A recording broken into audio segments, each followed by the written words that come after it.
Gotta make sure I set it to the right channel. I've accidentally hit main channel before when starting these.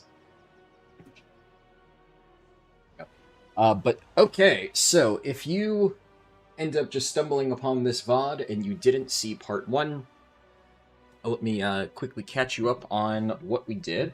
So yesterday, I did the first part of this challenge where I made a brand new Death Knight. Started from level 10, and then on that stream we leveled it up to 90. That entire process took 4 hours and 50 minutes, and then there was another 2-ish hours of gearing after the fact, and I got a lot of stuff done right before the European weekly reset. And right before the reset ticked over, I just, ended the stream because I was really tired. So we're starting off fresh on a new week. There's a new set of time walking, so some things that I already obviously know going into this before I enter Worlds is TBC time walking is this week. And one of the things I'm going to do really early is Black Temple is the time walking raid, so only certain expansions have a time walking raid, TBC, Wrath, and Kata, but TBC is one of them. And what's really nice is you can get champion pieces from the actual bosses. You get a hero track piece by killing Illidan, and there's a lot of groups that offer Illidan skips, but also the time walking dungeon quest, when you're doing it on weeks that have a raid, is also raid boss kills. So it's 5 time walking dungeons or 5 raid boss kills. And that also gives another hero track piece, so we're effectively going to be double dipping. We're going to be getting 2 hero track pieces guaranteed. Now, whether or not they're actually upgrades, that's TBD. Right now, let me check. I have my Google Doc. So I have the 269 weapon. That was the Warbound one that I started with. Then I got the 259 hero track pants out of my Delver's Bounty, and the 259 ring from the World Boss. So we have 3 hero track pieces. I'm going to try and get full hero track before jumping into M+. I don't think that's going to take long, especially because I have a decent amount of accolades on my alts.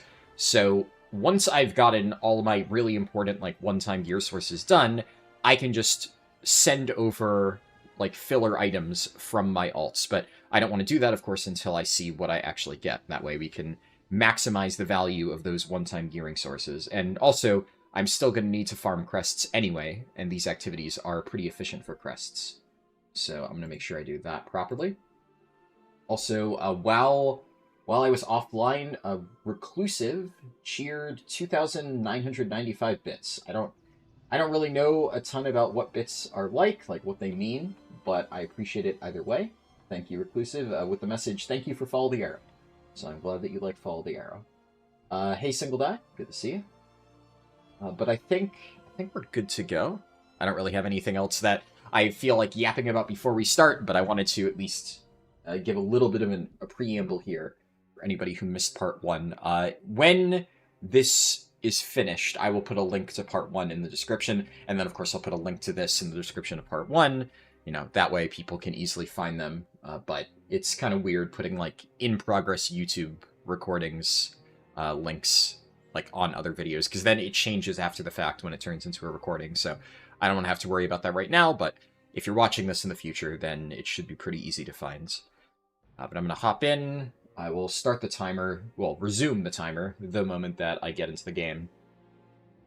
I'm not I mean, I am trying to time myself, but I'm not in a super giga speedrun rush mode, because there are going to be times where I have to kind of stop and think through my decision making. So it's not like this is going to be the ultra super duper fastest thing ever, regardless. I have Unholy Loot Spec. So I'm going to open my vaults, but realistically speaking, I'm just taking a socket. I cannot think of anything. Yeah. Interesting. Okay, well, I was going to say I got tier. Also got a trinket. Interesting. This is actually a pretty good trinket. I don't really know if I care all that much. Realistically speaking, I mean, I'm just going to take a socket.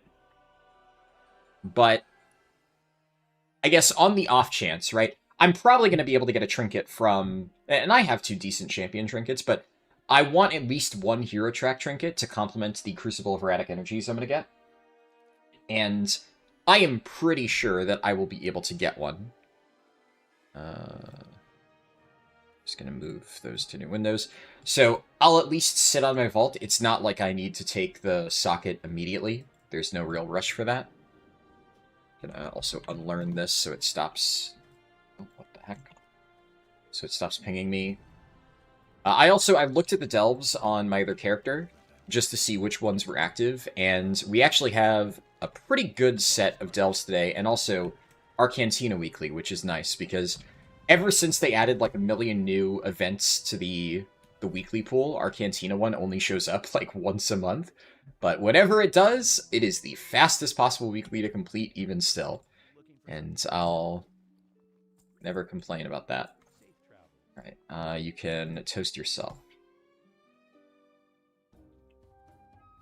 So I'll run over to the exit. Oh, crap. Also, that potion that I want to put into my bank. I do not need that. I thought I cleared out everything, but I guess for whatever reason I forgot to move out Draft of Mysterious Wisdom. Let's... Okay, I do...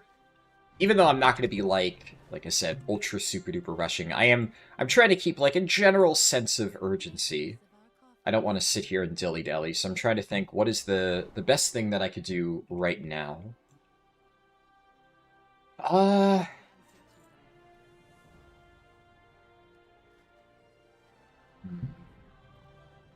do want to use at some point my catalyst charges, but I want to wait until I have all hero track pieces, at least, well, 4, to catalyze. At this point, I don't think I need to waste them on champion pieces. It's not that important. I could just start off by doing time walking. Like, that wouldn't hurt. I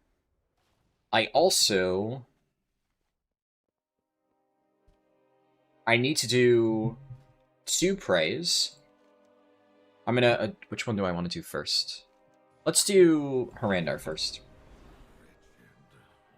So I'm going to do Harrandar and Voidstorm as praise. At this point, at some point today, I need to do Stormarian Assault to get my second upgrade for Crucible of Erratic Energies. And I also need to do 3 Voidstorm World Quests. So Stormarian Assault is every 30 minutes. So I should be able to get this prey done really quickly. I can also do... what's it called? Legends of the Heronir, which takes like 2 minutes. And even though I don't really get much out of it, you get 20 veteran crests, and that will allow you to convert upwards. And I am going to want some champion crests. So effectively, 20 veteran crests is like a little over 5 champion crests. And considering it takes like 2 minutes to do this, it's, in my opinion, worthwhile. And then Bandit and Reaccept just to fix the bug. And also, presumably, as I do this, there's a chance that I get ambushed. I might find traps. Okay, that's where the prey thing is. And then I'm going to head back to... I'll do this while I'm on the way.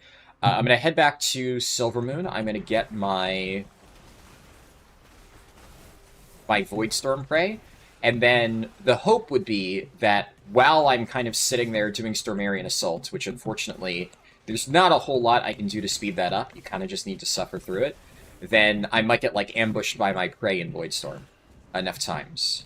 And then I can basically complete it while just doing that event. That is my hope, at least. Okay, this mob is healing itself, so I'm just going to burn a trap on it. Of course. Try and do that. And why am I still in combat? What am I in combat with? Oh, okay. We're good. You've been waiting like 4 weeks to do the Arcantina Weekly again? Yeah. I do think one of the main reasons they added a bunch of random additional objectives to that is because they realized they kind of fucked up by adding it. Frankly, I'm surprised they haven't taken it out. That kind of feels like something Blizzard would do. It is... I don't know. It's... I think I want to stay consistent, right? When I describe things. And I'll be honest, I really like the fact that the Arcantina thing exists, because it's really nice just having something extremely easy, where I can just do that in under a minute, done, and that's the weekly. And especially for filling up vaults for sockets, it's really, really nice. But I dare say, I think it is bad game design that it exists. It's kind of, unfortunate, because I don't want to say that, because I do like that it exists. But, like, literally last night, we were talking about Legion Remix, right? And I think that just because something benefits you doesn't mean that you have to defend it and say that it's well designed. It is just kind of objectively bad game design that there's an activity on there that takes like 2 minutes to complete, and most of the other ones are like really annoying. Because then there have been weeks, like last week in particular, there were 4 activities that were all like a massive pain in the ass to do. Or rather, they were things that you just wouldn't naturally do. Sometimes that like quest works out because like another option outside of Arcantina this week is Stormarian Assault. And while I'm technically planning on doing that anyway, the Arcantina one is just so fast that on the off chance like Stormarian Assault fails, which sometimes it does, I don't want to have to risk dealing with that. The objective credit is also really buggy with that every now and then. So I just figured it would be safer to do Arcantina. But on all characters that I wouldn't be doing Stormarian Assault on, it's going to be really nice to have the ability to do Arcantina. Not that it really matters, I guess at this point I'm done with all my healers. So I'm not really working on any remaining alts.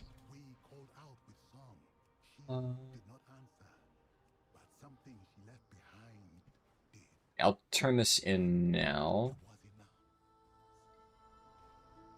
And then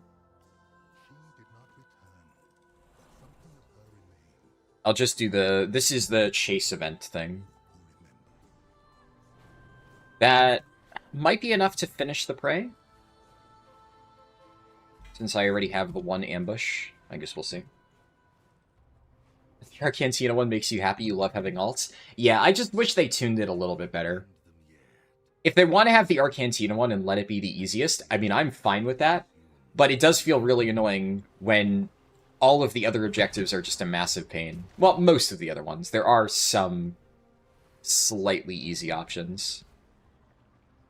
But I do just think they kind of missed the mark with that weekly events in general. Like, one of them is do 6 world quests. How is that even remotely comparable? Why would I ever pick that one? And you could argue that, well, it's nice to have a super easy one.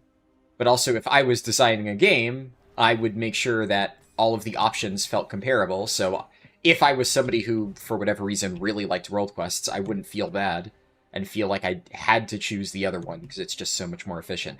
And, in the grand scheme of things, this doesn't matter that much. I just do think it's a good example of something where, like, I and pretty much everybody directly benefit from it, but there are sometimes, rarely, but sometimes, when Blizzard does kind of fuck up in the favor of the players. And I do think it's worth at least acknowledging that. Now, don't get me wrong, I'm not going to go out there and make, like, videos demanding that Blizzard fix it. I am human. I am not going to really go out of my way to work against my self-interest, especially for something so trivial. But I do think it is interesting to acknowledge something like that. Okay. 1 trap, please. 1 trap, 1 anguish thingy. Alright, there we go.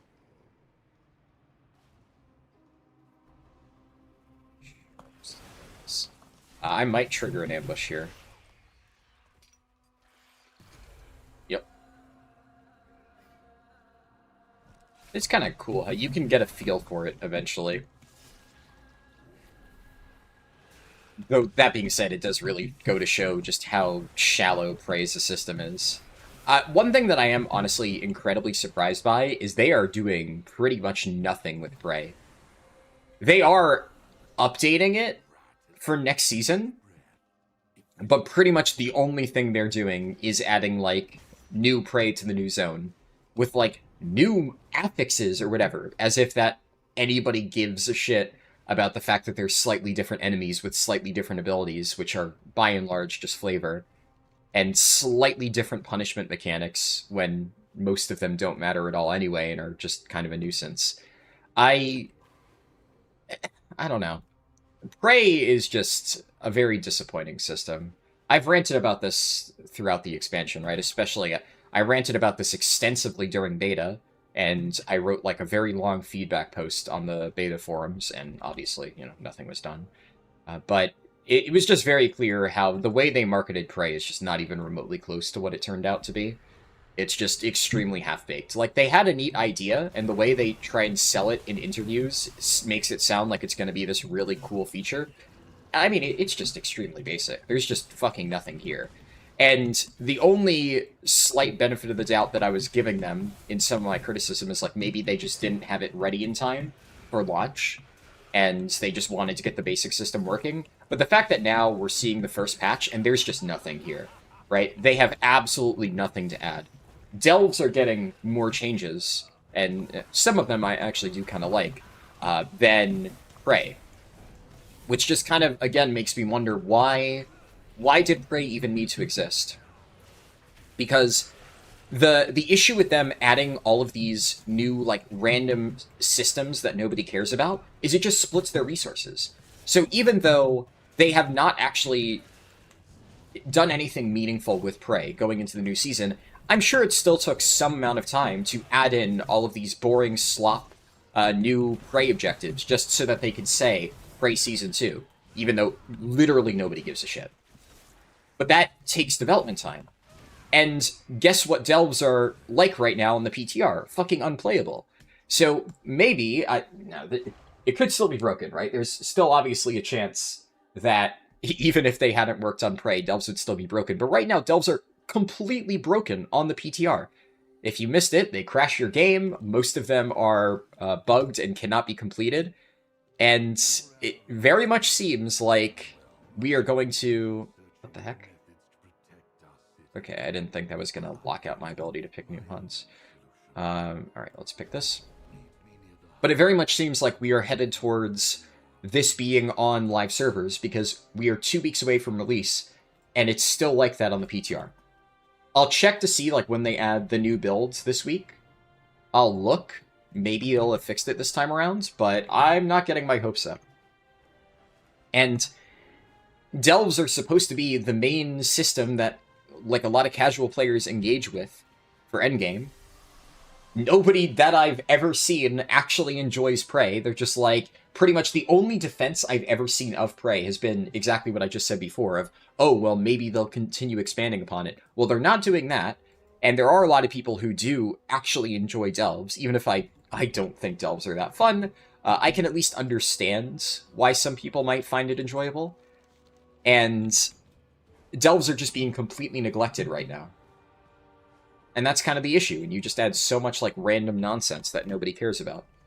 Instead of just focusing on one really well-developed system that everybody has fun playing, they feel this need to constantly add random smaller systems to the game that nobody cares about. And, you know, you might think, oh, well, you know, it's not hurting anybody, right? But this is how. Well, I mean, obviously it's not hurting anybody, but you get what I mean, right? It's making the game worse as a result.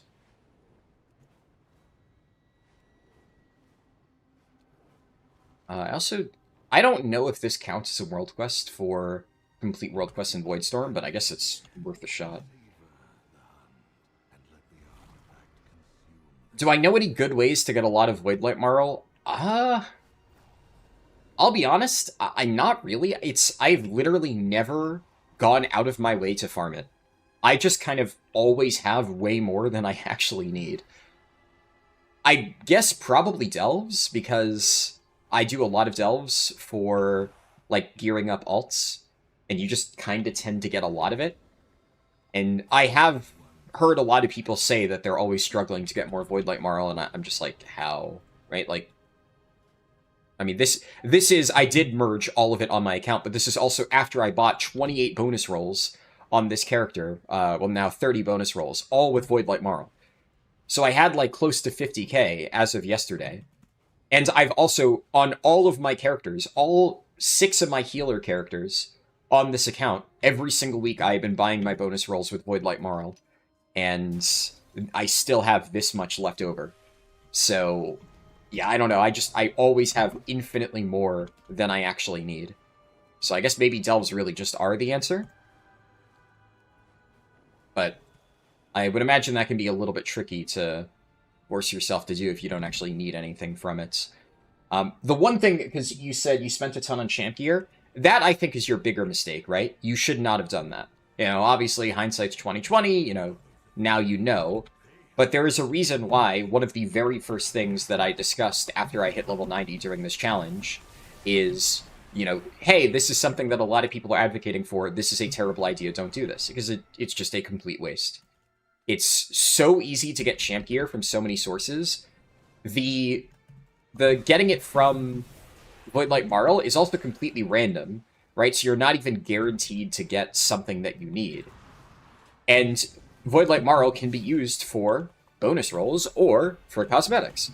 So accolades, right? Obviously accolades I still don't think it's worth using, but you can, if you really want to, fill like 1 or 2 slots. And getting 100 field accolades is not hard at all.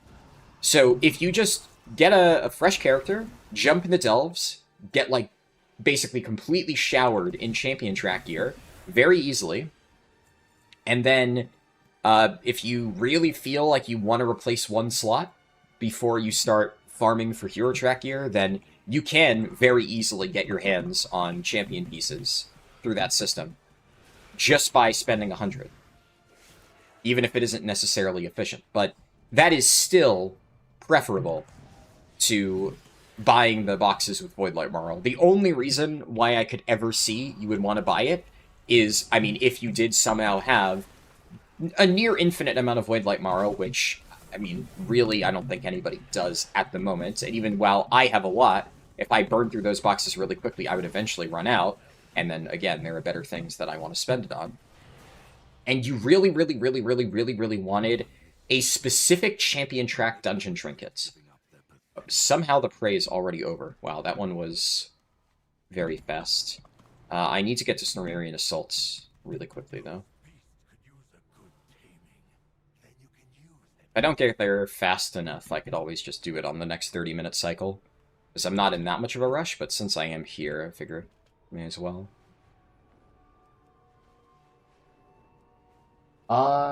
David K said, oh, this is such a cool speedrun. It's like all-encompassing. I know, right? Yeah. That's the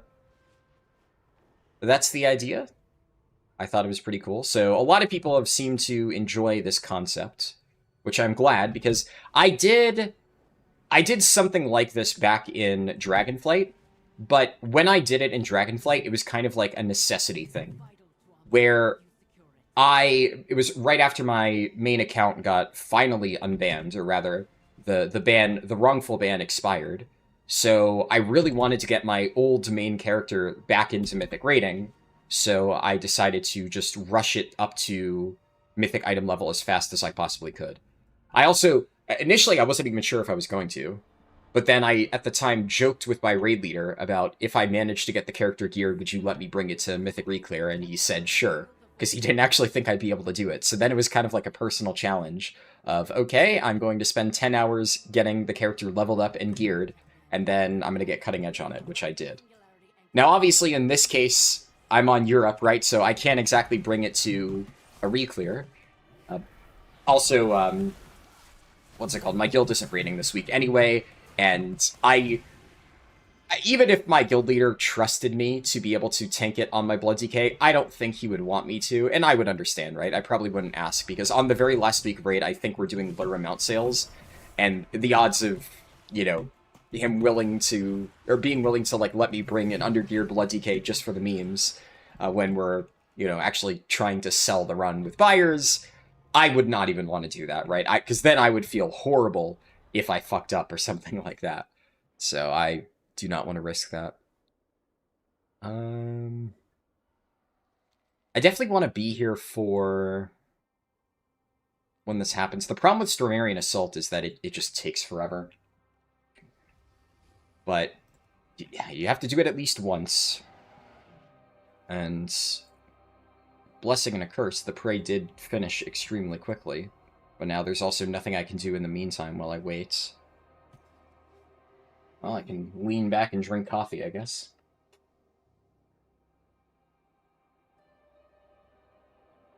But yeah, I was, I was kind of just in the mood for this because I did just get done doing all of the healer challenges. And since I had already promised to do a Death Knight 10 to 80 run, I figured, yeah, you know, what if I just take it a step further? And we just, do this format. And I can't say I mind the idea of having yet another Blood DK on Europe as well. So it's, just kind of a win-win for me. It's, well, a kind of win-win-win. I get to do the video that I promised that I wasn't sure if I'd be able to have time for, but now by putting a little spin on it, instead of just it being another 10 to 90 speedrun, then we have the 10 to 90 speedrun, but then there's like something different there. So it's a little bit more, I would like to think, enjoyable. And then I also get to do a fun little challenge and make a YouTube video out of it, and then I end up with a geared Blood DK at the end, which is what I'm probably going to be maining next season in North America. And even though my long-term goal for Europe is still, I do want to focus on learning healer still, it doesn't necessarily mean, like, I'm not quitting tank as a role. I still really enjoy tanking, and I really enjoy Blood DK, so you know, I would not be opposed to just continuing to play my Blood DK on Europe next season as well, assuming it ends up being as strong as I would be very surprised if it doesn't end up being the broken spec that it seems to be based on testing. Realistically, Blizzard would have to nerf it into oblivion. The timer is an overlay. Yeah, it's not an add-on. It is a program called LiveSplit, and you're seeing it because it is overlaid through OBS.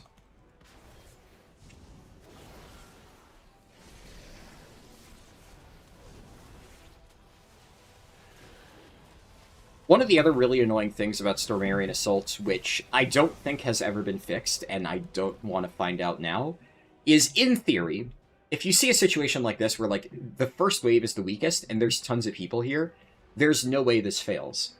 But the way that Stormarian Assault worked on launch is if you weren't present when that 3-minute timer started, and you weren't there for the entirety of the event, all the way through, then you didn't receive credit. If you got there 5 seconds late after that 3-minute countdown began, you would not receive credit for any of the waves, which was just really, really annoying. And unfortunately kind of made it so the meta for Stormarian Assault just became AFK. And I'll be completely honest, I did that on many of my characters. If I need to get Crucible, like on the healers that I just did earlier, every single time that I needed to get Crucible, it would be like, okay, you know, I'll wait until I'm about to go make lunch, and then right around when Stormarian Assault's about to start, alright, go park my character there, and I'm gonna go make food. In fact, while I did just eat before starting the stream, since this is, like, there's zero chance that this fails, I did just realize, and you can see here, there's people just chilling here waiting. This is the usual spot I go to. My dehumidifier just shut off, so I'm just gonna go do that real quick, fix that. May as well. You know, I'm just able to sit here.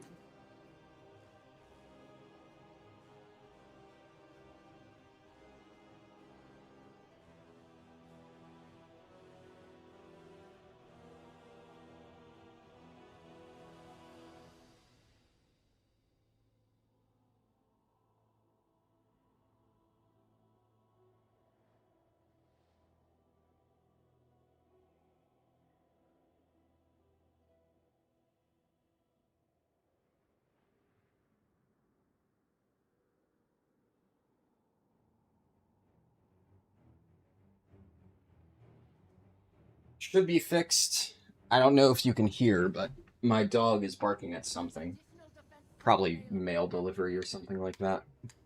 But he's just sitting upstairs, bark, bark, bark, bark, bark, bark, bark, bark, bark, bark, endlessly. Leatrix Blizzard reaction says what? Yeah, I know, right? That's the story of this game.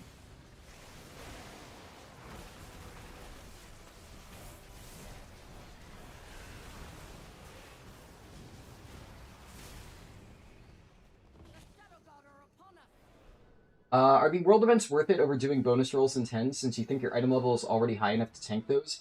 So, yes and no, right? World events for the gear is not worth it. So I'm not doing this for item level. The reason why I'm doing this is because Crucible of Erratic Energies is an extremely powerful trinket, and I'm pretty much going to use it for the rest of this tier, right? Unless I somehow manage to bonus roll, like, the absolute perfect trinkets. Crucible is basically better than any Hero Track trinket, and except, like, maybe Hero Track Gaze of the Allseer, but then realistically you would just run Hero Track Gaze and Crucible. That's pretty much what I ran on most of my tanks throughout, like, early prog. And then I only replaced Crucible with Myth Track trinkets. So, Crucible is probably what I'm going to run, but in order to get Crucible, I needed to do this. Now, I did, by completing one wave, I just got Crucible. However, the way that it works is you need to unlock these things, uncontaminated void samples, to power it up. And in total, you need 3 to get the maximum power of Crucible of Erratic Energies, and you can only get 2 per week. So, before the European Weekly Reset, in part 1 of this, I did the 3 World Quests quest, and I got 1 of my samples. And then, now this week, I'm going to get the remaining 2 samples so that I have 3 in total. One of them is just by doing this again, so I need to do 2 more World Quests, and then the other one comes from completing Stormarian Assault. So once I do this, I will basically have my Bis Trinket for the remainder of the challenge. And you could make the argument, like, that, oh, you technically don't need to have it, but also, like, it doesn't hurt. It's 15 minutes tops for just ensuring that I have a trinket slot that I know. Like, even, you could argue, just the peace of mind of knowing that you have, like, a perfectly Bis Trinket. It's just nice. It's nice to just not have to worry about that slot at all. Like, that's at least one slot completely taken care of. So, I just want to make sure I get that done. And then there's other things, right, where this also gives crests. It gives 20 veteran crests. Not a lot, but that does convert up into champion. And especially on a crunch like this, you can mindlessly farm infinite crests. And, like, there are some strategies I'll use if I have infinite time to just, like, while I watch a show on Netflix, like, just grind out crests. For a lot of the healer alts, I did that in my free time.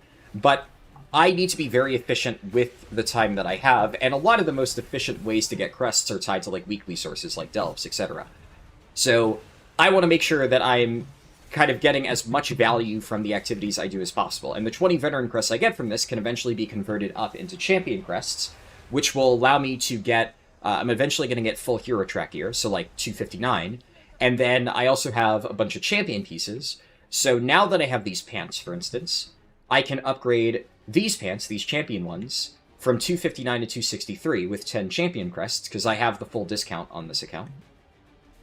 And by using those champion crests, I'm saving 10 hero crests. And then that way I can be more efficient with my hero crests, and I can get as many items as possible up to 276, and every little bit counts for that.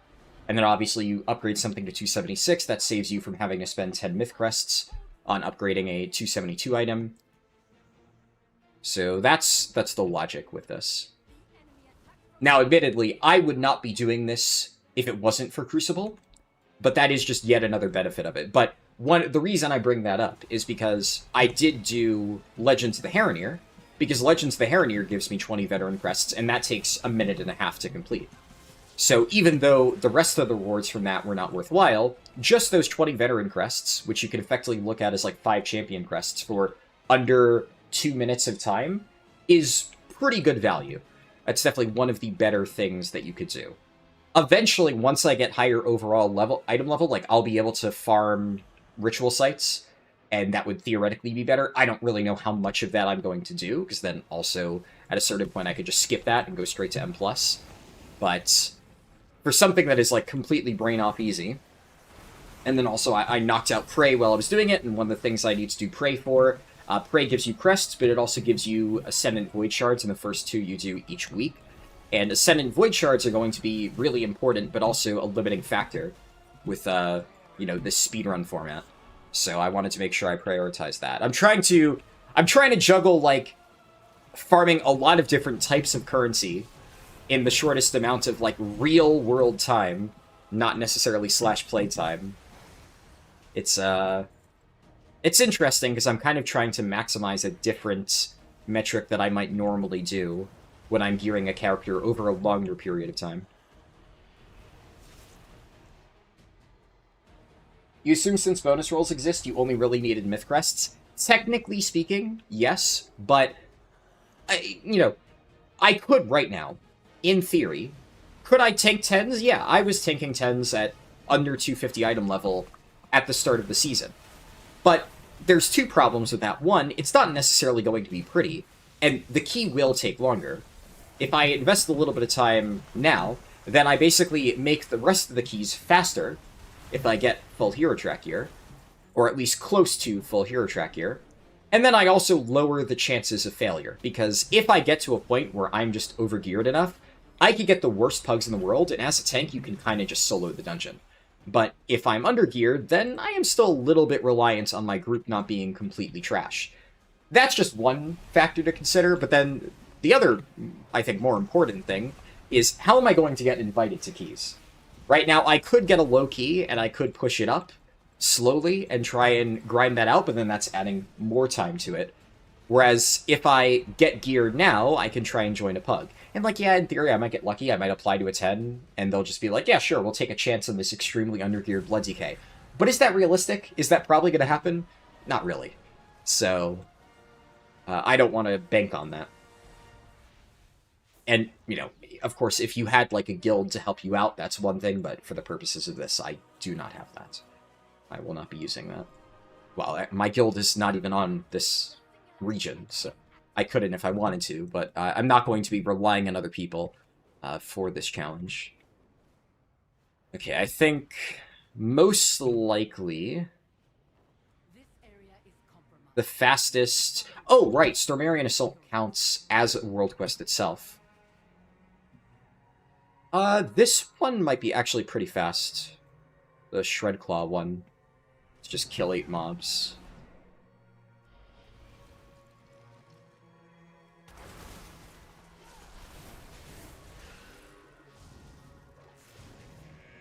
What do I think about survival changes in Midnight for speedruns? I assume you mean Survival Hunter specifically. Survival changes are fine. I mean, I've always been a fan of Survival Hunter, but I think the survival changes are... Where's Encroaching Shredclaw? That's a different type of mob? Right, okay. It's only these ones. This world quest might actually be a little bit slow, but... I don't think it's a big deal. It's a little bit annoying that only the specific types of Shredclaws count. But for the record, I have already thought, even before all of the changes, that Survival was the best Hunter spec for leveling. I don't necessarily think the changes really affect its viability for, like, leveling at all, at least that I'm aware of. Maybe there's, like, a major change that I missed, but I think most of them are just, like, slight gameplay and, like, aesthetic changes. But Survival Hunter still has, I mean, it's still a melee DPS, it has solid burst damage, good AoE, like, decent single target as well. It's still just a relatively solid leveling spec, and also, like, it has a pet tank. So I don't think they've changed anything fundamental about it to where it would be significantly better or worse. I still think it's most likely the best Hunter leveling spec, but I don't think I would move it much. I don't remember exactly where I put it, but I think last time I ranked it, I put it in, like, mid to high A tier. I'd probably keep it there. It probably floats around, like, the top 10 specs, but, like, right around the number 10 area. Maybe, probably more in, like, the 10 to 15 best specs in the game for leveling range. And I think, you know, it's probably still around there. Which is a respectable place.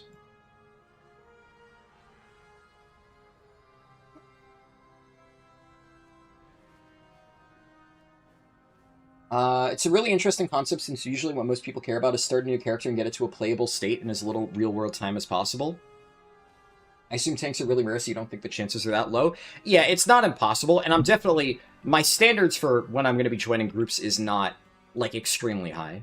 I will try to go in while I'm still slightly undergeared, but I still think that from where I am right now, there are plenty of extremely easy-to-do gearing things that I can knock out that will just make my life a lot easier. So, may as well. I'm not going to needlessly grind for minuscule upgrades, but the stuff that I'm doing now, I do think is important.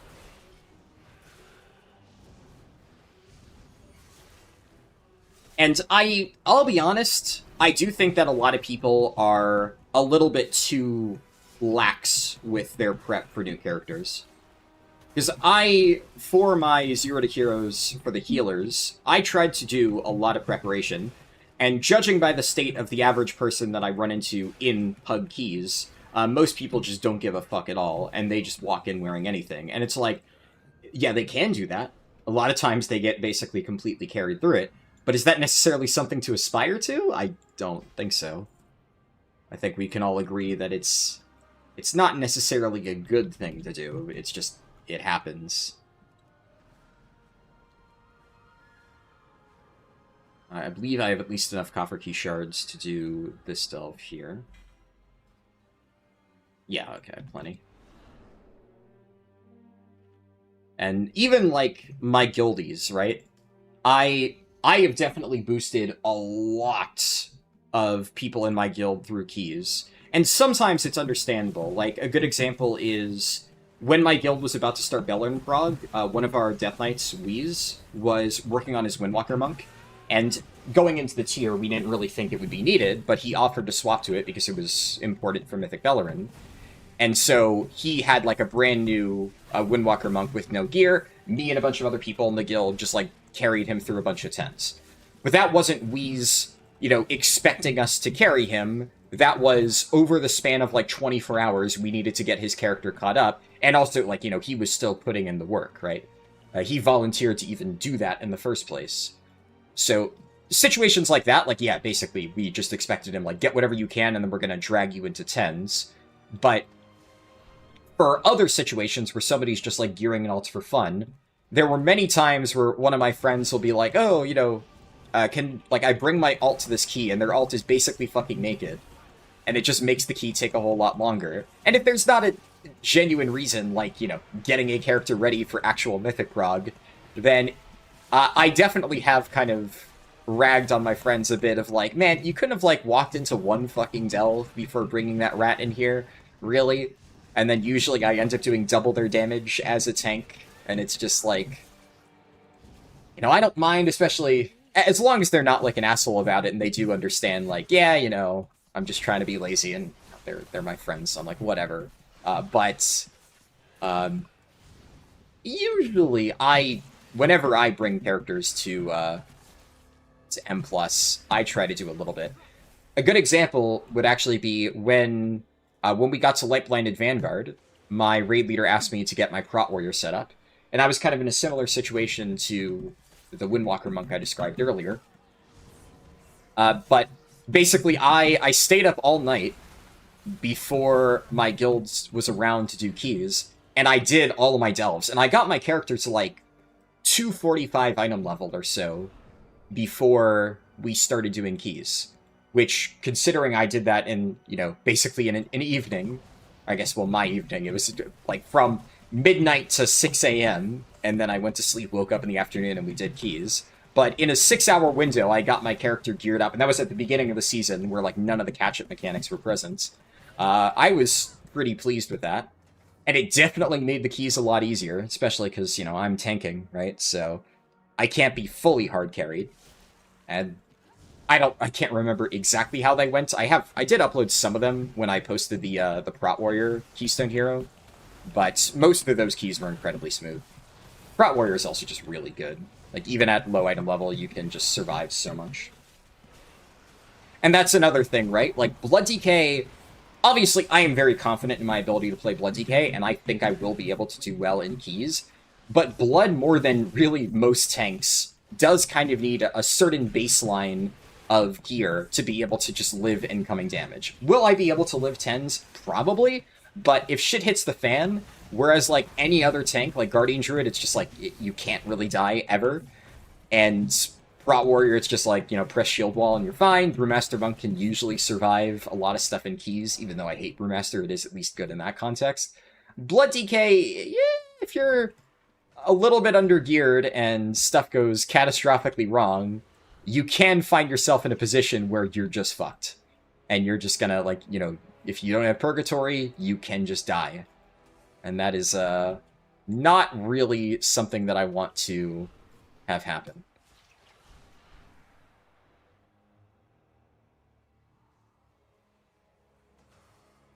Another thing, because I saw the message, which I read before, but made me think of something else. You're probably right that tanks are rare.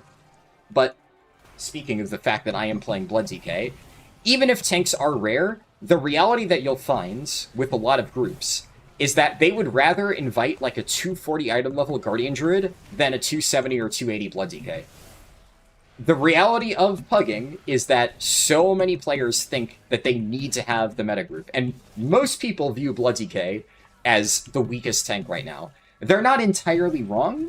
I do think Blood DK, like, at a high level, you can look at what people are doing for, like, pushing score. Blood DK absolutely has the ability to be on par with pretty much every tank that isn't Brewmaster and Bear right now. They're just so far ahead.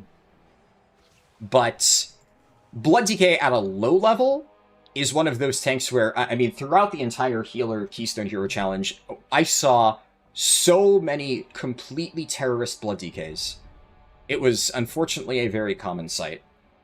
And I routinely said, oh, I love Blood DK. A Blood DK just applied to my key. I'll give them a chance. And I found, I think, only one good Blood DK player the entirety of all 7 healing specs, 0 to hero.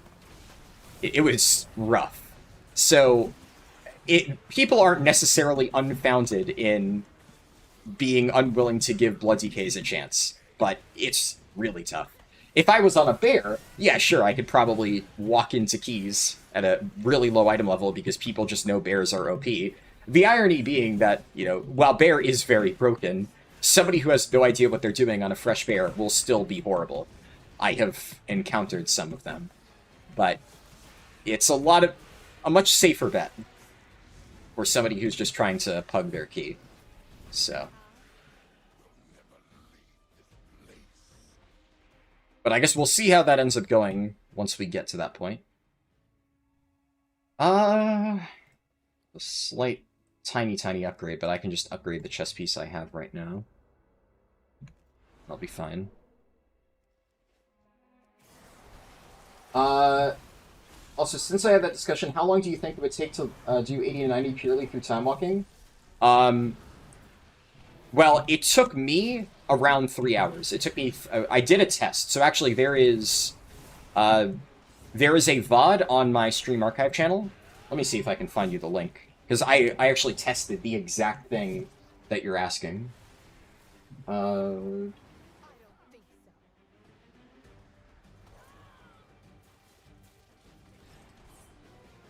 me make sure I don't die. Okay, yeah, no, I'm good.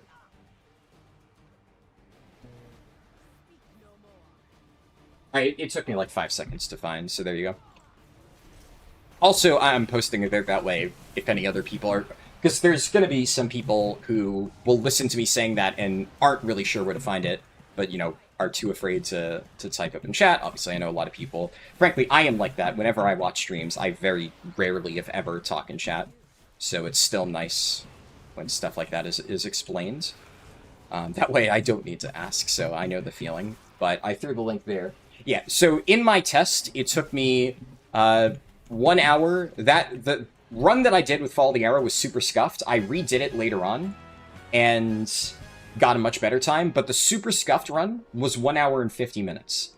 And my faster time was 1 hour 30 minutes. In the recent run that I did for Blood DK as part of this challenge, it was, again, around 1 hour 50 minutes. It overall definitely less scuffed than the one that I did as part of that test, but there were a few things that I lost time with. Also, I didn't have Darkwind Fair buff. I'm missing a few things that I had when I did that test on North America. Okay, Glorious Crusader's Keepsake is good. I want to get this eventually on Hero Track, but that is nice. I did... Ooh, okay. I got a Hero Track trinket at the very least. Let me jot this down in my notes. That is my Delver's Bounty, but that's not a good trinket, so... I'm going to jot it down in my notes as 259 Garbo, so I know that it's not something I actually want to run. Yeah. But at the very least, what this allows me to do is... I want 2 Hero Track trinkets for crest upgrades. So that's at least one of them covered. And now, ideally, as long as I get either Crusader's Keepsake or the Drums of Renewed Battle, and even take a Saptor's Paw, then any of those 3 I could work with. But yeah, so that test I did, it took me about 3 hours, 20 minutes to do time walking spam. That was with Dragonflight. Now, admittedly, TBC would probably be a little bit faster, but if you watch my test run, I was basically soloing the dungeons on my bear. I had an extremely stacked bear, like super perfectly itemized BOE gear. I was running through the entire dungeon doing 90% of the overall, so it's like pretty much the most optimized way to run those dungeons unless you RNG into like a level 11 Twink, which would likely be slightly faster. But it was a pretty optimized set of Dragonflight dungeons, and that was 3 hours and 20 minutes. So if you're doing unoptimized time walking, which, like, the time walking groups that I got as part of this Blood DK 10 to 90 run were horrendous. They were some of the worst that I've ever seen. And that's the problem, right? Sometimes you just get the worst groups ever, and I had pretty optimal conditions for the test that I was doing. Now, you said it took you around 3 hours with delves and crafting plus time walking, but I would be willing to bet. I mean, my test is under pretty controlled variables, as you can see. I'd like to think that if you practiced both methods, there's only so much that you can really do to speed up time walking, because you're just at the mercy of RNG. Even with a perfect group, there's only so much time that you can save. But because the whole Delve World Tour and crafting thing, it is a little bit of an involved route. It's still fast, even if you're doing it the first time, but once you get the muscle memory down, you can speed it up significantly. So I generally think that even for people who are, who have, taken a little bit longer than is considered normal, and 3 hours, to be clear, not a bad time, but what I mean to say is you could probably get that time down to 2 hours with a bit of practice, whereas time walking, you're going to struggle to really ever push that time lower than 3 hours.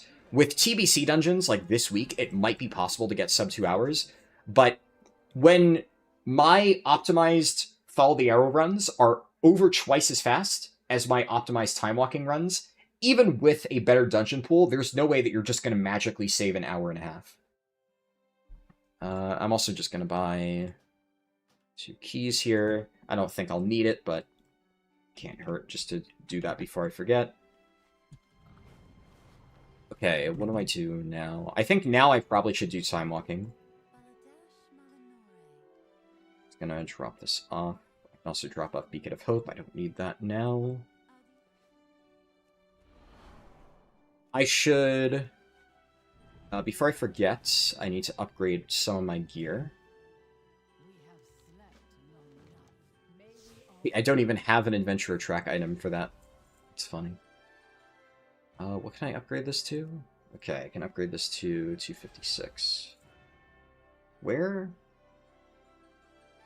Oh, right, because the hero track trinket is giving me the discount. Right. And then I know I can upgrade the chest. Do I have anything else? This cannot be upgraded yet. I think that's it for now. What about 1 to 70? This test was 80 to 90. Yeah, it would not really change at all. But first off, the bracket you're thinking of would be 10 to 80. That would be the relevant bracket, because you can't even do time walking dungeons below 10. Let me look for temple.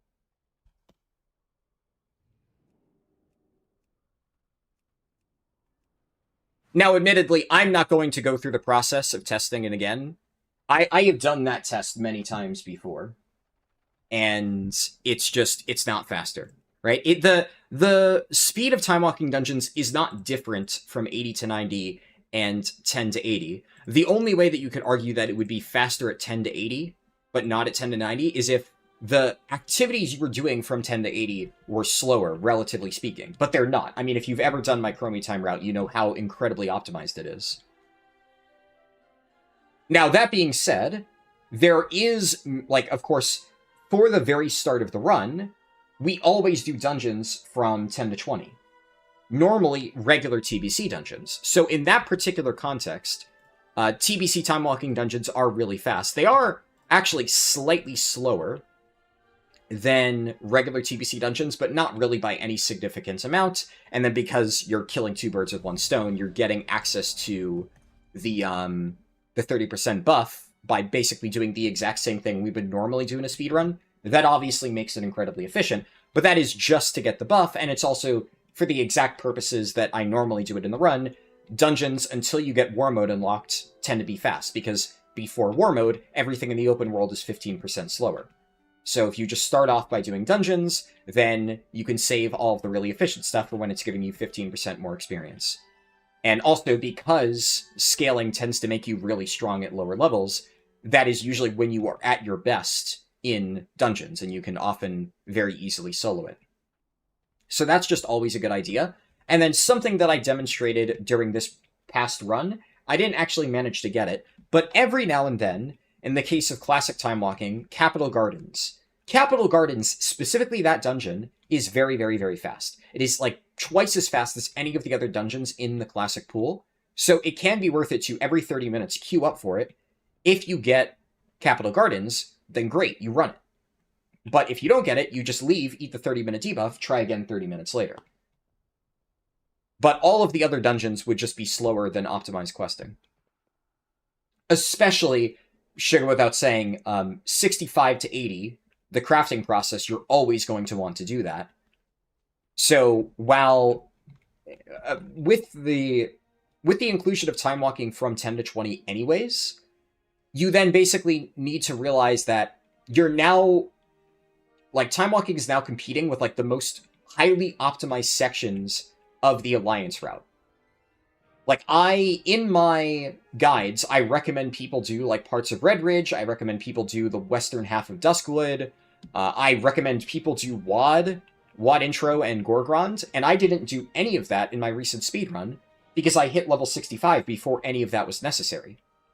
If you have enough XP modifiers, you're just going to reach 65, and I think I stopped at 67 or something like that, but you're going to reach the point where you can just skip to level 80 before you've got into any of that other slightly less efficient stuff.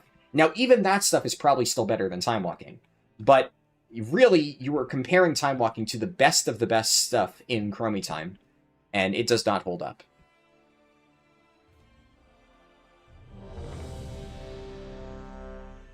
You had a Blood Decay in your Algathar, and honestly, it was the cleanest run you had. Usually you get bears and blues flopping over first bolt, blah.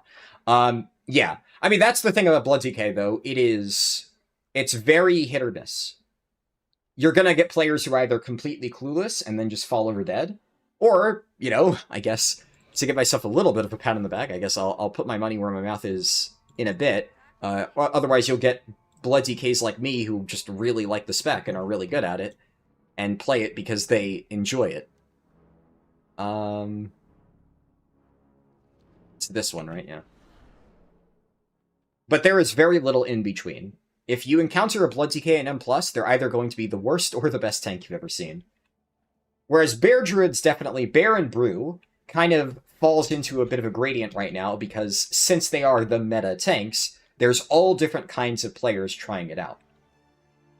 So, if you think of what the average player, who isn't exactly like an experienced endgame tank and hasn't played for super long, but is trying to get into the game, and they might not be amazing, but they're putting in some amount of research, and they're at least trying. Most of those people will realize that Blood Decay probably isn't a good pick for them, and they're probably going to pick Bear or Brew because they're going to want an easier time. So the only people who are playing Blood DK right now in M+, are people who are just completely clueless and have absolutely no idea which tanks are good, or people who just really, really, really love Blood DK and are fucking crazy at it. Usually the same can be said about most off-meta tanks. Like, I have had pretty much the exact same experience right now with prop paladins. Every single prop paladin that I've run into recently has been pretty much exactly the same. They're either an unkillable god that does crazy damage, or they just fall over dead, don't use their defensives properly. They like bubble as they're rounding up mobs, which was a prop paladin that I saw in a run recently. It's just an endless shit show. Alright, I forgot it. You have to wait for them to reset. Vengeance, Demon Hunter also probably the same. Though Vengeance, I think out of all of the tanks where when they are meta, I tend to have a bad experience with it, it's definitely Vengeance. Vengeance has the meme of, like, hunting into a pack and then instantly dying. Just because Vengeance, when played poorly, is incredibly fragile, even when it was extremely strong.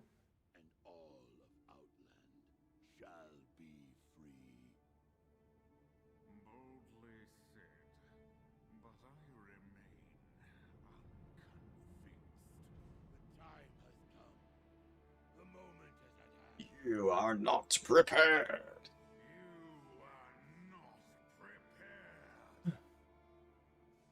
Usually heal, so you get a lot more RNG with that. You think it took you close to 1 hour to finish 4 time walkings? Yeah.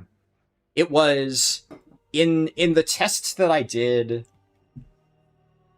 In the test that I did during that stream, I think both of them were... Well, I standardized it, right? So I did the time walkings, and then I basically paused the run, duplicated the character. That one took like 45 minutes. But I did other tests where it took like 45 to 50 minutes. But then in my warrior run, I had better RNG and slightly better groups, and it was like, I think 38 minutes to get the 4 dungeons done. And with TBC time walking, you could probably get the 4 dungeons done in like 25 to 30 minutes. It's definitely faster, but I wouldn't even say TBC time walking is twice as fast as like Dragonflight time walking. Compared to like BFA and Shadowlands, maybe, but those are the worst weeks out there. But Dragonflight is like probably slightly below average. And TBC is, I think, the second best, very close to Wrath. But you're not going to get like literally twice as fast runs across the board in TBC time walking. It might be like 50% faster. But considering in all of my tests, Dragonflight time walking, or the test I did recently, Dragonflight time walking was quite literally twice as slow, more than twice as slow, as Follow the Arrow. And the Follow the Arrow stuff, like that route will still benefit from TBC being faster for those 4 dungeons that you do.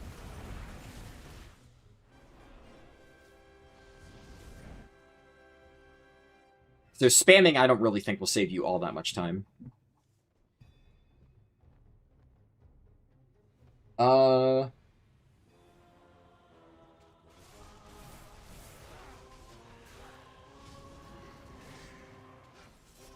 Thanks for explaining. You were thinking about doing a speedrun, but you've never done it so far. You want a speedrun on survival since you plan to made it in Season 2. Yeah, I would say definitely it's the best pick for Hunter.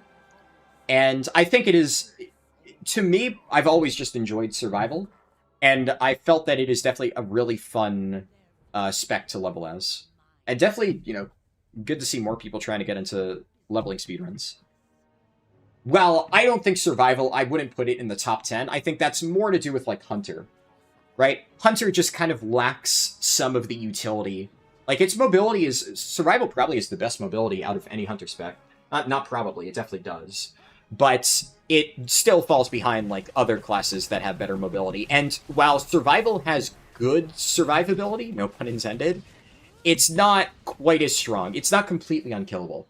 You are very much reliant on your pet tank, and that does mean you have to play around it a little bit for some of the harder fights. And if your pet is unable to properly hold threat on some stuff, you are kind of squishy.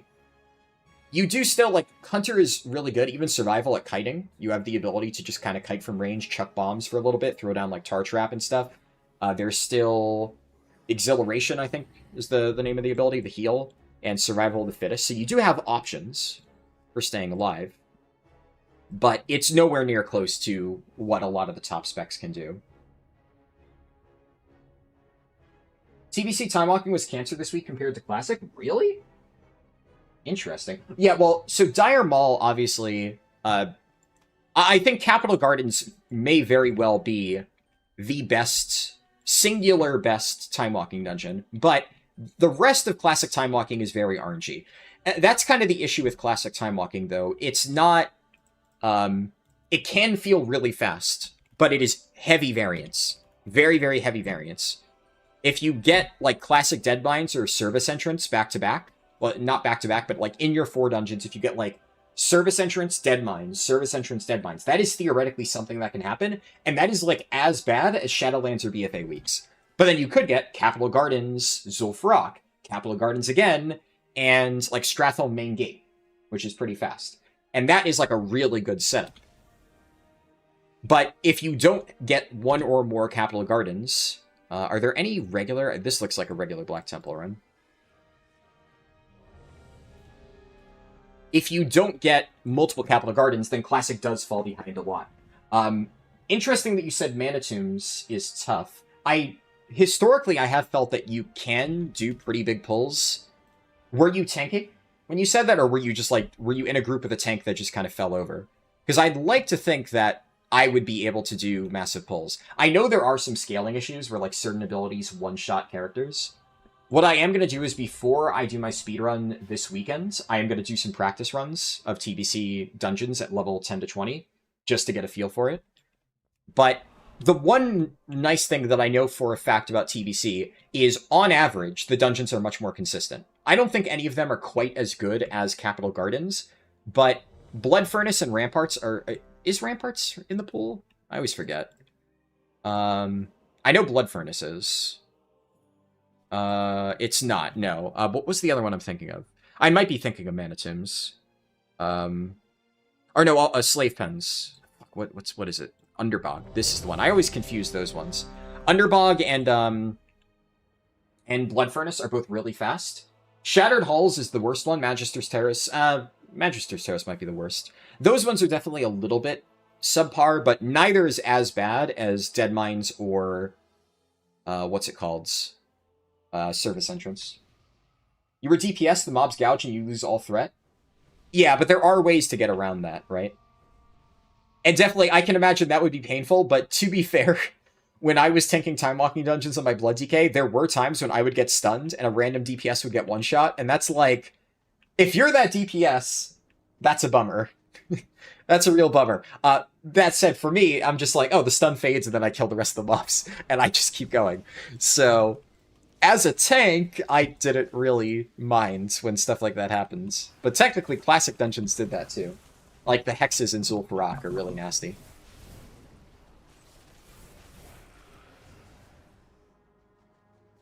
Underbog was fine, they're just all long?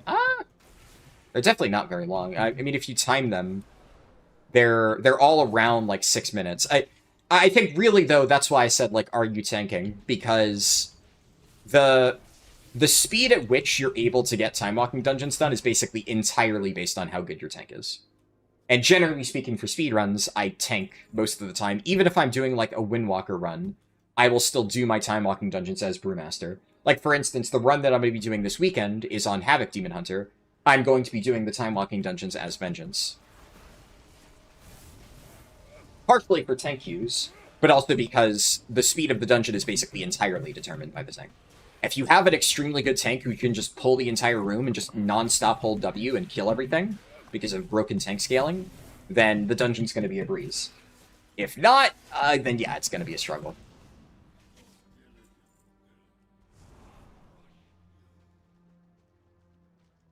So yeah, this still drops 246 champion. Right now, for me, like, the gear that I'm getting from this is going to be, like, pretty much irrelevant.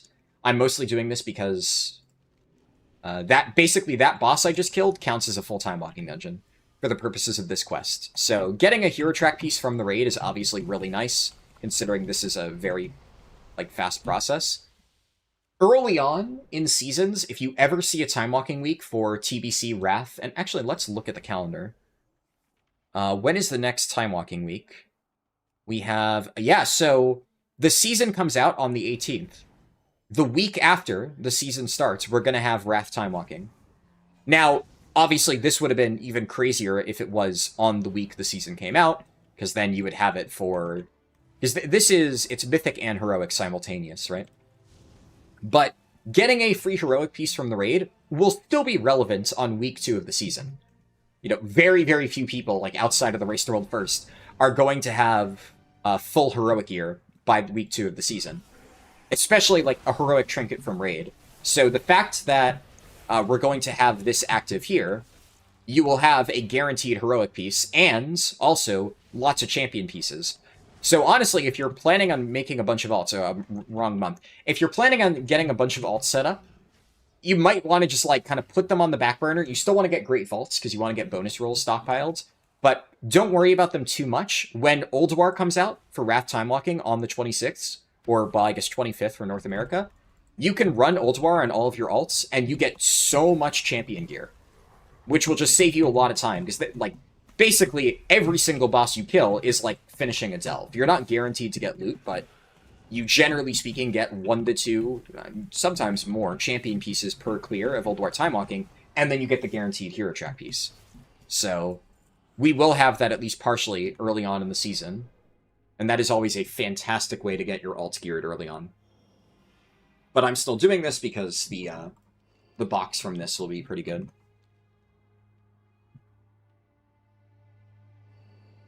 TBC would be better for you, but it has strange mechanics that can delay your group and wipe you if you pull too much. That's fair, yeah. Obviously, I've done the dungeons plenty of times, so, like, if you are tanking, right, you kind of know what to play around. But I can definitely see how that would be annoying, especially if your tank just kind of keeps fucking it up. Like, Shattered Halls and Magisters, like you said, can be a big pain. Another thing that a lot of people fuck up, like in Magister specifically, on the topic of janky mechanics, when you pull the first boss, it locks everybody out of the room instantly.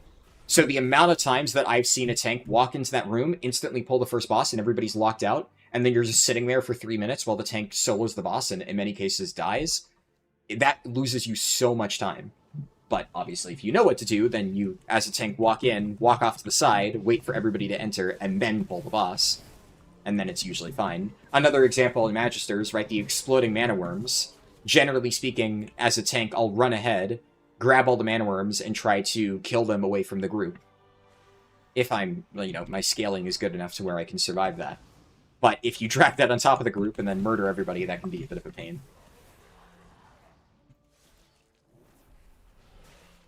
Magisters is definitely not ideal, though. I think Magisters is probably the worst one. Shattered Halls is not great, but the main downside of Shattered Halls is just that it has a shitload of trash. So if you are playing with a tank that can just pull literally everything, it's not bad, because then you can just pull all of the trash together and AoE it down. And if your tank can live that, then actually it's not too bad. It's probably still around 6 minutes. Crit versus Cloak, I guess. I think I already have a Crit versus Cloak. I do. Whatever. It's Transmog.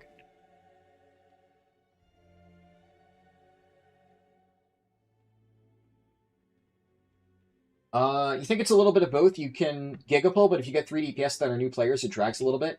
Blood DK tank damage is wild, though.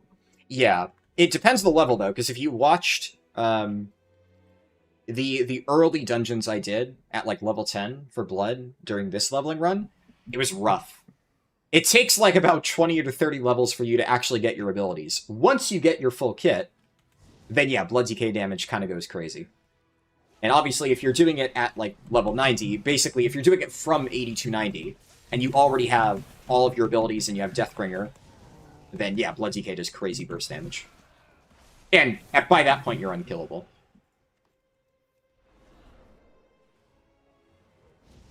I do think, though... Well, at level 80, kind of all the tanks balance out, right? So, for 80 to 90, it wouldn't really matter that much, but at lower levels, Blood DK probably is the worst tank for low-level dungeons. Vengeance, I historically have felt is also one of the worst tanks, so I'm a little bit nervous about how that part of the run is going to go. I don't think it's bad enough to where it would mean I shouldn't play Demon Hunter, especially because that means I can play Havoc for the rest of the run. I still think that would be better for an overall speedrun, but it's going to be a little bit trickier. And I know Vengeance has gotten a lot better since it used to be, like, at lower levels. You get Spirit Bomb a lot earlier, and I think that would make it work out. Another thing I'm planning to do for that speedrun is I'm going to start the run by, like, getting all of my Darkwind Fair quest items immediately turned in, which should get me bare minimum to, like, level 12, maybe even 13, 14. But your first 2 or 3 talent points are usually the most important, because they unlock critical abilities. So as long as I have key parts of my kit, the early time walking dungeons should feel a lot easier.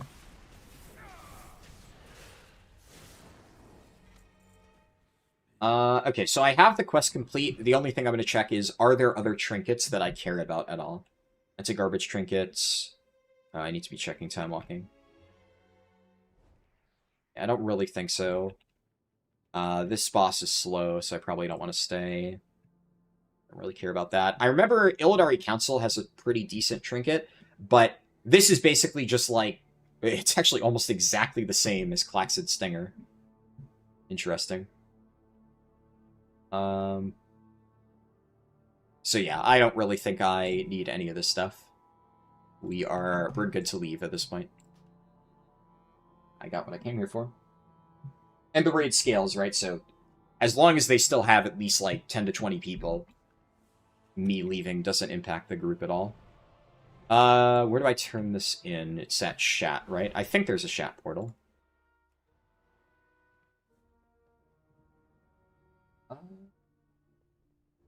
You entered around 83 with full rested XP after 4 runs of classic time walking. That sounds about right, yeah. I think I was at 82.5 after I finished my dungeons. Obviously, there's some variance, right, depending on which dungeons you get, how much extra trash you pull. So that sounds to be expected. There's the chat portal.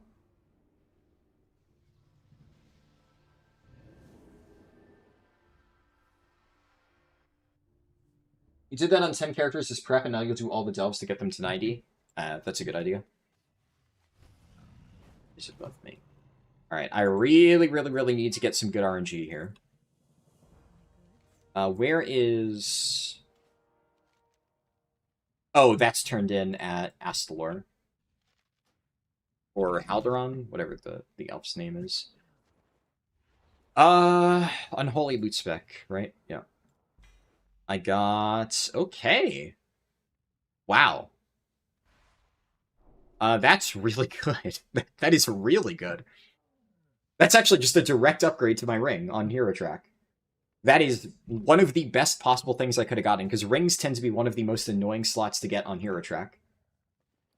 Let's put Eyes of the Eagle on that, and then... Yeah, I just had a generic gem here.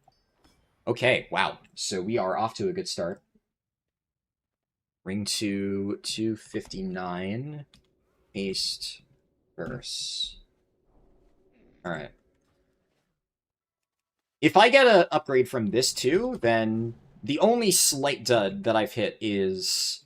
I'll hearth here. Only slight dud that I've hit was the trinket from Delves, which is kind of bad. But as long as I don't get a second Hero Track trinket, then having that for the ability to upgrade would still be a benefit. But overall, I mean, so far this character has had... I don't know if I want to say this is, like, extremely good RNG. It's above average, for sure. At a minimum.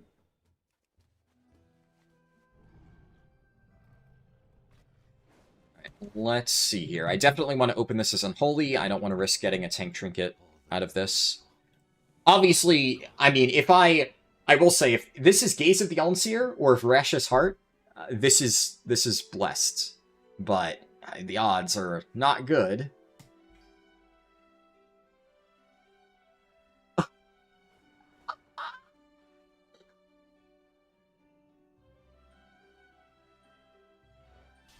What the fuck?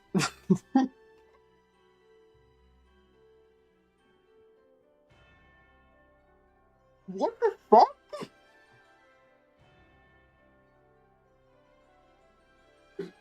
Okay! This run is blessed!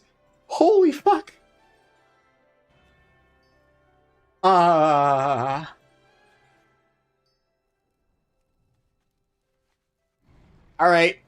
How do I... I need to upgrade this to 263. How many hero crests do I have? Yeah, honestly, I can just upgrade this right now. And I have an Ascendant Void Core. I mean, I use that on this, right? Like, there's no universe where I don't just upgrade this. That is crazy. I hate you. I have 60Ks that have done time walking in every single one of them each week and not gotten one. In fairness, if it makes you feel any better, I did time walking on all of my healers, which, you know, I really needed the gear, honestly, even more on those.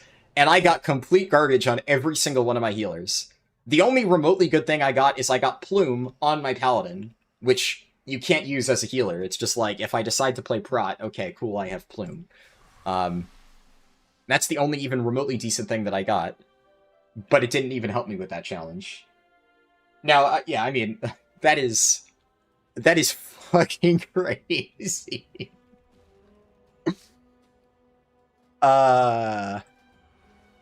Okay.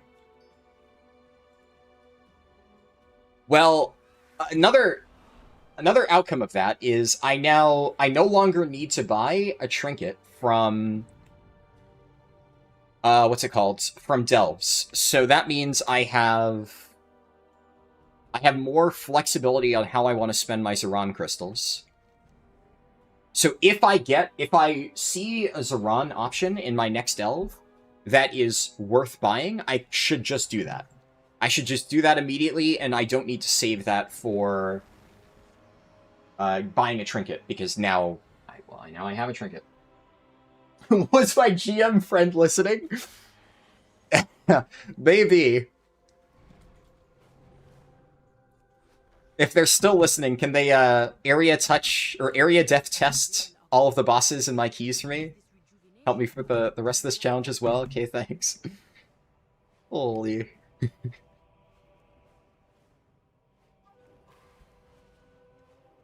It's I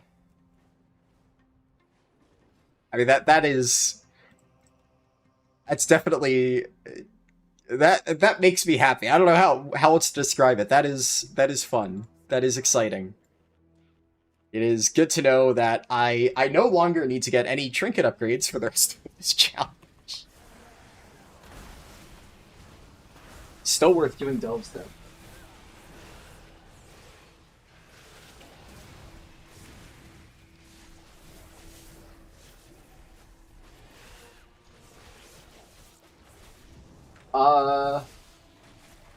You got super lucky last time you did time walking dungeons for leveling. You found a level locked 19 feral druid soloing the entire dungeon in 5 minutes. Nice.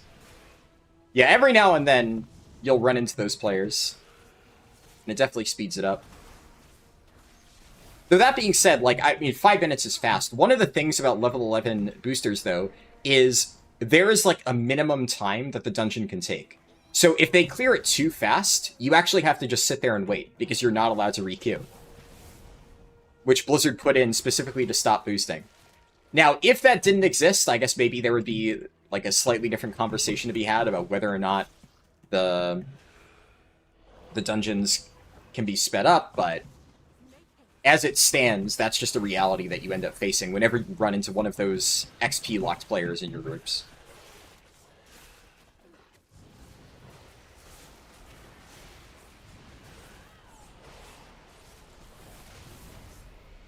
Alright, Valir, I need you to help me out here.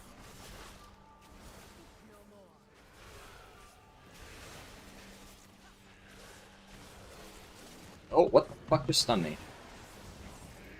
Oh, okay.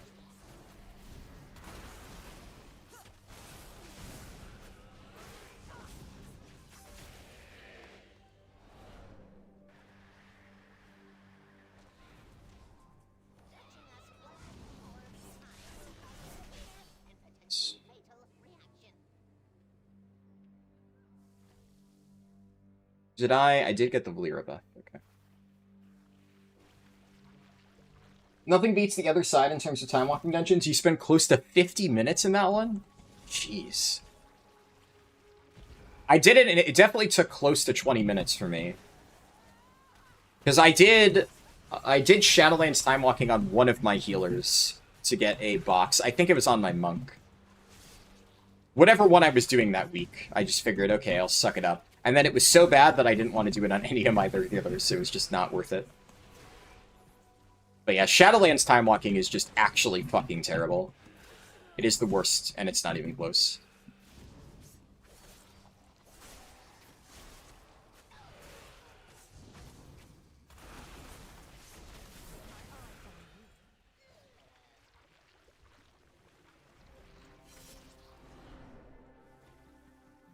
Stun thing is super annoying.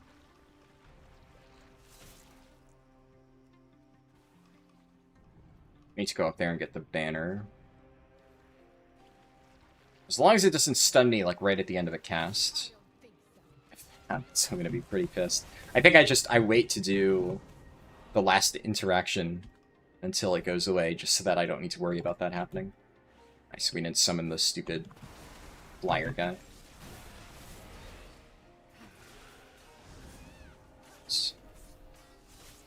So, what am I hoping to get from Delves at this point? Obviously, I could get random hero track items. The main reason to still do Delves is just they are a really fast way to get Ascendant Void Shards, which at this point I still need. So that is really, really, really important. There's only so many things I can do. Trying to think if there's anything else, like, what might be worth it for me. Because I really would want to farm them. The nice thing is, because Crucible is just so good, that's one trinket slot that I don't need to use it on. The one thing I'm debating is whether or not I use it on my current weapon. Because that is obviously very impactful. Or if I just hold on to it until I get a myth track weapon. But I guess, like, what else would I even need to upgrade, right? Technically, the two things I need to upgrade is I need to upgrade one more Hero Track Trinket so that I can get a Myth Crest discount on my second trinket, but I would really only ever do that once I got a Myth Track Trinket that I could use. And frankly, the odds of that happening are extremely low because I have Gaze of the Elves here now. So I probably just don't need to worry about my trinket slot at all anymore. Like, we're just done for the challenge. Which means the only thing that I would really need to use Void Shards on would be this weapon, and then a, inevitable future Myth Track weapon. So I'm gonna get one off this delve, and then I should get, like, a partial one off the remaining two delves. And then the idea would be that by the time that I'm done with enough dungeons to where I have another full Ascendant Void Core, I should have gotten a weapon by that point. Or, I guess, rather, if I've gotten a weapon within the first 3 dungeons, then I will very soon have the ability to upgrade it. Obviously, I would feel a little bit bad if I got it off my very first dungeon. That would be, like, kind of suffering from success there a little bit. But not much I can do about that. I still think it would be better overall. Where's the last thing? I think it's better buried under this mob. It would still be better overall for the early dungeons to make sure that I have a weapon as upgraded as it can possibly be. So I should do that. And then one of the other things is, by using the Void Core on a fully upgraded hero weapon, then I'm able to get the discount on the Myth weapon eventually. So it probably is worth it no matter what, yeah. Now, normally, for all of the healer 0 to hero challenges, I crafted a weapon. But in that case, I had just been doing weekly delves for so long that I had more than enough Myth Crests to just, like, send a weapon and be fine. But I don't have that many Myth Crests. I want to make sure that I'm spending them wisely as I start to get upgrades through bonus rolls. And considering I have a solid weapon here, and a crafted weapon wouldn't be that much stronger, and I would want to replace it eventually, I think it'll just be better to use the weapon that I have and then upgrade that. And then probably craft Arcana Weave Lining in some slot. We'll see, depending on what I get for upgrades.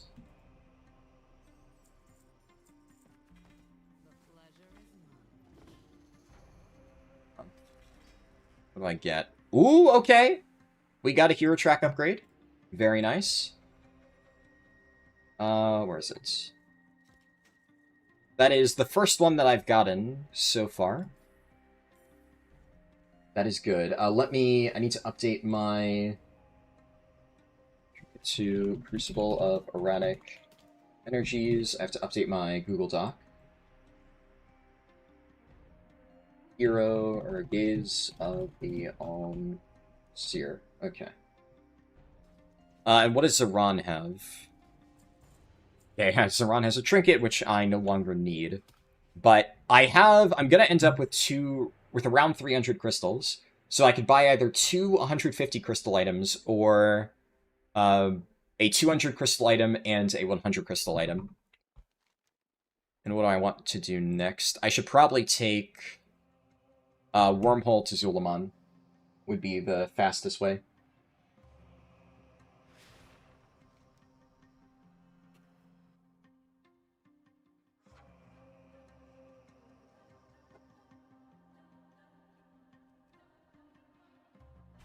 Now, obviously, there's a chance that I do these and Zaran has nothing good for me. But the fact that I did just get another hero item from that is still worthwhile. And every single delve I do, there's basically a chance to get up to 2 hero items, while also always getting the guaranteed Ascendant Void Shard. I'm not going to spam delves, like Invasive Glow isn't up, but a lot of times in some of my ults I would spam Invasive Glow to farm crests. And also you get more chances at seeing a good item that you want from Zaran. I'm not going to worry about that right now, but... Another thing, right, I also get the Gilded Stash from these 4. Forgot to mention that. So there's a lot of value out of doing these first 4 delves. But, well, the challenge will be done, like, within this daily reset. I'm not going to get any more delves to do. But if you are doing the gearing process over a longer period of time, delves still have value, but beyond the first 4 every week, definitely the value drops off significantly, but I definitely think it is worth it for me to do this. Okay, I'm gonna just try to round up a bunch of mobs, and then have Valeera cleave them all down. It's one of the nice things about Blood DK here. I can pretty much survive just about anything. And Valeera's damage scales really well on large target pulls. Okay, popping the shields early is not ideal.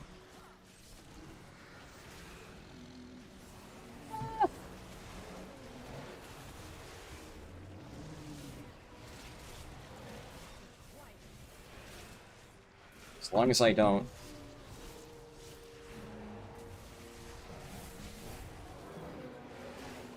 The Necrotic Bolt guys are a fucking pain, though. This actually might hurt. Come on! Oh my god.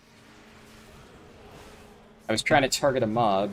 I was out of range because of tab target not working.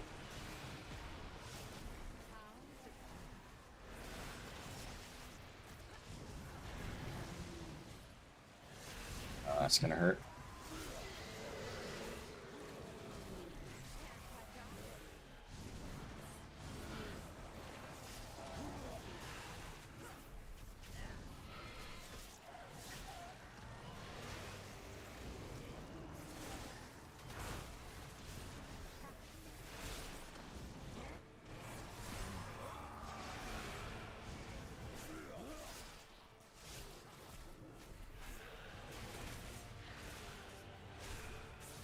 Okay. Oh, I actually did more damage than Valeera there. Valeera's fucking slacking. I assume most of her damage is... Oh, surprisingly... Yeah, Killing Spree did more than Fan of Knives there. Usually when there's that many mobs stacked, she just does crazy damage with Fan of Knives and Caltrops. I definitely, at this point, I've done enough delves to say that DPS Valeera is, like, significantly better than DPS Bran. DPS Bran was always just the optimal way to play it anyway, just because you would get through it faster. But I never felt like delves were significantly fast using him, other than when he was temporarily bugged and Hatterang was proccing and one-shotting enemies. But that was not intentional. I also need to do cooldown management.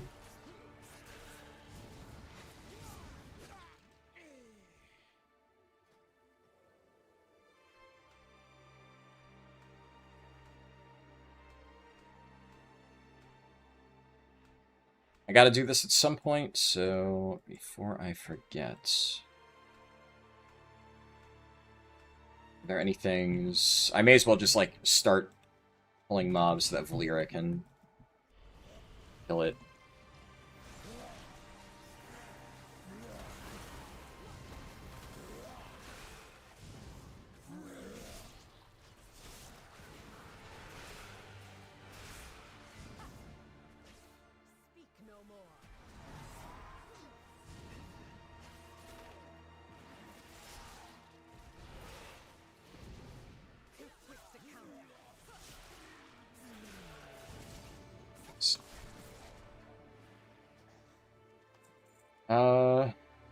Should be fine.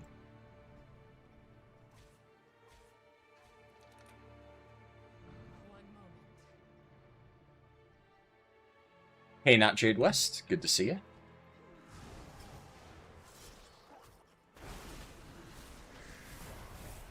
Is there anything else I need to set up?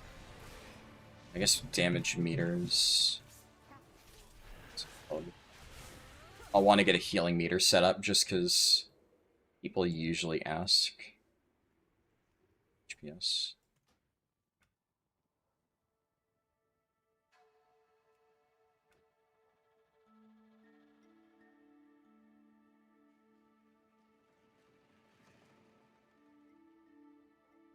Can you guys hear my dog barking? He's so loud. There must, like, somebody must be mowing the neighbor's lawn or something like that. I don't know why. But he's just been endlessly barking for the last 10 minutes.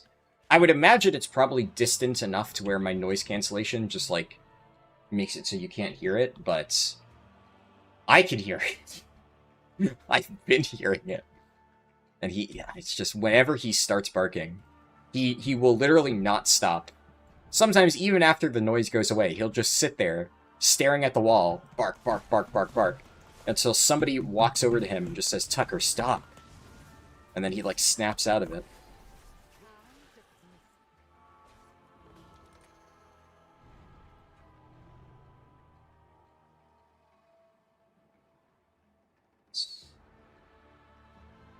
I think I probably use CDs. Most of them will be back up for the boss, because there's, like, the roleplay here.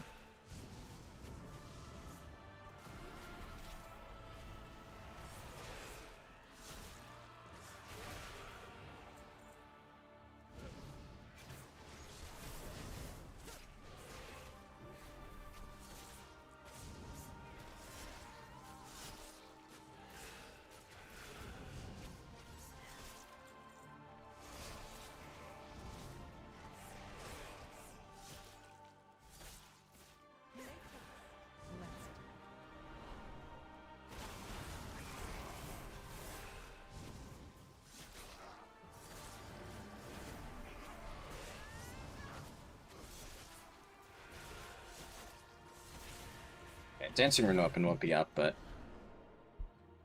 Reaper's Mark is. And then it's... Yeah, it's Shadow Enclave after this. So I can just leave and fly from here. Did... All three of them spawn directly on top of me? Okay. Sure.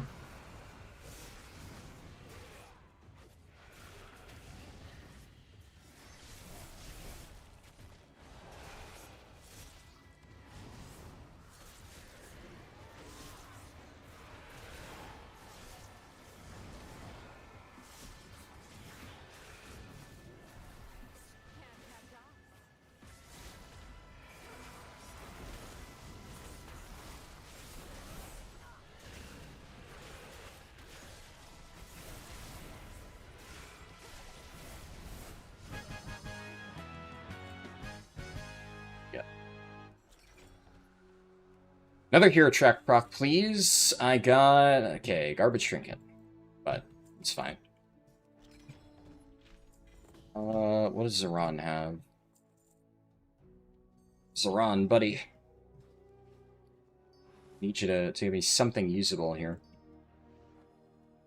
I mean, if I end up getting absolutely nothing off Zoran, then so be it, I guess. Obviously, I can't really control that. It does feel like a little bit of a bummer, though, that I do not think I've gotten a single usable piece of gear off any of the delves I've run from Zoran. It has been, like, pretty much just non-stop trinkets, which, in fairness, is most of the time. Blizzard, I don't know what they did when implementing Zoran's loot pool, but it's just completely fucked.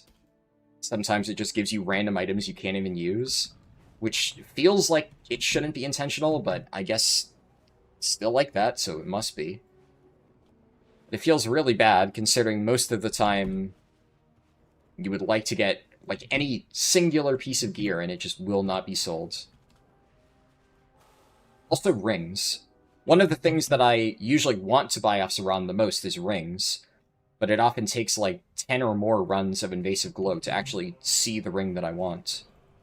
But for some reason, trinkets just have, like, a massively boosted chance of appearing. I don't really understand why.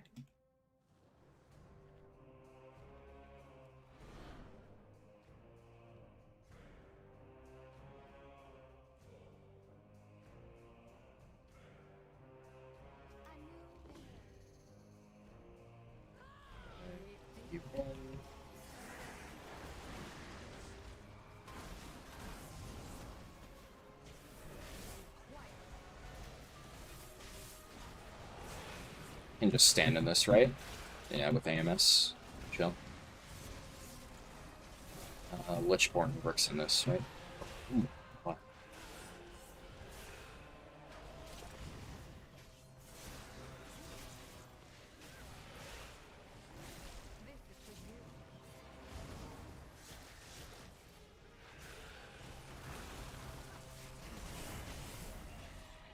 So after this delve, because this is the last one for today.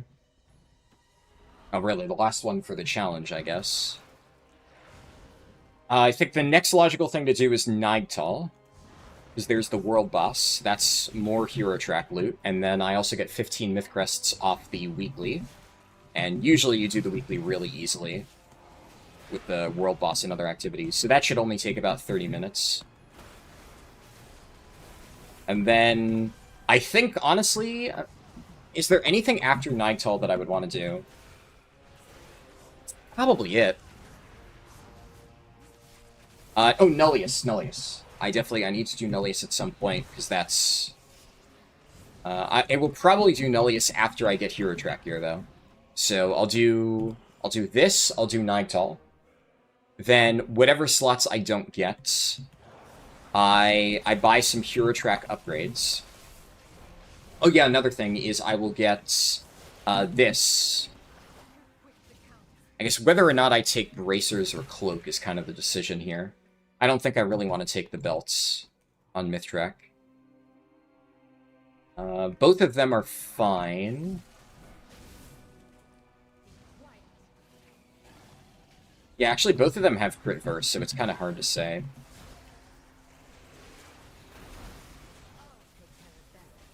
I feel like Bracers are probably... Bracers, to me, feel like a slightly more valuable craft slot than Cloaks going into a new season. Because I could put a socket on Bracers. I mean, I guess for the purposes of the challenge, it probably doesn't matter. I could pick any of them and be fine. But I guess since they're all roughly equal, then I do want to think, like, long-term, if I want to play this Blood DK after the challenge is over, which one would I get the most mileage out of? And my logic for crafted Bracers is, if I put a socket in it, then you're going to want to hold on to one embellishment for quite a while into the season. An embellishment is a low-value slot, or yeah, you want the embellishment in a low-value slot, so either cloak, boots, belt, or bracers. But then it really helps if you have it in a slot that has a socket, so bracers or belt. Now, I don't have Rotmire belt in this character, obviously, but belt is ruled out for any optimized characters because Rotmire belt exists. So That's just at a higher item level, which means that going into the new season, like on my North American Blood DK, I have to make a choice between cloak, bracers, and boots. I'm going to craft all of them. So right now I have my embellishments and cloak and bracers, but I'm actually going to craft a pair of embellished boots as well. Just in case, just like, let's say I get myth track bracers off something, then obviously I'd want to be able to use them. But if you have, like, assuming that you don't get a better item, then having it on your bracers feels good, I guess, provided you're able to put a socket in it, because then you're able to get a guaranteed socket piece for longer into the season. Whereas that wouldn't really matter for boots and cloak. That's at least my logic. I don't know if that's necessarily correct, but it feels logical to me. So I guess considering the stat line on the cloak and bracers are both really optimal, and, well, none of them are optimal for Sand Lane Blood DK. I'm going to be playing Deathbringer for M+ anyways, but Sand Lane just isn't even a consideration because none of them are good. But 2 of them have best in slot stats for Deathbringer, which is crit verse. And if I have to choose between crafting a cloak or crafting bracers, I feel like I would rather craft bracers. Because I do have, from my vault, the ability to add 1 socket to something. So I could do that, and then I can socket my crafted bracers right now, and then I could actually use that as part of the challenge. And that way I still have the cloak from... Jesus, this boss is so annoying. I actually, yeah, I just realized, I read this message earlier, but I don't, like, read it out loud. But yeah, earlier I saw you say single die. The people who designed the Lord Antinorian fight are such cocks, which, yeah, could not agree more.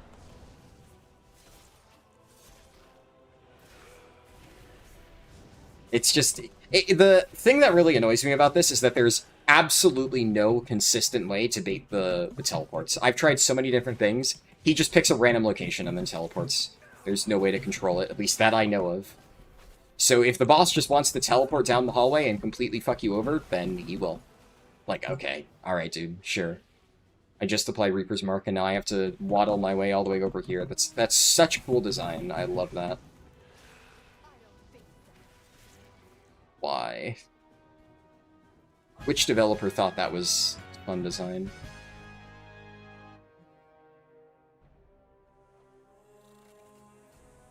Alright. We're done with delves. At least not counting Nullius. Another Warband trinket. Don't need it, but... is that... No, Champion Track. Okay. Don't need that. At least I got 1 usable hero track upgrade, so it's not the end of the world. And does Zeron hate me? Oh, okay. I don't know why I have that in my bags.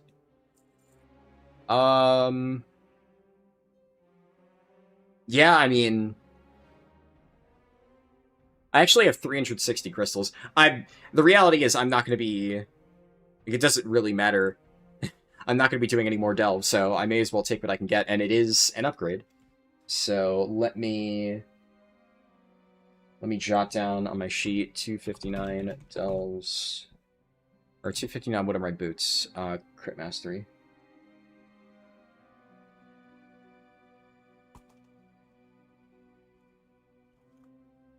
Pants are haste mastery.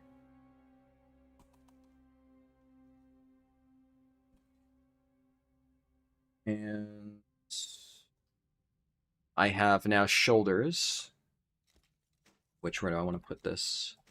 Here, Akelzon swiftness. There. Oh, I just realized I never enchanted the helmet I got.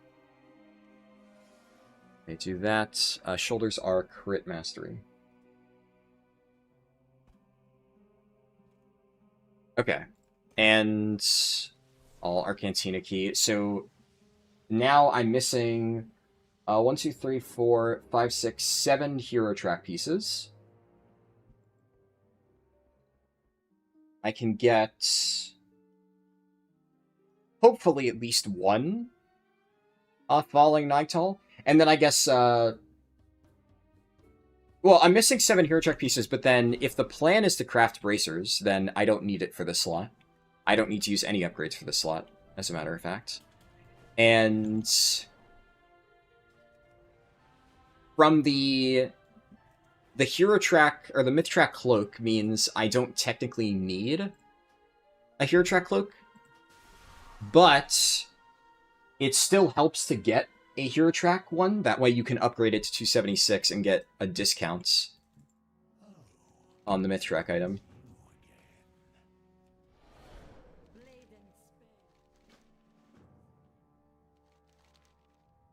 Okay. Are there any easy bonus objectives? Not really seeing any. That's awkward. I could always come back here later. There's no rare mobs either. The only... Here, what I'll do is... I need to go get the world boss quest anyway.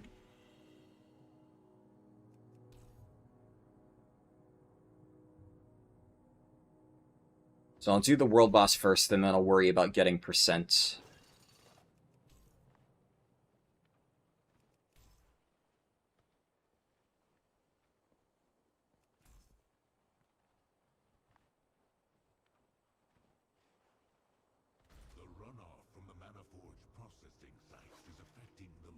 One of the reasons that I definitely like Nightall significantly more than Vol is because you can do things like that. Like, once I got the hang of Nightall and I realized how to optimize the movement in it, like doing things like this, just knocking yourself in the air and then slingshotting forward, honestly, it's kind of fun. I gotta be real. Whereas Vol is just kind of miserable to play in pretty much regardless. I have not found any way to make Vol not just feel like the worst shit ever made.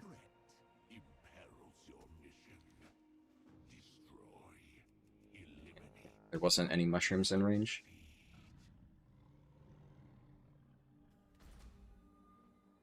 Have these guys pulled yet? Okay, there's a bunch of people here. Makes the two in Vol leave. Yeah, sounds about right. We need 15 minutes. What? What do you mean we need 15 minutes?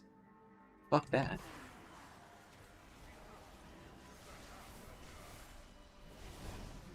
The world boss respawns fast enough. Why would you just wait 15 minutes?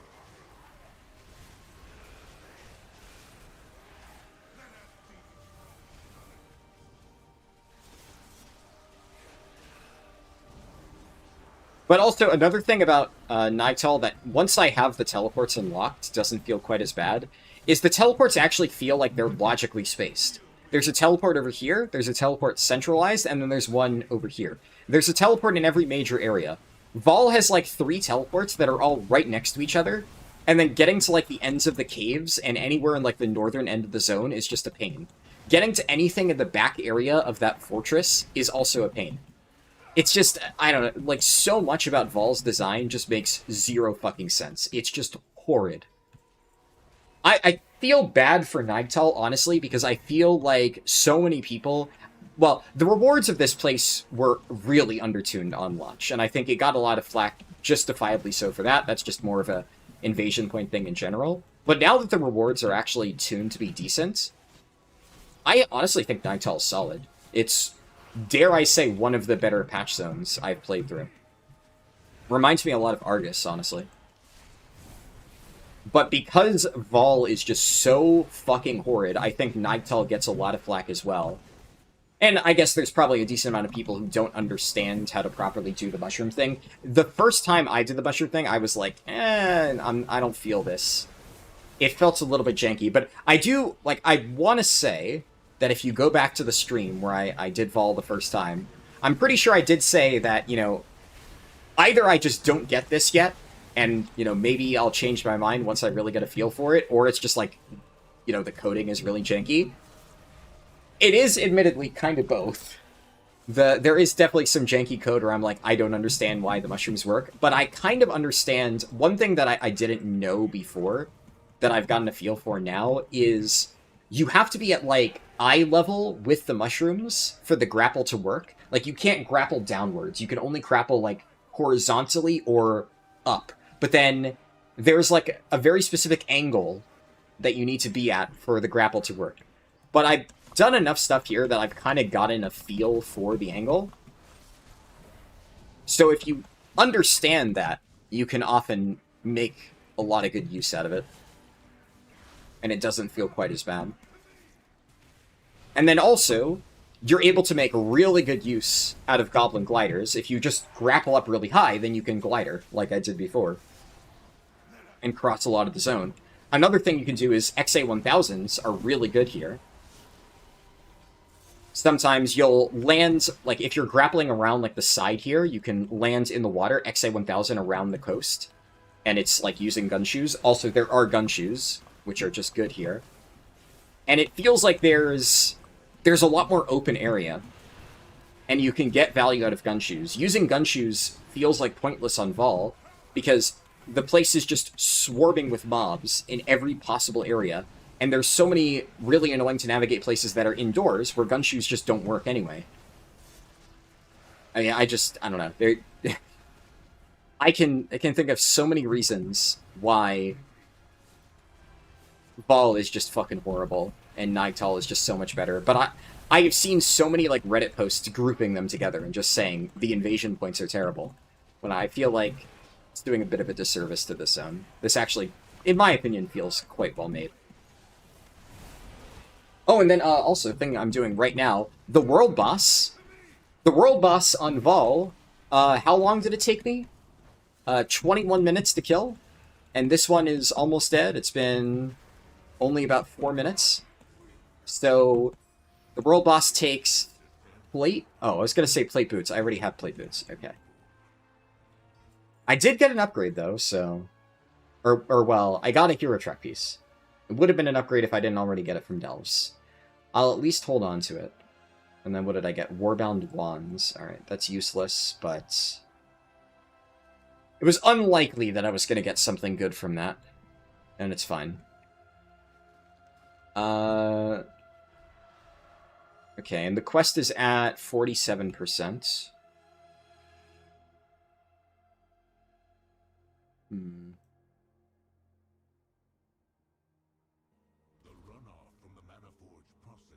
I saw that there was a rare there, and apparently it's already dead.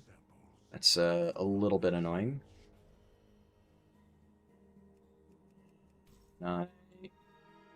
Or this.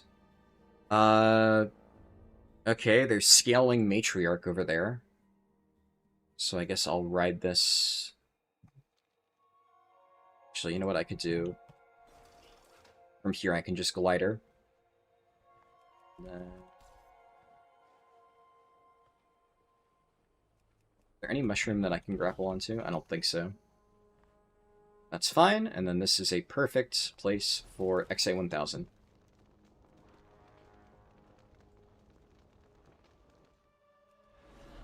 Oh shit. Go, go, go, go, go, go, go.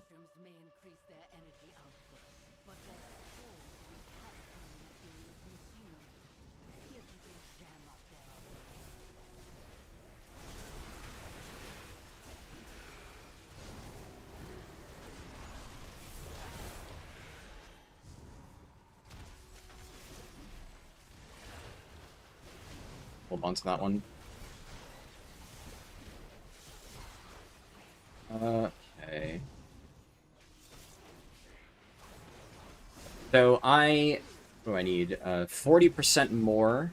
This world quest, or this bonus objective, High Spore, is really easy. These other ones are all really, really, really garbage, and I would rather not do them. It looks like a world quest is resetting in a minute or two, though. So I'm going to do this one. I'll see which one this turns into in 3 minutes, and then I'm also going to check the group finder to see if there's any, like, rare mob hunting groups up. And there should be, like, a handful of activities that I can do really quickly to finish off this quest.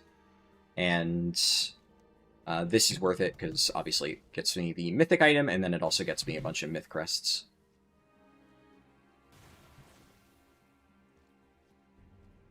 Let's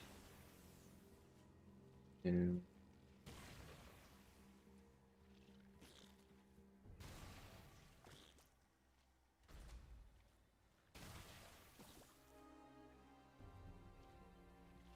this.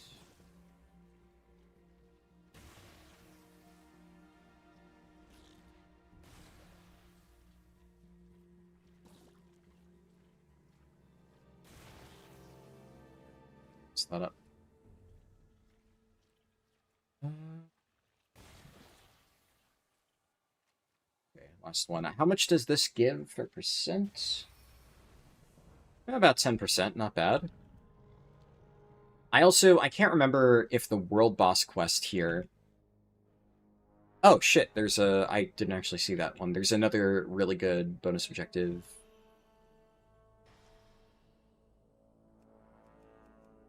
By the base camp.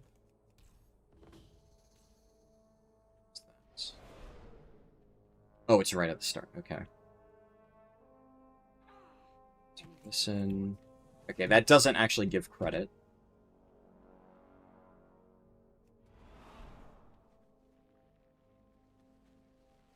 This should be a very short hop, right? So fucking close. It's like just gonna be faster to do this.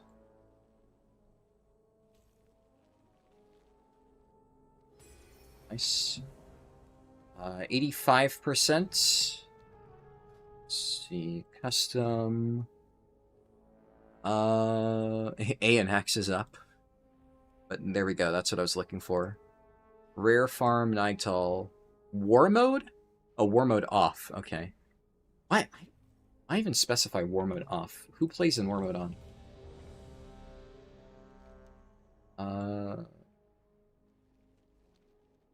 There's no actual rare mobs up on this shard. There are these two mini elites, which do give percent, some at least. And one of them's dead. I swear if this one dies before I get a chance to tag it, I'm going to cry. Yeah, no, it should be fine.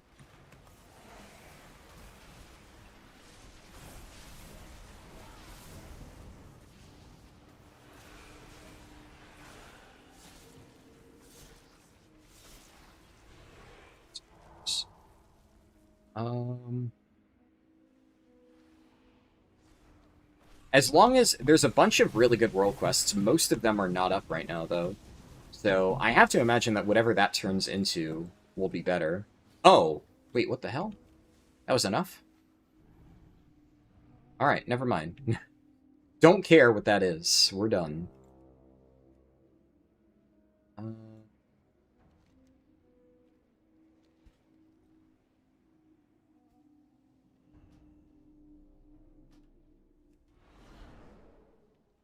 Turn this in. And... yeah, I'm gonna buy a hero truck piece for that anyway, so it doesn't matter. But yeah, I'm pretty sure it would be better to buy the cloak. I think that's what I want here. I'm trying to think if that is wrong at all. I do not think it is.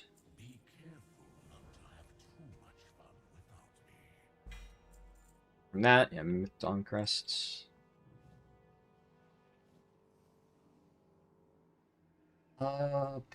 Myth Ritz Verse. And now I think we're ready to just rip the rest of the gear, and then we'll see what I want to do next.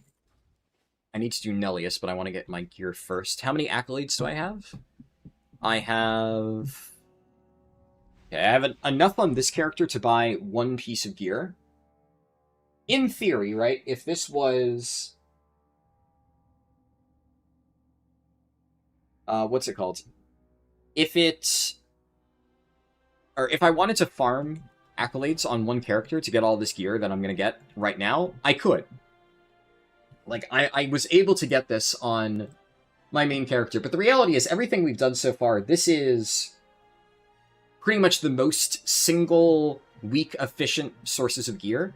And if you're on your very first character ever, it might just be better to wait until the next week. Now, we're late in the season, right? So you're going to have to farm a little bit if you want to get caught up. But frankly, if you're going into the new patch with this gear, and you do this again like the week after, you're probably fine, right? You don't really need to grind your ass off just to have slightly higher item level for stuff you're going to replace early on anyways. But if you have a lot of alts, you can repeat that process of invasion points to get a lot of really good gear early on. So what I'm going to do now is I need helmet, neck, chest, bracers, gloves, belt. And bracers I'm going to craft... I can also convert these. Bracers I'm going to craft, so I don't need those, actually. Gloves I'm going to buy here. Right, and then there's a bug where sometimes you buy this, and it doesn't let you actually open it. But if I log out and back in... Well, if I log out and back in, I will be able to. But in the meantime, what I'm actually going to do is just, while I'm at it, log on to my my other character, and then buy the remaining slots with the accolades they have stored up, because this is Warbound. So I need helmet, neck, chest, and belt. Helmet, neck, chest, belt, and I do want to get a cloak just so I can get a discount on my Mythtrack cloak, but that is a lower priority. So helmet, chest, belt, and neck. And then I have, I think, enough accolades to buy a cloak in one of my alts, so I may as well use it.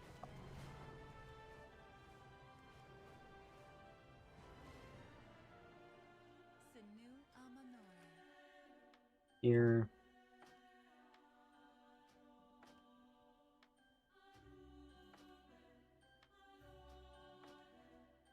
What character do I want to use for that? I jotted down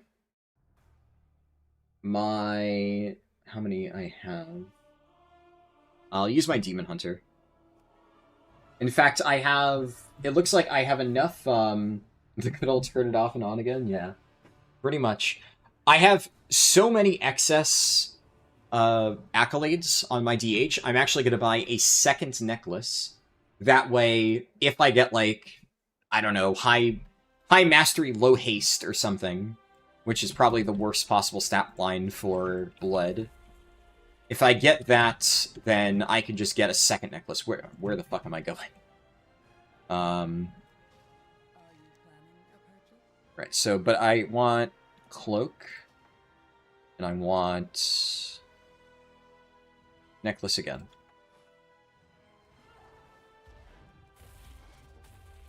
Oh, and you know what I could do? I should have just done this. Warbound Bank distance inhibitor.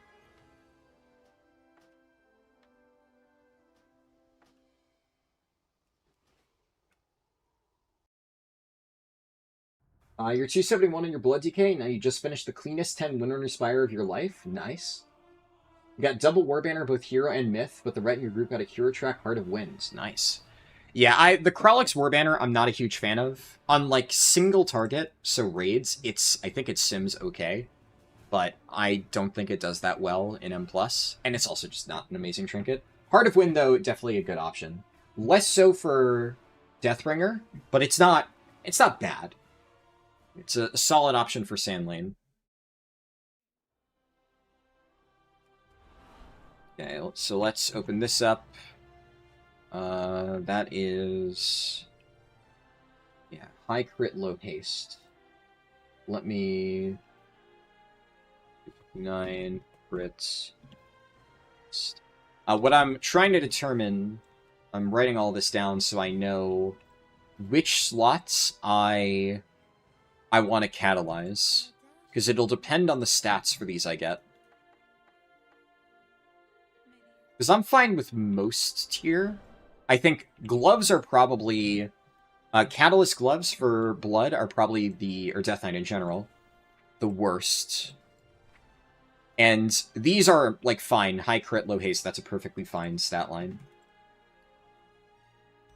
As long as I have... okay, that necklace is good. I will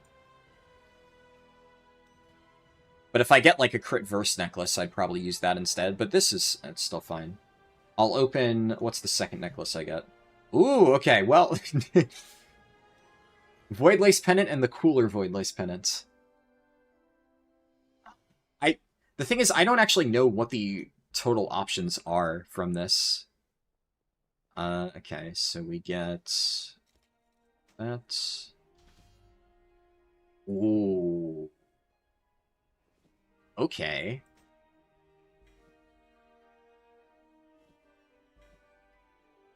And I just want this so that I can get the discounts. All right, let's take inventory real quick. Crit, haste, and then neck is crit mastery leech.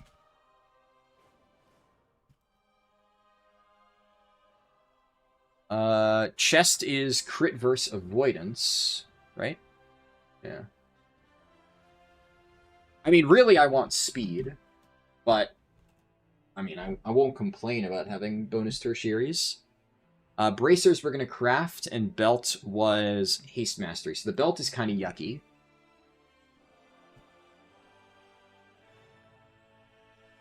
Okay.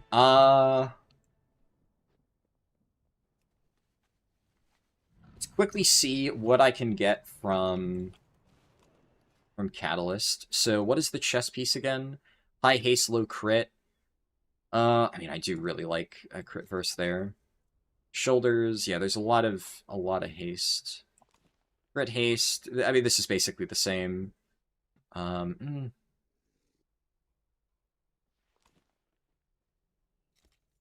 I think it averages out all the same. I like this stat line, so I'm definitely going to catalyze pants.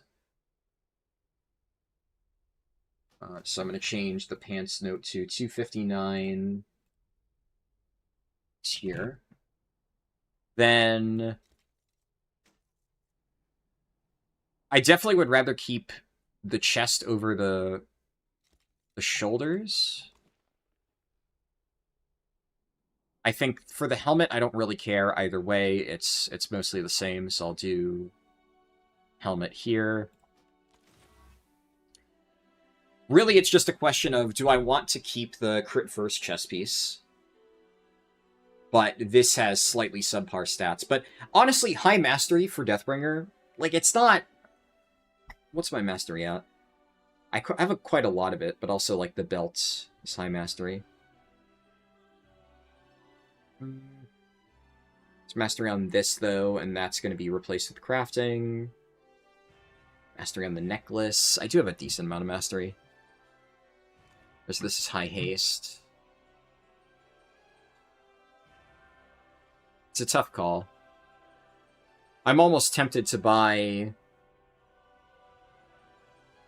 No. Yeah, I really don't like those gloves. I'll bite the bullet. I'll do this. And then get it this way. Okay. Chest tier, shoulders tier, helmet tier.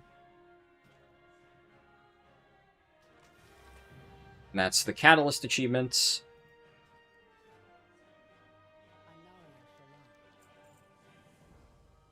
Then, boots, I'm fine with these stats. What do we catalyze into anyway? I think it's haste verse, right? Yeah, it is. So yeah, I'm fine with this. Gloves I'm fine with. What are my stats looking like? I have a nice mix. I really don't like that belt.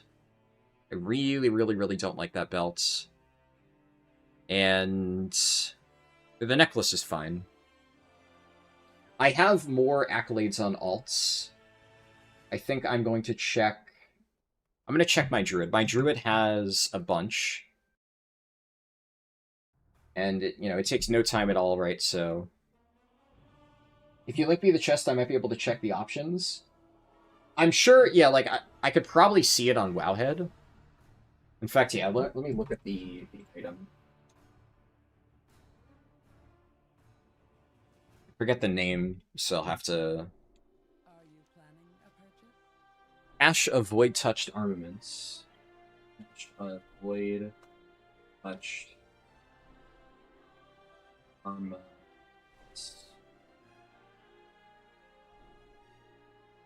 And then, right?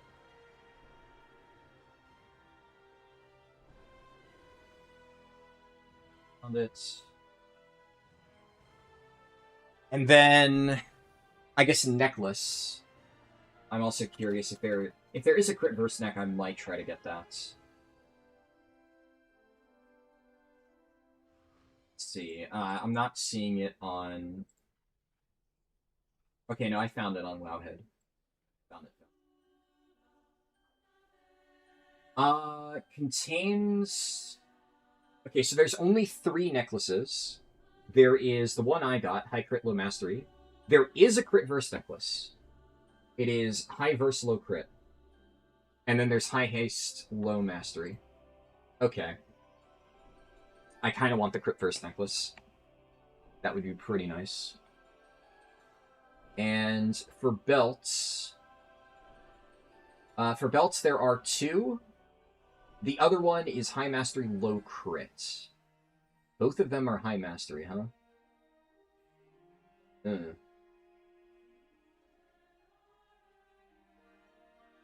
It's a bit yucky.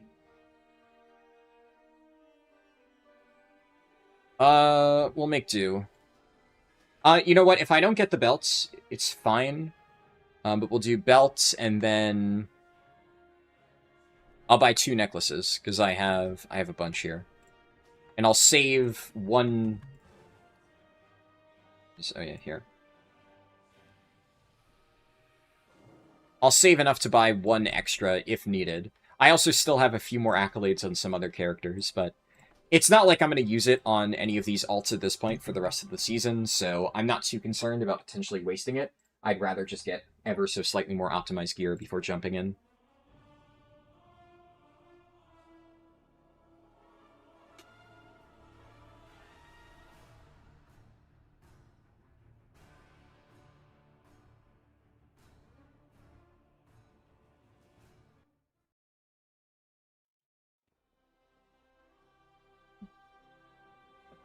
Another thing to consider, what does this catalyze into?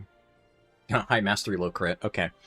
So, no matter what I do, there's no, like, super amazing belt that I could get. But it's fine, right?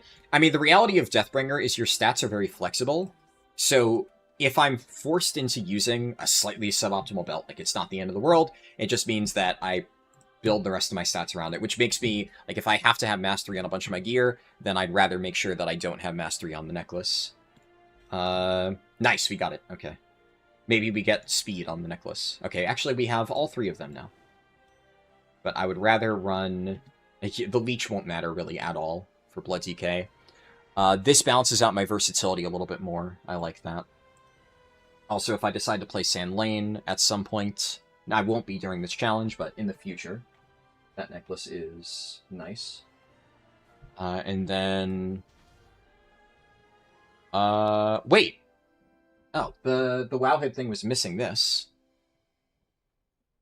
That's... okay. That's kind of crazy. That's better. It's... So, all of them are high mastery, but at least this one has verse, because I have, like, a lot of haste on my gear, and... or more than I would like as Deathbringer. So I didn't want yet another haste mastery piece, and I'm missing versatility. But okay, that is optimal, and it just rolled a socket for good measure. So, fucking colossal W there. Let's put one of these in here. Wait, no, do I have it? All right, I guess I put that in.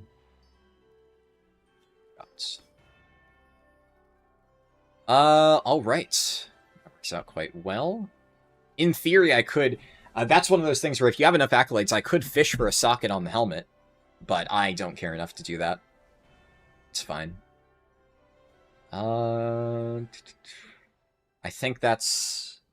I need to do enchants.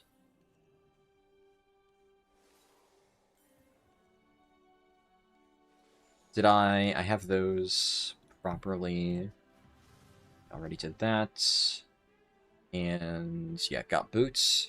Okay, I believe everything's enchanted now. What are my crests looking like? Yeah, I believe, yeah, I can convert up to champion now. So this is why we did that other stuff earlier. Okay, and now we take stuff like this, right? 10 champion crests. Upgrade this. Take the pants. Discount there. I might not have enough champion crests to fully do this. If so, that's fine, right? We'll make do. Trinkets I'm fine on. Rings, I would like a discount. But I need both rings. I can do that.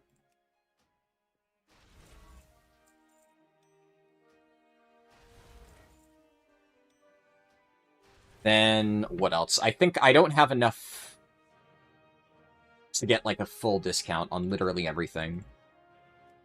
But, I mean, it's fine, especially with the way that it's discounted. You're gonna get more hero crests anyway, so there's not much to be done about that. I just want to do, I guess, how many? I have 2 more, right? So shoulders, I'll upgrade. I'm just trying to think, before I send hero crests, are there any sources of champion crests that any sources of champion crests I might still get? I think Nullius only gives hero and myth, so there's no point, right? But I may as well wait. It can't hurt. And then, was that it? No, 10 more. So what do I want? Gloves, I guess. Sure, where are... Am I blind? I am blind, yes.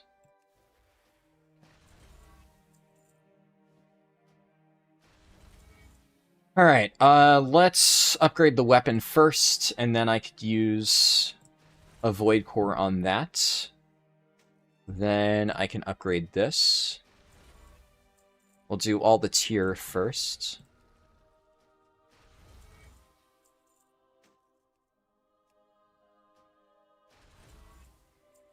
Where's my cloak?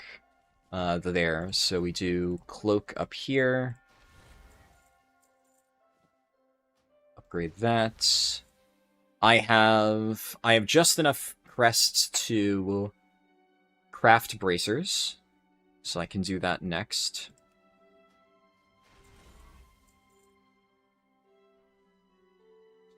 I will do this. And then these slots are missing. I'm short hero crests to fully upgrade all of these. I could get some, but we're also going to get a few more off Nullius. But I may as well spend whatever I have. Rings, at least, are... I did get the discount for them. Okay. So we do that.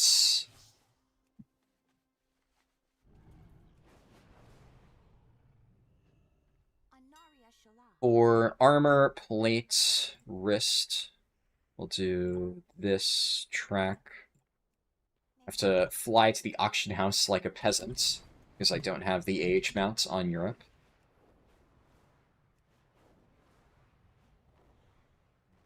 My goods are one of a kind.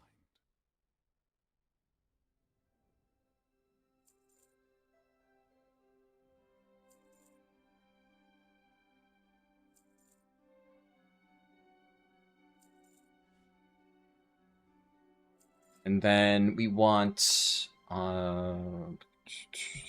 quick blade. See in missive. You know.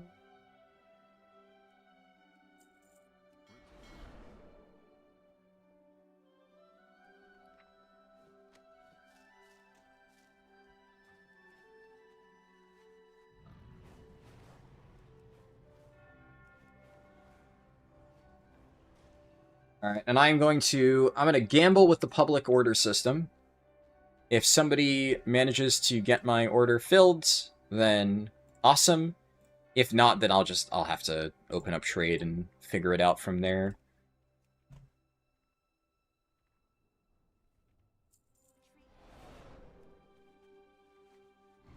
First time seeing the H on Midnight? Yeah, a few people have said that while I've been playing on Europe. It took me a bit of time to adjust to as well.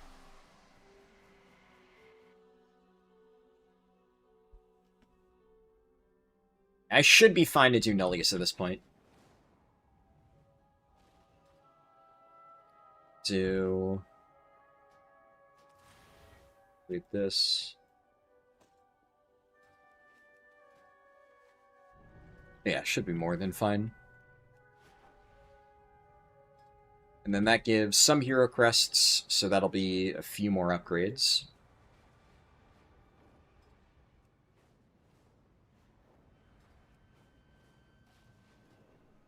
And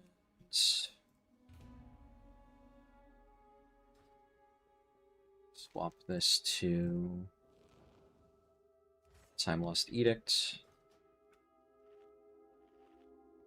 And then Lyra.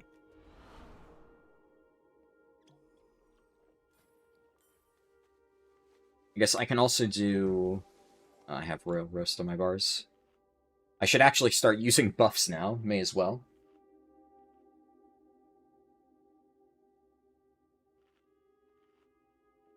I'm gonna save pot and drums for the very end. I probably don't need it, but also...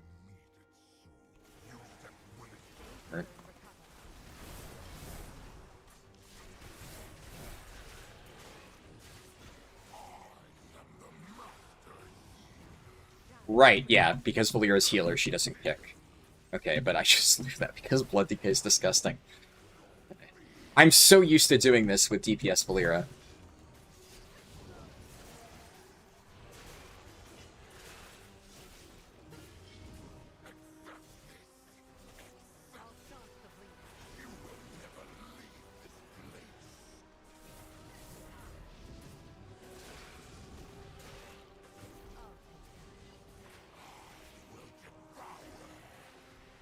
Not having to worry about the debuff, honestly, just makes this so much easier.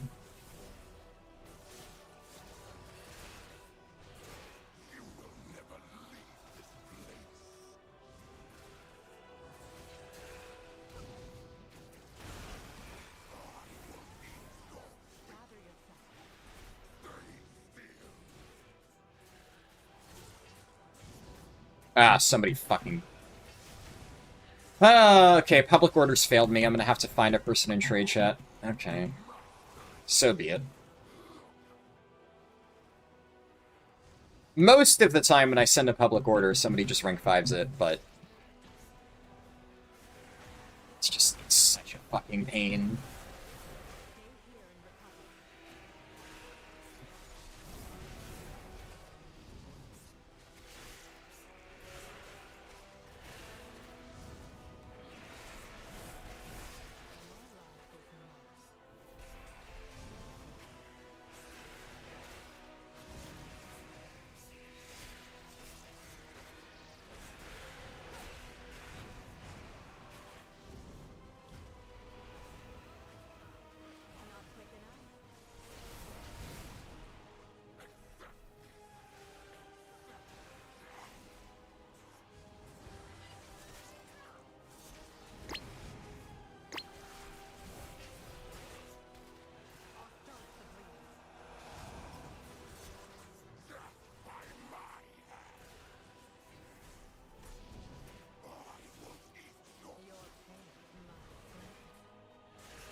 Can't imagine this will be a trouble at all. Pretty much the only thing that could kill me here is just if I fucking zone out. I remember doing this early in the season on Blood was rough at the very end, because Imploding Strike would just start one-shotting you, but... I mean, I was 20 to 30 item levels below what I am now.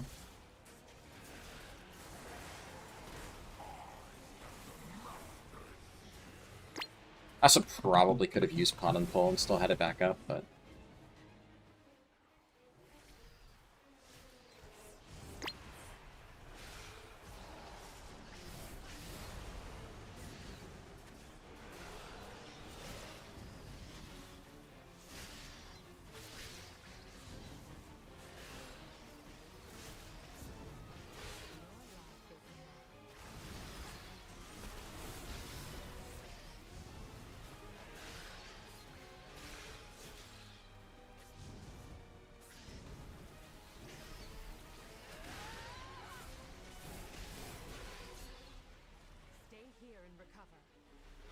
Second now, at least.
And 25% is the Ogre caster, right?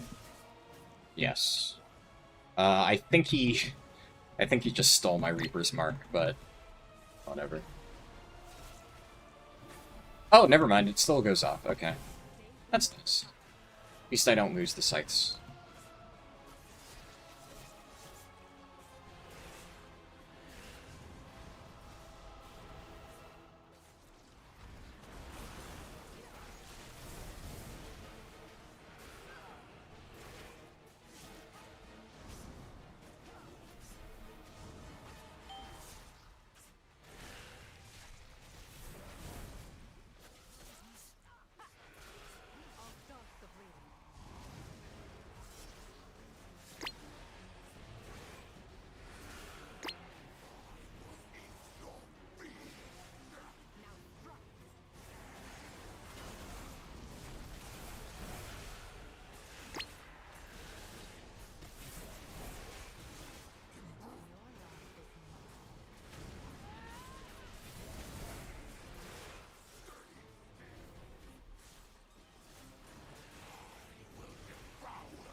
Nice.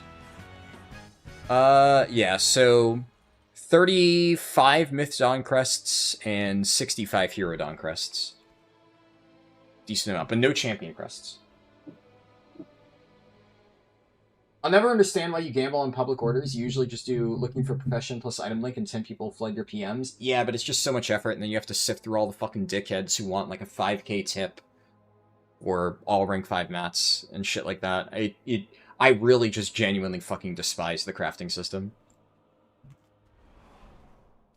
Because here's the thing, my logic, right? Yeah, so somebody made it at fucking rank 4. My logic is that I'm gonna have to do this anyways, no matter what.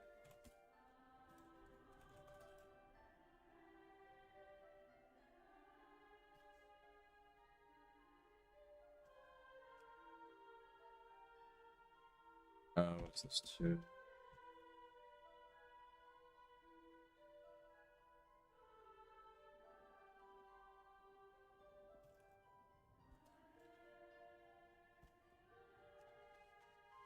You know, I either just start off by posting in trade chat and having to deal with that shit, or I throw it in public orders and do that. One of the other issues is that this server, for whatever reason, I guess what am I twisting nether, is absurdly horde dominated to where it's like basically impossible to find an alliance crafter, depending on the time of day.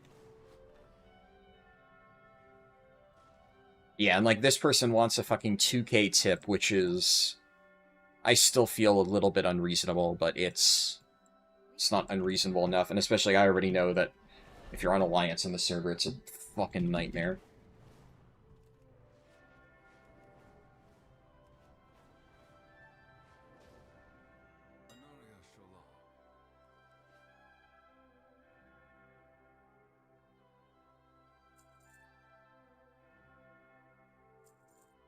Why? Oh, fuck.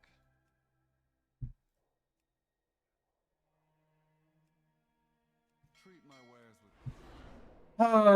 with Included the olds. Dude, okay. Whatever. My goods are one of a kind. Thank you, Blizzard. Just the actual recraft order. Thank you. I'm gonna try and use this guy's auction house. Let's see if he moves.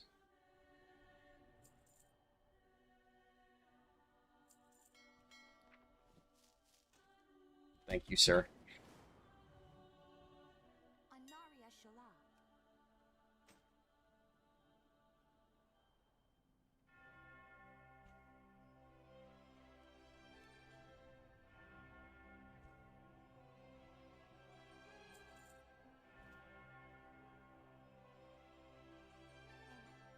But yeah, I either need to go through that entire process anyways, or I can just gamble, and then I don't need to tip 2K, because if I get it on a public order, which I should note, by the way, it's like 75-25 in my experience. More often than not, I throw a public order and it gets rank 5'd. So then I don't have to tip, 2 to 5K depending on the person. I can just tip my usual 420.69. And then I also don't have to deal with having to fucking send the public order and whatnot. I'm gonna have to do that anyway. Or the private order, I mean. I'm gonna have to do that anyway if somebody fails the craft, but that's only 25% of the time instead of 100% of the time.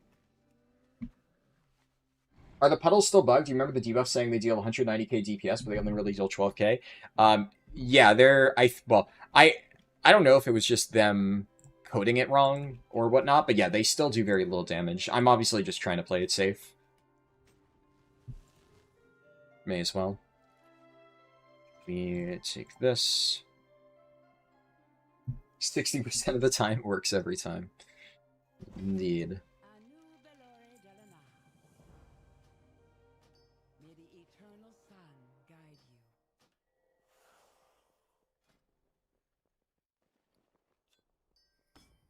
This, and we can send a few more upgrades.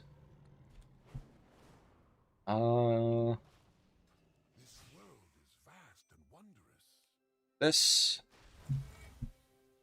And I guess I have enough to upgrade the cloak. Cool. Now, everything else, honestly, so I have a handful of hero crests, but I don't want to potentially waste these. So I'd rather try and be efficient with my remaining spending. And, I mean, this is more than enough, right? I don't need to have literally every single piece fully upgraded. We're at 275. This should be enough. Well, this is definitely enough to tank dungeons. More than enough. But I'm going to try and be a little bit efficient with my remaining crests. And I should be good to enter dungeons now. One last thing I'm going to do is check my talents. I'm pretty sure I have everything correct, but I'm just going to go double check what,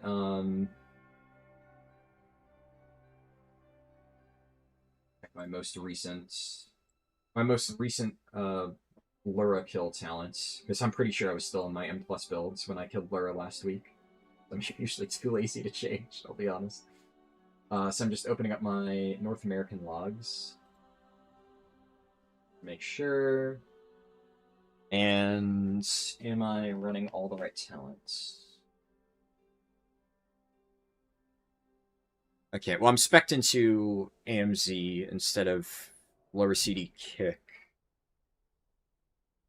But obviously that makes sense for a raid. I guess really it's a question of I could drop Subduing Grasp. In fact, I don't think this is that useful. And then it's just a question of, do I take lower CD, AMZ, or Blinding Sleet? I feel like for a lot of pug keys, Blinding Sleet, just so I have my own extra AoE CC, is probably going to be nice to have. I am running for last talent. Do I want to run Umbilicus Eternus? I feel like this is unnecessary. Obviously, for super high keys, it's nice. know if I care. Yeah, okay. So I'm happy to see that my memory of, because I was not referring to my actual talents when I set this build up during the leveling process, but I nailed it bang on, other than like one utility switch. But my class tree is exactly what I run, so I have that memorized. Really, it's just a question of, do I want to run Umbilicus Eternus instead of Sanguinary Burst? Because this is like a little bit greedy damage, but I feel like I'd rather just have the extra damage. I don't think I need Umbilicus Eternus. You could also run Lifeblood.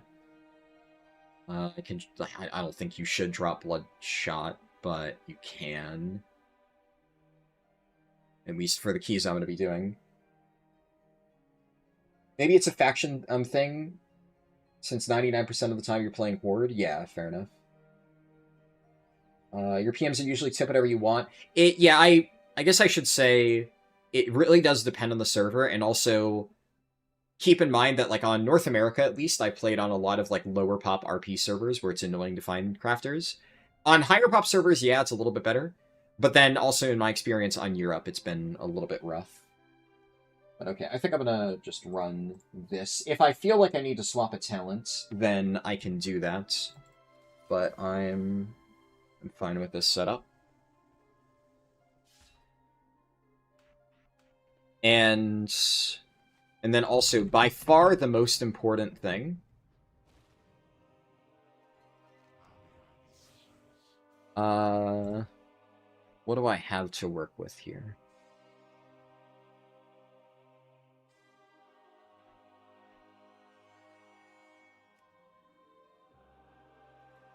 Interesting plate set.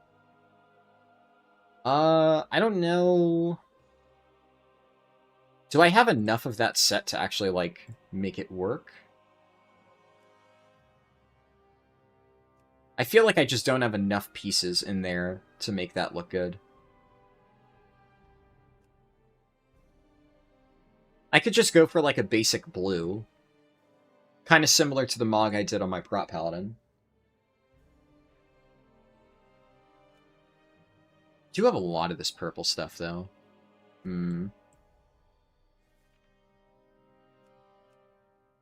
That doesn't work. Can I make any of this work? No. I have such limited options on Europe, unfortunately. I hate that, like, the purples don't match. Kind of makes it impossible to run that outfit.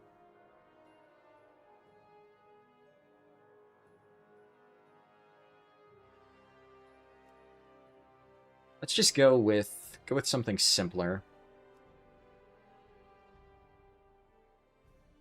Let's do I really not have boots that work? Surely. Okay, that looks good enough, actually. That, like, half matches. Sure. Do this. This. This is basically the same Mog that I picked for my Prop Paladin, but, you know, in fairness, I don't exactly have much in the way of options right now. I'd rather at least have a somewhat decent Mog than complete garbage.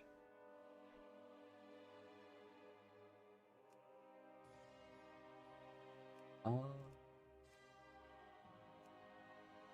one looks good. And I mean, the weapon I have, honestly, is pretty nice.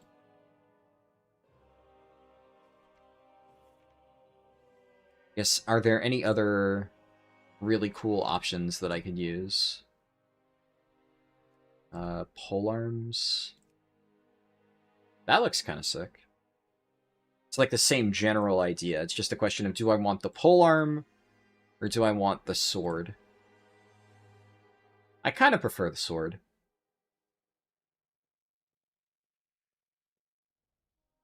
Yeah, good enough.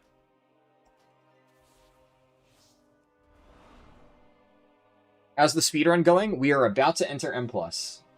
So it's going good. We are actually, I guess we're done with the gearing process in under 10 hours. So I have about 5 hours to match my projection of, what's it called? I forgot what I was going to say. Okay, I said before I wasn't going to try to apply to 11s. I'm going to, like, YOLO it, right? I'm going to see... Let's do clear all the filters, tank role available, and I'm going to search 11 to 12.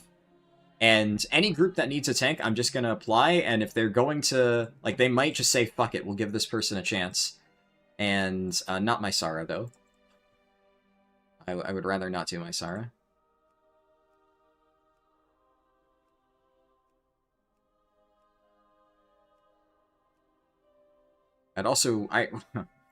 I'd rather not do Magisters, but beggars can't be choosers. But, like, one of these groups might be so desperate that they would say, fuck it. So I'll do this for, like, I don't know, 5-10 minutes, and if I find a group, awesome. If I don't, then I'll have to push my own key. But we'll see. I figure there's, like, a non-zero chance it works. The only issue is because I don't have any... Like, I have 0 score on this character, it doesn't show my Raider.io account-wide score.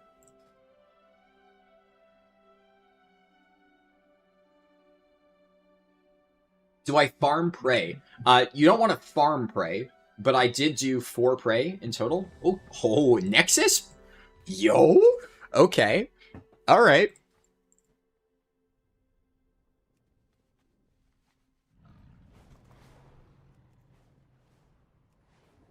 I guess one nice thing is there is, like, a chance that if somebody searches, like, Rossiliana on Warcraft logs, they might actually just find my North American DK.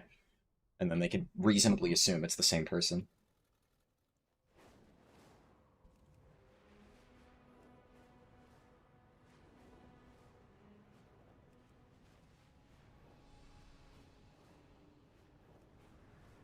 But yeah, I did 2 Prey before the weekly reset, and then I did 2 Prey after, because the first 2 Prey you do every single week, you get an Ascendant Void Shard.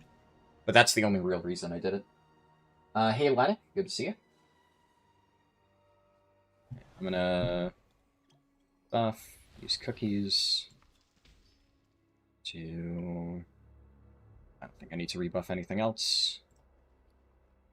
And I have everything I think enchanted. Should be good to go.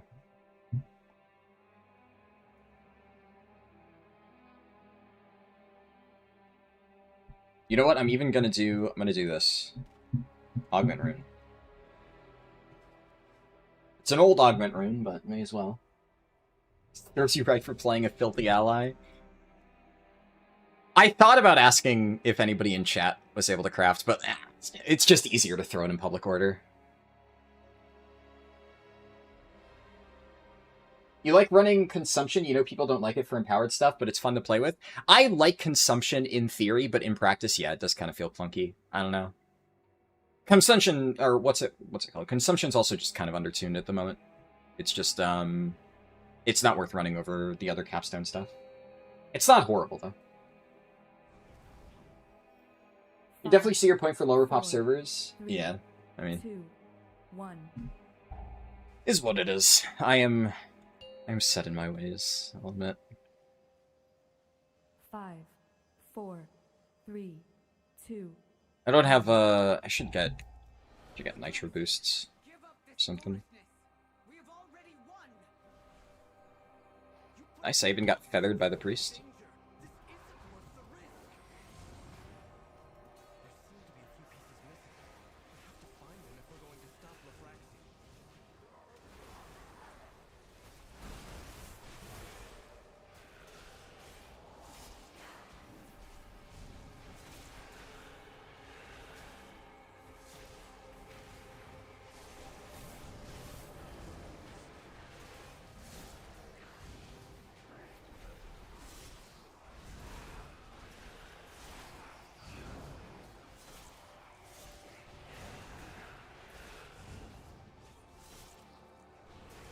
Alright. We are off to a good start, I think. Despite being only, like, hero track stuff, I just fucking smoked most of the DPS. That's always a fun feeling.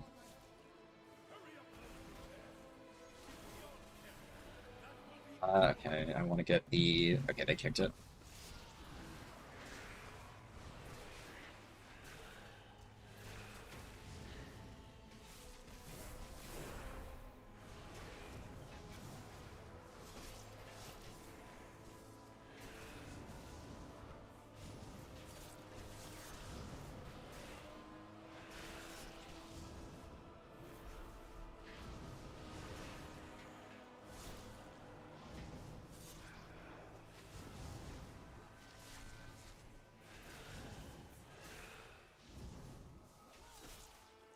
Okay, are they gonna... Are we gonna kill this in time? The DPS are... Ooh, struggling a little bit. Okay, they're also kind of pulling stuff for me. It's fine, but...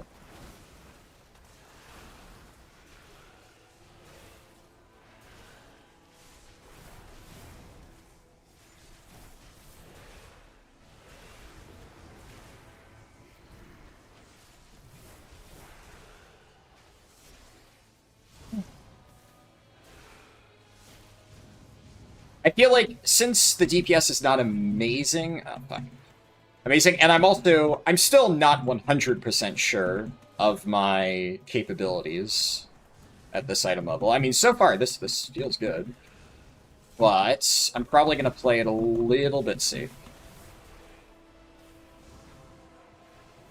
So I'm not gonna do like some of the giga pulls that I normally do.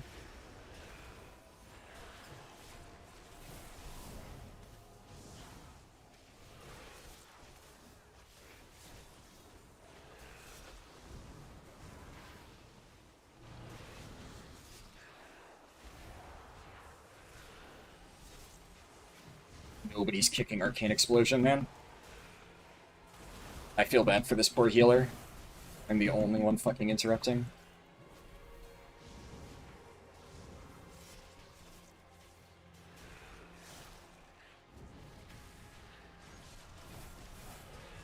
Fortunately, you can't grip those mobs, I'm pretty sure. Wait. Why? Dude...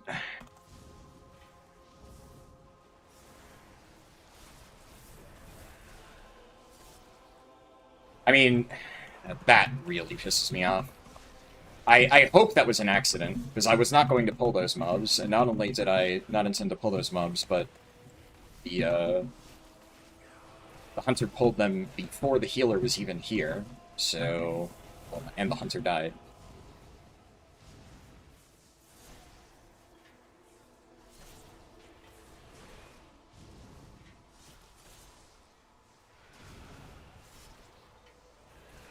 I'm just gonna give them the benefit of the doubt and just assume that that's what happened, that they just, like, accidentally sent their pet in or something.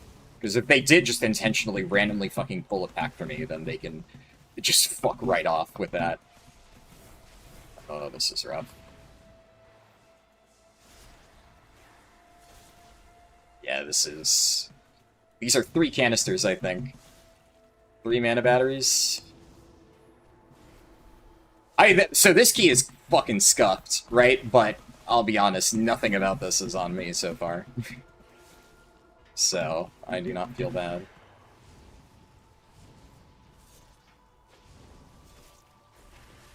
Zenus is, it's doable.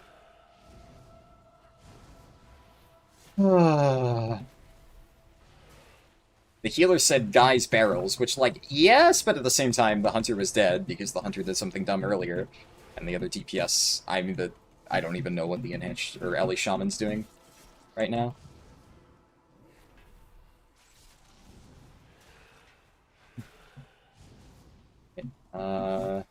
I'm gonna use Reaper's Mark, I guess, because it should be back up for the next pull when I need it.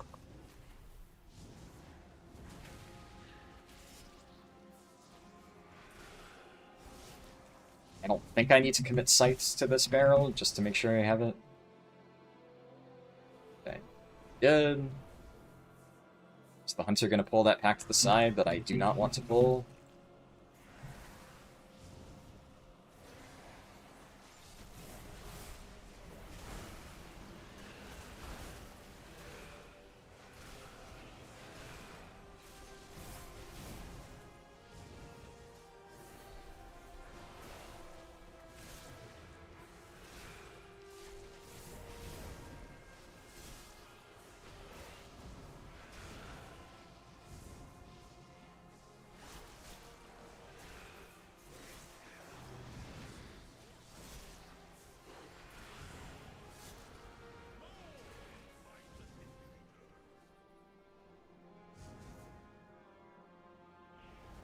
I mean, like, all things considered, this is still very fine.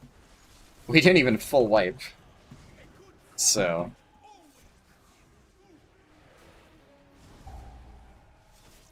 as long as I just keep hard carrying here, I think we're chill. Okay, my timers are in the center of my screen. I have to move that after this.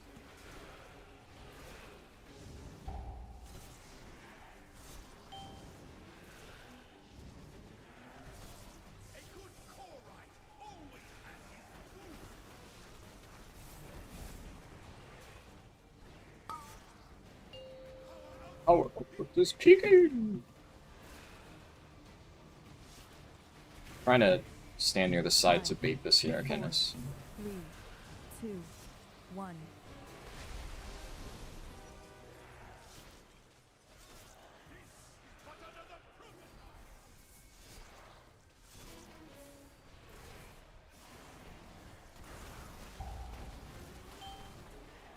Didn't even notice they died, man. Oh, that's really unfortunate. They're gonna let the hunter die?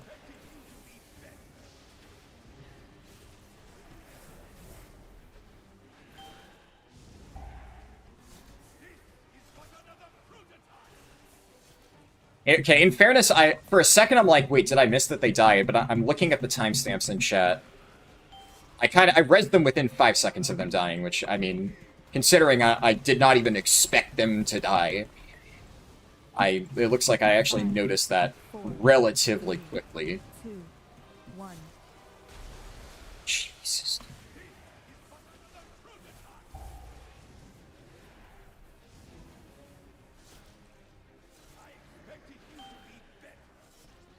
Alright.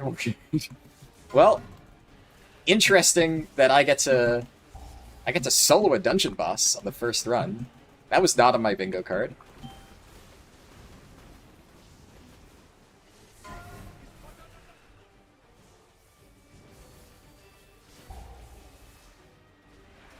I think I'm probably fine here.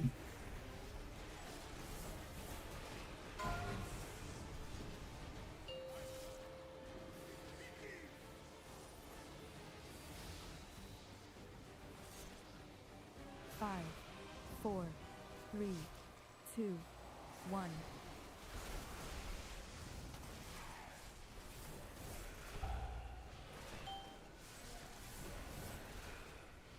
I do think, though, if you think about it, right?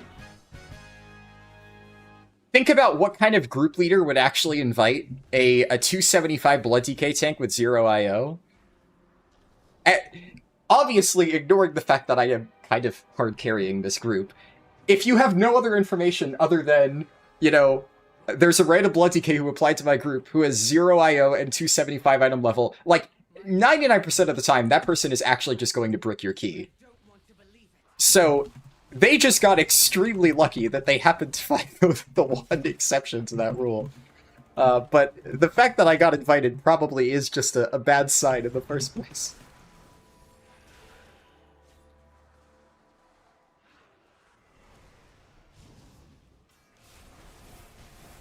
Oh.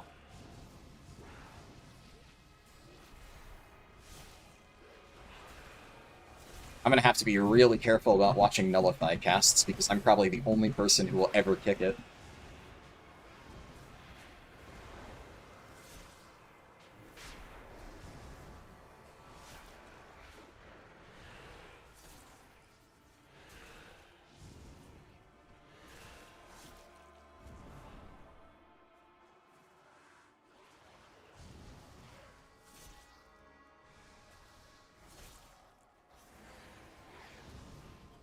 I'm gonna pull really safe here, I think.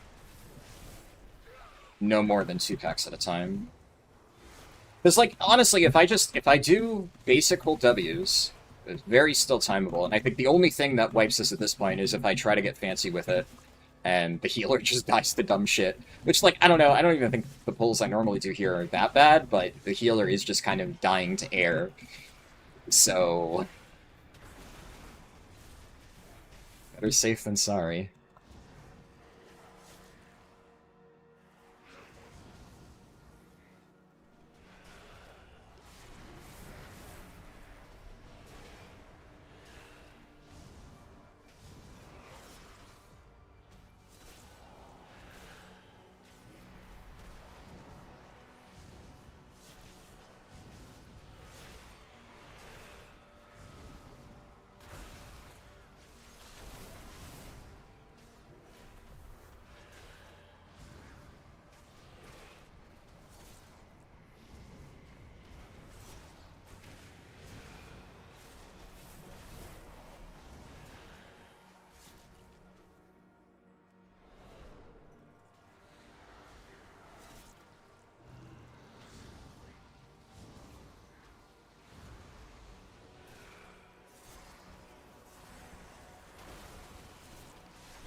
It pulled a little bit away from the Dread Flail. But we don't get fucked by smudges. And just grip though. Hello?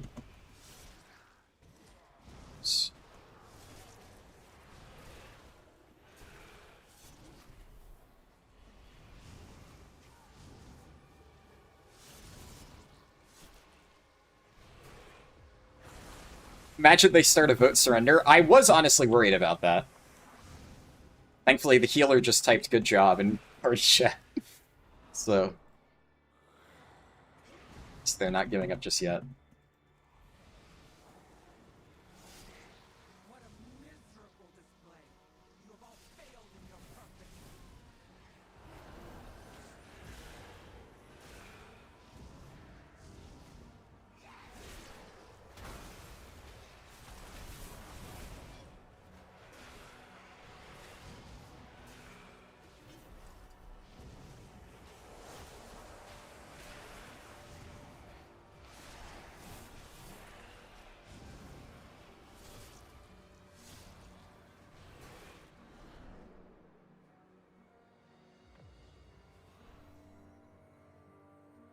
I mean, the healer is giving me,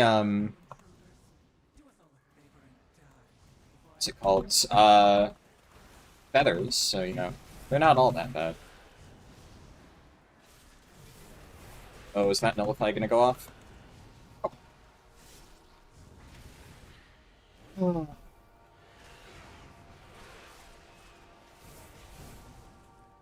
Bat Hunter gonna stand in this?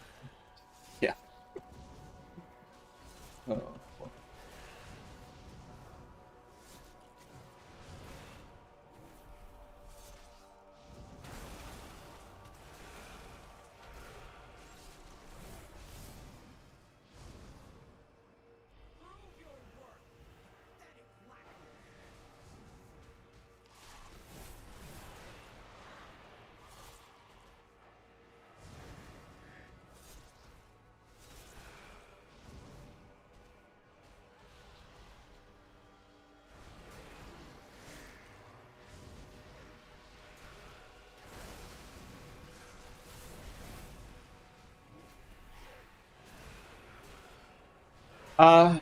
I think, we do have Lust for this boss.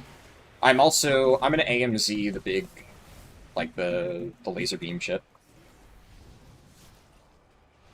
I don't know if we need the extra scroungers because the hunter pulled extra shit earlier. I think I'm just gonna get it regardless. And we're slightly over. I'd rather be... Especially because, like, these are completely free mobs.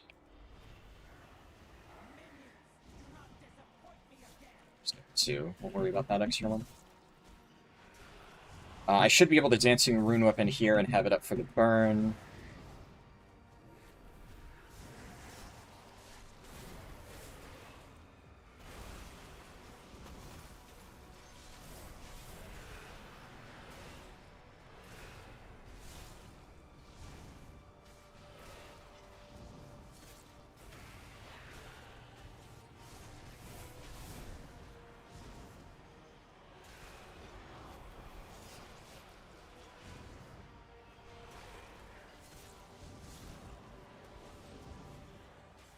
"19 deaths, but still 2 chests? Don't jinx me. Don't jinx me here. Look, I think this is doable, but... Here's the thing, though. Look, even if this is depleted, it's fine, because the goal of this key is not even to just, like, get a 12. The goal of this key is just to get my own key at a 10 or higher. And if we time it, I think I get an 11. If we fail it, I'm pretty sure I still get a 10. So I think I'm fine no matter what.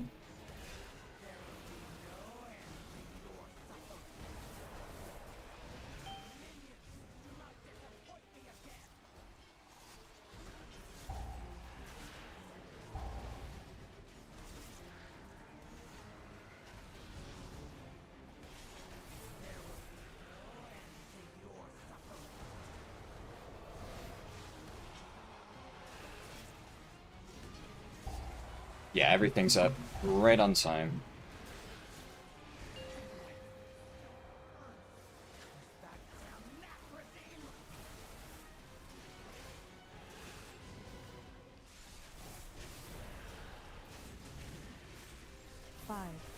4, 3, 2, 1.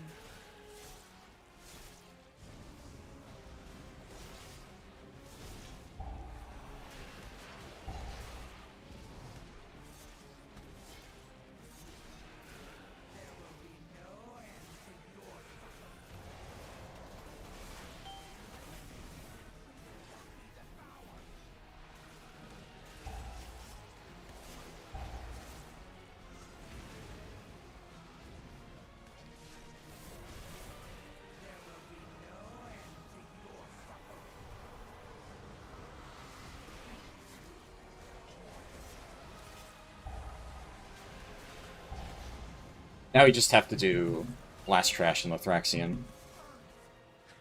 We don't really need much percent from the last guys. You got the last conduit. Make sure to send them over.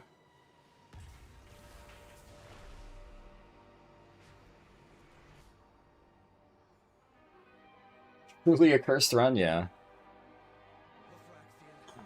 Leatraxian, I mean, frankly, it's... think of the lives that will be lost. Just trust us. Everything after this should be significantly easier. This is presumably going to be by far the worst run of the key, or of the challenge. Because this is just, I applied for completely fucking random groups, I did 0 checking just because I need a key. So for a lot of these, I'll be able to run my own key. Or I'll be able to apply to groups where I can tell, like, they have their shit together.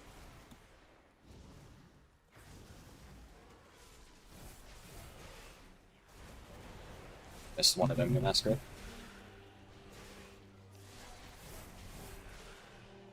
What? Why? Why? Why would you thunderstorm that? Oh. I had it perfectly fucking... Hunter's dead. Lived.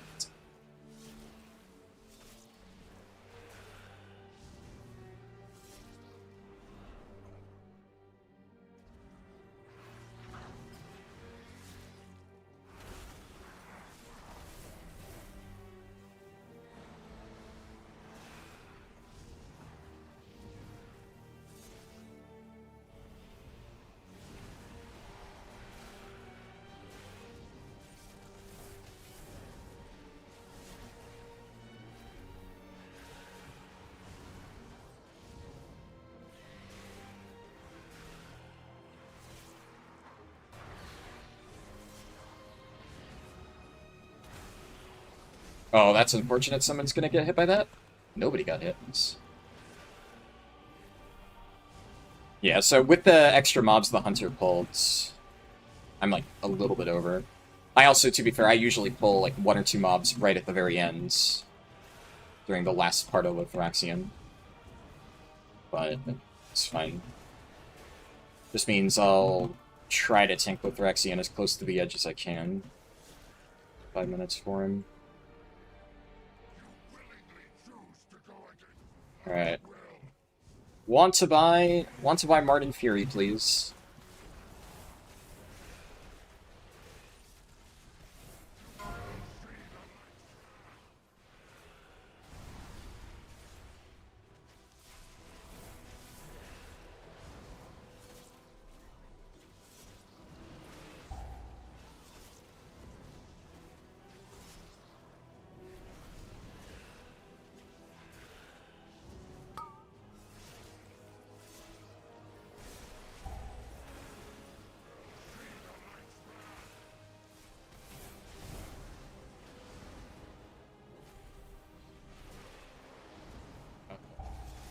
Mr. Warlock here took a lot of damage. As long as... Why is the Warlock just fucking bucking into these things, man? Where is it? I've been... There we go. I feel like I've been really bad at finding it lately, but at the same time, it also kind of is just always on the polar opposite side of the room for where I start looking. The last, like, I don't even know, like 10 times I've done this mechanic. Maybe I really do need to invest in snowball tech. How is the Hunter dying? Like, actually, what the fuck is the Hunter even dying to?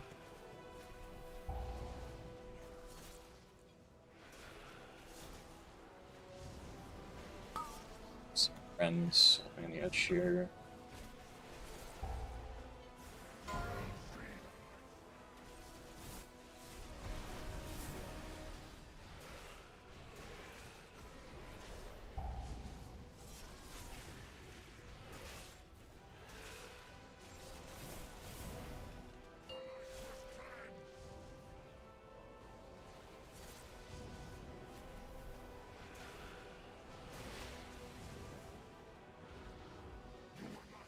That time I found it fast. Okay.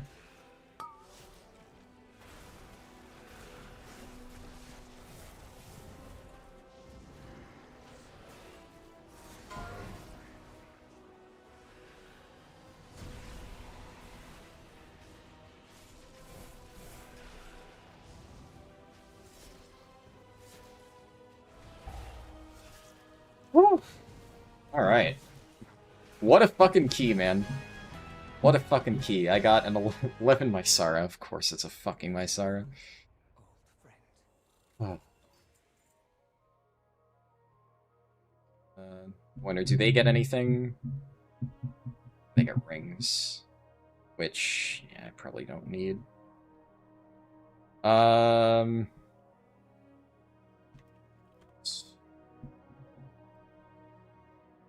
mean, if they don't need, then sure.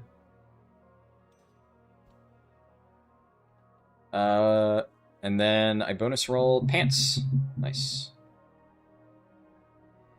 Well, I'm not gonna... I don't want to use this right now. The only reason I even took this is because if I bonus rolled the crit one, then I could use the two-piece and that would be good. But right now I think the stats on my current rings are better. Whew.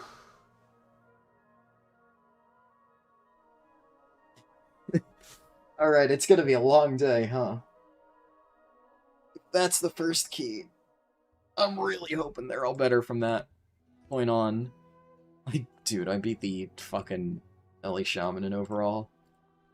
That's depressing. Alright, pants, though. These are haste verse. Ooh.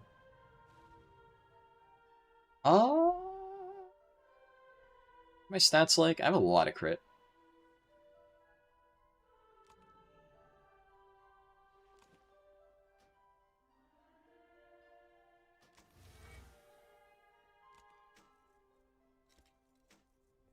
Let's do that.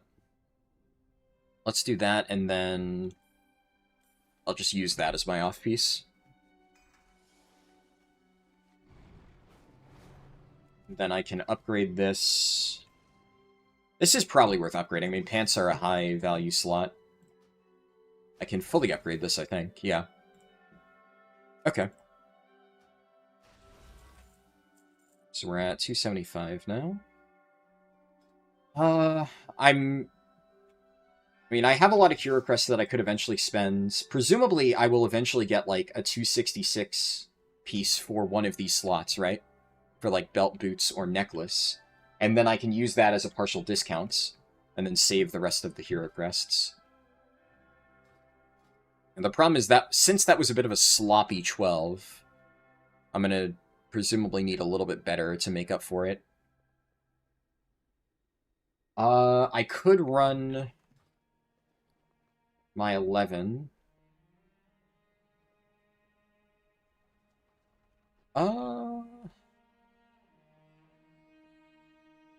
Let's see. Let's see. I mean, the fact I was able to get into that group is definitely interesting, I suppose. I would like to just, I guess, run 12 to 13s. So if I can find a group that's, like, desperate enough, I'd rather just continue running 12s.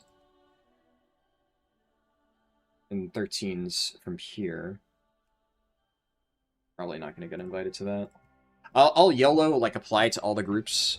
Okay, and then I guess sometimes I'll get invited. Not exactly a super ideal comp, but it works. There's also... There is a weapon off this dungeon.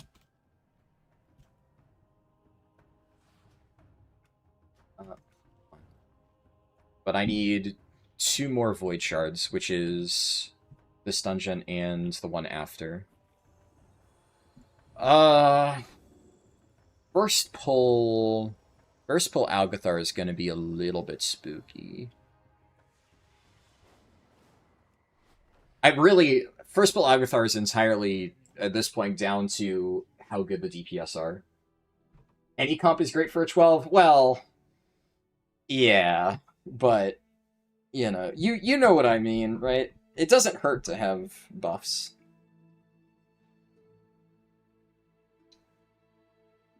And the problem with this is, especially, that first pull is spooky, and I don't know how good the DPS in this group are. If the DPS in this group are like the ones in that last group, then, like, this could be sketchy. What am I dealing with here? I mean, they have... Oh... Yeah, this is gonna be rough. Okay, this guy is fucking juiced, at least. So... Yeah. This is, like, literally full best rep pally. Nice. And what about the healer?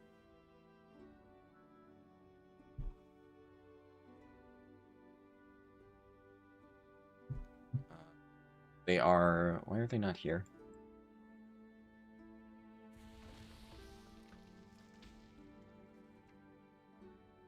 Is it... Okay, Blood Loot Spec still has Dragon Games equipment. Yeah, so I just go on Holy Loot Spec then. Okay, the healer is also really low gear. Ooh. Okay. This is definitely gonna be interesting. I really just need this Rep Paladin to go off and just carry the DPS. If we get through the first pull, then... Yeah, the Rep Pally is definitely fully bissed out. If we survive that first pull, and they actually kill the mobs before I just get overwhelmed, then this should be fine. Is that a Hardy face? No, then I don't care. 5, 4, 3. Our shaman's the noob healer, should be fine. Well, yes, but at the same time, also Arsham, 5, you know, doesn't really have much that could help me here. 2. I guess SLT, their name literally is Spirit Link. SLT is helpful for that first pull, but it's still... Is Black... This is... Verse?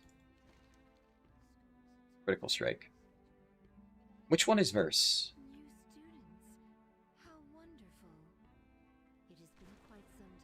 Versatility. Oh, please don't pull, please don't pull, please back up. Now, I'm really hoping that they give me a second here.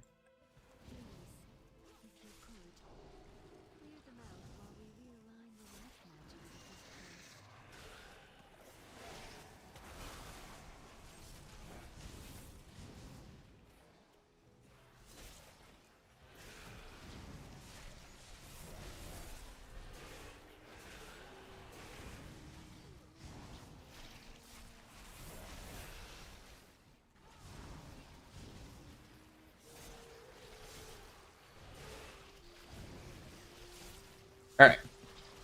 Unholy DK is doing better than I would have expected given their gear, so that is good. But, as I had hoped, the Rep Paladin is blasting. And the Shaman is doing exactly as I expected. There we go. Alright, yeah.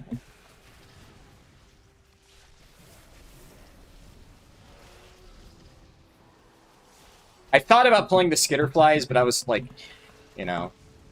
I don't really want to tempt fate. Would it have been necessary?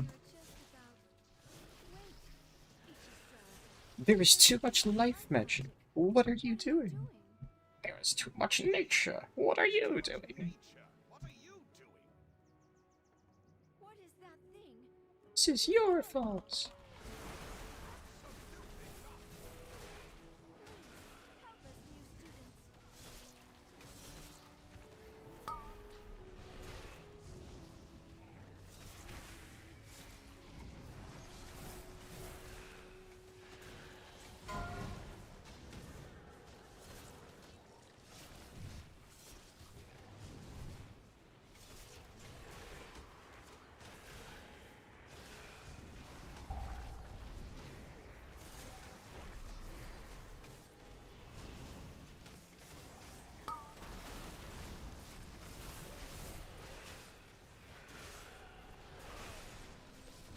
I'm not gonna bother trying to drag the boss out here. Maxing here.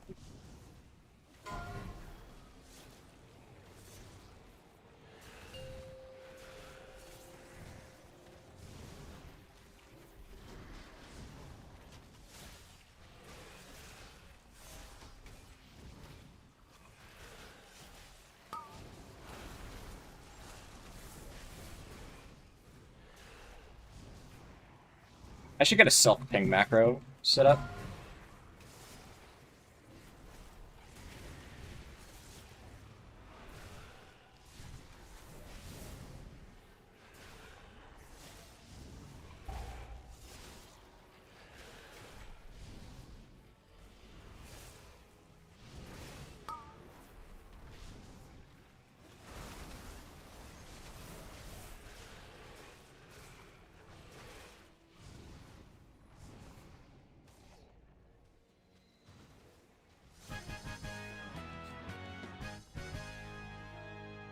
This all could have been avoided by someone Alright. not trying. Should be smooth sailing from here. That was rather clean.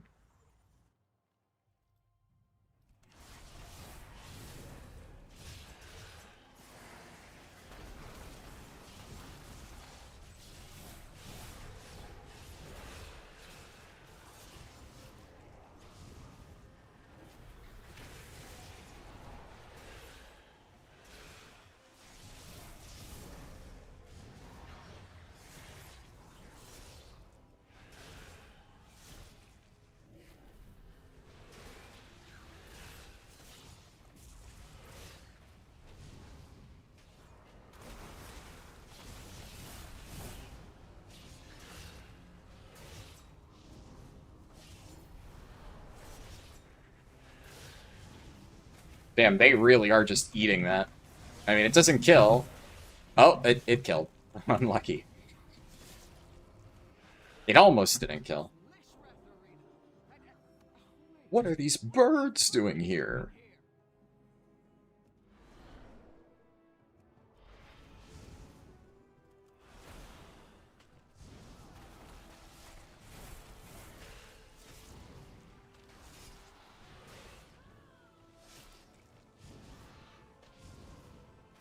Anyway, he just started blasting? True. Oh, the Rep Paladin saved me from what could have been a terrible run. But I'll give the Unholy DK credit. Given his gear, I did not expect him to do amazing. And he did alright.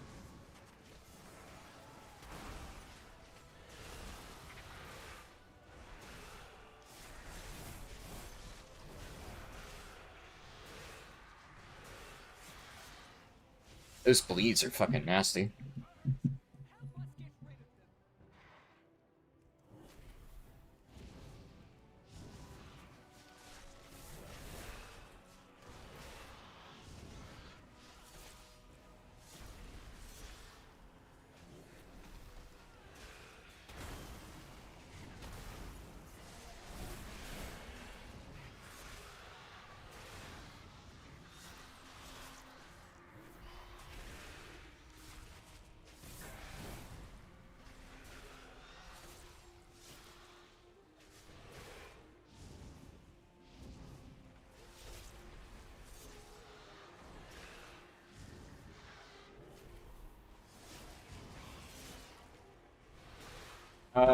Honestly, probably use Reaper's Marker still. Even though I don't get, I think, full value out of it. It's better than just holding it. Because it'll be up for when Croth is up. There's talent toss for you soft skins. Hallie said do flames first. Okay. Shouldn't matter that much. This is when they confirmed life and nature are separate? Suppose.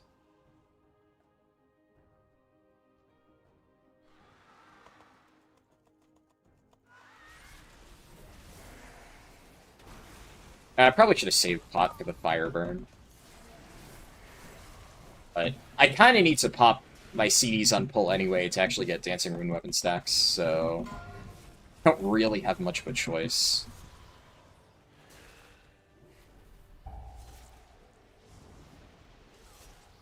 I'll still have a mini burn with Reapers.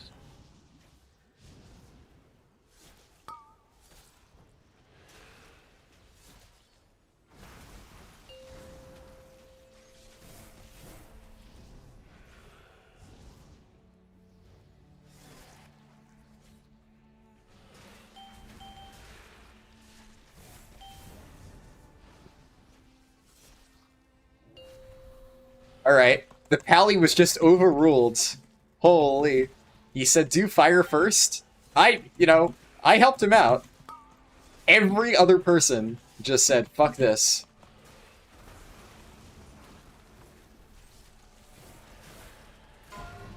Lucky.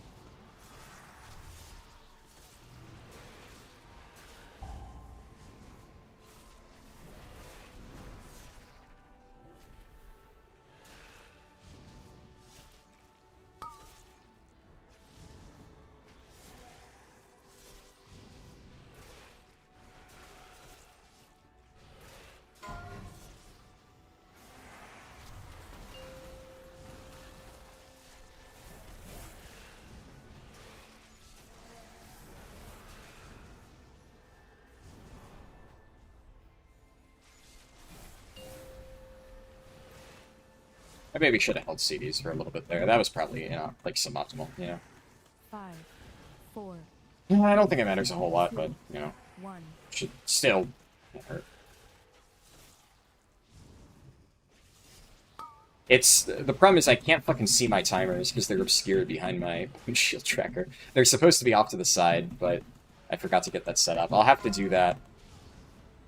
I mean, I could do that while we run, actually.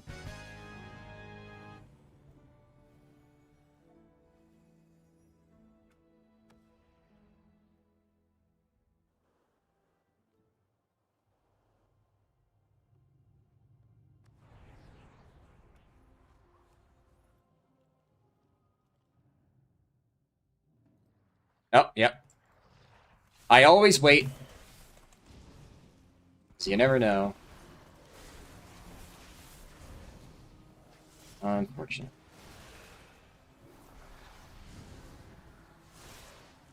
I kind of don't want to risk chaining this. It's probably fine, but...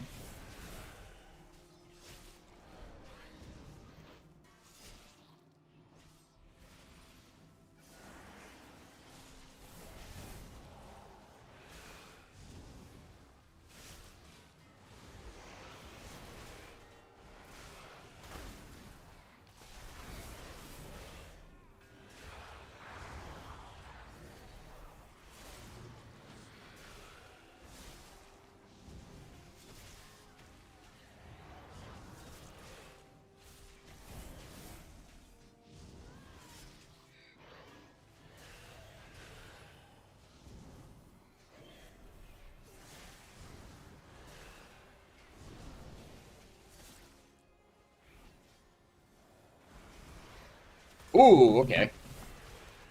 That worm just did a hairpin turn.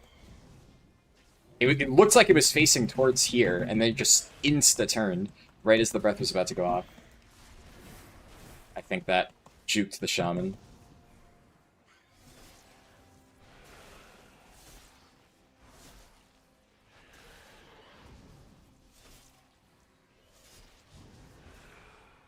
They onked, though. Is Blood TK able to snap threat easily? Yes. Yeah, if you know what you're doing, Blood TK is more than enough ways to get snap threat.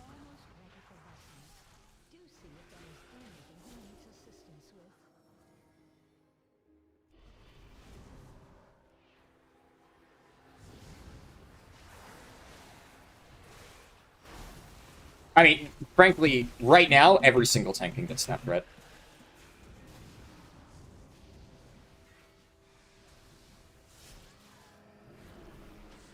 There's, like, there have been times in the past where... I don't know why they just running into melee with that. There have been times in the past where certain specs struggled with snap threat. Right now, every single tank spec has a very easy way to get snap threat. If a tank is not able to get snap threat off you and they say that their spec is bad at it, they're just bad.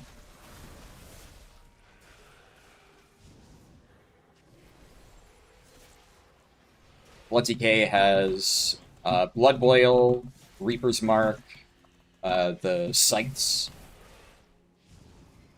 If you have Runic Power banked, you can do a Cleave Death Strike. Brat Warrior has Thunderclap. Really, that's all you need. Thunderclap, Thunderclap, Thunderclap. Is more than enough, man. Really? This is why I'm like, I could theoretically chain pull this, but this healer has been a little bit sketchy, so I'm glad I waited. Prop Paladin has shitloads of Snap Threat options. Brewmaster obviously has Keg Smash. Vengeance Demon Hunter is a little bit tricky. That one probably most people will struggle with, but Vengeance Demon Hunter has a lot of Snap Threat options. Whatever the name of the sigil is now. Used to be Elysian Decree, now it's something else. Sigil of Spite, I think. That is really good for Snap Threat. You can also usually want to carry a Spirit Bomb over, but that, I know a lot of people can struggle with that if they're fairly new to Vengeance.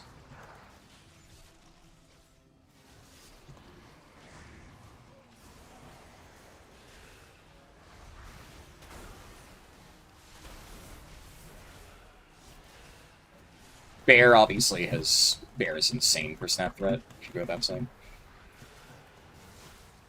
That's unfortunate.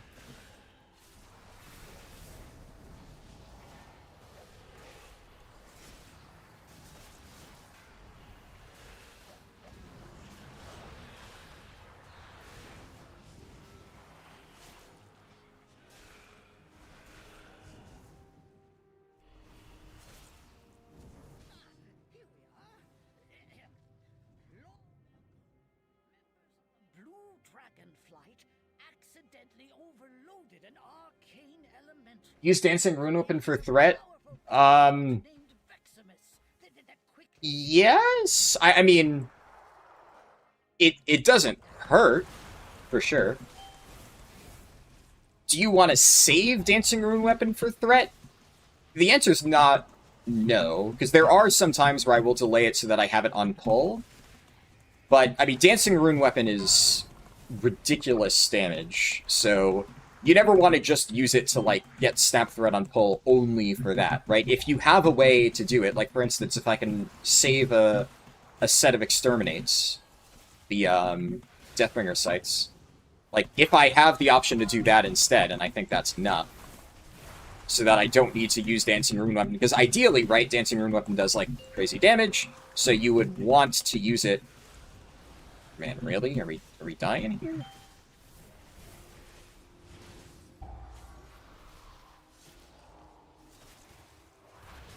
You would want to use it for damage once all the mobs are stacked up.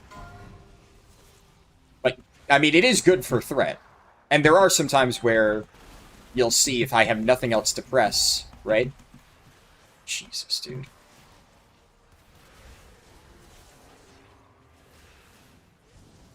I will rip one on pull to get Snap Threat, but another, like, you kind of end up... Ooh, nobody was getting that.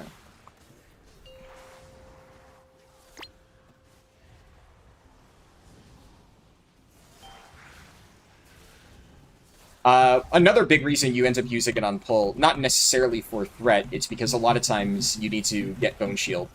So you get Bone Shield charges by using Dancing Rune Weapon. Oh, the Paladin fucked that up. I mean, I can...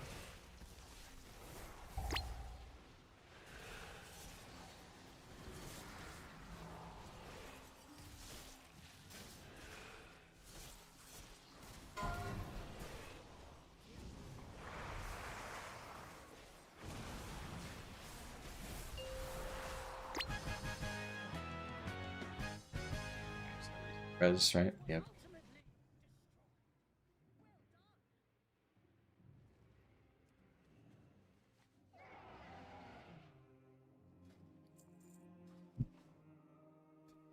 The healer needed a repairman.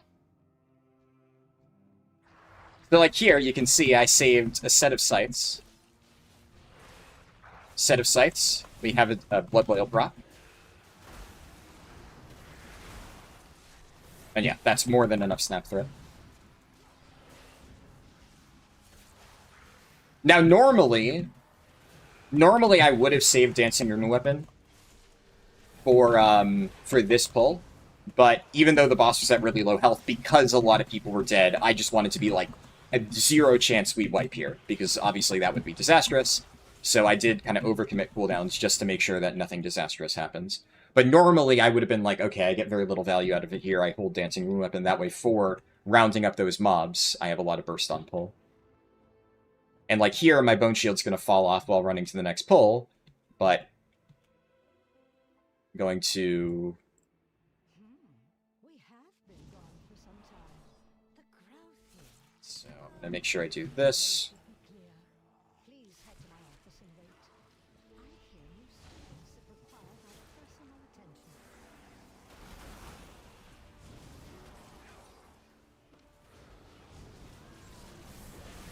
Maybe with this healer, this is a bad idea, but... Yeah. They'll live. Or, well... Yes, actually, quite literally they won't, but... Blinding Sleep for an extra CC. I guess the most important thing is I'll live. At this point in the dungeon. It's just a recurring theme. The only thing that really matters.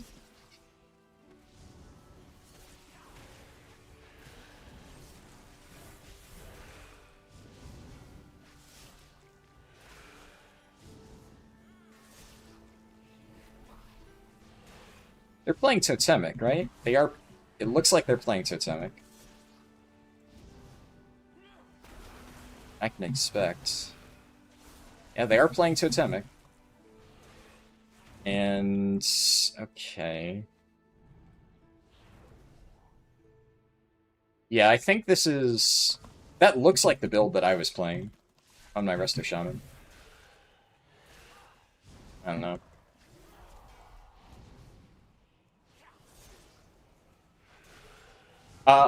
It's hard to look at chat. The end here. I'll read your message after the fact.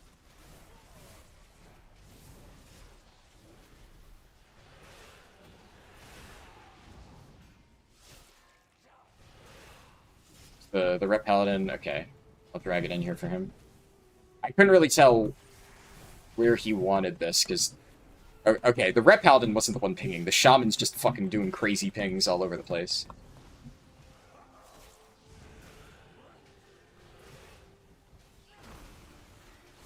No, I'm gonna ignore pings from the Shaman. SLT, okay.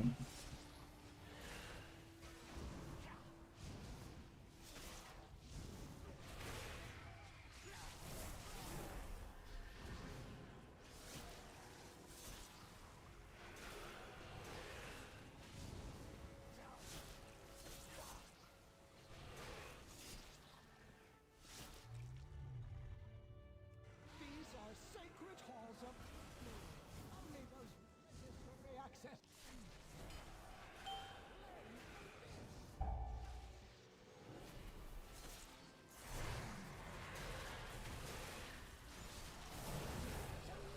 Think about what you have done.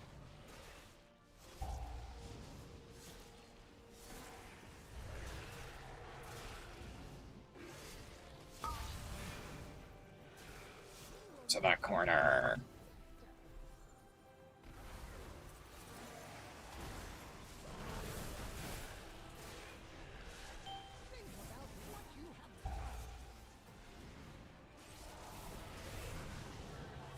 Oh, you can't AMS that? Oh, fuck. Oh, that's awkward.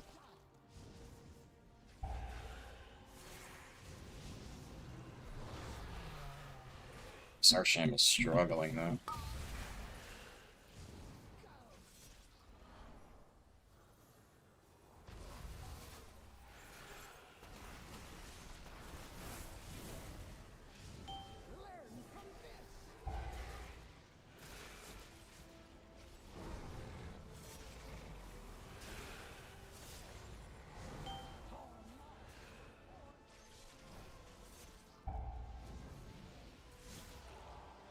How are you dead, man?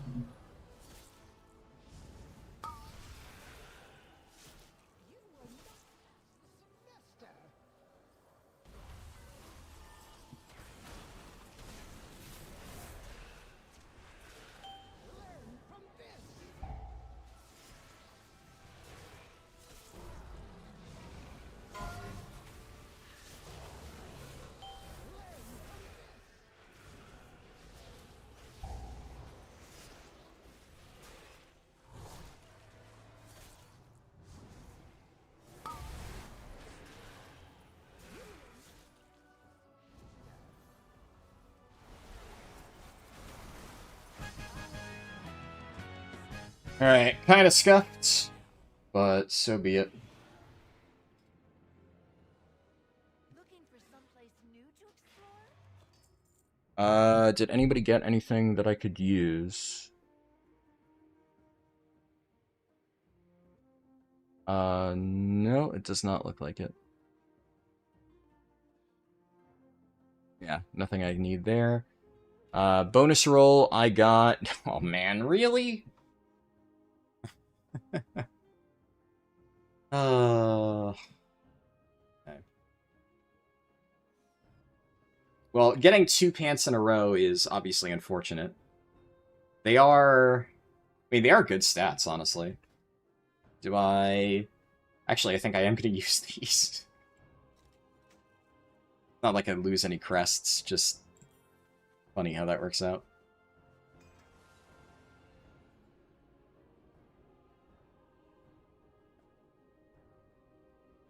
The moment-to-moment decision-making? What, from me? I'm not sure. I didn't see when you sent that, so I don't know the context. You're considering Blood TK over Prot Warrior for your kick-around tank in Season 2, but you understand it's a little nuanced. You're not a fan of the bouncy health bar. Yeah, there's definitely a lot going on for Blood. I will say, though, Blood DK looks fucking crazy next season, so if you're looking for a fun tank to play, it definitely is going to be the time to play it.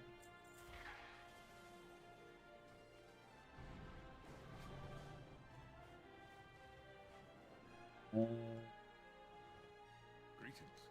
What do I want? Singularity is probably my lowest. And then upgrade.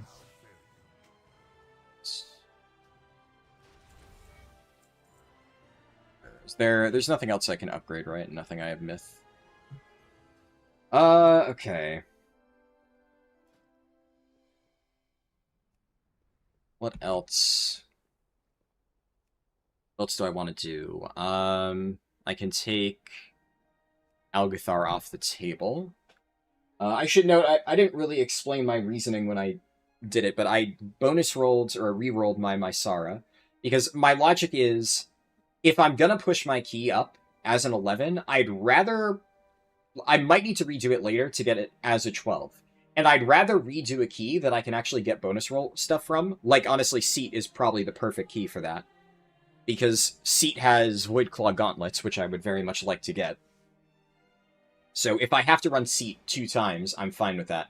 But my Sara drops absolutely nothing I want. Do I always run Void Elf? Not, like, literally always. A lot of my characters are Void Elf, though. I quite like Void Elf. Both of my Blood DKs... Well, actually, all of my Blood DK alts, because I have multiple, like, split copies for my Blood DK in North America. But my main Blood DK in North America and this Blood DK are Void Elves. And then I do actually have some non-Void Elf split Blood DKs. But most of them are. Let's do 12 to 13.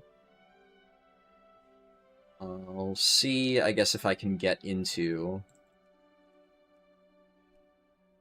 I mean, if I can just keep getting invited to groups, then, like, I'll just keep doing that, right? I don't want to have to run an 11 if I don't have to.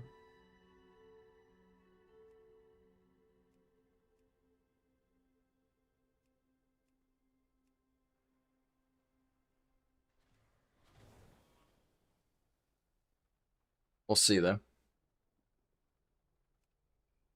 Having to push an 11 seat would not be the worst thing ever, but... Got in... It's forever gone, you forgot to type the rest? Ah, no worries. I will need to grab coffee at some point soon.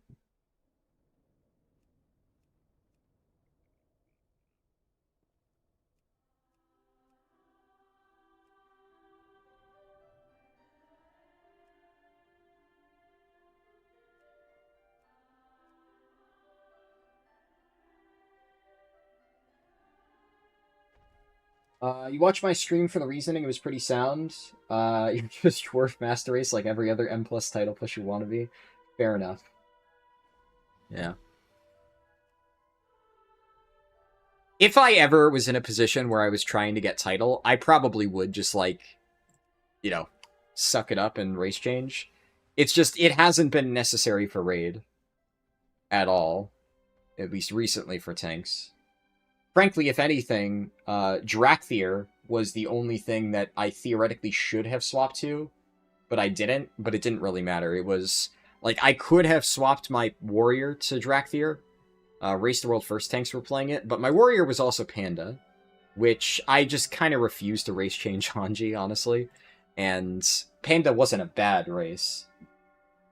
Drakthir also, like, it was, objectively speaking, the best race to play as Prot Warrior on Beleren.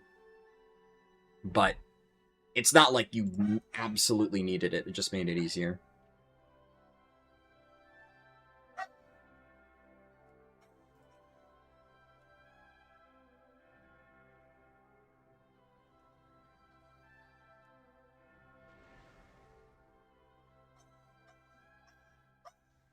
Can you hear the dog?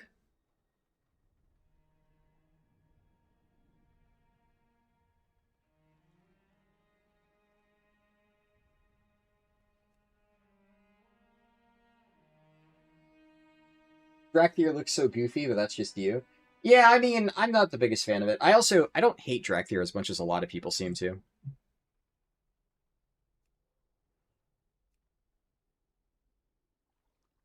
I haven't managed to find a group for a little bit.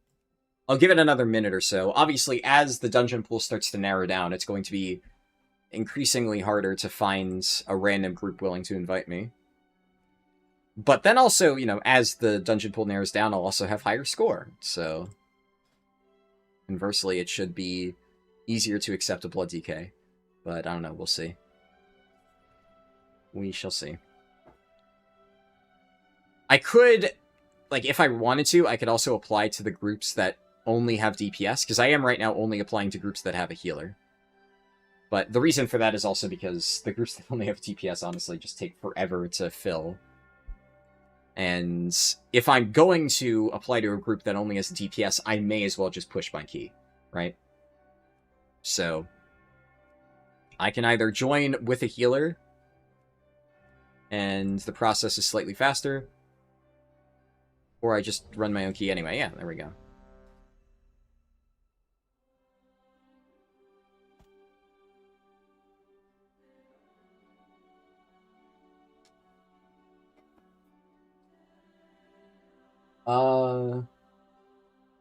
You're not one of those who argues we should have gone Draconid. I know the size is a limit for player characters. Yeah, I understand that, like, the Draconid option is, like, not real, but I do think they should have designed it to be a little bit more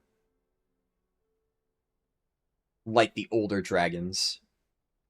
You definitely can make it closer to Draconids without it being like the goofy, scaly race. Though, like, I don't hate them. I don't hate Drakthir. There's a lot of people who fucking despise them, but it's hard to it's hard to deny that they do very much look like, you know, like furry bait, right? It's they absolutely could have designed them to be closer. I think the biggest thing for me, and at this point, it's been so long that I'm kind of like over it. I don't really care. But it did kind of irk me a little bit when they first came out, when it's like very clearly just like some artist really wanted to have this type of race in the game, and they designed it despite the fact that it didn't really fit with like how dragons have been depicted in previous versions of WoW, so they just kind of made up their own new version of dragon, which at the same time, though, I would be a lot more annoyed by that if World of Warcraft's story wasn't already just such a fucking jumbled mess. Like, the lore just has no meaning anymore. So, I'm more willing to handwave stuff like that to just be like, yeah, whatever, this may as well happen. Are there...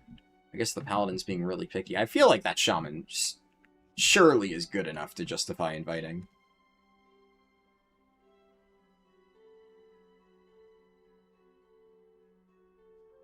How much damage did the Void Elf racial do? Good question. It did, what's it called? Where is it not showing up here?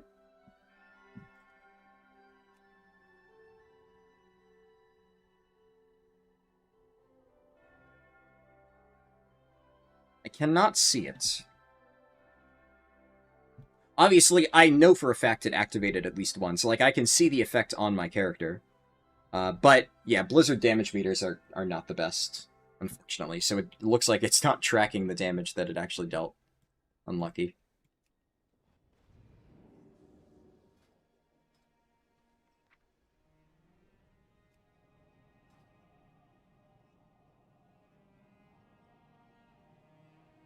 You hate how skinny and thin they are. If they gave us more body size options, yeah. Yeah, pretty much. Also, say whatever you will, but you do hate the dragon form is unisex with very little customization for masculine and feminine options. Yeah, I think that's definitely a fair point.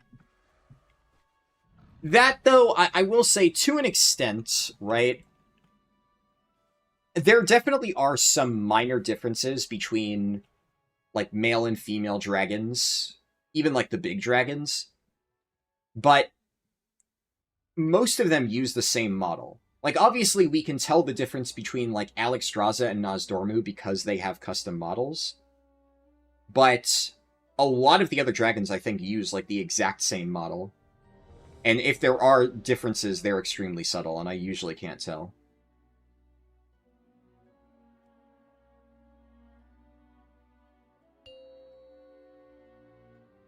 Uh, 5, I don't think I'm going to bother refreshing all my other stuff. 2, 1.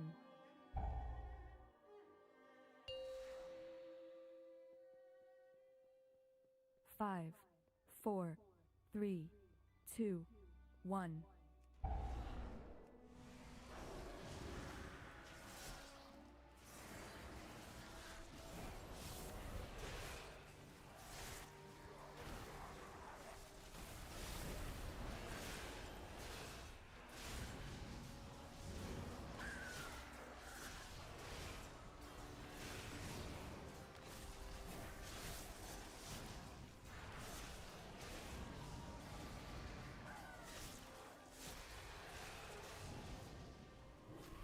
Yo! I'm keeping up with the DPS here. Alright.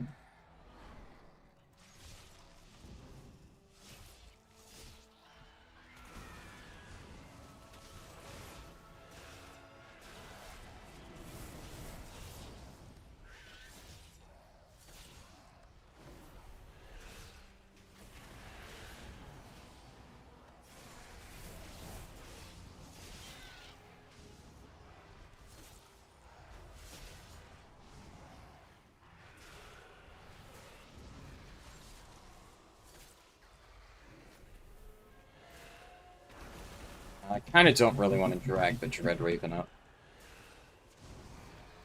I mean, I'll start dragging it, but...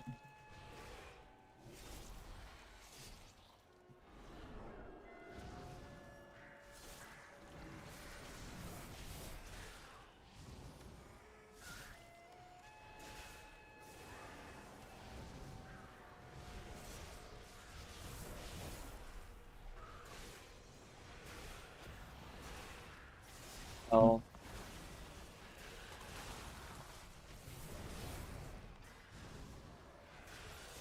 Oh, somebody died.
That was almost bad.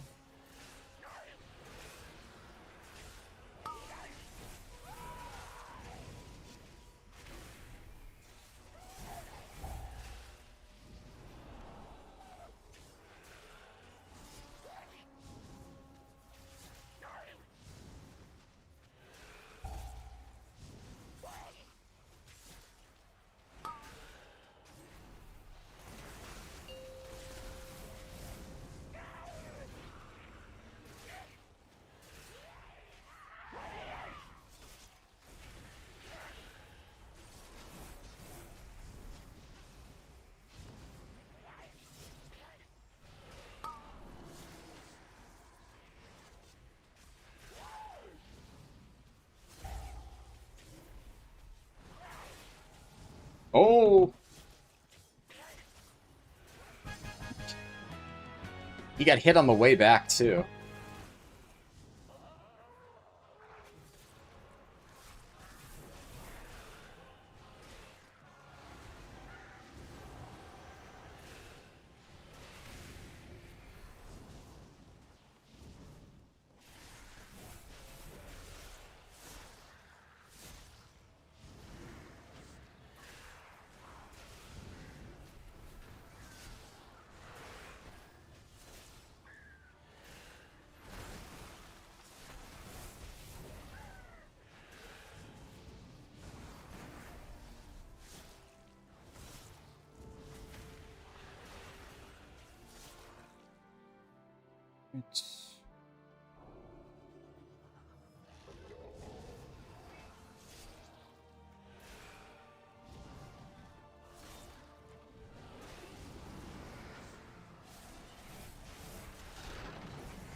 Alright, that went pretty well. That was, I did not expect to beat the fucking DPS in that burst. But I did have everything ready for that pull. I gotta say, it is... Considering I basically spent the last 2 months almost exclusively healing M+ keys, I really cannot express how chill it feels to just be back to tanking. Like, look, I enjoyed healing. It was like a fun learning process, but it is just so much nicer to know that, like, I can just do the pulls and nothing's ever gonna go wrong, and that I basically can just be a 4th DPS. Because I am never worried at any point. It's just, compared to the healer keys, there's just zero anxiety in these.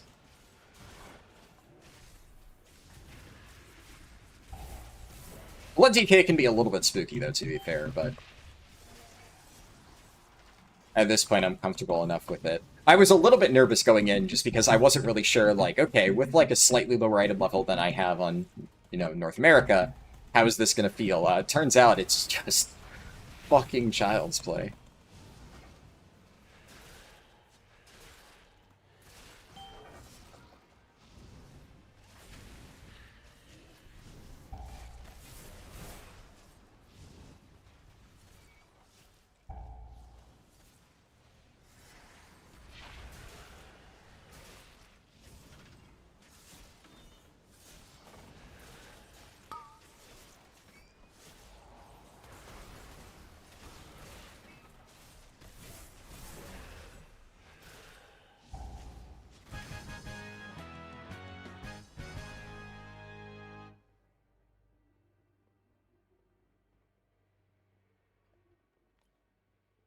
And...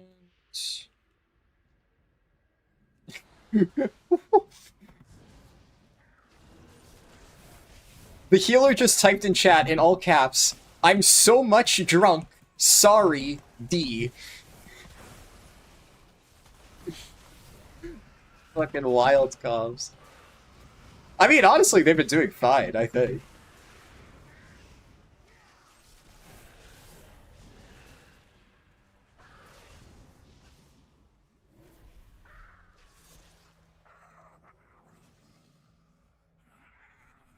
Our might rules the skies. Behold, terror.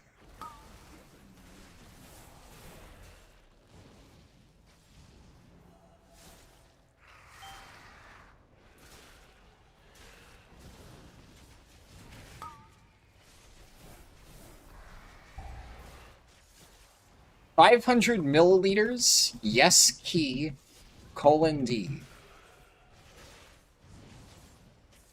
Anyone know what the fuck this guy's saying?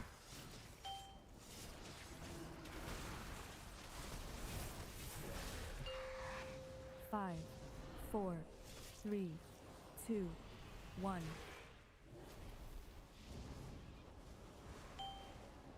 I assume ml in this case means milliliters. It could also mean mother load, but, I mean, that makes less sense in this context.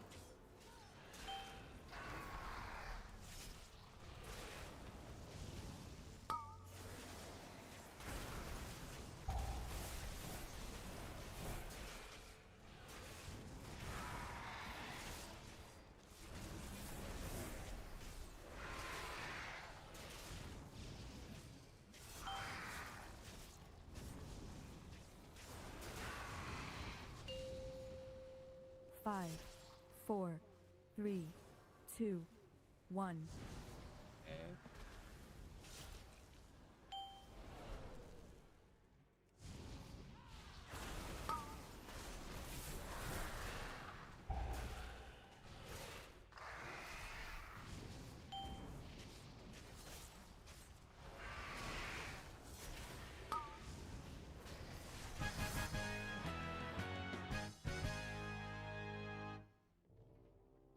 I should have saved a charge of DA. Now I regret everything.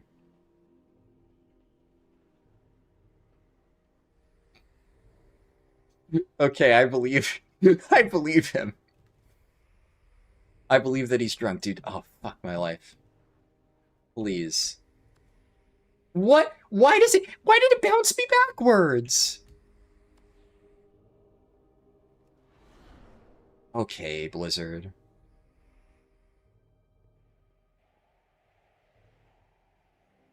We got there in the end.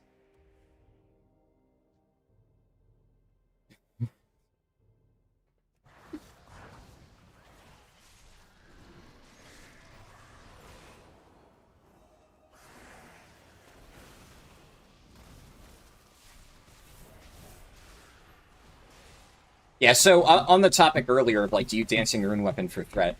So you see there, I made sure that I used just a regular Blood Boil for threat on that first mob, because I figured it would be enough, and it was. That way, I can use my Dancing Rune Weapon for snap threat on the second pack, which is where I want to drag the mobs to, so I can just immediately go straight into my burst after the fact.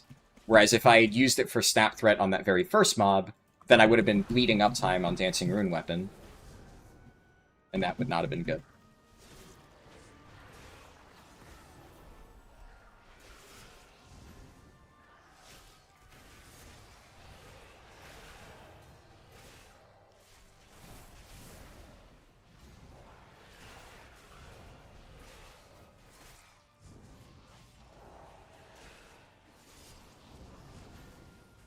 Really worried they're gonna walk into that pack and pull it.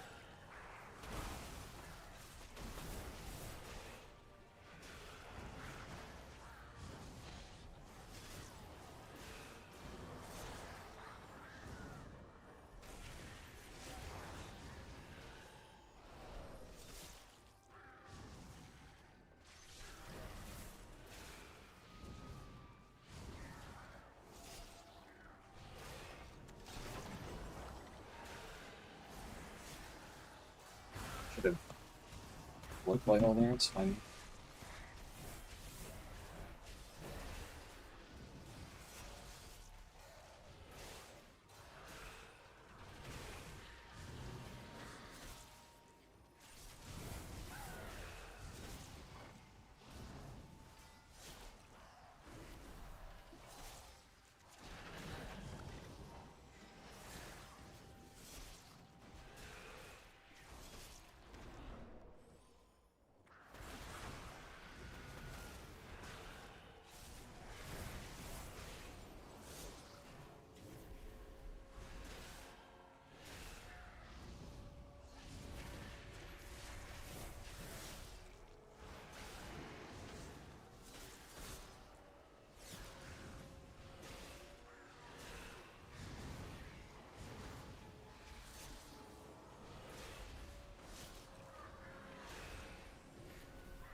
I save CDs here for boss. At this point.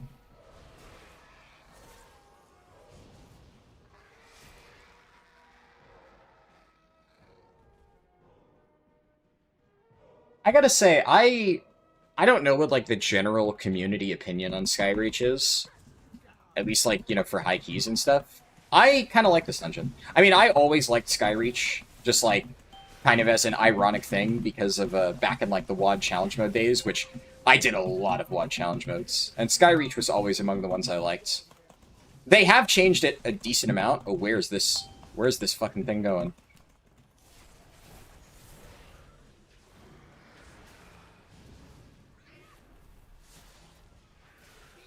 They changed it a little bit.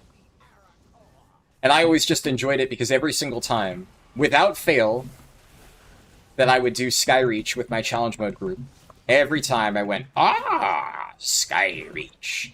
I have not been this close to her in many years. And I love that line so much. But I actually think this dungeon's pretty solid. Definitely one of my preferred ones. It helps that it is a really fast dungeon, but it's just a vibe.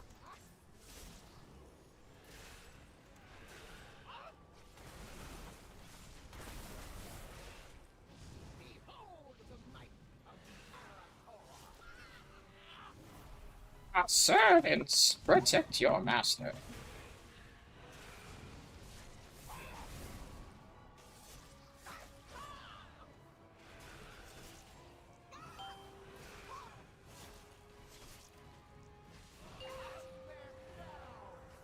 Scavengers below, feed them.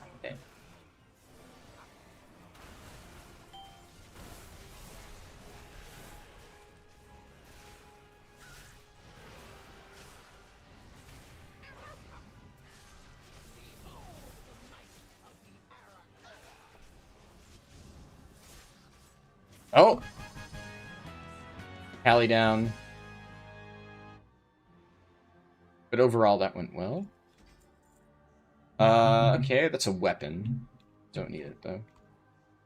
Now, if I bonus roll that weapon, that would be quite nice, but... is it worth... Yeah, I want to go Unholy Loot Spec here. And I got a helmet. Not a bad helmet, honestly.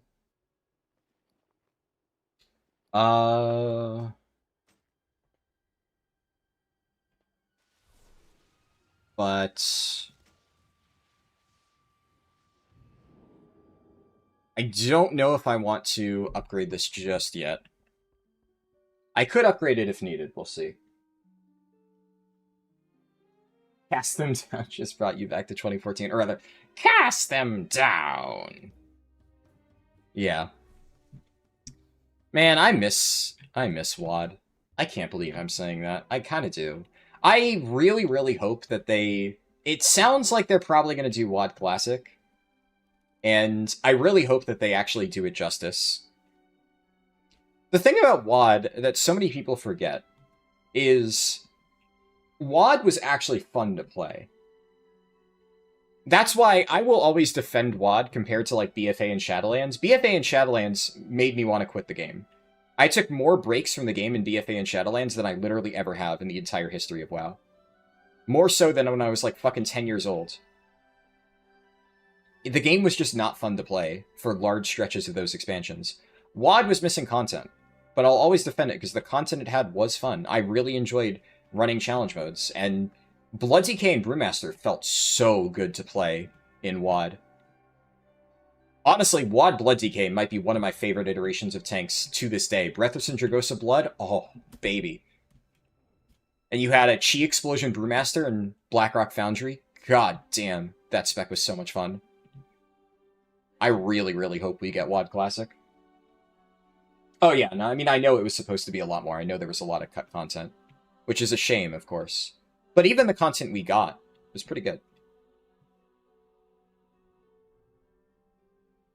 Why is Mongrel censored by Twitch chat? Twitch chat is so crazy. Or, well, the Twitch auto mod. Let me catch up on chat real quick, because I missed a few messages there.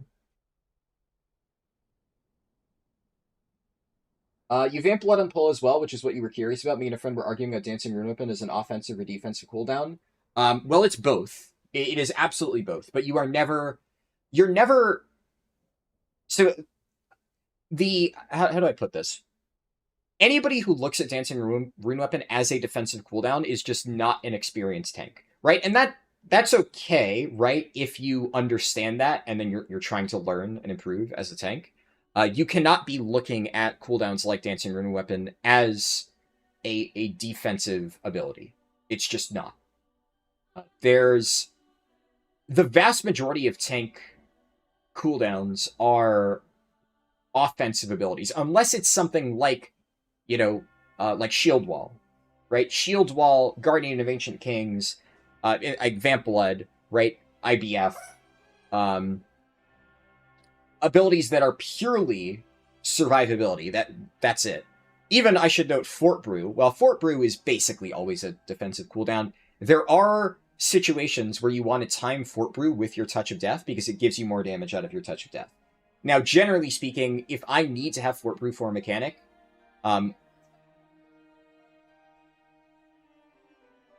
second, my dog is being a terrorist. If you need to have Fort Brew as a defensive, then yeah, that's what you got to do. Especially nowadays that they removed both Dampen Harm and Diffuse Magic. There's just, you know, limited options. But if you're able to line up a Fort Brew usage with Touch of Death, that is still beneficial.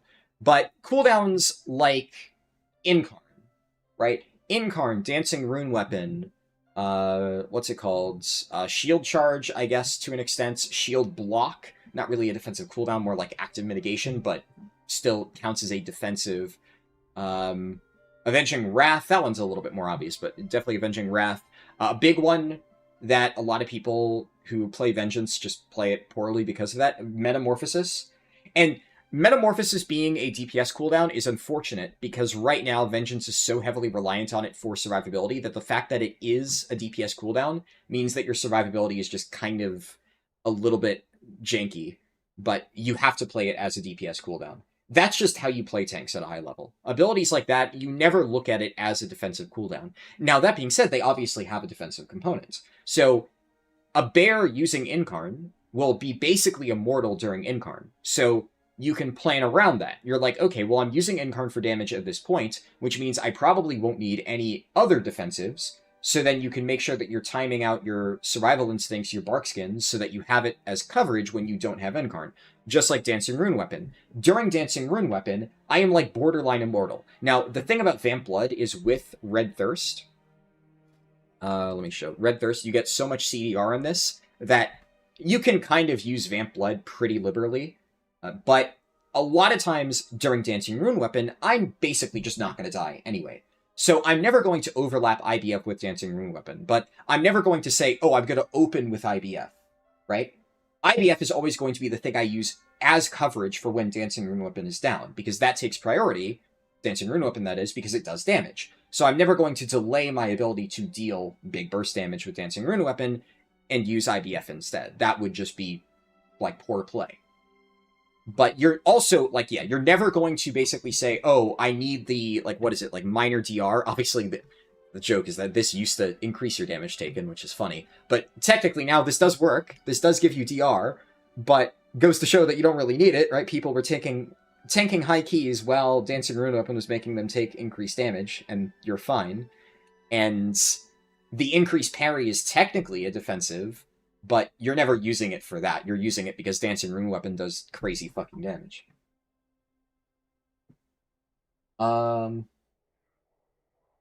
And as for Vamp Blood, I kind of touched upon this, but you get this up so frequently that Vamp Blood basically always takes priority because you can get so many casts of it.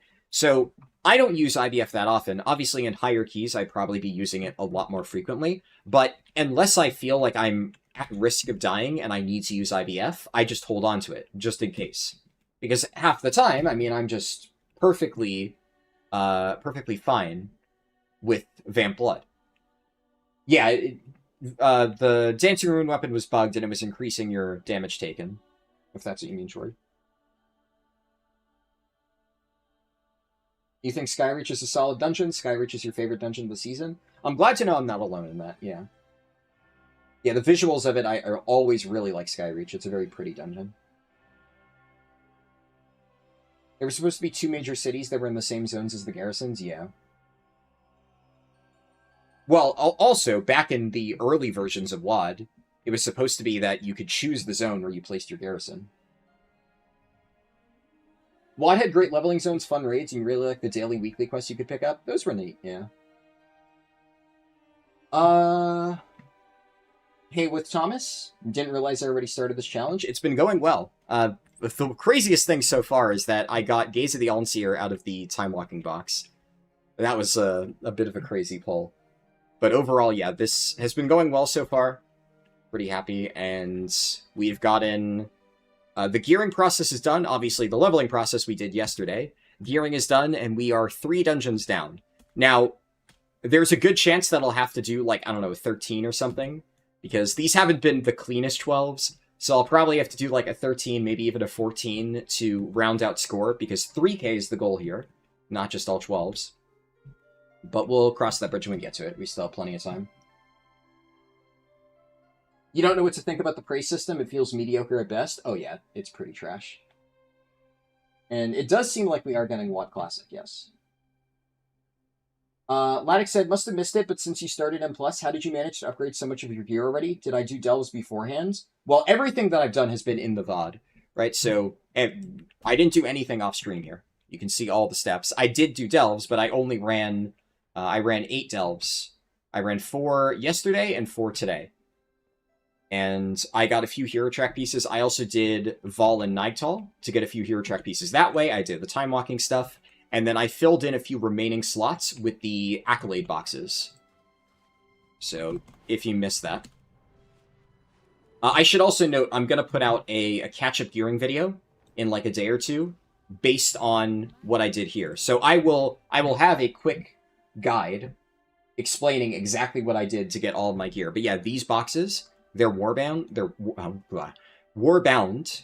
So if you have accolades on alts, you can move them over. So after I had gotten all my guaranteed pieces of gear, I had a few accolades on some other characters. So I was able to fill in, I think it was like 4 slots that I was missing. And then since I had extra, I also tried to be like a little bit greedy and get like, what's it called? Crit Verse necklace, which doesn't really matter, but it's just like a nice to have. But I already had a different necklace. I have a lot of different options here. And then I crafted bracers. I got, you get a myth track piece by doing the invasion points. So I picked the cloak, so I got a myth track cloak out of that. And then once I was like, I think around 273 or something, we went in. And now I have a few more upgraded pieces. Okay. I'm up to 40 crests now. I can take Skyreach out of the pool here. And then let's search 12 to 13. Need tank. Ooh. I mean, they might be desperate then. If they put need tank, that might mean they're just really, really, really tired of waiting. I got invited to the other one, though. These guys needed a tank more, apparently.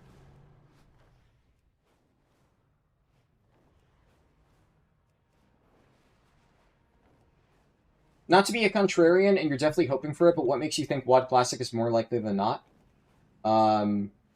Because the WoD Classic mounts are... Yeah, the WoD Classic, or rather, WoD Collector's Edition mounts have been data mined, added to the Mock Classic servers in a recent build.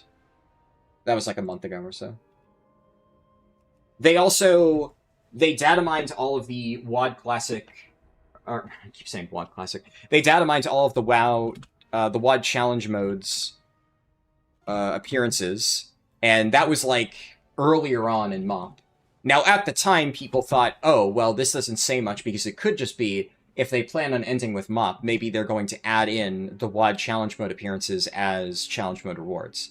I do not believe they did that, though. I mean, admittedly, I haven't been following along very closely, but I don't think that happens. So, if they didn't end up adding it by now, then that is also more evidence. Because basically, there were one of two theories, right? Either that's evidence towards WoD Classic, or if it gets added in a future version of MoP, then that's actually evidence against it. So if they didn't actually add the challenge mode items from WoD, then that is very strong evidence. No chance of WoD Remix? I mean, they probably will at some point. But Remix and Classic has never been, like, tied together.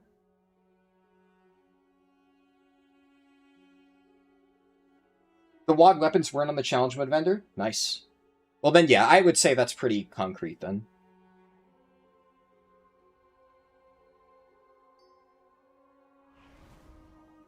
I will admit Blizzard has been a lot more cagey about it this time. I do wonder if they were, like, kind of on the fence about it. But another bit of evidence against WoD Classic is in a lot of those, like, air quotes, leaked timelines for WoW. WoD Classic was not listed on there. It only went up to MoP Classic. 5, 4, 3, 2, 1. But at this point, I mean, first off, those leaks could be fake. 5, 4, And the lack of WoD Classic on there doesn't necessarily mean it's not going to exist. And we do have evidence that points to it existing. So I'm more inclined to think that it will be a thing. If we can calm the spirits here, maybe they'll return. The Ranger General was sharp and steadfast, while the Peacekeeper kept the calm. Which path will you choose?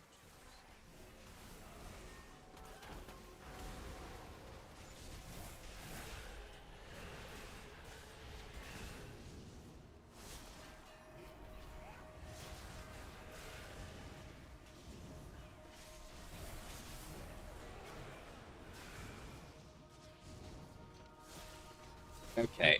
Yet another dungeon where it looks like I'm going to be having to hard carry the damage. Right. If that's what I must do, then so be it.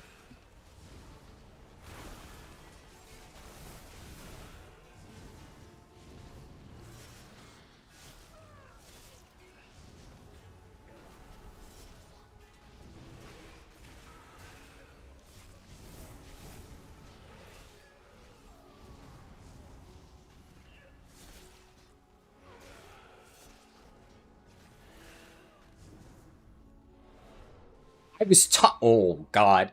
Sylvanas didn't ask Y'all. General, but she gave everything to the That is not a good sign. I should not be top TPS in that poll. Like, look, I'm pretty pleased with my damage. I think I'm doing pretty well. I don't think I'm doing that well.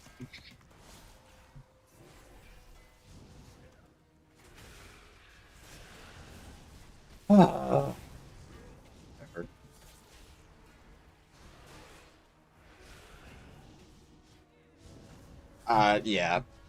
I definitely... It looks like I'm going to be doing... At least 1 plus 13. Maybe 2, because I don't think...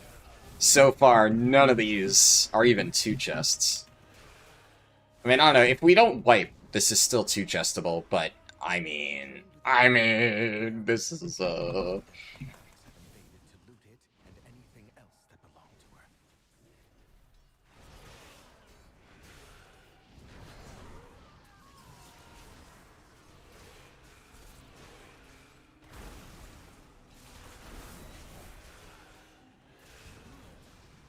So they did kick them.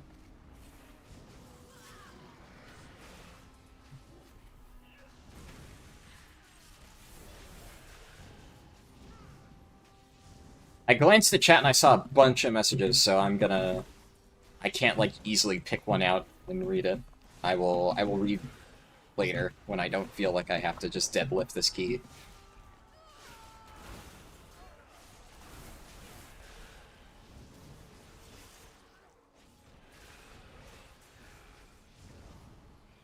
WoD Remix makes more sense than WoD Classic? I don't understand. Again, I do not understand why people still think that Remix and Classic have fucking anything to do with each other. They are completely separate. I had to deal with that already back when Mop Remix came out, and I had people insisting to me that I was wrong and that Mop Classic would never happen, and that Mop Remix was proof that Blizzard's never going to do Mop Classic, and that's why they did Remix. Because they're not going to do a Classic, they're doing a Remix instead. I thought we already settled this debate. It literally, one thing has fucking nothing to do with the other.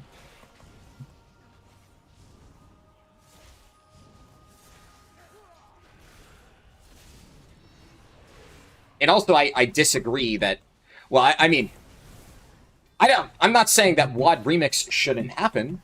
Like, Blizzard has already confirmed that we are getting more remixes. They have said that. They have said in an interview, remixes are going to be a continuous thing that happens at the end of every expansion. They have confirmed that.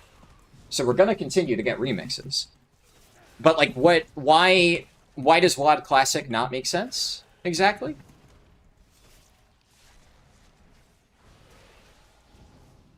And also, like, the other thing about that is remixes have never had anything to do with, like, the actual gameplay loop of the expansions. Like, that's just... The way that the expansions actually play is not really properly represented. I think I missed the kick. In Remix.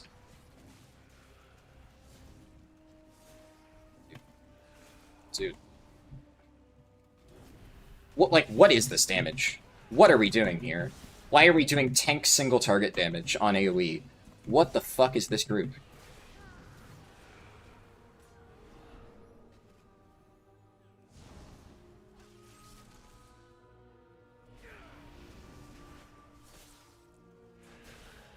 It's the fucking Banshee. Alright.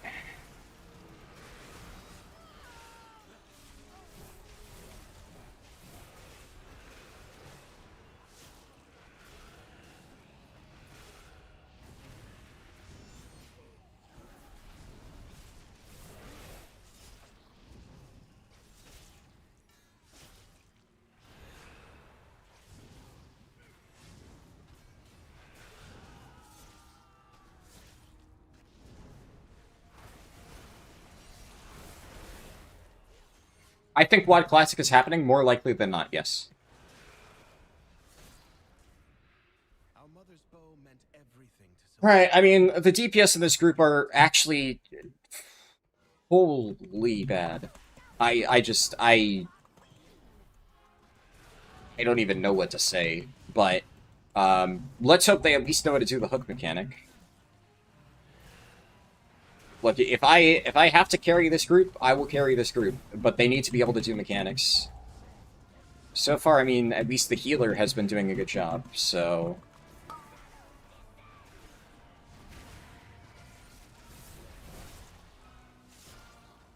Why am I top right now? Why am I top right now?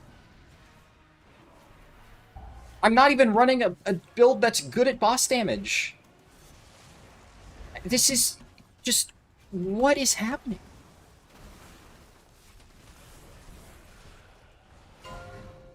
Yes! Yes! Yes!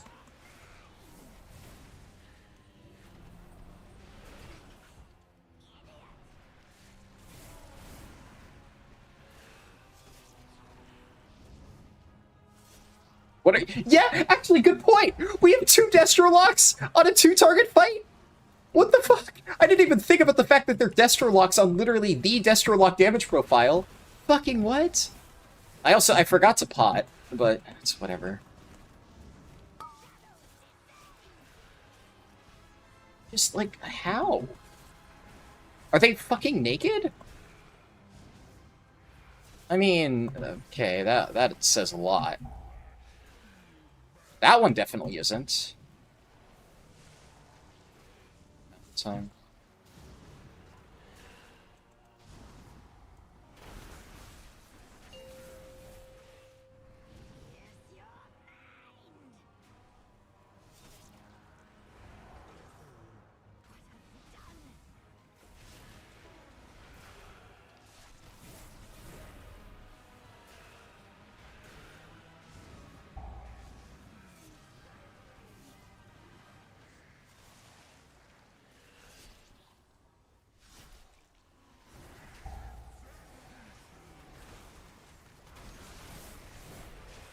RP.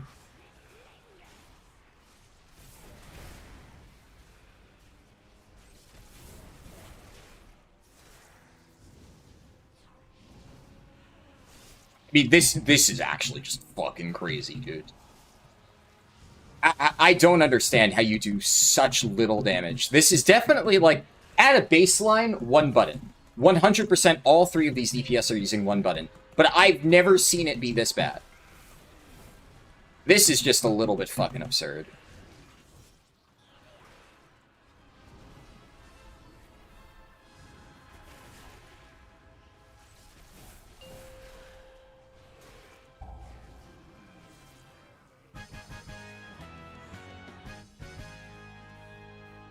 Sylvanas was some, How many rats are in this group? Apparently a lot. but she never wanted to be worshipped. You know, it's separate. You just feel like WoD Remix would be a better success than WoD Classic. I mean, Next relic. I guess, but I don't... Again, they're not mutually exclusive. Like, you might be correct in that, just in terms of, like... I don't know. Classic is inherently... Or Progression Classic at this point inherently has a lower player base than, like, people who like farming mounts in retail. Now, I can say, if the argument is, do you think WoD Classic would be more successful? Like, what are we defining success as? If success is player engagement, then, like, yeah, probably. If success is it fun to play, then, like, I will just tell you right now, no. At least for me. I don't enjoy Remix. I've never found Remix to be fun to play. It does not capture the spirit of the game. So in that way, like, what would WoD Classic be considered a successful reincarnation, or WoD Remix be a successful reincarnation of WoD for me? Absolutely not.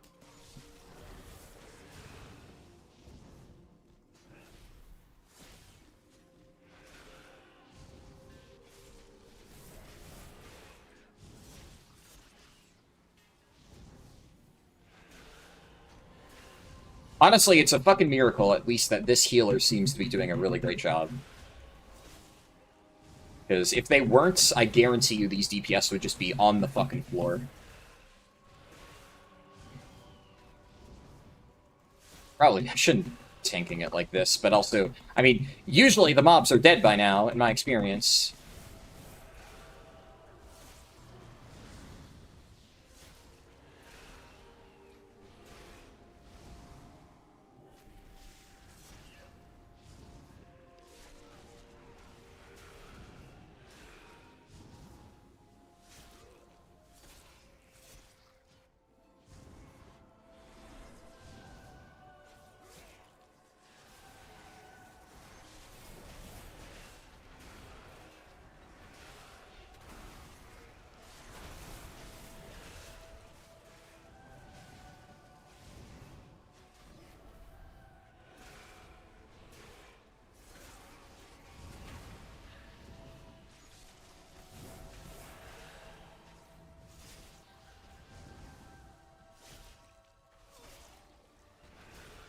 WoD Classic isn't 100% happening. We got Cata Classic. This debate comes up every X-Pack for Classic. I agree with you.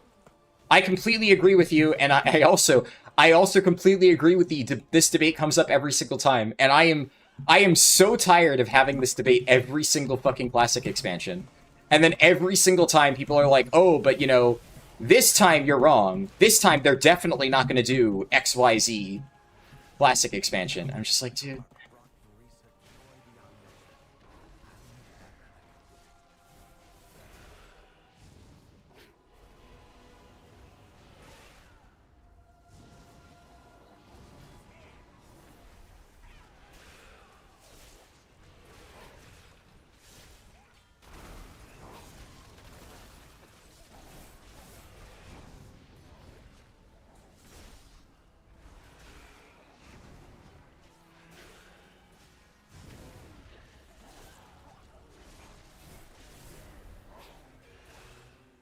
Now, to be fair, I think what No Mercy, I think what Magister meant is that everybody agreed that up until Wrath was happening, even before it announced it.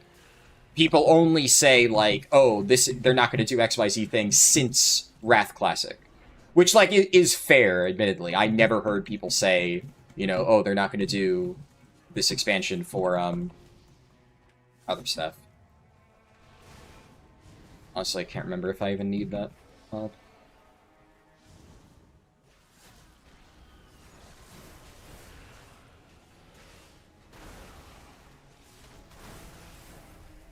How did that guy die?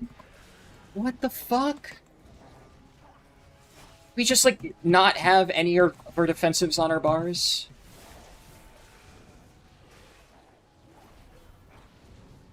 I mean, if this key depletes, it'll actually be just the fucking saddest moment of my entire life, man.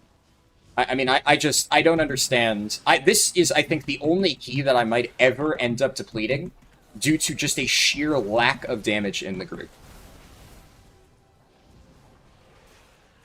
I cannot remember the last time... You know, there have been keys that I've done where I'm on, like, my full Mythic Bis end-of-season character, and I top DPS barely as a tank. In, like, a 10 or a 12. That's, like, to be expected. Like, hello? Why am I just gapping the DPS at this item level? This should not happen.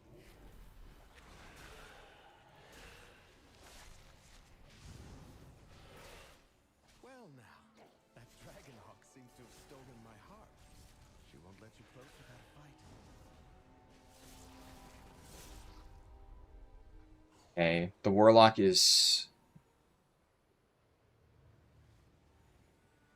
so fucking slow, dude. I mean, this is fucking crazy. Burning Rush, maybe? Press a single fucking movement ability? Absolutely fucking wild.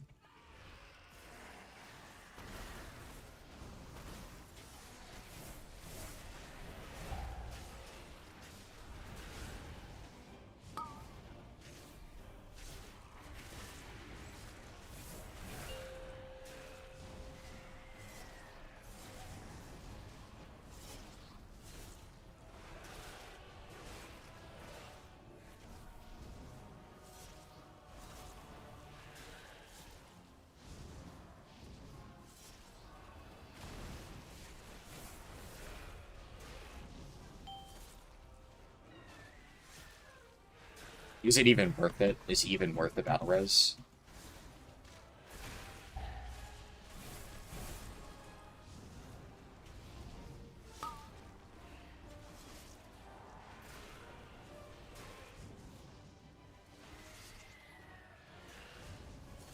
Let me, I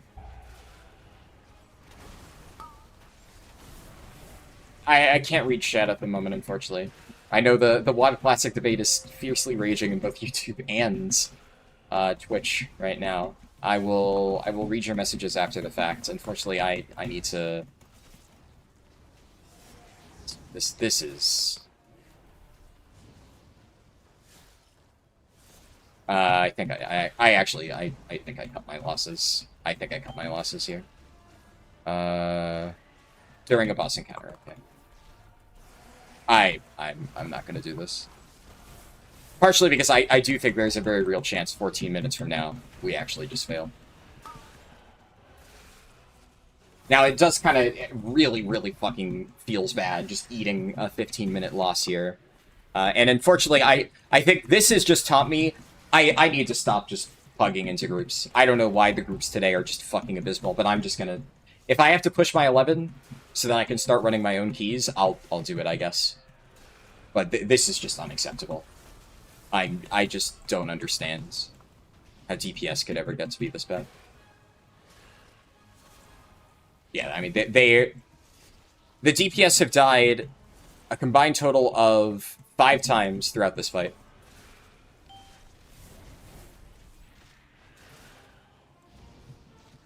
Yeah, I'm just gonna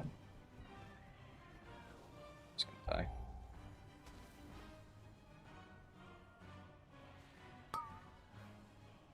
That is wild. Do you D&D cast on player? Yeah, I have player macro for it. Your survival wasn't necessary. No, this is the worst group today, and it's not even close. But there have been some pretty bad groups today. Honestly, every single group I've gotten today has been pretty bad. The Algathar one was at least, like, decent, but the other ones were just objective dog shit.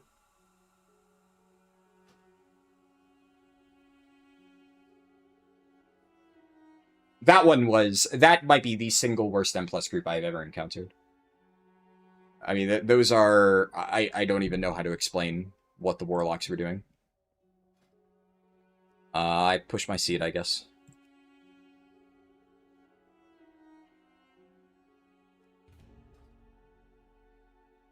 Crazy.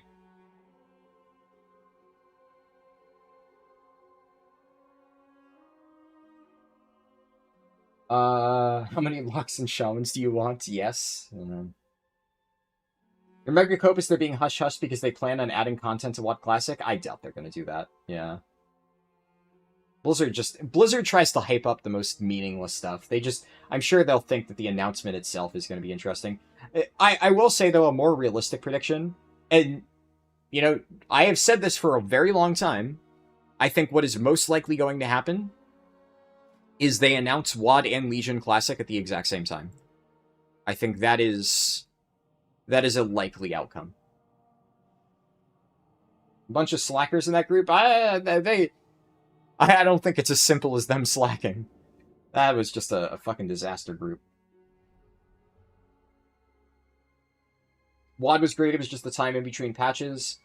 Don't slander BFA. Corruptions once the vendor came out was great. Completely disagree. BFA was trash. That is just a bad take. Just because the corruptions weren't horrible once they were added to the vendor doesn't mean that they weren't horrifically designed. BFA, and first off, that's one patch, right? Battle of Czar lore was okay. Nyarlathotha after Corruption Vendor was okay. Nyarlathotha before Corruption Vendor, dog shit. Eternal Palace, dog shit. Uldir, dog shit. BFA was not a good expansion. I will absolutely slander BFA.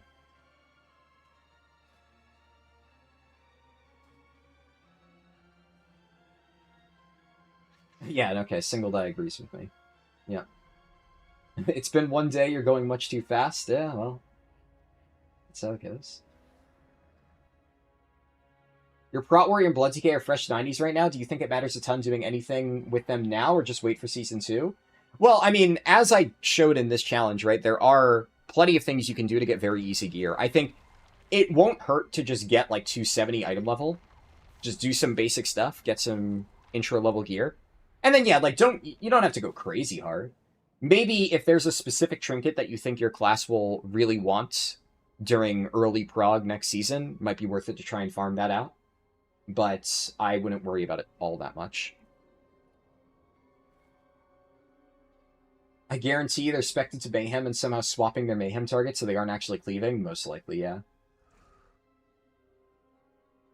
Yeah, they're definitely not going to bring back the missed WoD content for Remix. There's no chance. Gonna bank prediction points. They're not going to do Worth in Classic.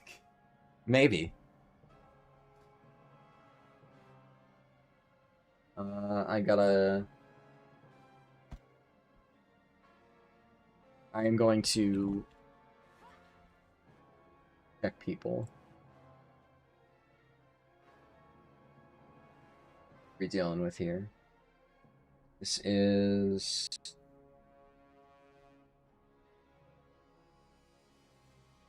Okay, they canceled anyway. That's why you start on that side with pugs. People really do love to eat ground on that boss fight, yeah. I mean, to be fair, though, I'm not sure which one was worse. Both of those bosses were horrifically bad for different reasons.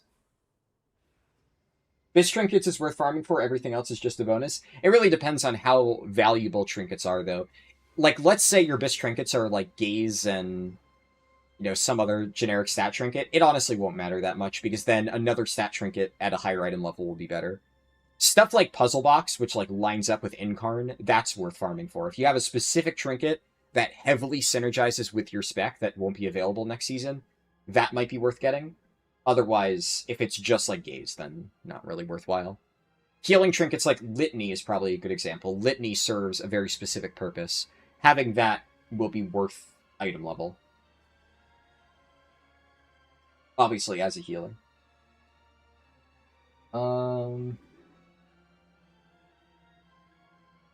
You played a lot of Wrath and Kata. If WAD does not happen, you wonder what will happen to your precious Mop Pally? Yeah, I'm not sure. At some point, they will have to figure out what to do with progression classic characters.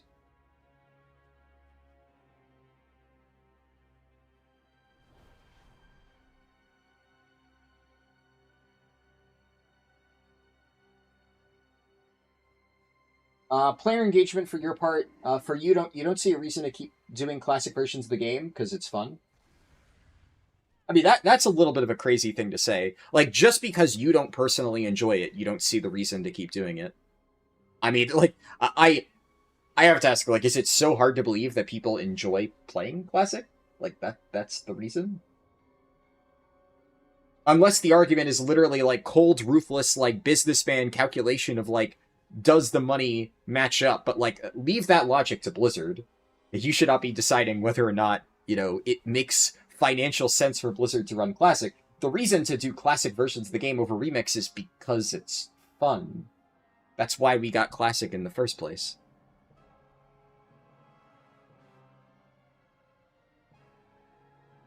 You would much prefer if they focused on retail. I mean, like, they're separate teams.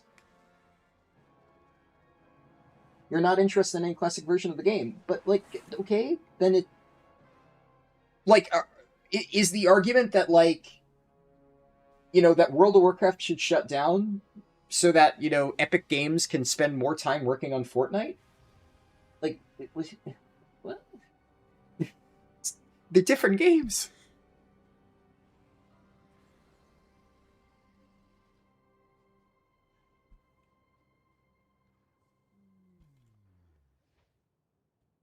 Let's look at the Warlock.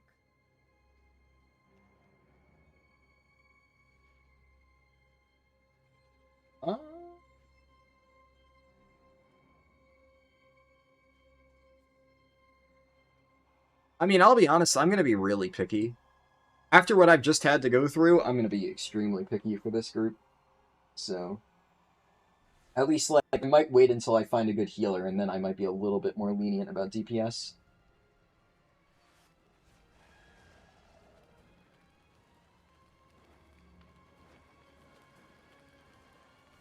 Yeah, I'm going to be honest. If you, by your own admission, don't care about Classic at all, then, like, why fucking speak about it? I like, that's just a little bit crazy to me. I don't care about Classic at all. And then, like, in the next breath, I think Blizzard should just stop making Classic. Like, well, okay, so you admit that it's not for you. Why do you think your opinion on it matters? I'm sorry, but, like, that just is very baffling logic to me.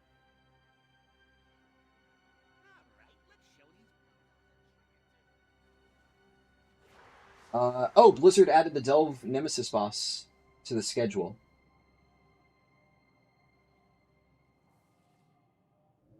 Interesting. So the Delve Nemesis boss is only on the week of the week of raid release. It isn't on August 11th, which is kind of fucking lame, but whatever.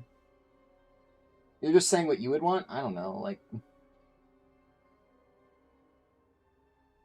yeah, I mean, I feel like if you're just saying what you want, you can just say you don't enjoy Classic and leave it at that, right? I do think it's pretty safe to say that if you don't play Classic and by your own admission you don't enjoy Classic, it kind of stands to reason that your opinion on Classic has no relevance. And also, like, I'm not trying to be rude, but just from an objective standpoint, it kind of muddies the waters of discussions, right? Like, the problem with stuff like that is you see Classic players hate retail players so much. And stuff like that is kind of the reason of, like, I don't play this version of the game, but I'm going to just, like, throw my opinion out there that I don't think Blizzard should make it. It's like, it is possible to, like, just not say something, right? Like, kind of, I know I jokingly mentioned Fortnite earlier. Fortnite is an incredibly popular game. I know a lot of people who really enjoy Fortnite. I'll be honest, I don't. But, am I ever gonna, I'm never gonna fucking comment on Fortnite. I'm never gonna give my opinion on Fortnite, because I just don't enjoy it. It's just not a game I enjoy. So, my opinion on something I don't play means fuck all, so I'm just not gonna say it. Now, I can say I don't enjoy Fortnite, but that's where I leave it, right? I'm not gonna say, oh, and because I don't enjoy it, Epic Games should stop making it. I mean, we're talking about a different thing now, right? I'm saying the entire point that I made is, you're saying, I don't enjoy Classic, and then you went on to say a bunch of things that you think Blizzard should do to Classic. Like, they should get rid of Progression Classic and make Classic Plus, but then you're like, oh, but I don't actually play Classic and care about it. So I'm just saying, it doesn't make sense to make that argument. So my point is, a game I do not play, Fortnite, why would I ever give feedback and commentary on what I think the developers of this game should do if it's a game I don't care about? And then it's one thing to say, oh, well, that's just my opinion, but again, my point is, it muddies the waters of discussions. And how would you feel if there's a game that you actually enjoyed playing? I mean, what if Classic players said that they think that retail should just shut down because retail expansions are garbage? That's not really your opinion, though, right? Like, there's a difference between saying I don't enjoy something and then, like, saying I think something should be shut down. I don't know. I don't really think it's hard to understand why that's just a very bad line of reasoning.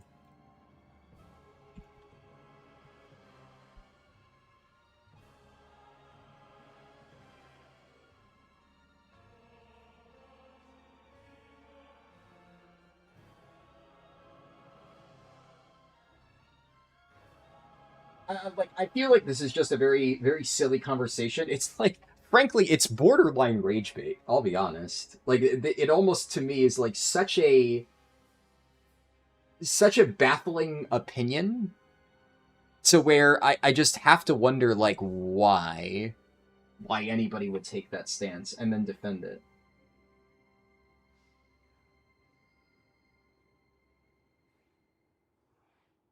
I know that's just not true.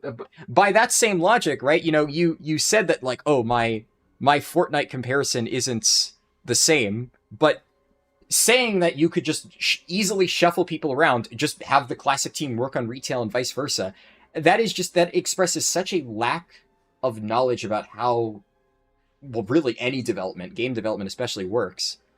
Just put the retail team on Classic and vice versa. Surely they'll just be able to work on it. That's how development works, right?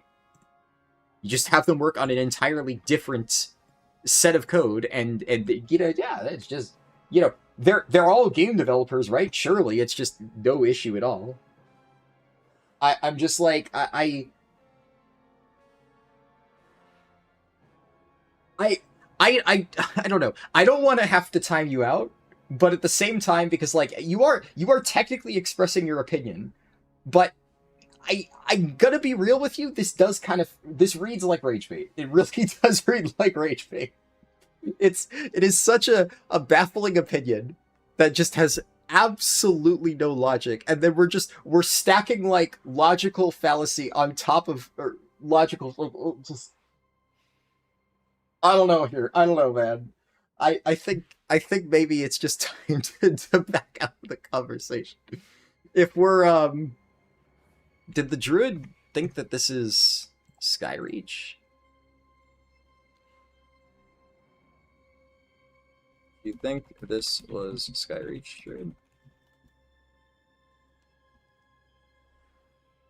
Let's see.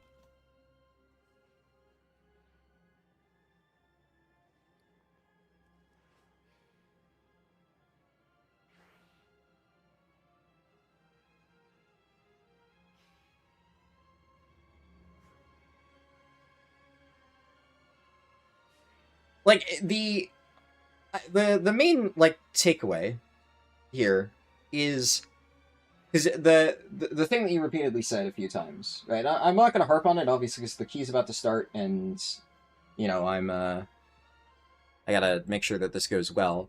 But the main thing to take away is, like, you know, it's one thing for you to have an opinion on what you like and don't like, but it's very different to then take that opinion and then make judgments on something that you, by your own admission, don't play and don't enjoy. Because you are, by your own admission, not the target audience. And if you can't understand why it would feel incredibly insulting to somebody who does play that, to have somebody who does not play it make sweeping statements about what the future of that thing should be, I mean, I don't know what to tell you. It's pretty straightforward to me about why that would be really annoying to have to deal with.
Looks like I put together a good group at the very least.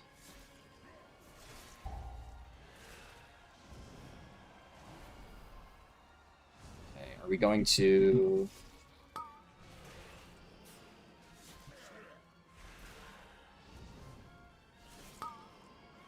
Nice. Cutting it a little bit close there, but works it works.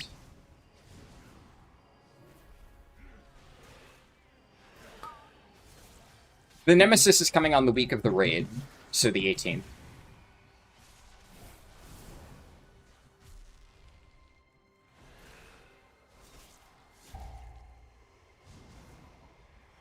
The people that argue, they're probably the ones asking you to remove the features from Follow the Arrow. So I will say, by the way, the person who said that, they did, like, they, over the course of the, like, the remaining stream, they did kind of walk it back and say, like, yeah, you know, I didn't realize that you could skip that stuff. And they were pretty chill. Like, I do think there's always a difference. It kind of goes back to, if you recall, that other person in stream whose message was, they claim, misconstrued by me. And then I'm like, you know, surprised, and then they just had, like, the large crash out, right? But that person, I did kind of call out their message as, like, a little bit ridiculous. And they did say, like, yeah, you know, I didn't realize that, oh, shit. I didn't realize that you could do that, my bad. And, like, that's the thing, right? Sometimes that happens. So I have no ill will with the person who said that. I do think, like, obviously their initial statement was a little bit absurd, but I guess they didn't realize that Follow the Arrow has the ability to skip stuff. And once I explained all that, they seemed to be pretty reasonable about the whole thing. If somebody's willing to admit, like, people say dumb shit all the time. I say dumb shit, right? If you can admit that you say dumb shit and just like, hey, I was wrong, my B, I have no issue.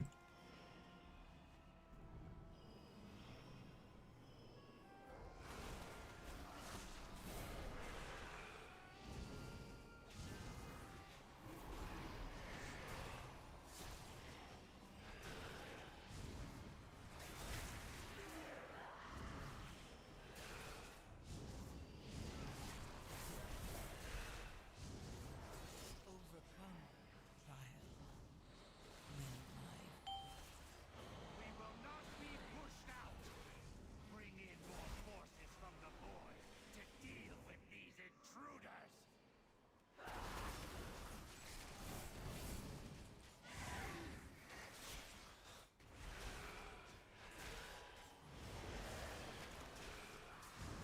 Oh! I don't even know what knocked me there.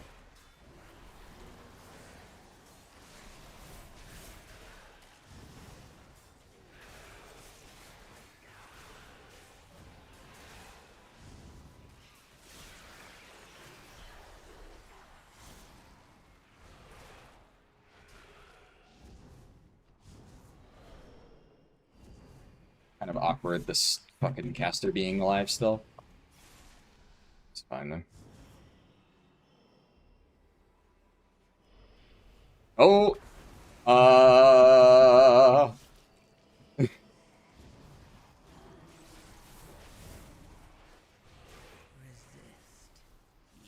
I really thought that Demon Hunter was gonna pull extra shit. Would have been fine, because then I just wouldn't have chained into this.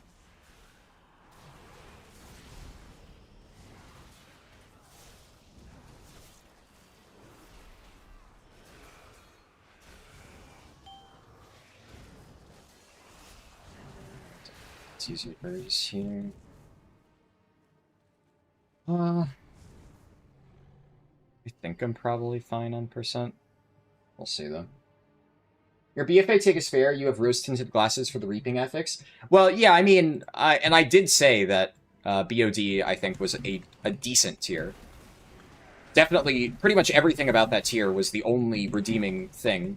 One of the biggest, like, issues that I have with BFA, though, is BOD was solid, right? Like, yeah, okay, it was pretty decent. But that was also the second, like, raid tier, and then it got worse. So I don't really feel very charitable for Blizzard when it comes to BFA, because, yeah, sure, when your expansion peaks midway through, it's really bad on launch, really, really, really problematic, and then they like, seemed to learn some lessons. The game felt better to play. Most people I knew expressed, hey, BOD is like a step in the right direction. And then they just randomly decided to double down for 2 patches in a row and made the expansion dogshit. It is the worst own goal I have ever seen. Because, look, Shadowlands was not good. Shadowlands was also really bad. But Shadowlands started off fucking terrible, and then it slowly got better. And dare I say, by the end, Fated Season of Shadowlands was way better than Ny'alotha ever was. I do not think corruptions, even when they were fixed, were still good enough to salvage the just dog shit pile of systems that we had in BFA. It was just not fun to play. By the very end, I think Shadowlands as a whole was still a worse expansion, don't get me wrong. Shadowlands launch was fucking terrible, and in some ways, 9.1 did make the game worse. But the only saving grace about that is 9.1 bombed so fucking hard and got so much negative feedback that Blizzard very quickly course-corrected. They were ready to die on the hill of no Covenant swapping, and the moment it became clear that, like, if we do not, like, just back the fuck off, our game's dead, they started making massive improvements. So that was like the final wake-up call that unfortunately started all the way back in BFA launch. It's just a shame it took that long to get there. But 9.2 is honestly like a solid patch overall, and especially by the end of 9.2, I think the Shadowlands was honestly fun. I just think Sepulchre was a significantly better raid than, what's it called? Than Nyalotha. So I just enjoyed playing the game. Damage is a little better in this. Yeah, a little bit better. A little bit better. This is why, I mean, I formed the group myself, right? The issue with those groups is I'm dealing with complete randoms. Because I was just applying to groups. And I wanted to just do 12s, and I figured, okay, I could just do that, right? I could just join 12s, and I'll be fine. The issue is then I ran into that where I have no control over whether or not the group has any fucking clue what they're doing. At the very least, even, like, it sucks having to push my own 11, but I did say earlier that the advantage of doing a seat is this is one of my most valuable bonus roll dungeons. So if I have to run this again on 12, I don't mind having to do a second bonus roll. Like, that's totally fine for me.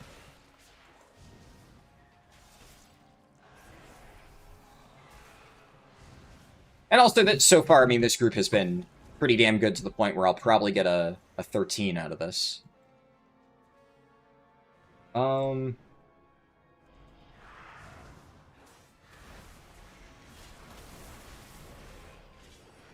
be honest, I have no fucking clue how I'm doing on percent. I did not really... Seat always, like... always fucks my brain up in terms of, like, what you're supposed to get percent in that. I think, I'll be honest, I'd rather overshoot than undershoot.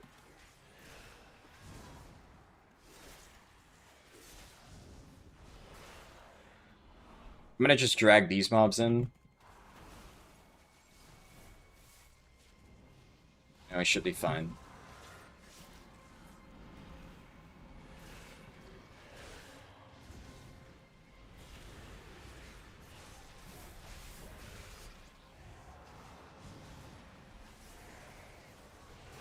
Healer's very good.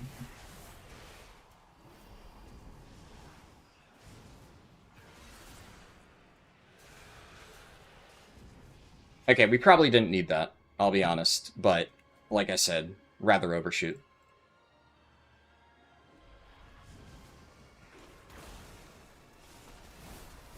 Ooh, Warrior almost ripped that.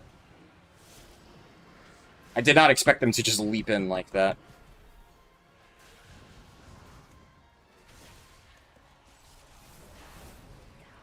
I got it.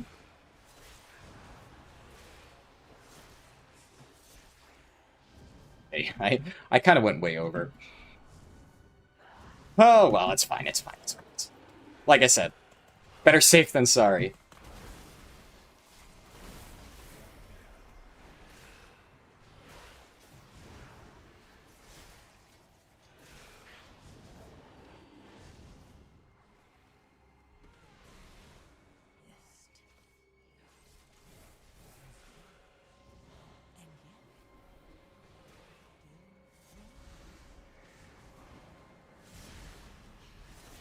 Ineffable Truth Holy Paladin with Glimmer was incredible. That's fair, yeah. I did hear very good things about that version of HPAL.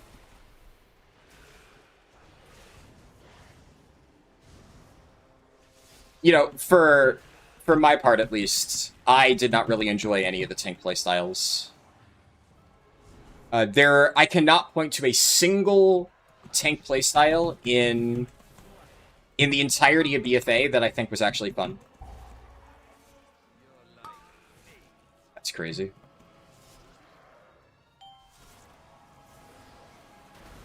Like, Shadowlands was definitely a little bit rough as well.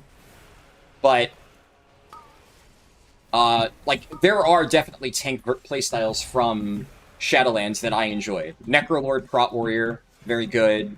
Obviously, Sepulchre Blood DK with the Dancing Rune Weapon build was pretty good. Even, like, Brewmaster in Shadowlands was not my favorite iteration, but with the Sepulchre set bonus, it was honestly pretty solid.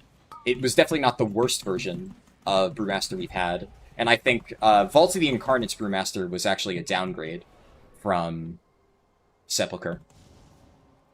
Avarice and Amirdrasol were better, I think, but Vault of the Incarnate's brew felt like fucking shit to play. And I mained it that tier. It was not fun.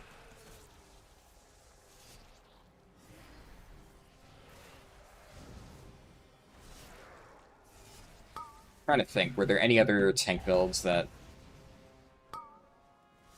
I think, like, those are the only tank builds that really stand out in my mind as, like, they were really, really, really fun to play.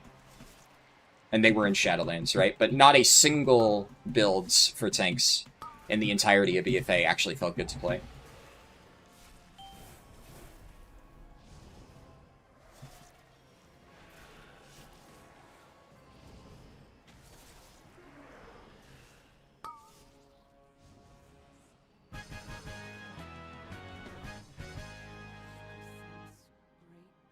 You can get Holy Shock down to no CD with 30-second wings? Jesus.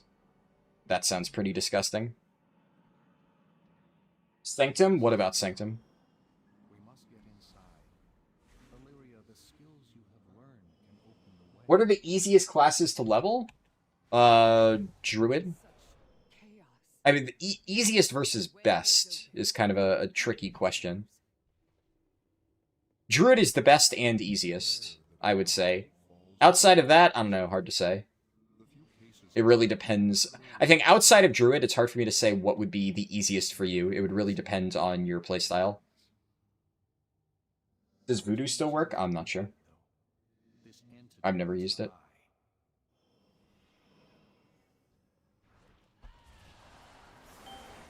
I should have Dancing Rune Weapon back up.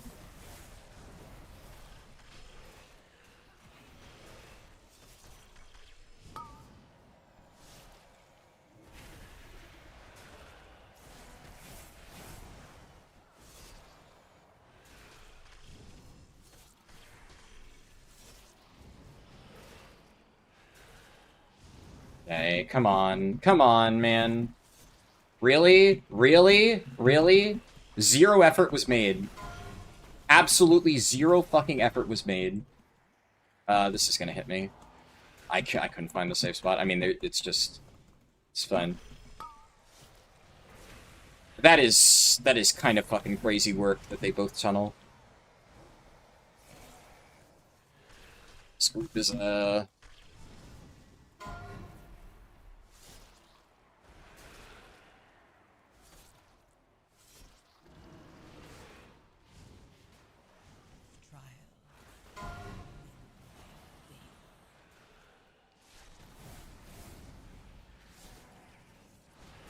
Alright, AMC's down. We're still missing 2. Holy shit, we missed another one? Dude. Demon Hunter walked into the beam, I'm pretty sure. Please target me. Oh my god. I've never seen this. Hello? Hello? What are they doing? What is this group doing? I am getting griefed! No! I've never seen this! I've never seen somebody miss so many luras! How? It's the easiest fucking mechanic! How are all of them fucking it up? Please, give me the fucking line! Holy shit!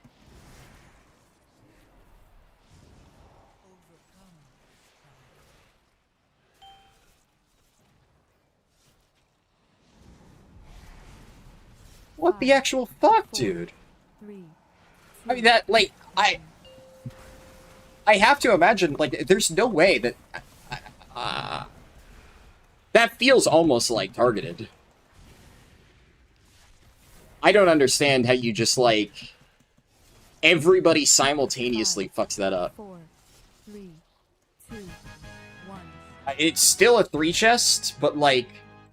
What the fuck did I just watch? Oh, nice. Catalyst charge. The void is a force of change, of transformation. Shadows are fluid. Anybody get anything I can use? I feel the fallen Naru's power. I got a ring. Beckons me. You stand on the cusp of destiny, Illyria. There will be choices to make and consequences to face. Definitely not their first time in the dungeon. I mean, those were like high IO geared players. I don't really understand how they all just simultaneously fucking lost their minds on what is, in my opinion, a pretty fucking easy dungeon boss. That is, very interesting.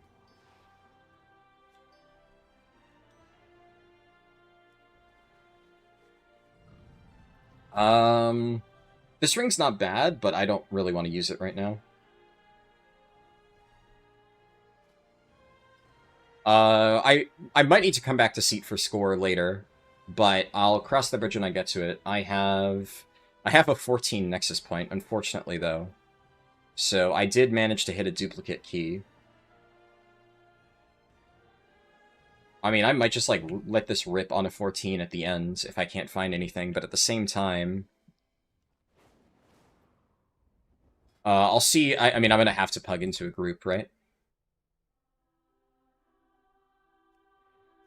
And I just hope that I manage to get a group that doesn't have 2 worst warlocks in the world. From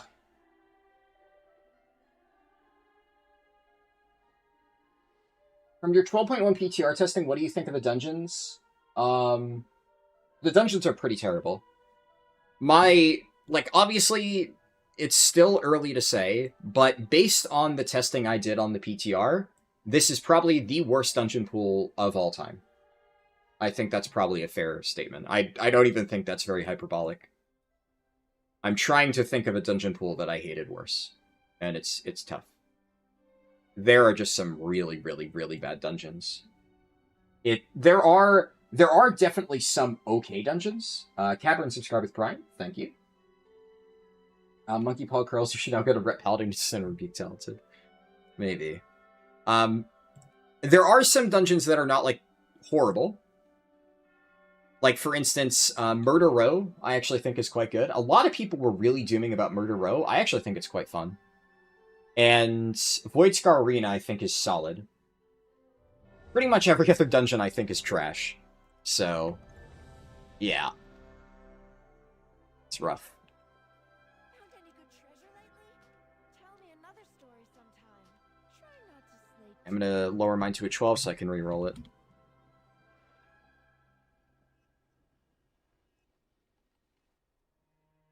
They kicked the healer? Interesting. Or maybe the healer left. I guess I can't really tell. The idea of corruption is good, and there were some fun things with them, but it feels like it could have been much better. Yeah. I mean, yeah. Accurate, I guess.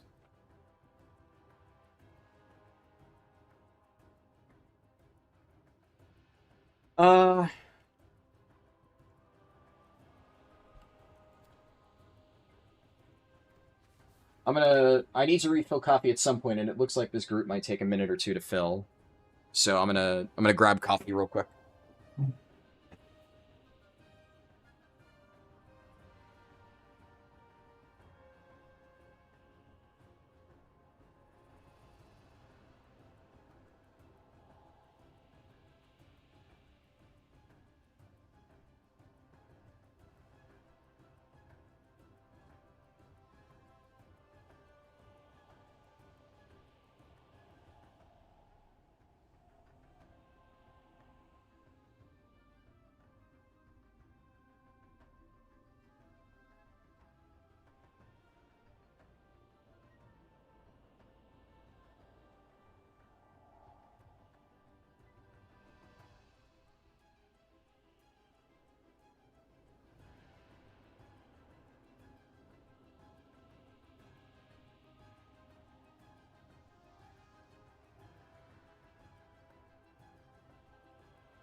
Res Evoker. Okay. I'm gonna mute my mic real quick. I dropped a bag of chips. Drop it to whatever key level you're doing and re-roll it. Yeah, I did that.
Hopefully this group is a little bit better. 5, 4, 3, 2, 1. Outside of Guardian, it seems like all the rest have nuance. 5, Guardian has nuance. 3, 2, 1.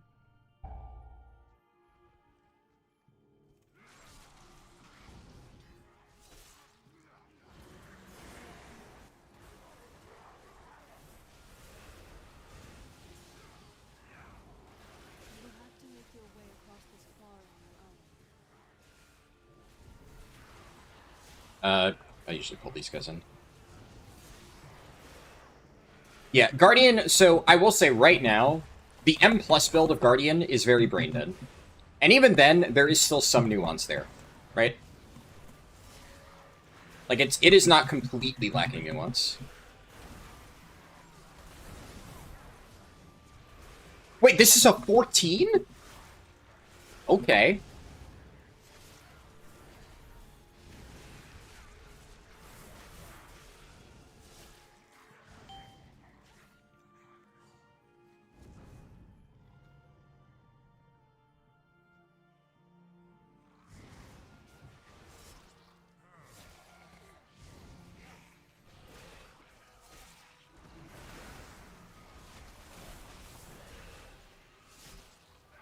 Okay, Nether Burst is about to go off. That's unfortunate. I did not have my kick.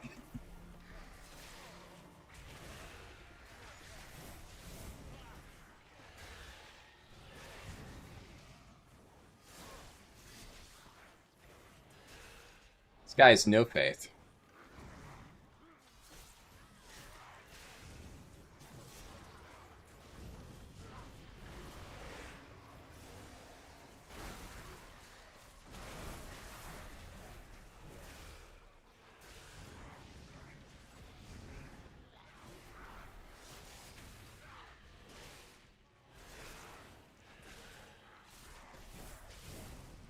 I mean, I will say the Demon Hunter is getting fucking hard carried here, which, you know, it's fine. Credit to him, he put together a good group, it seems. So as long as he doesn't completely fucking brick it by doing something dumb, this is very doable.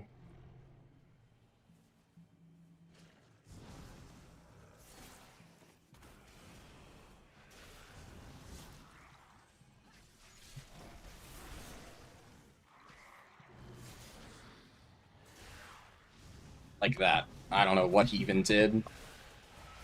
Oh yeah, he fell rushed in ahead of me and then died. Alright, yeah, I mean... I don't know what you were expecting.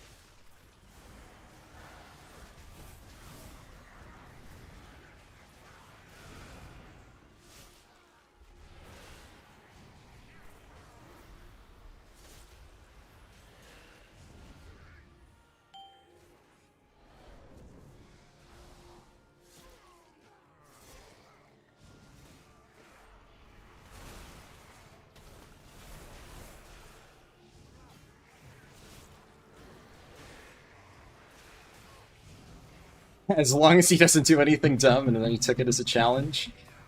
Yeah. It's fine. Pit, I generally feel is a very forgiving dungeon. And really, the start of Pit is the hardest part, in my experience. Other than, like, I guess the final boss. Which isn't difficult, but obviously if one person fucks it up, then there's not a whole lot you can do about it, so...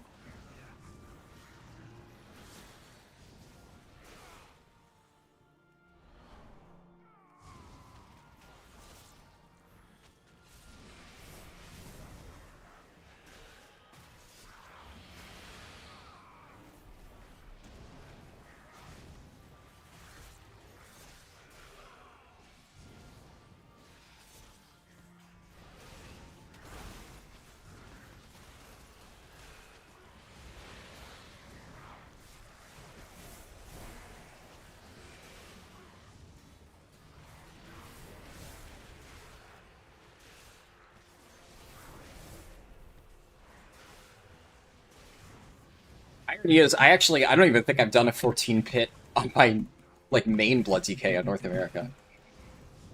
Although I am probably going to try and at least push to 3.4k just to, like, finish that off before the end of the season.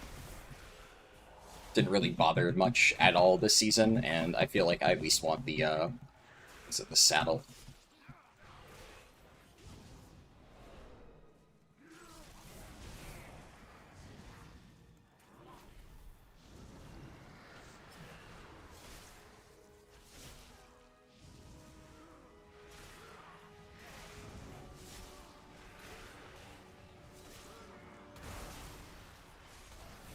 Also, Res Evoker.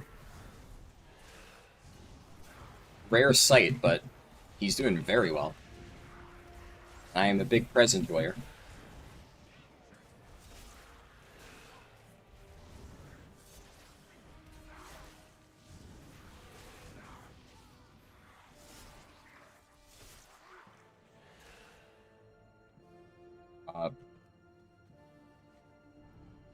Yeah, everybody just kind of forgot.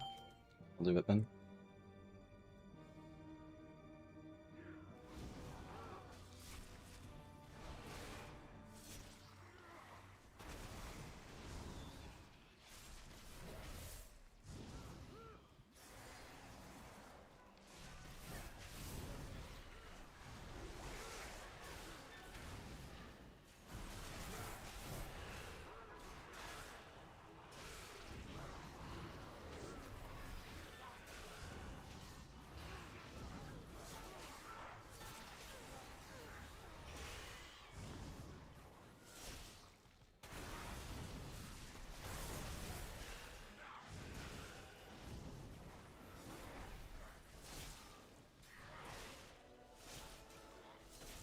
Be good to chain this.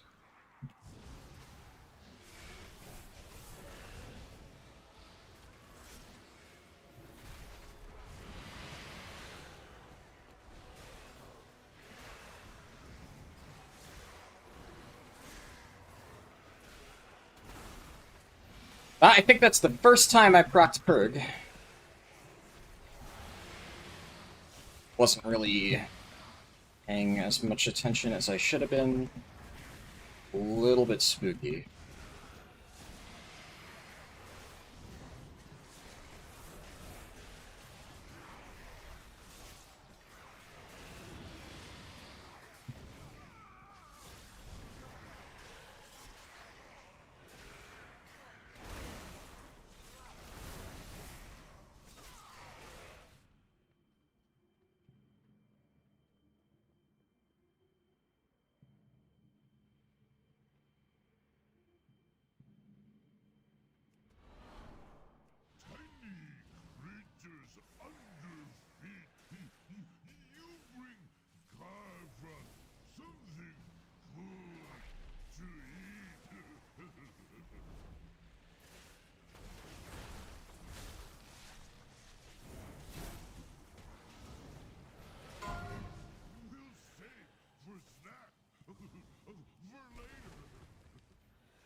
I found the pixel.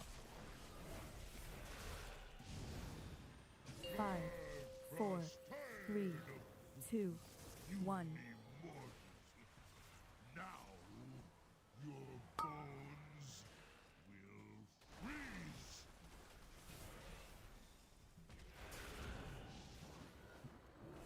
Oh, dilate yourself, please. Don't die. Holy shit. In hindsight, my AMS, or AMZ 100% saved his life there.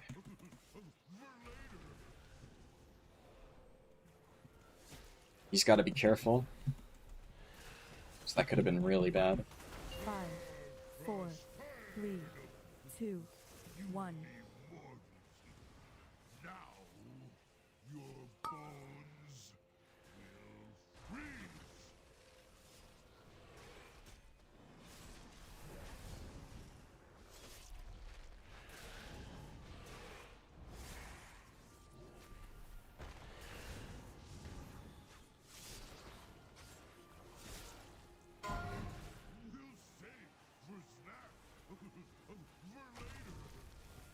I don't really like where they're dropping this. Honestly, I have no idea which forge it's gonna pick. We're like roughly equidistant. 5, 4, 3, 2, 1.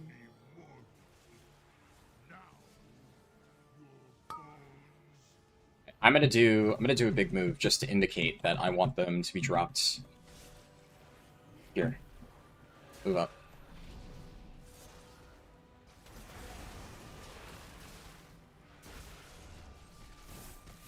Okay, these are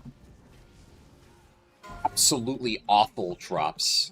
Like, obviously the boss is dead, but you could not have picked a worse spot to drop that fucking Serenite in. Okay, the boss is dead. It's fine. The Demon Hunter Classic? Yeah. Oh boy.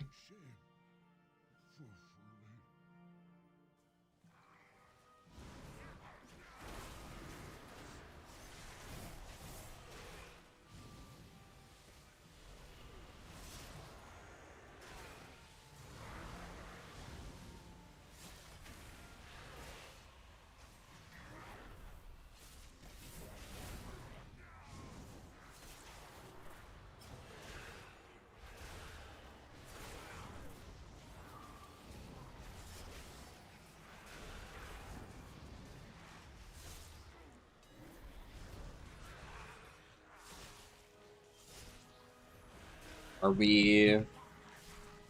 Okay, the Evoker's going back.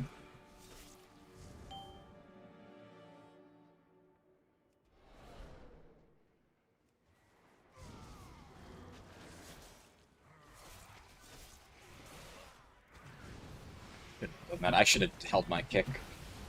The Arcanist. Man. Yep. Man, why am I the only person in any fucking pug group I join that can fucking kick mobs? It's just so fucking annoying. I knew that was gonna happen, right? It's just somehow fucking pug DPS. Their brains just fall out of their fucking heads, dude. Oh.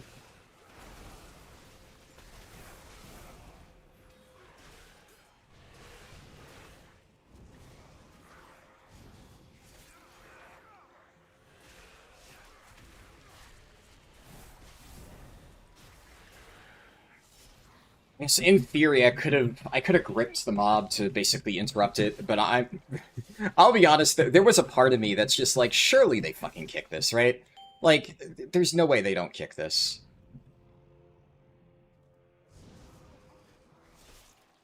And then, what do you know? They don't kick it.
I'm probably going to be the only person kicking Deathbolt.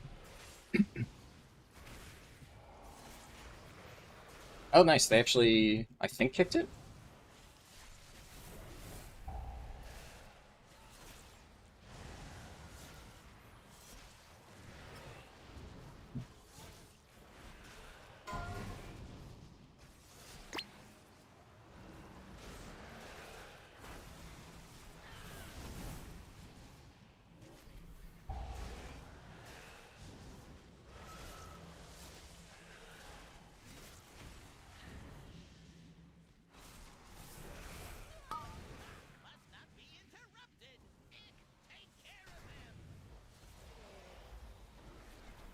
Oh, hey, the Demon Hunter's actually running away.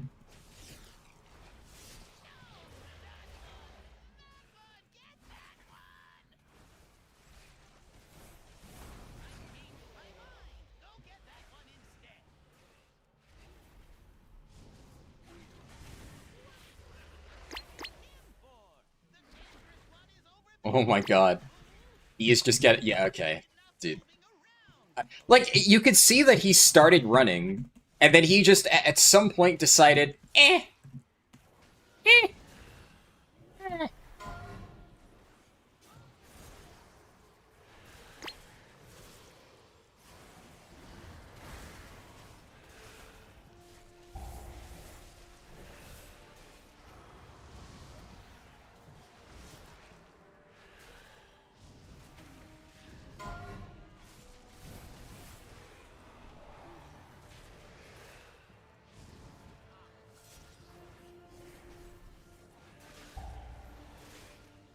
Just peak warrior players, man. Just stood that swirly.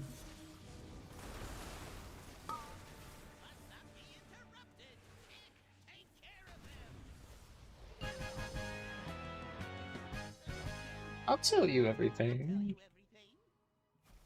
Worthless gnat. Death is all that awaits you. Do not think that I shall permit you entry into my master's sanctum so easily. Pursue me if you dare.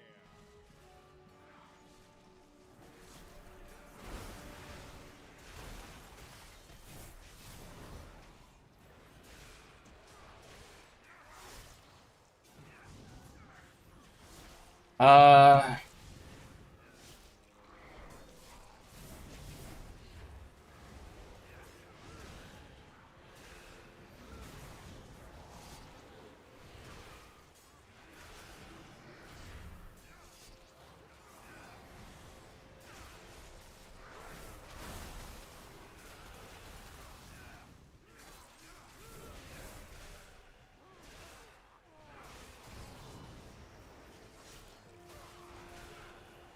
Okay, nice. That was the overlap I was a little bit scared about, but we're chilling.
What elf racial OP, by the way?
Take a nice sip of coffee while I RP run.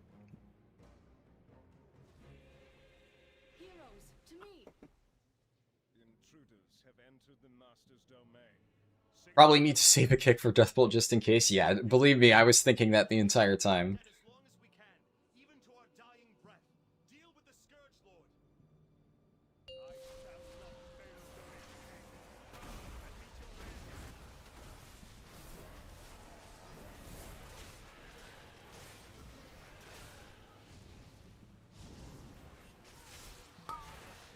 display. You are better off dead.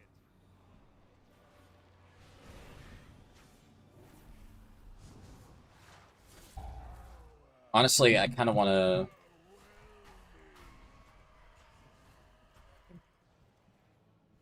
go back here so that they have an easy way to... Warrior, please. What? Oh, no!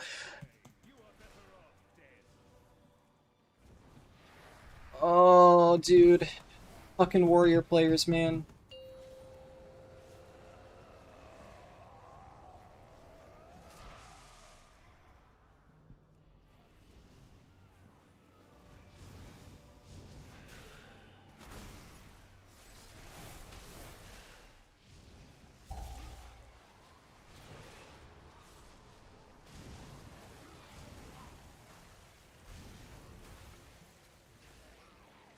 I simply wish you had lasted a little longer.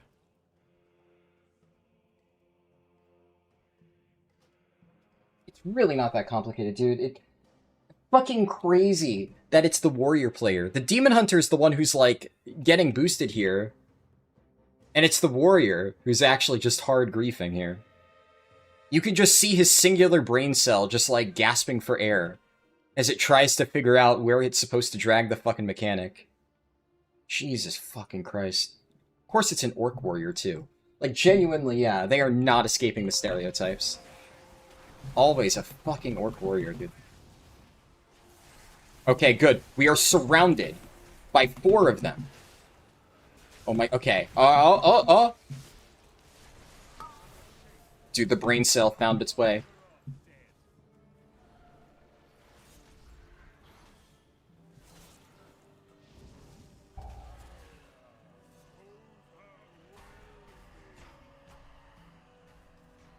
Alright.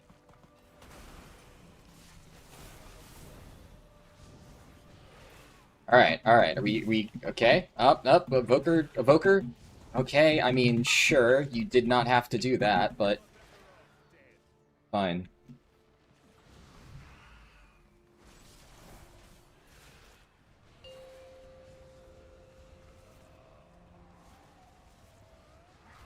They got it, so I won't complain, but...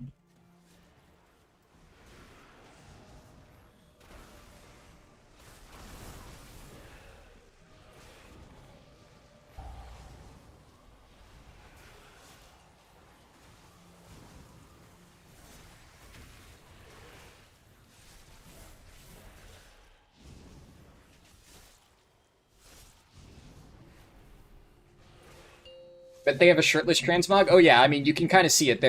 They have a Garrosh transmog on.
Hey, they didn't miss the kick, and then I had to fucking back up grip it, but... Sure, I'll just do fucking every single mechanic. They missed the kick again. Crazy. Holy.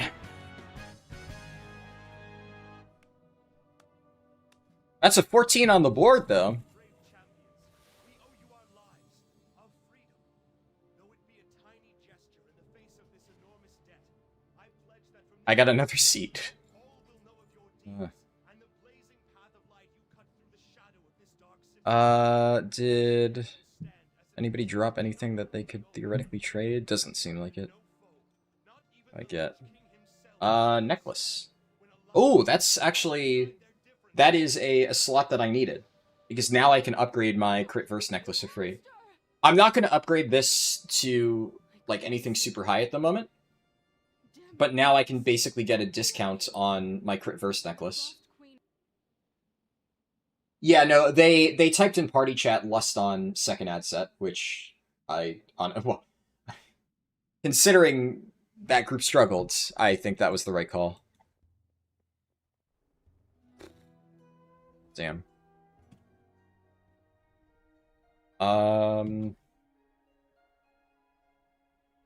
Warrior players are not beating the allegations. Warrior doesn't seem to see the green light. I mean, it's mechanics like that where Blizzard puts what I think is a super obvious visual indicator. And it just... How do you even get... So, technically, it wasn't meant to be a 14, right? It's meant to be a 12. So I can't fault him that much, because he thought he was signing up for a 12. I still think that, like, how do you get to a 12 and not understand that mechanic? That does kind of feel like, come on, buddy. You know, get with the program a little bit. But... whatever. What's the ideal group comp for Blood DK? There really isn't any. Blood DK is very flexible. Because, like, I mean, there's not really a healer in particular. It doesn't bring a raid buff, so, like, everything is kind of on the table. So, like, and it's not like historically, for instance, obviously right now, one of the main reasons you run Resto Druid with Brewmaster comps usually is just because you bring Mark of the Wilds along with Monk buff, but Resto Druid, like, the HOTS tend to work really well with Brewmaster. Like, the way they take damage has always historically synergized really well with Resto Druids and stuff. But in the case of, like, Blood DK, you're basically self-reliant, right? You kind of just need to rely on spot heals. I think you could argue that the best healer for Blood DK is one that has an external. So, like, Resto Shaman is probably not a great option for Blood. Not that you can't play it, though. But it definitely, like, if I had to pick one thing that I would want out of a healer, it's, like, Pain Sup, first and foremost, Time Dilation, but that obviously Perez is not necessarily good. But, like, Disc Priest would probably be good. Even Chi Cocoon, right, on a Mistweaver would be pretty good. There's a bunch of things that you could get from different healers that would be valuable externals. Yeah, what Toth said. Anything that gives you mitigation. And, like, honestly, even Resto Shaman, like, Spirit Link can kind of function as an external. It's not as strong as an actual external like Pain Suppression, but it is a helpful tool to have for many pulls as a Blood DK. But generally speaking, you are kind of self-reliant. So, I don't think there's anything in particular. And then beyond that, I mean, it's just whatever DPS are good, right? The only thing that's awkward is you technically don't really need an Unholy DK. So, the fact that Unholy is really good, well, Unholy's value to the group is kind of lessened by the fact that you're basically able to cover any relevant grips. You can still run Unholy. Unholy's still just really good DPS. But that's why there's no, like, particular comp. Whereas, you know, the comps for Bear and Monk are a lot more rigid since they bring a buff. So you tend to want to play comps around that buff. Blood DK is like, if you are playing a Blood DK, you're kind of already in the off-meta territory pretty firmly. So it's just kind of like, do whatever the fuck you want, really.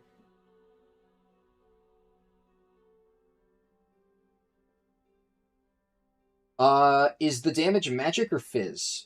What damage? What was that, in reference to? Yeah, I'll be honest, I don't think it's going to be the pick next season. That don't get me wrong, Blood DK looks very strong next season. I do not think it's good enough. The Blood DK's, like, it just still has so many core problems. I suspect that early on in the season, like, in raids, obviously I'm maining Blood DK in raids. In raids, Blood DK is going to be fucking disgusting. And as a result, there's probably going to be way more Blood DK players than there normally are. And it is going to be much stronger in M+ than it has been historically. So, the presence of Blood in M+ will probably be a lot larger. And early in the season, when damage intake isn't like, we're not doing high enough keys to where Blood DK literally gets one shot, and Blood DK does really good damage, you're probably going to see a lot of Blood DKs. But it's going to start to fall off once you reach a point where, like, yeah, you just can't live. There's only so much that you could do to get around that. The way Blood DK works fundamentally is not compatible with the current design of Mythic+. So I cannot see a world in which Blood DK is the meta tank unless they are just so obscenely overtuned that they just passively take less damage than every other tank does during, like, cooldowns or whatever. So they could just live everything that, like, a Guardian Druid with stacks of Iron Fur can. Rogue could be fine for extra DR. I mean, Rogue. The Rogue buff is fake. That's fake as fuck. I don't think so. It wouldn't hurt, but I would not ever consider that as a meaningful value add. Like, realistically speaking, you would much rather just have a DPS that does more damage, because the faster the mobs die, the less damage you take at that point. But yeah, Blood DK might be, like, solid. I'm not going to say it's, like, the worst tank ever. Like, right now, Blood DK is, technically speaking, the lowest tank, but it's very, very close with the other tanks. So with all the massive buffs it's getting, there's a good chance that it overtakes, like, Vengeance Demon Hunter or something. Vengeance Demon Hunter, maybe even Parrot Warrior, it pulls ahead, and it ends up being, like, a solid option. But I really just cannot imagine it, even with Prot Pally getting nerfed. Prot Pally seems still pretty strong. Bear Druid definitely got nerfed, but Bear Druid still seems pretty strong. Their profile just works so much better for M+.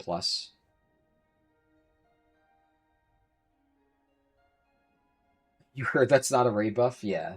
Not a real raid buff. God, Rogue needs help? Yeah, absolutely. You remember people saying Prot Pally was going to be strong in Midnight Season 1 because of the damage? Not sure if they got tuned, but tanks that are meta right now are the ones that survive. In M+, yeah, that's pretty accurate. I mean, Bear also just does crazy damage. Bear is meta because it just does crazy damage and it survives, right? There's a reason why the gap between Bear and other tanks is just that large. The only reason Brewmaster's even keeping up is just because it kind of slots well into a different comp. But in terms of damage, it's just so far behind Bear. It's kind of silly. But, yeah, I do recall that Prot Pally got, like, some pretty heavy nerfs. Definitely nobody was really looking at Prot Pally for raid for Season 1, at least that I knew of. It was pretty much the least, outside of Vengeance Demon Hunter, the tank we were considering the least. And technically it was the least important tank. I mean, there were 3 tanks that ended up being important in Midnight Season 1. Brewmaster, I think, I pegged pretty early on as being also pretty bad, at least in raid, but a lot of people overvalued Brewmaster, so a lot of guilds prepped Brewmaster, and I was forced to prep Brewmaster as well.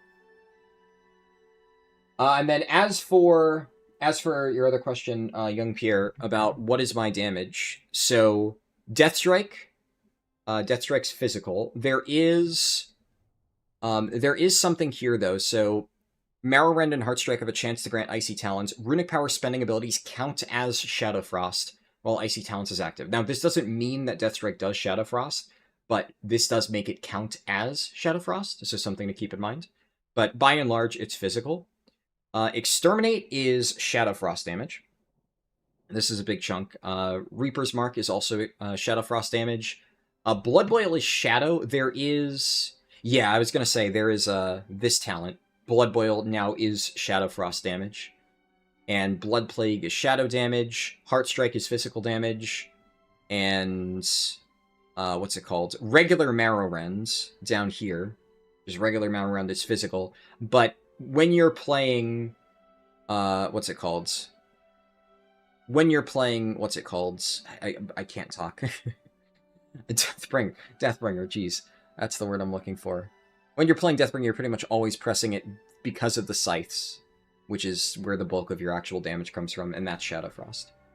So I would say it's kind of tricky. You're roughly, I think, a decent way to think about blood damage is also what is Vampiric Strike is. I think Vampiric Strike's physical. I'm pretty sure, but it might be Shadow. I'm honestly not sure.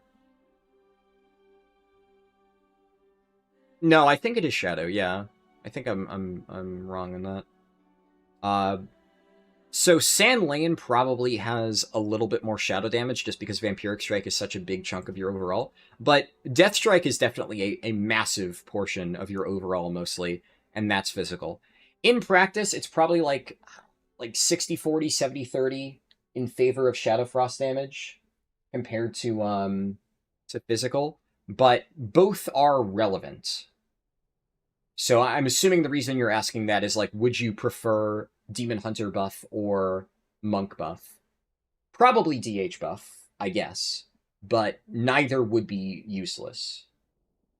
Does your Death Strike heal more?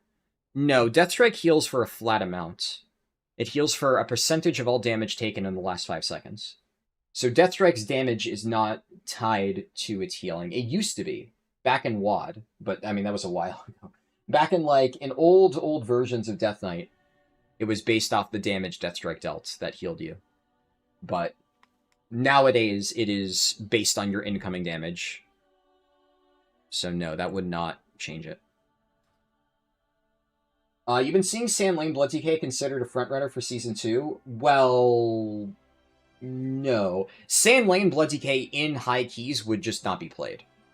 Deathbringer Blood in high keys is very possibly going to be strong. I still think at the absolute highest key levels, I do not think it'll be able to be the meta tank.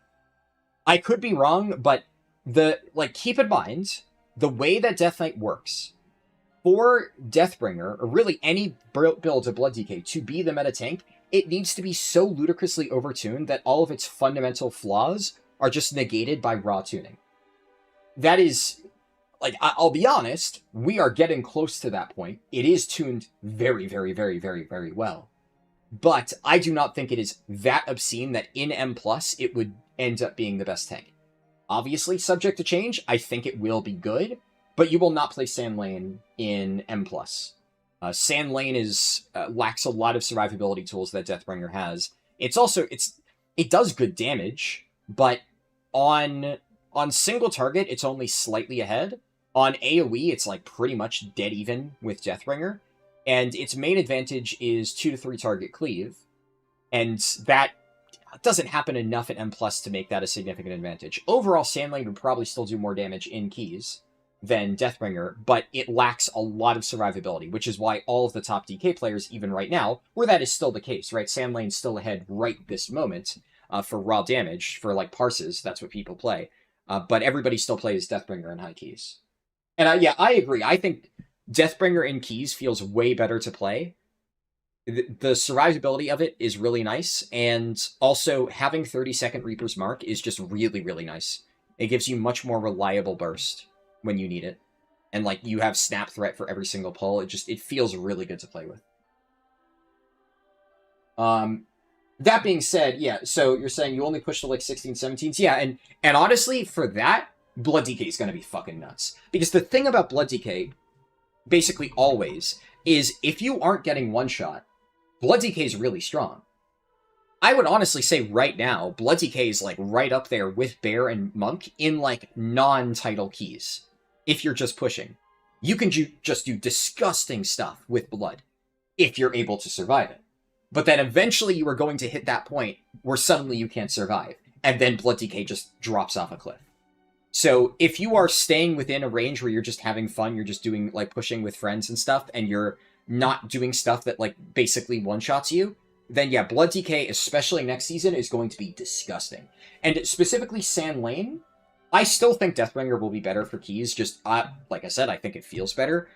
You could get away with Sand Lane, obviously, if you're not pushing at the highest level keys. I don't think you really would want to. It doesn't really offer that much an M+, but if you're hearing people hype up Sand Lane, it's likely because in Raid, yeah, Sand Lane Blood DK is going to be fucking incredible. I started talking and said incredible and crazy and merged the words, but really it is just fucking incredible crazy. Like, that spec is fucking built for the types of fights we're gonna see at the end of Venomous Abyss. And it's tuned really well. So, right now, if you want to get an idea, for what Blood DK is going to be like next season, go pull up Warcraft logs. In fact, here, we'll do it together. I'll show you on stream, so you can see. I gotta figure this out.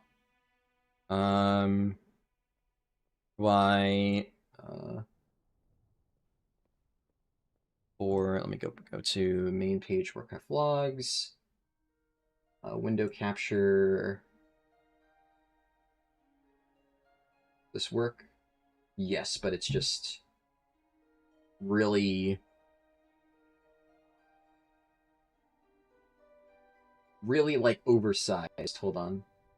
Let me see if I can get this working.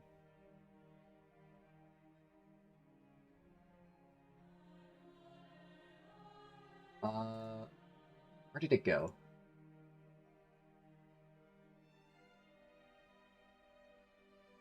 OBS is being really annoying right now.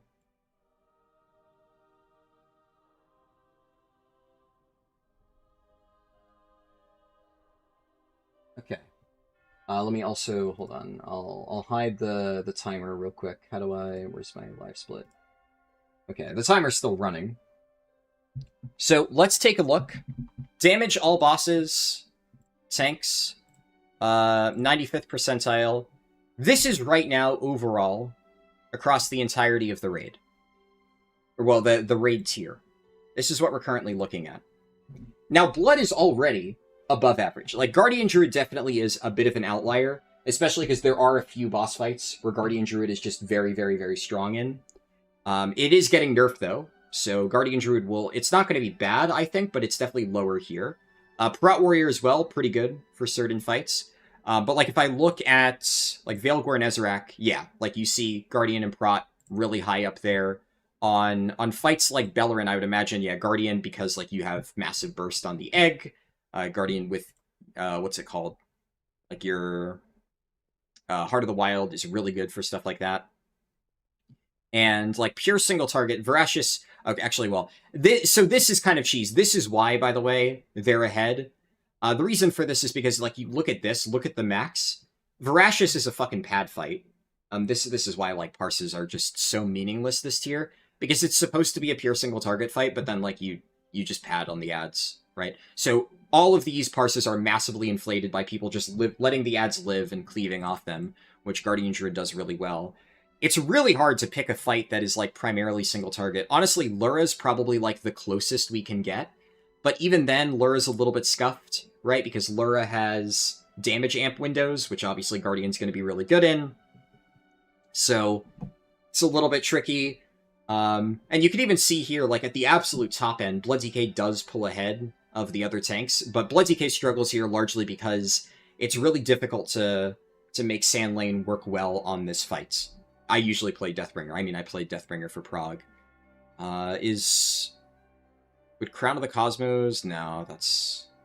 But you can see why Guardian is, like, a little bit weird here, because there's just so many opportunities for pad that inflates its numbers. When, in practice, on meaningful damage, like, I guess, can we sort by damage to bosses? Right? Yeah, even then, Guardian is pretty fucking good for, like, Crown of the Cosmos. Damage to bosses on Voracious here. Holy shit, yeah, Guardian is definitely really ahead on single target. Alright, so maybe it's not entirely all pad. But this is obviously getting nerfed. For sure.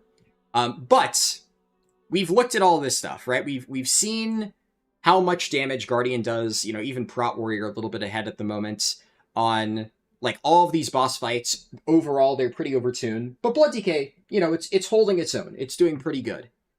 These are all high target AoE fights or pure single target fights.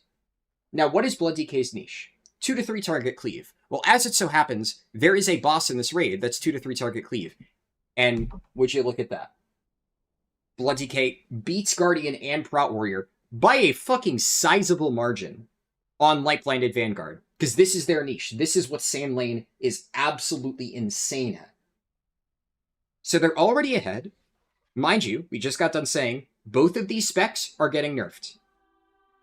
So both of these specs are getting worse. This is the damage profile. Light Blinded Vanguard's damage profile is what most of the difficult bosses in the next raid is going to be. Blood DK is getting buffed. So just... This, I think, is the real takeaway to have. This is the damage profile that matters. Blood DK is currently, on live servers, top, buffed, these specs, nerfed. It is actually just fucking bananas nonsense balancing. I just really do not understand why Blood DK got buffed. They did not fucking need it. But this is why people are losing their fucking minds over Sandlane Blood DK, because for all of those fights, yeah, it's going to be absolutely fucking broken. Why Blizzard thought this was a good idea, I could not explain it to you. It really is just the most nonsense, baffling decision I have seen in quite a while.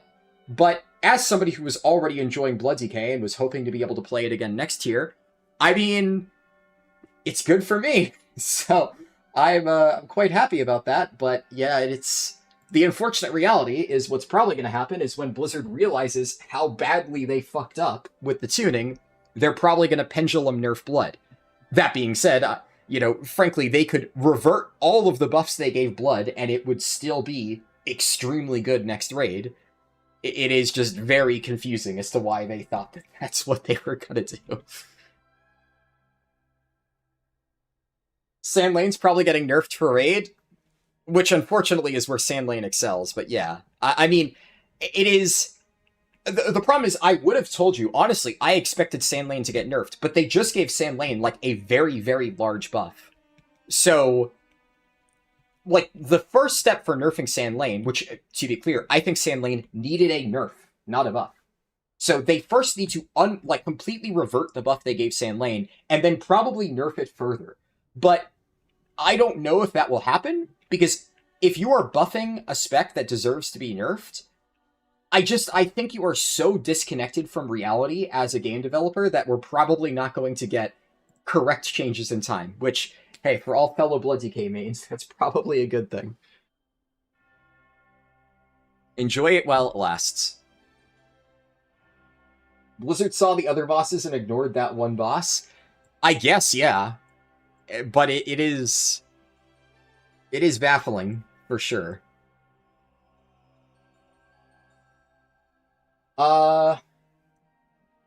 You also think that Unholy DK is in title keys, to your point, there's just more reason to not have Blood? Yeah. Yeah, pretty much. Okay. I did not... I did reroll my key and I hit seed again. At this point, I should be able to hopefully find consistent groups. I mean, that group was good. Mostly. Alright, let's search. I've done a 14. May as well... might try to keep doing more.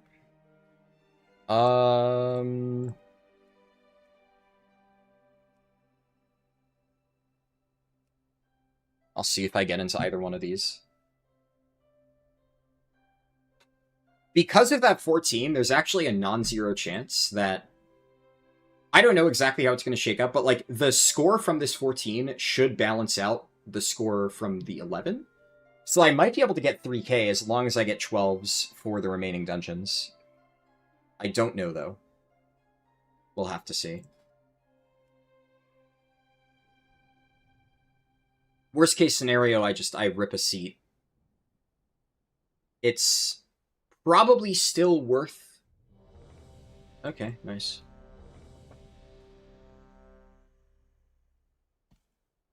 Probably still worth re-rolling, just on the off chance. Oh yeah, and then I just realized I need to upgrade this.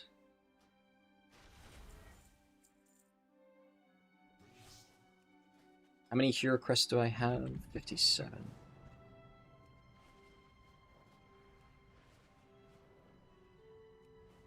Though I will say, the part of the challenge is is still 280 item level, so I do need to get there. I do kind of think that, like, with 3 more bonus rolls, the only way that I don't get there is if, like, all of my bonus rolls completely whiff. And technically I do have items I could upgrade. I don't necessarily want to use them right now, but as long as I have enough myth crests, I might just be able to upgrade these items and be fine. I think that's a possibility. Another thing to consider is right now, my trinket is still 263. I have the ability with Ascendant Void Cores to get a better trinket, or to upgrade my Hero Track trinket, and then to Void Core it, which would be a pretty big item level spike. So I'll be honest, I feel like I will have just enough to get 280. I don't think that'll be a problem, but we'll see. Worst case, I don't know, I do 1 more dungeon, just for fun. You'll be sticking to Frost Decay next season? Frost Decay does look very good as well, so not a bad option.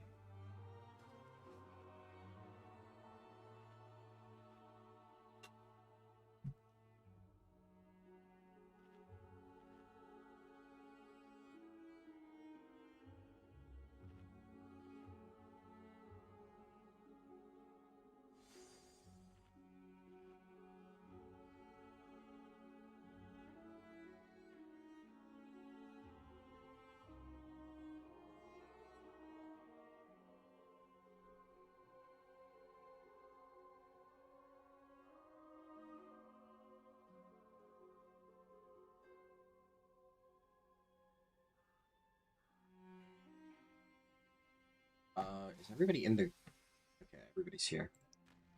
Alright. Windrunner Spire Round 2. At the very least, we have already learned that I can basically solo this dungeon, so... there's that. If the DPS are able to do even half of my damage, then it'll be a sizable improvement. Legion was the last time you touched Frost, so you thought since it's looking good, you'll play it? Yeah, Frost got a pretty big rework back in Manaforge Omega, and most people I've talked to have said that it's felt pretty good to play ever since. And numerically, it's looking pretty good. I think they got a really good tier set, is what I remember hearing. 5, So 4, 3, 2, 1.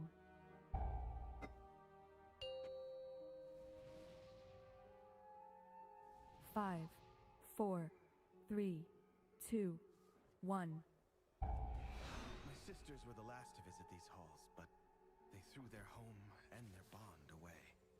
If we can calm the spirits here, maybe they'll return. The Ranger General was sharp and steadfast, while the Peacekeeper kept the calm. Which path will you walk?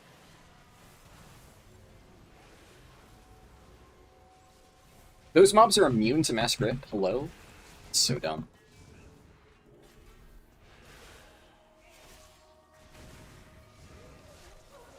Okay, okay. Look at that damage. What? Since when does Shadow Priest do damage, dude? Holy fuck. Wait, that spec's good? Well, I mean, I guess...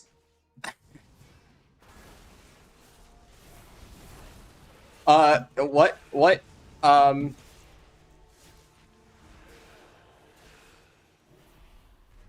Someone translate? Apparently the druid is Russian.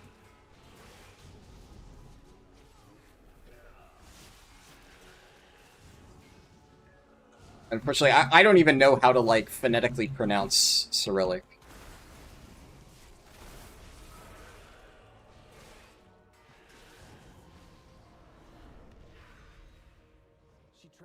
Shadow is very good, it's just that nobody plays it. God damn.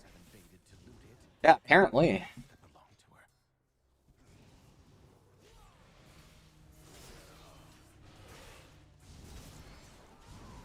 My guy popped up.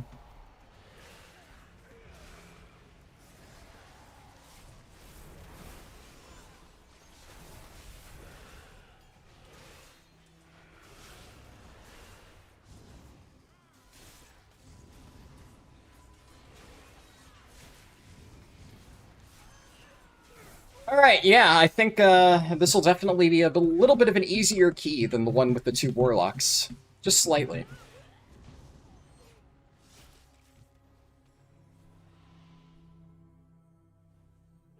Druid just typed... Well, it looks like the number 6. Backwards R, N, T, B. Ew, like a baby lamb. Backwards N. Backwards N, T, P. H, H, H. C, talk. Does that mean tank? I don't understand.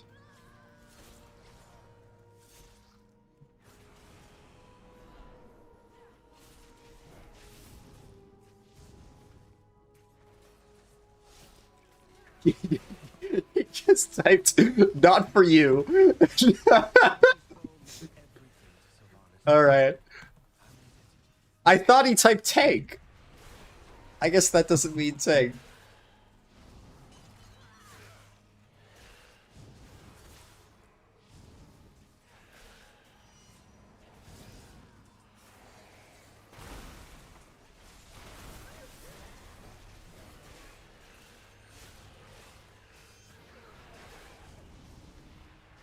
What server is he on? Silvermoon?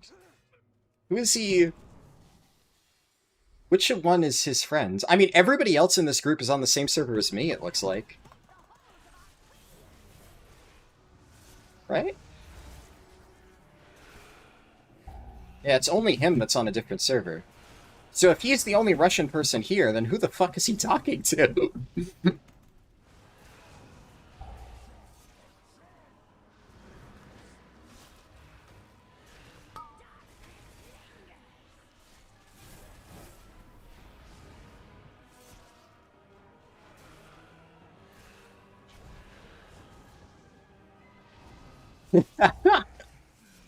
I assume every Russian word means good job until they disband.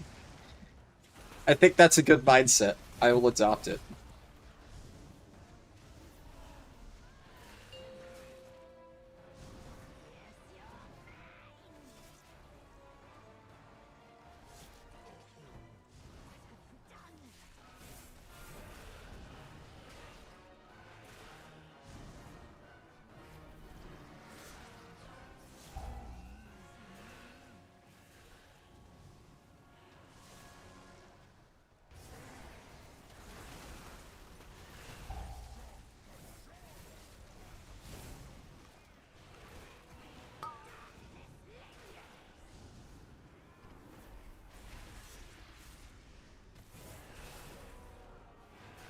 Yeah, I guess this damage profile is basically perfect for Boomkin and Shadow Priest, huh?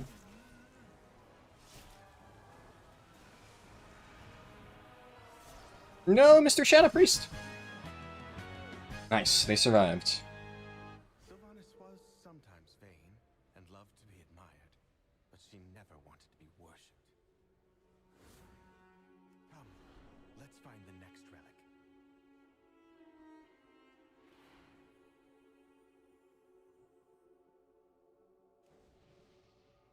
Silvermoon is ironically the most popular ally server in the region? Really? That's pretty funny.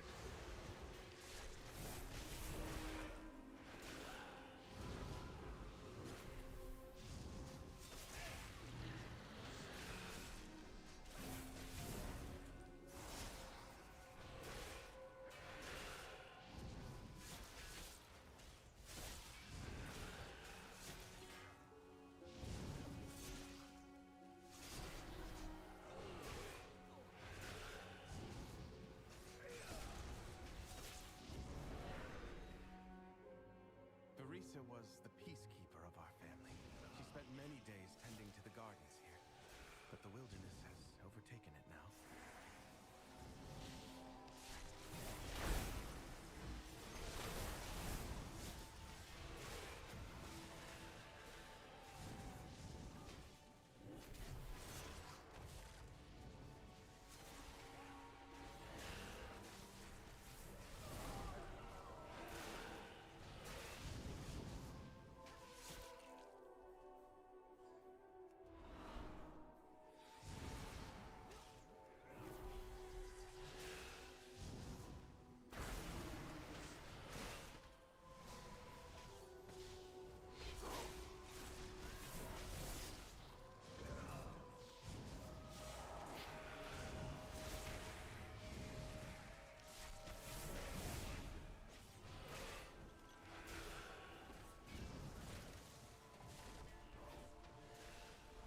Oh, shit.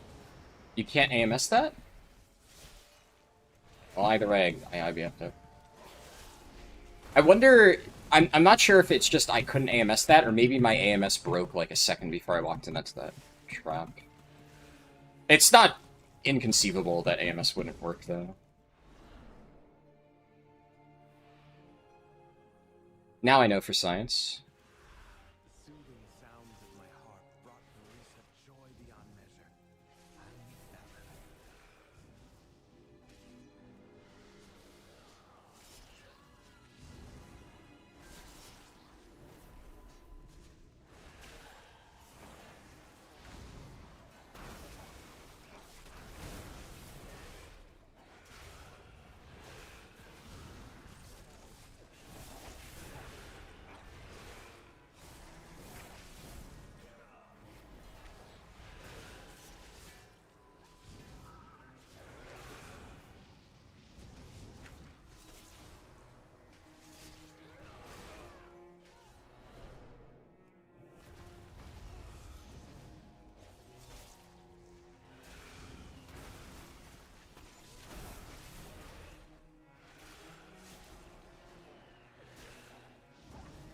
Aren't the lashers supposed to pop out? Why are those lashers not activating? Okay. I won't question it. Well now, that Dragonhawk seems to have stolen my heart. It's only followed by Ravencrest? Gotcha. It's kind of interesting that Ravencrest is, like, an actual server here. Fun fact, Ravencrest was actually the first ever server that I played on. Well, one of the two. I played, back in, like, ye olden days, my dad told me that I should have one server for my Alliance characters and one for my Horde characters when I was, like, 5 years old. I don't know why, but my dad thought that was a good idea. So that's what I did. So, my first ever server that I played on was Uther for my Alliance characters, and then I picked Ravencrest for my Horde characters. And I eventually ended up maining my Horde character, so that's primarily what I played on. But on North America, Ravencrest is like an extremely turbo-dead server that's now linked to like a bunch of other stuff. But Ravencrest is an actual server on Europe that people still play on, which is kind of cool. Honestly, if I end up playing on Europe a lot more, since at this point server doesn't matter a lot, I might actually move my characters to Ravencrest, just because I think it would be fun to actually have that next to my name as like an homage to when I was like 5 years old playing on North American Ravencrest. It has a special place in my heart as a result.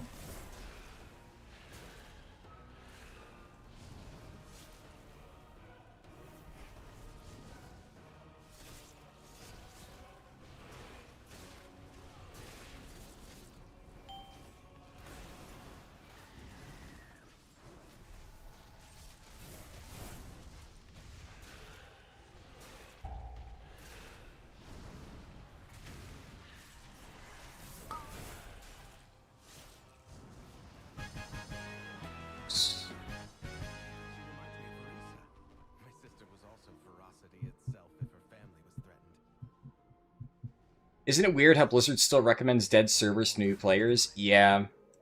I mean, the way servers work on WoW is just so strange nowadays in general. I feel like they just kind of need to do away with it. It's kind of weird, though, because then, like, how do you handle names? Like, at some point, Guild Wars 2 got rid of their servers. I don't even know how it works on Guild Wars 2. I remember back when I played, like, 5 years ago, it still kind of mattered. But it was, like, already de-emphasized. Because I do remember asking my friends at the time who got me into the game, like, what should I play on? And they told me what their server was. But now I did look it up, and it's basically just region-wide. North American region. I'd imagine there's still servers for the purposes of, like, names not being shared, but names also might just be region-wide, I don't know, in Guild Wars 2.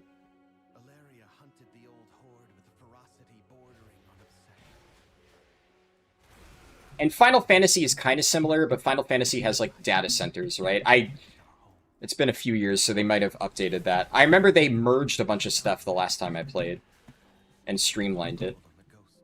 But there were still, like, there were servers and data centers, but basically any server within the data center was functionally the same as far as grouping was concerned.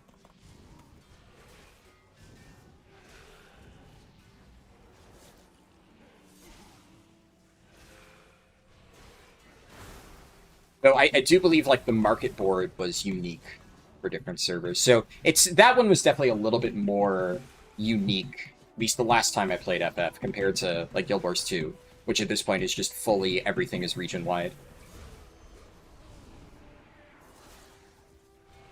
And even, like, you look at Classic, right? Classic, they've just kind of gone down to mega servers, is, like, the new structure. I'm not sure I like that, though, but, yeah.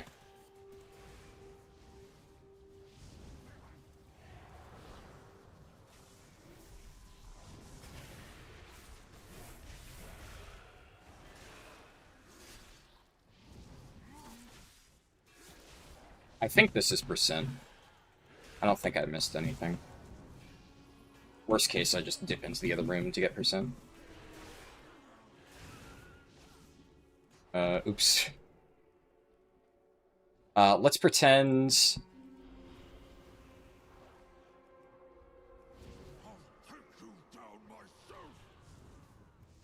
Intentional. I'm pulling trash with the boss. I'm being efficient. That was my plan all along. I totally didn't just, like, somehow miss percent in this dungeon. This is the only time I think I've ever been short percent. I'm honestly kind of surprised I fucked that up. Now, if this is not enough percent, I'm going to be very embarrassed, but I'm pretty sure it is.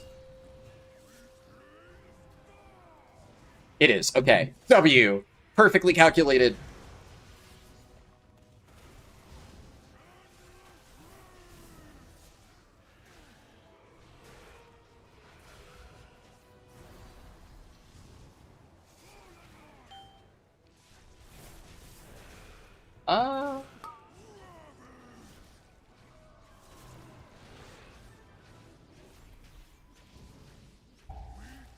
My goat is washed. That's my gamer. I don't know what to think. Am I washed or am I a gamer?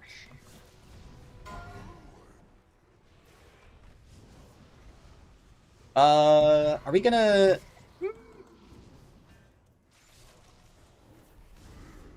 The problem is I don't want to, like, Reaper's Mark this guy now, because now he's just gonna immune. I think I save Reapers for, oh, I guess during Rampage we kind of milked that a little bit. Probably would have been fine, but also I'm just gonna nuke the ad phase. It's important.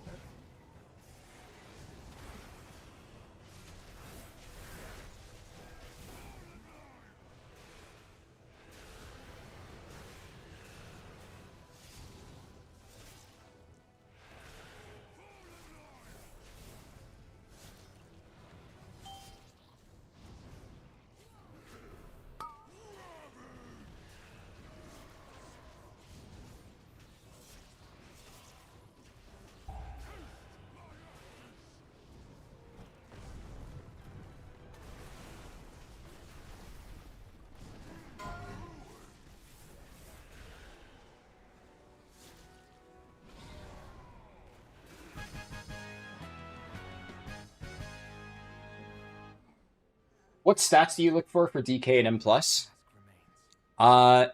Basically, kind of a mix of everything. Because you play Deathbringer, and Deathbringer wants most stuff. Haste definitely the least amount, but you don't, like, dislike haste. It's not worthless. You don't want a lot of it. So that's the least important. Then versatility is, generally speaking, the most important for survivability. So as you go higher, you want to get more and more verse. Mastery as well. Mastery is a decent damage stat, or a decent survivability stat. And then crit is your best damage stat. But basically, the balance between crit, verse, and mastery is kind of entirely dependent on how important you think your survivability is. If you are doing keys where you don't really feel like you're in that much danger, just do prioritize crit and then just get whatever mix of, like, verse and mastery you need to. But as you start to go higher and higher, you're going to want to drop a little bit of crit and try and put on more and more Verse and Mastery, generally speaking.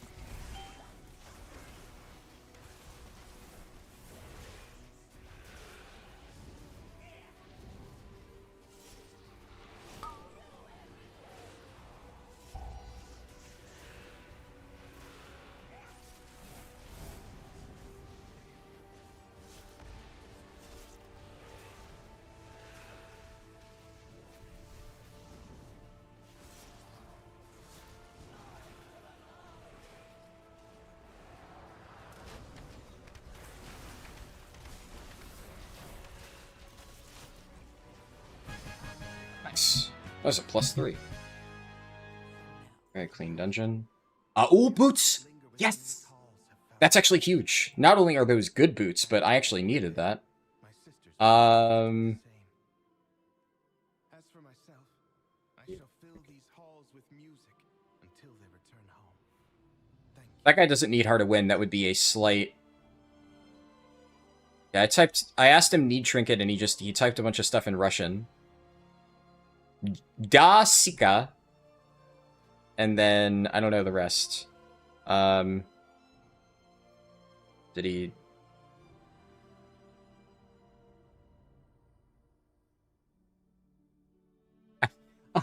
I don't know. Okay, he linked Art of Woods. Druid said, or the Evoker said something. Okay, so he's talking to the Evoker. The Evoker's the other Russian. That makes sense. So they're not just, like, talking to nobody.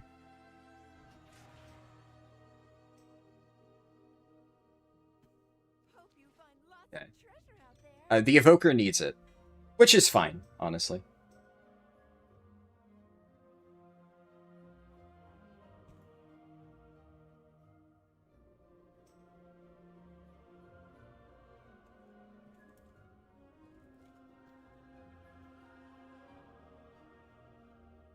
Okay, the Russian seems nice. Watch tank main that re-rolled into a healer main. Accidental gamer. I'll take it. Thanks, you're getting your DK ready for the next patch. Yeah, so I will say early on in the season, obviously. Go next Nexus Point Zenus.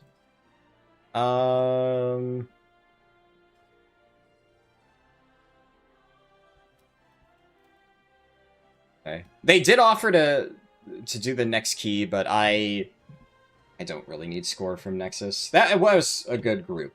If it was a dungeon I needed, that would have been big, but...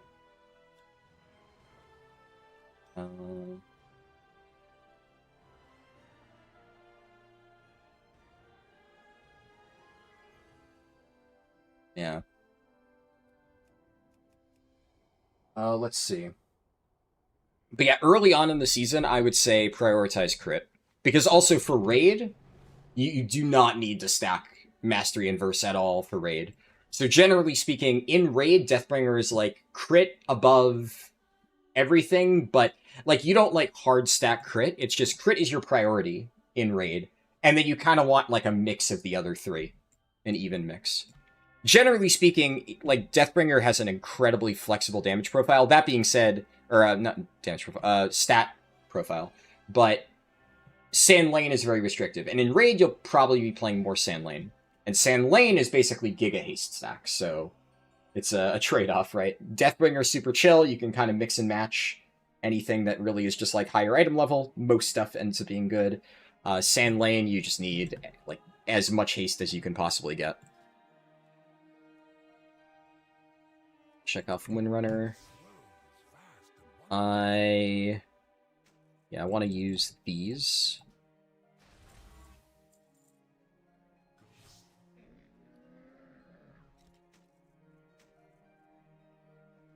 So, let's see, Forest Raiders Hunt. Yeah, so I'm already at 278, and I'm sitting on 89 Myth Crests. Honestly, I was gonna say I could craft a belt, but actually I don't think that would be worthwhile, because this one has a socket.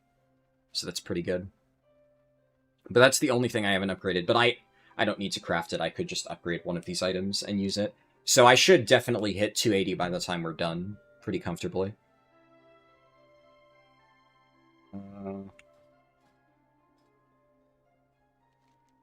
Also, you like Sand more than Death, but you've only done a few 2s and 3s? Yeah, Sand, like, in low keys, you absolutely can play Sand Lane. Like, even in, like, 10s and 12s, you can play Sand Lane. But Deathbringer, I think once you get the hang of Deathbringer, the big thing that I think makes Deathbringer feel better, a lot of guides don't recommend this, because it's, like, it's relatively new. Run this talent. You're going to see, like, the vast majority of guides telling you to run Dark Talons. Do not run it. Run Reaper's Onslaught. It makes Deathbringer feel so much better. It's also just better now. The reason why is they changed how this works at some point, like midway through Midnight Season 1, and they've just left it like that. Yeah, 30-second Reapers just makes Deathbringer... It basically feels completely different. It feels amazing with 30-second Reapers.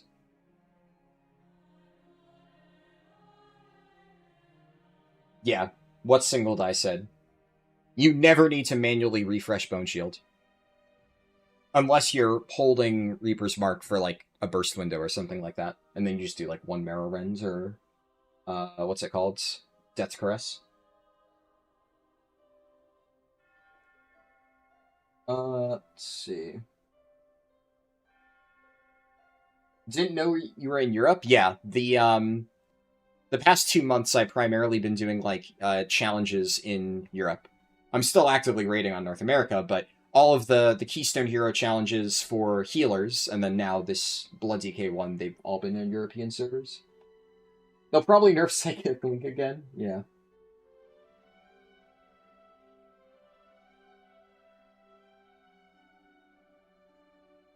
You'll give it a go? Yeah, I highly recommend it. I think once you get the hang of it, Deathbringer is so chill to play. Really, really, really fun. I don't dislike Sand Lane, but to me, Sand Lane is a lot more fun in raids where it excels. Just because it's really good on single target fights. And it's all about just, like, lining up the perfect burst window. But having more flexibility is a lot more important for M+, where, you know, shit can hit the fan. And Deathbringer just has better survivability, so it's just nice in keys. You just assume... Oh, I read that. The Russian thing. Isn't it weird how Blizzard still recommends? I did read that. Guild Wars 2 is surnames. Yeah. Well, you don't need to have surnames in Guild Wars 2. I think it used to be required. Now you can just have single character names. But most people have surnames just because that's, like, the standard naming convention. But you're allowed to have surnames. So a lot of people do. My characters have surnames just because I figured, why not? But my Asura has only just one regular name. But also in the lore, that's, like, Asura naming convention is they don't have last names. 12 to 14. Unfortunately, this time around, I have kind of unintentionally left 2 of my least favorite dungeons for last. Mysara and Magisters. Oh boy.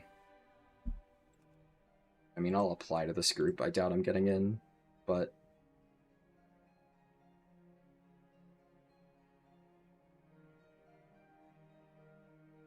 Yeah, I was gonna say, I rerolled my key, but I forgot to check what it was. It is a Skyreach.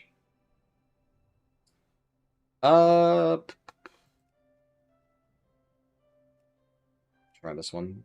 DPS seems good. I mean, especially the DPS people are probably much more desperate.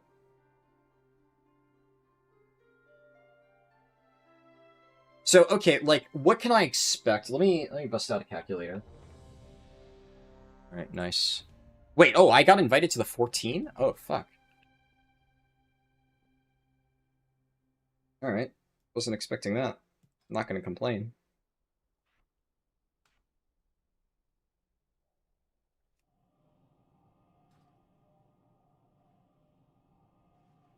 So even at, let's say, what's my score right now? 60 times 2.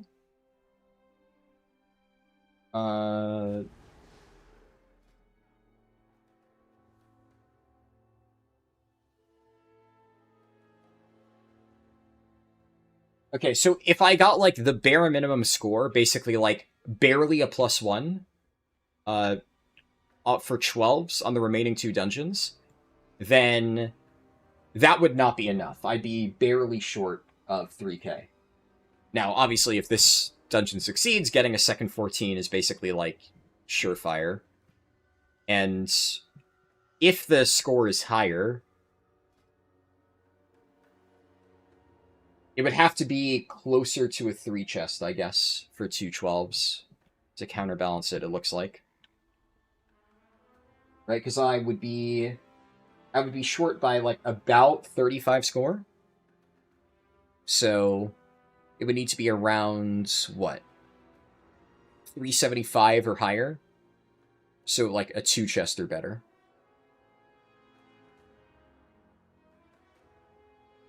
Which feels doable. I mean, most of the dungeons have been good, except for the first few.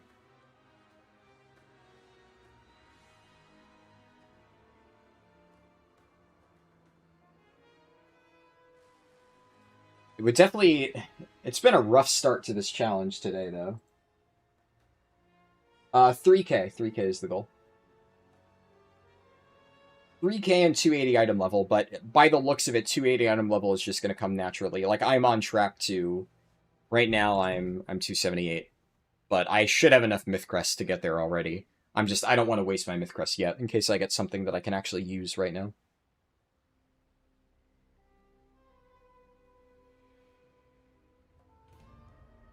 What's hero? I mean, hero is just the term, right?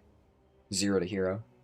The entire idea of the run, if you're just joining in now, is the timer started when I created the character. So I leveled the character from 10 to 90, then I geared the character up, and then I'm getting 3k score and 280 item level.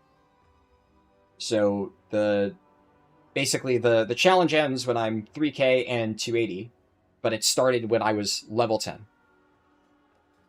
So that was the premise of it. And the timer includes all of that.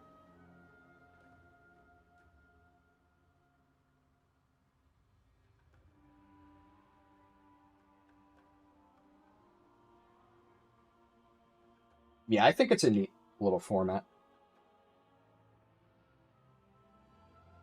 I think I ended up taking a little bit longer to do the gearing than I thought, but better safe than sorry. I'm happy with I mean, I'm definitely happy, obviously, with the amount of gear that I've gotten, because these keys have felt relatively fine. There's a Keystone Hero achieved, but it's only for 2500 rating. 3k is Keystone Legend, but 0 to Legend doesn't roll off the tongue. Yeah, also, 0 to Hero is just like a term that people use in a lot of games, even when hero is not necessarily a thing. So it's used frequently. Like, I've always viewed 0 to hero as more just like a general challenge description for something where you start off at like a very low level or whatever, and you try to showcase the entire process of getting from like point A, which is like a weak starting point, to point B, which is like some difficult goal. Everybody has a different definition of what they think 0 to hero means, and usually people describe it at the start. The Disney Hercules movie? Is that where it originates? That'd be interesting if that is.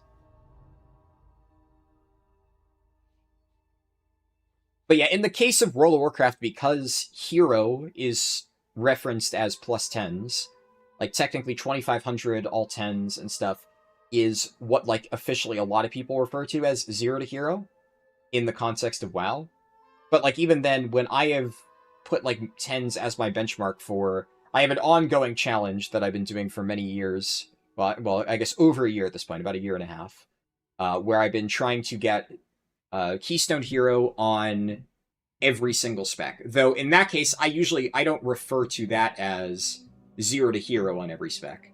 Because a lot of times I'll basically just swap specs from, like, basically, let's say I main Brewmaster Monk, and I have my fully myth track geared Brewmaster Monk, and then I'll just, like, swap specs to Windwalker and get Keystone Hero.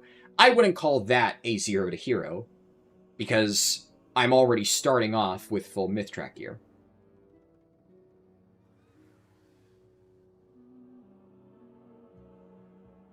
But that's why I've generally, the only time I've started using the 0 to hero thing is specifically for this, which I think this applies, and for the healer challenge, because in that case I did have to level and gear the healers from scratch on Europe, and I showcased the process.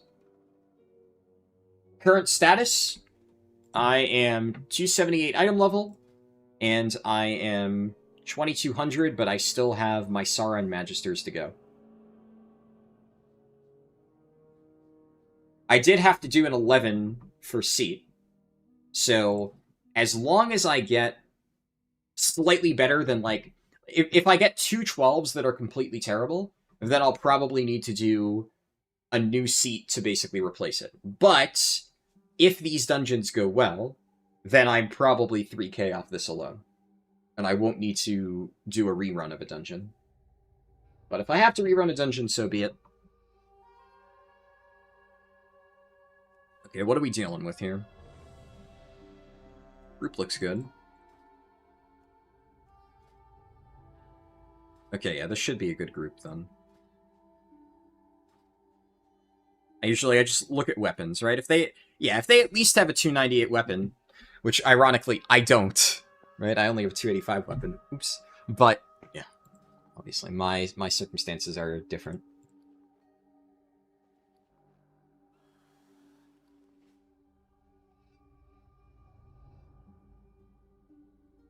The 14 pit kind of makes up for the 11, yeah. But the thing is, it was a very rough 14 pit. So I didn't get as much score as I, like, maybe would have wanted to from it.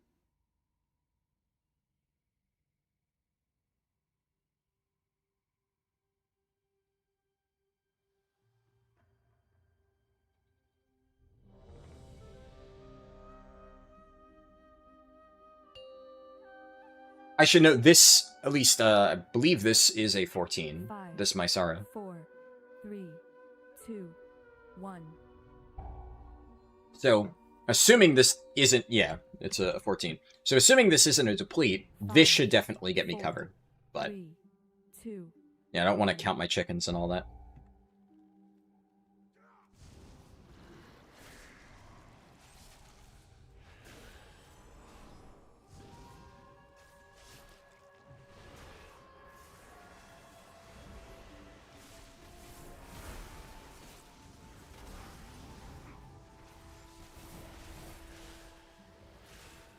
I'll be honest, I never fucking know how to route this dungeon.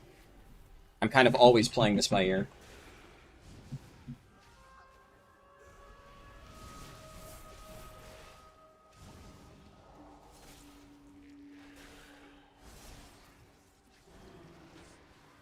Tap target is actually just trolling me.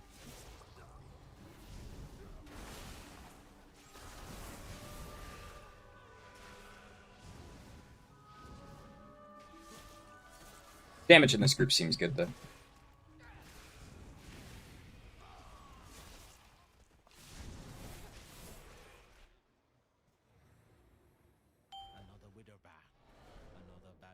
Are they gonna... Yeah, they freed the prisoner.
Probably didn't need to use that Reapers. I'll let it sit there and then I go into the next pull with 2 scythes. Can't hurt. Okay, am I really the only one who's gonna click on prisoners?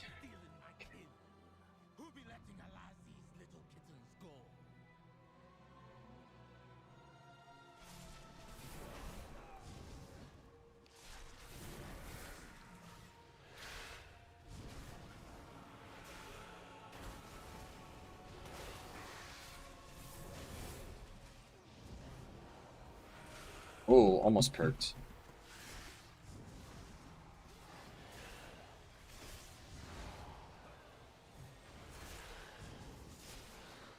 Fortunate.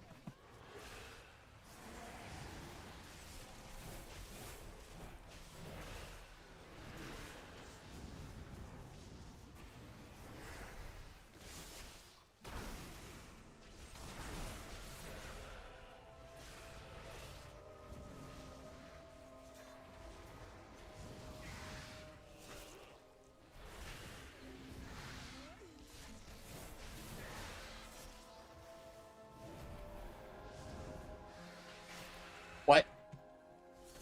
The Hunter Pet just, like, charged this fucking thing? Okay. I don't know if they meant to do that.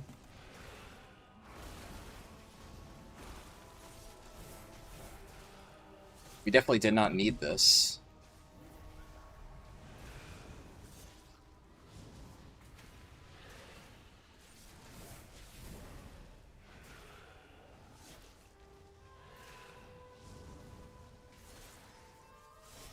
Running back.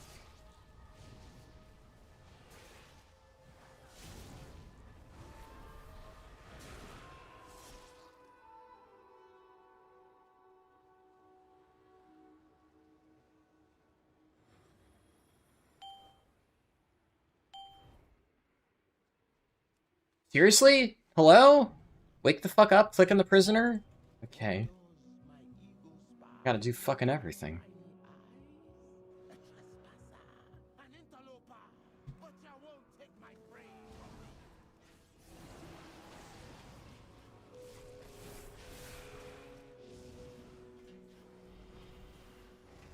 We might not need this now because the Hunter pulled the extra one, but I'm gonna do this pull, I may as well.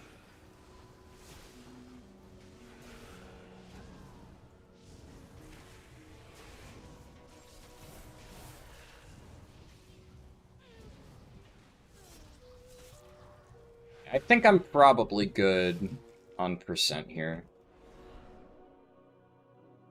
Probably fine. I don't know. I'll be honest, I never really understand my Sorrow routing because I just, like, never run this dungeon. I only do this, like, once every single tank to get score for it. Because I just fucking hate this place so much and it has dog shit loot.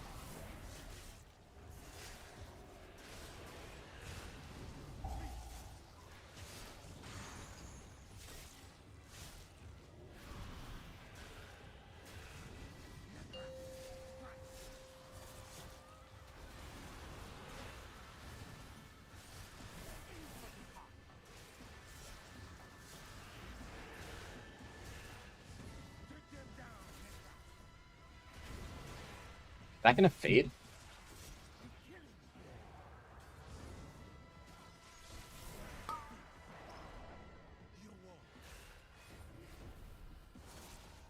That monk really fucked up.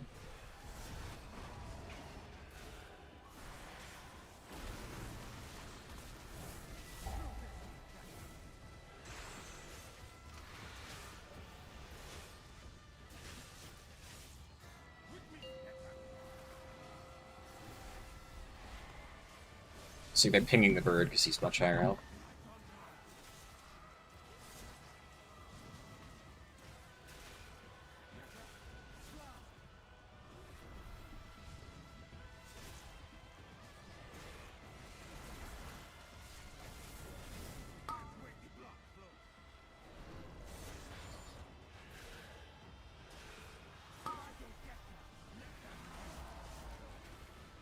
Let's time that.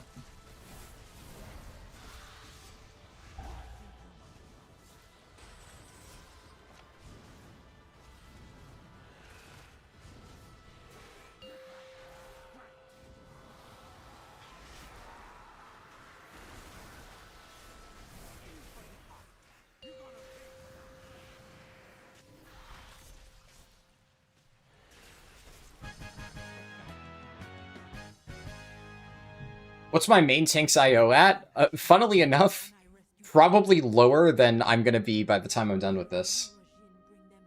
I really have not pushed this season. I'm at like 2,900 or something like that.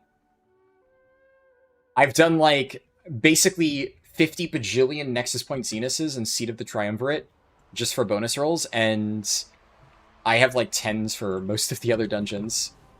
Just because I really have not bothered to push score.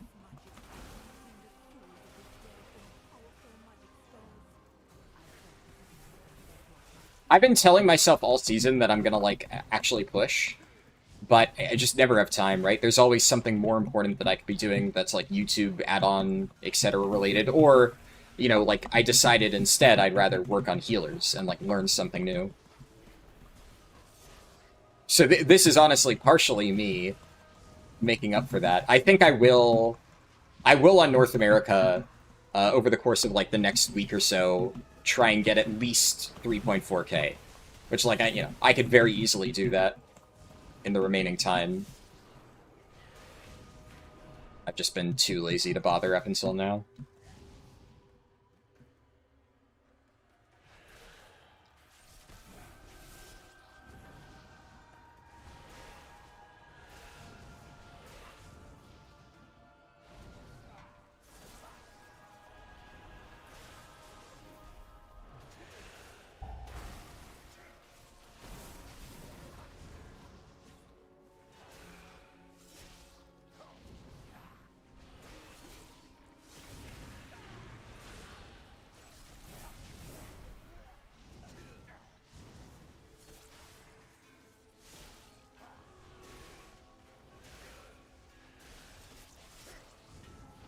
Like, at this point, to give you an idea, I think I've unironically healed more of my Sara Caverns across the season than tanked.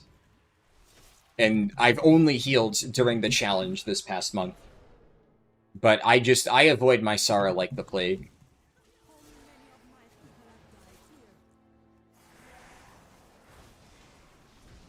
There's also, like, for instance, I don't really like Magister's Terrace. I don't really think it's a fun dungeon. And, like, what's another dungeon that I don't enjoy? There's, like, one other... Like, actually, yeah, Seat and Algathar, right? I don't really like. But, obviously, Seat I directly needed loot from. Algathar, basically, fucking everybody needs Puzzle Box. Magister, surprisingly, there was a bunch of items that people in my guild needed. So, I ended up running those dungeons quite a bit. Even though I don't really like them, just because... very often, you know, you're the main tank in your guilds. Somebody is like, hey, I really need this one item. Can you, like, help me run through it? So I'm like, yeah, sure. Why not? So I've done a lot of runs to, like, help guildies get gear. They insta-rip that dispel.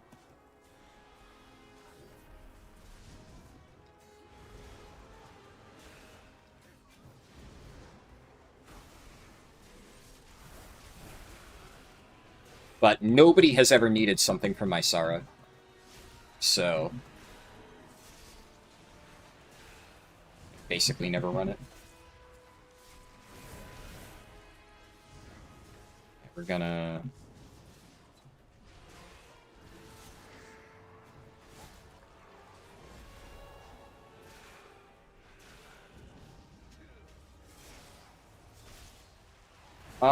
I'm gonna save Dancing Rune Weapon from the next pull. Most of this is already dead, it would just be wasted here. But I can use my Reapers.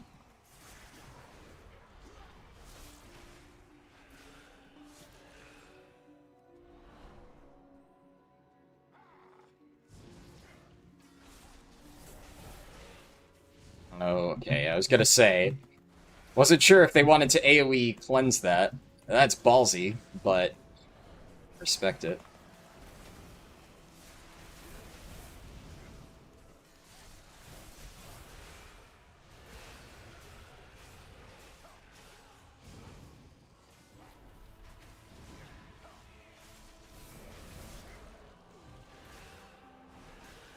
fun place one of your favorites? You like this place? Shit.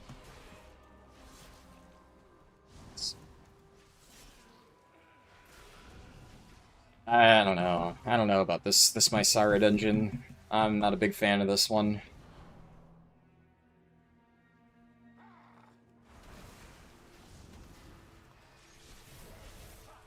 I will say, some of the dungeons in the upcoming pool make Mysara actually look kind of good.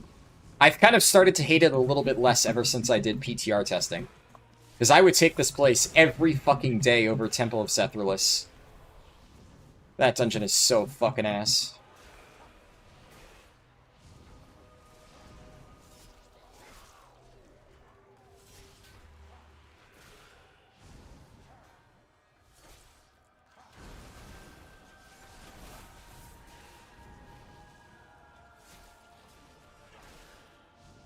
What's she doing? She's bringing the souls, twisting them, feeding them to that monster. There are souls still that we can save. You confront her, I gonna release all the souls I can find.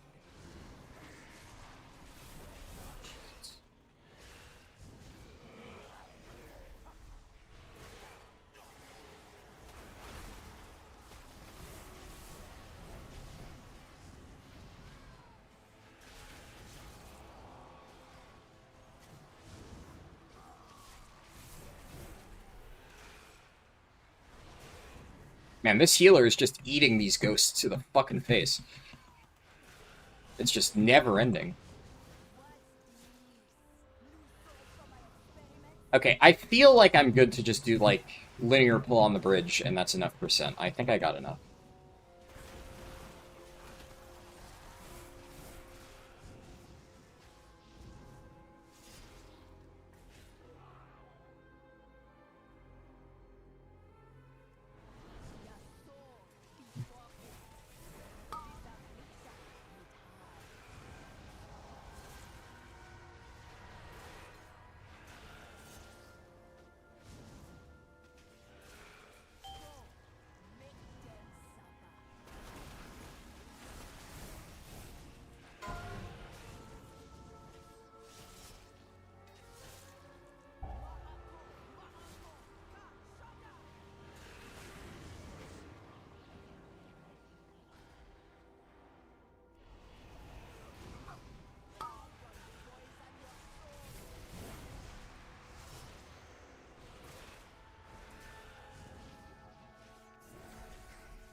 What?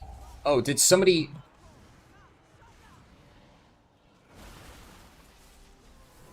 How did that... Okay. Did I grip that into somebody? What even just happened? Okay. Still be many angry souls. I will keep them busy and keep them from feeding the monster. What the monster be up to? You can't do that! You can't do that!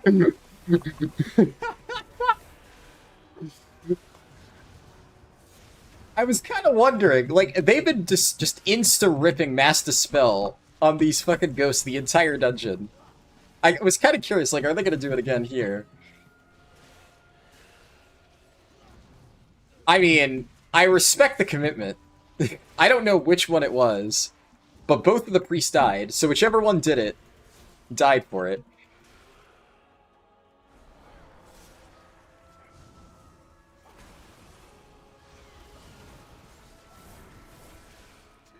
Oh, here we go.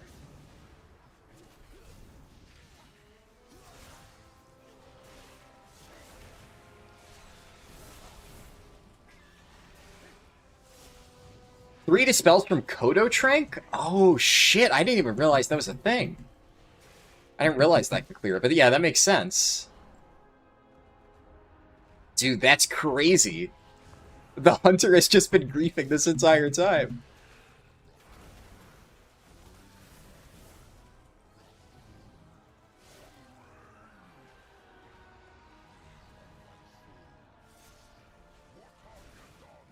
We activated the drummer yet? I can't self-run range. I don't think we are.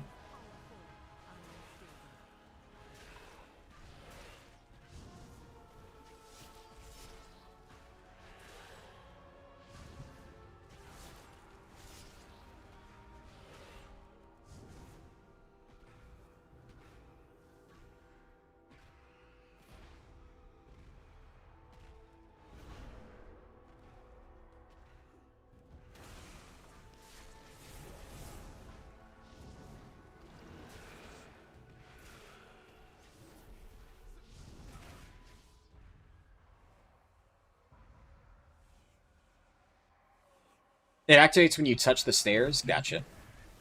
The more you know.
Nice.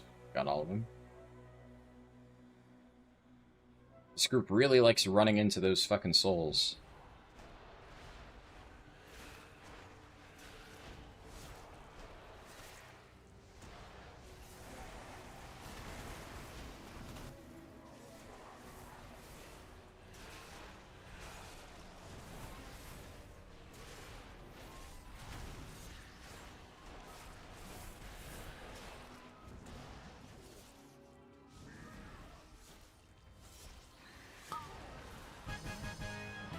I had 2 chests overall. I mean, that was pretty solid.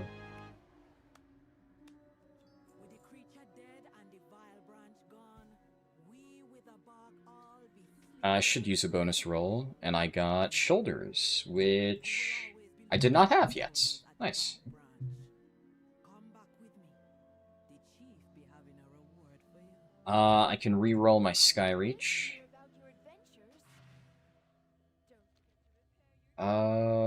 Windrunner.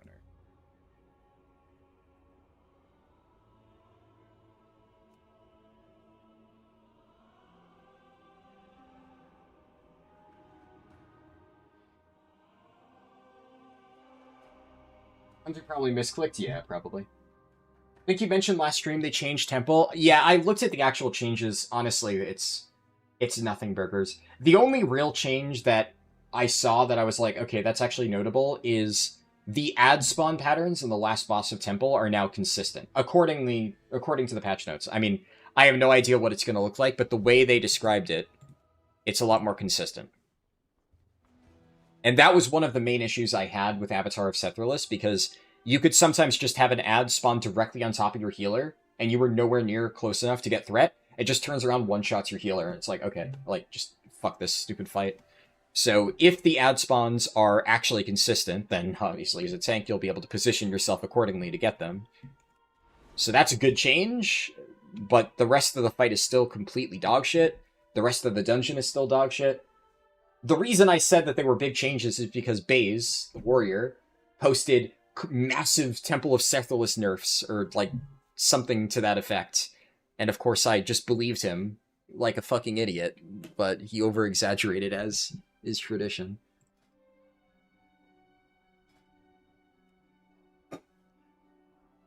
Okay, so in theory, even if I only get the bare minimum 360 score, that's enough, right? That should be enough.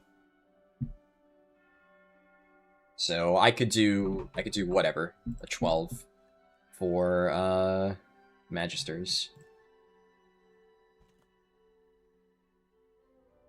It's 14 up. I'll wait at least like a minute or two just to see if there's like... I'll be honest, I'm kind of open to having like a more chill end here. I don't really want to do another 14. It definitely... I mean, I think I played that overall pretty well, but I do feel a little bit squishy. Like, out of 14, you know, some of those pulls, I was getting smacked around. It's a little bit scary. Master Spell is a 5-target cap, I think. Plot twist, it was the monk as a blood elf. Possibly.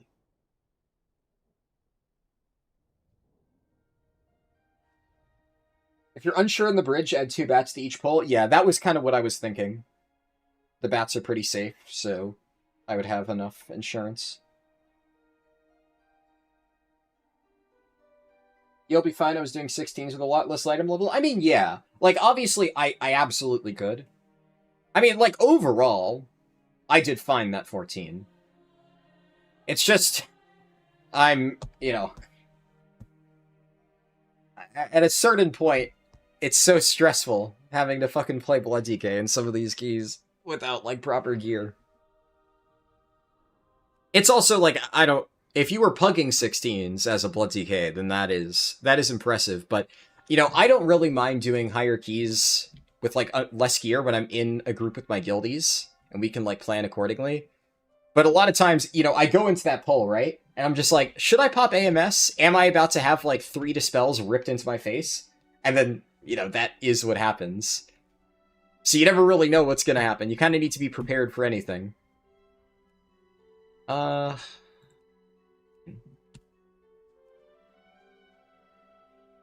I mean, they might decline me, who knows. Let's see.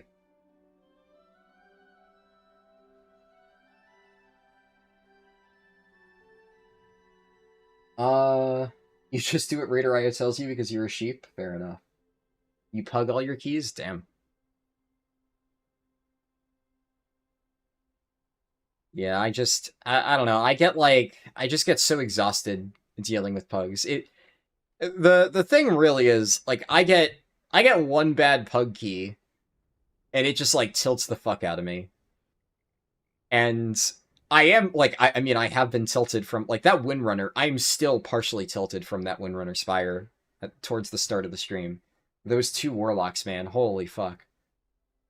But I feel a little bit less tilted when I'm streaming it, just because, like, at least everybody else gets to share in my misery. So, there's that.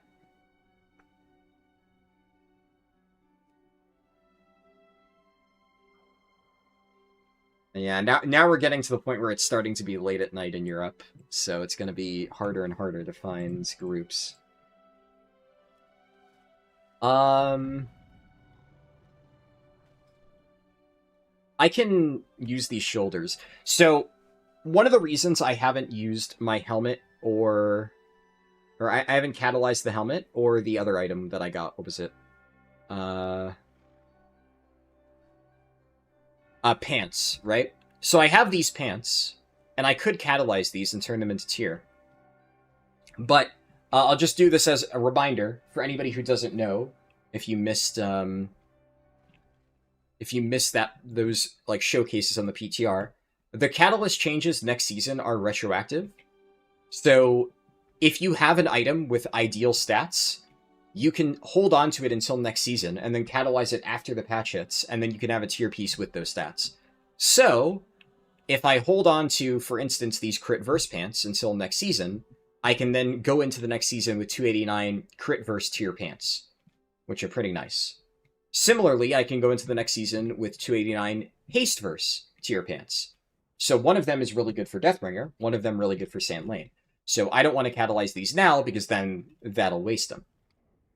Similarly, this helmet, Versatility Mastery, well, the regular tier helmet, the default one, is High Haste. That's pretty good for Sand Lane, but not super ideal for Deathbringer. But if I hold on to this, the Great Crusher Great Helm, until next season, then I can catalyze this and now have a tier helmet that has High Haste and a tier helmet that has Verse Mastery. So I do not want to waste a catalyst on these now, because then that permanently ruins it. Legends say those warlocks are still in the Spire. Oh boy. But okay, so in the case though of these shoulders, the regular shoulders for tier are High Haste, Low Verse. Those are good stats for Sand Lane. And for Deathbringer, you would want something that has, like, presumably, like, some crit or verse on it, generally speaking. At least high crit or verse. And these shoulders would not be good for either one. So, since this stat line is not ideal for either Deathbringer or Sand Lane, I don't mind catalyzing this now, because I want to have at least one pair of the default Mythtrack item. Because another thing to keep in mind is once the next season starts, it'll be impossible to get this stat line. The default catalyst options do not exist. You'll still be able to get default catalyst stat lines in the future from the actual tokens from the raid. But if you think about it, in the next season, even if you went back and like killed Mythic Lura and bought a token, because you can't upgrade items, you'd never be able to get a 289 version. So you have to get all the 289 versions now. Now, most people, I would imagine, already have the default catalyzed stats for all their pieces. But for instance, on my North American Blood DK, I never managed, well, I guess not managed, I never bothered to get default tier gloves because I just didn't need them, and I'm using Void Claw gauntlets. But I'm going to make sure that I at least have a pair of them sitting in my bags. The stats on this are not great for blood, but I may as well, just on the off chance that, let's say, I really need mastery or something. So I'm going to make sure I do that. And this means I can get this item. And we'll put enchant shoulders on this. And I should have enough Mythcrest to fully upgrade this. It might be enough to get me to 280. We'll see.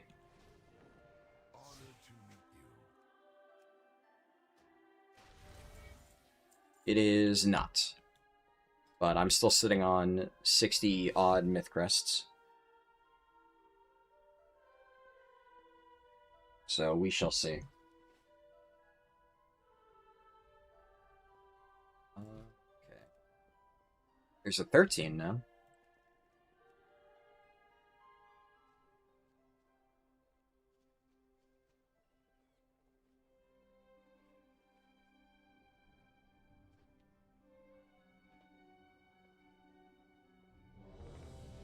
Yo, W.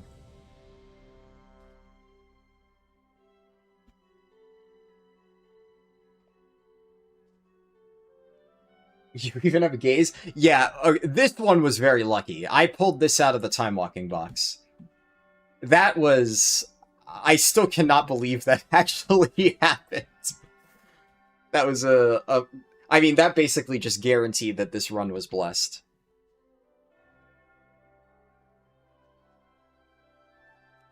But yeah, the gaze was quite lucky. To be fair, I mean, like, gaze is obviously good for blood.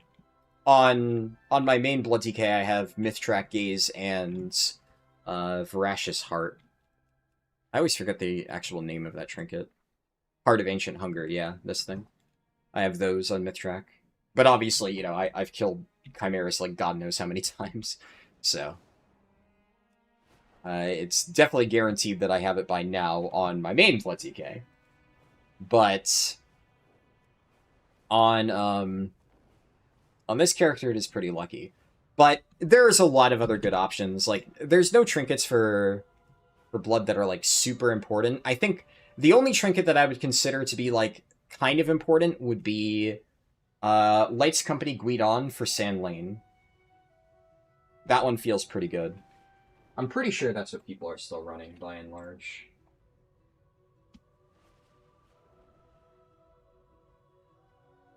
I check damage for Blood. Yeah. Yeah, because that is a trinket that, like, there aren't really other comparable ones to it. Gaze is very strong, it's overstated, but, like, it's... You can get other stat trinkets and still feel fine. It doesn't feel that bad to not have it. But for Sand Lane, Lights Company is very, very, very strong.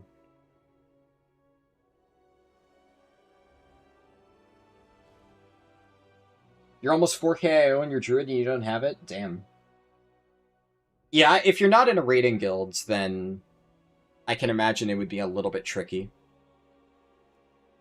Ella Purnell. The Demon Hunter. Interesting. The healer seems good.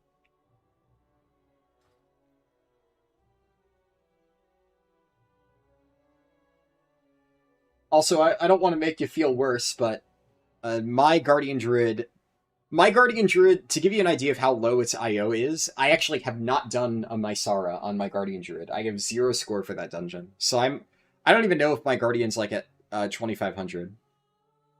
And I have a Mythtrack Gaze with speed that I got off my very first kill of Chimeras. In fairness, though, I didn't win the roll. What's it called? I lost the roll, but then, like, 20 minutes after the raid, the guy who won it whispered me specifically and asked if I wanted to buy it. I still don't know why. I have to imagine that he just went down the list of people in the raid, and he just happened to whisper me. And then I managed to haggle him down to 400k. Which, mind you, 400k, and this was like week 2 of the season, 400k for a Myth Gaze with speed on week 2 of the season is like maybe the biggest steal I've ever gotten buying an item off somebody in a raid. And then I proceeded to like barely use it for the rest of the tier because I basically never ended up playing my Druid.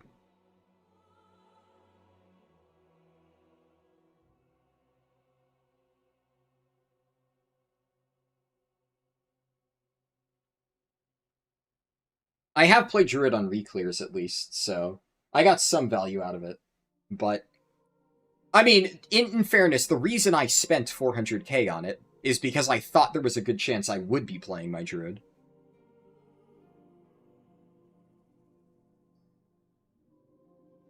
I figured that there was like a non-zero I'd end up on Guardian, which like I kind of did, but only for farm. So, eh.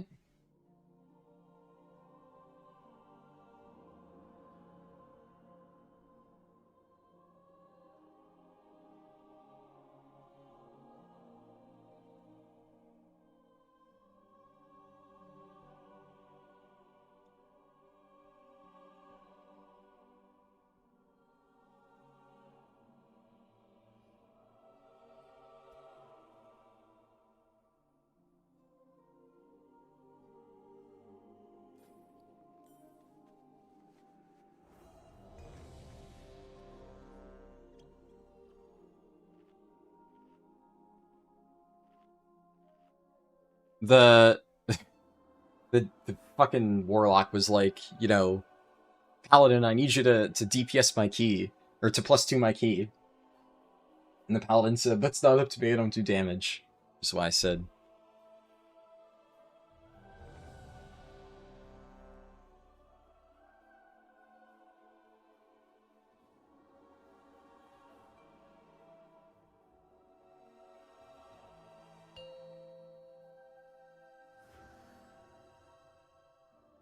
5, 4, Oh, 3, yeah, the lock didn't 2, drop cookies. 1. Are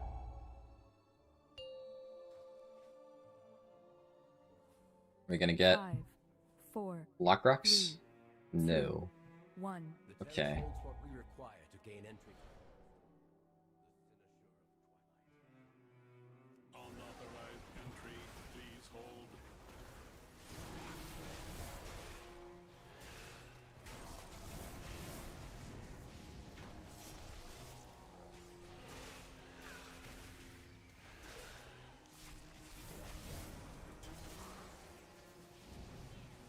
I'm gonna do like that one prop paladin that I ran Magisters with ages ago. Guys. Just hit him with the guys in party chat, because I didn't get a dispel immediately. That's gonna be one of those key runs that's just gonna be permanently ingrained in my memory. Also, I'll be real. I'm looking at the damage here, and Ella Purnell, not doing too hot here. Well, frankly, all of the DPS not doing too hot here. Blood DK DPS goes crazy, apparently. You were warned, Umbric. The terrace is forever closed to you. Now leave before. Of course he left a message for me. I'm afraid you'll have to incapacitate the guards.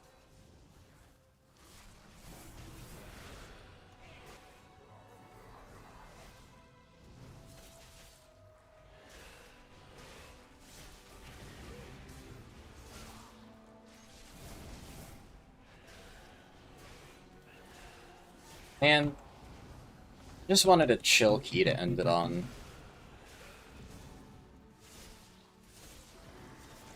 Probably still worth using Dancing Rune Weapon. Especially if I'm just gonna be hard carrying the damage like this.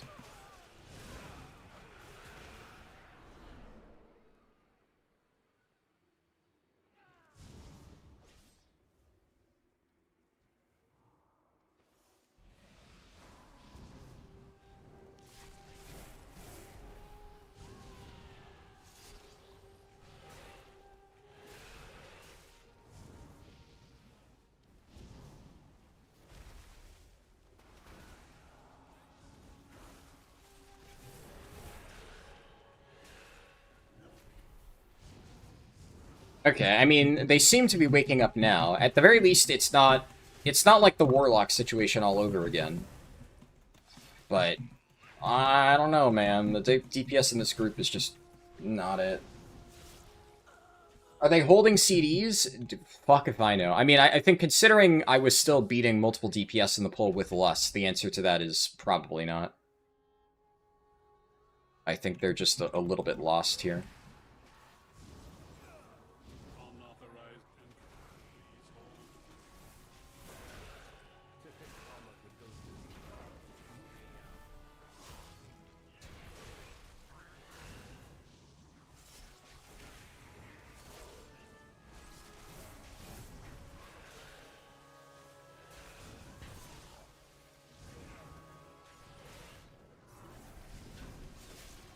I mean, right now, keep in mind, I'm not in cooldowns at all, and I'm still matching them. Alright, I'll pop CDs now.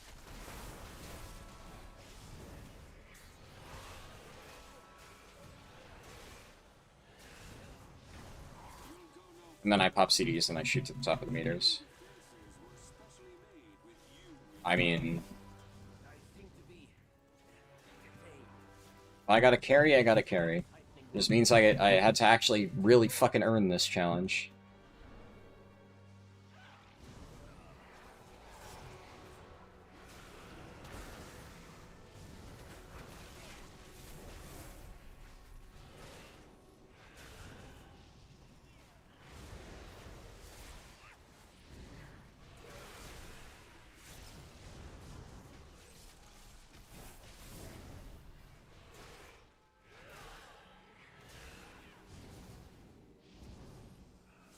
The cope was Devourer was holding CDs? Yeah.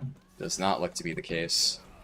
I mean, they're at least, like, they're doing ever so slightly better. It's... I don't know. It's not Warlock levels of damage, but, again, it's not good either.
I'll be honest, I have not tanked this in the best way.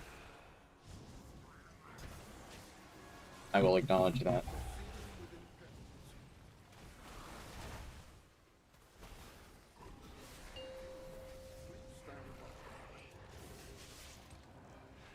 Should be fine.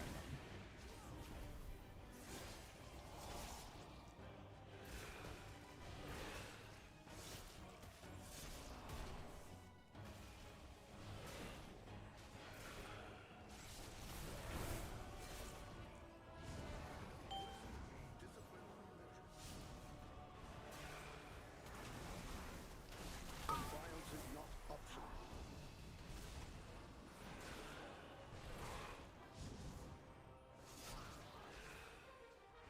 Suppressive measures necessary.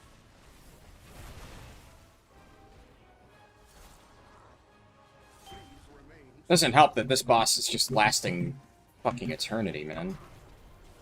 Policy demands compliance.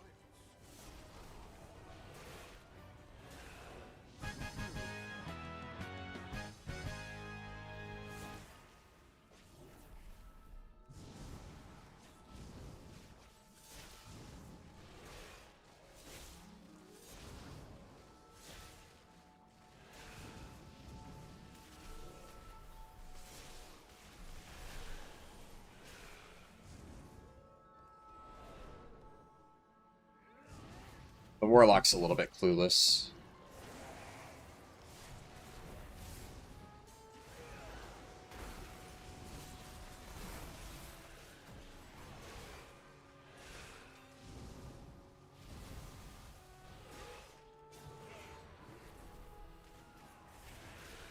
Safe.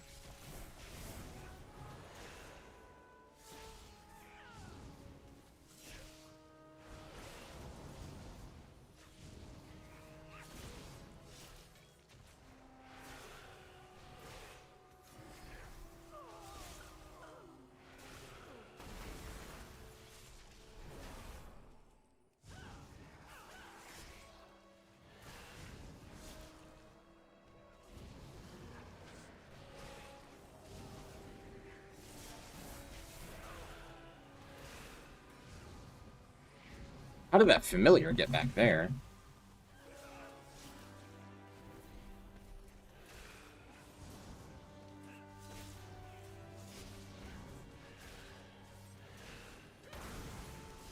Also, the Spellbreaker not being dead is kind of crazy, dude.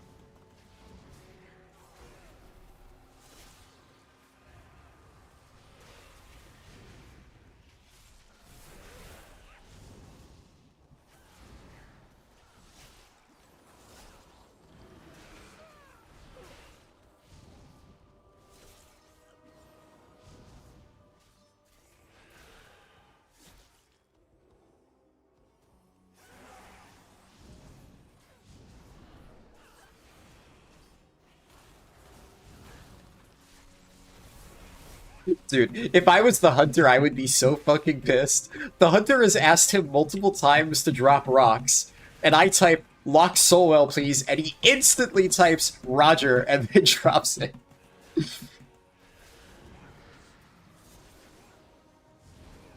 I just have such a commanding presence as a tank, apparently.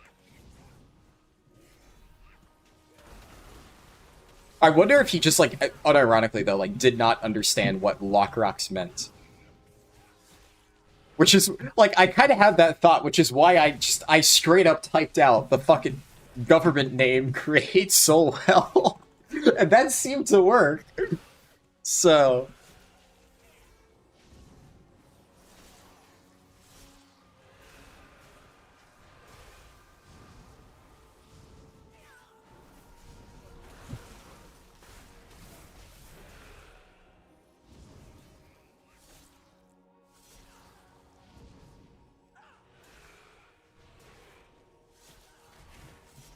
Zaranel, stand down. I have permission from Lord Lamar himself. Liar! None shall lay hands on the Sinoshaw! Sinoshaw remains here! Keep it all! Mark 40 feet!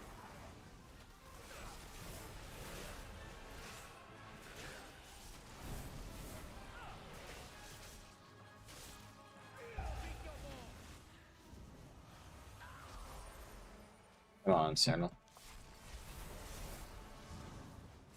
Unrelenting.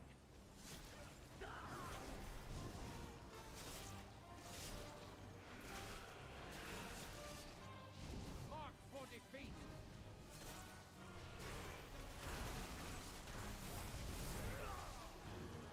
Oh, they double popped. Thankfully, nobody died though.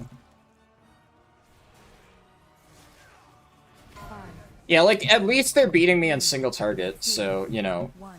it could be worse. As we have seen on this very day, it could be a hell of a lot worse. Mark for defeat.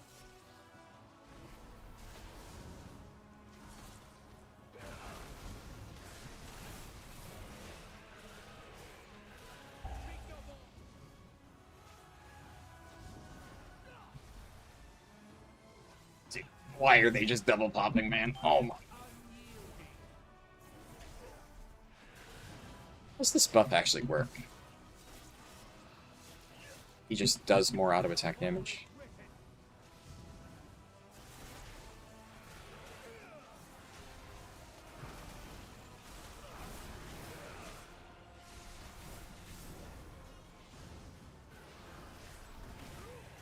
I do find it interesting that the healer said, let heals clear first. 1. Though, honestly, when I'm healing this, I never clear first, because I just expect my pug DPS to just fucking run in immediately. So I just always write it out, because I'm like, look, at least I know if the debuff's on me, I can keep myself alive. Like, I can heal through this. Easy peasy. But if I go in and my DPS just blows me up, then I might have a bad time.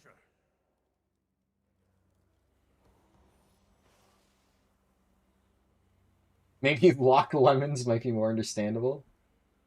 Back to the stairs and you prevent the knockback? Yeah, no. Believe me, I know that there were better ways to tank that boss. I kind of like...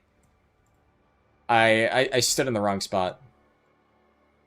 And then it kind of just spiraled from there. I mean, it ended up fine. But...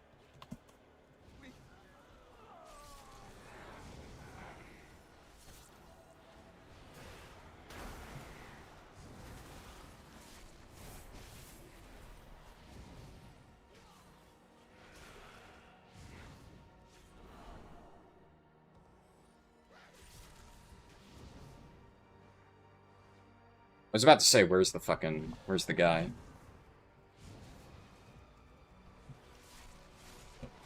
Dude, the Void Color is just fucking juking me, man.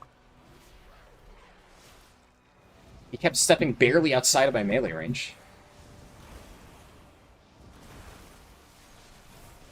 Demon Hunter DC'd? Okay.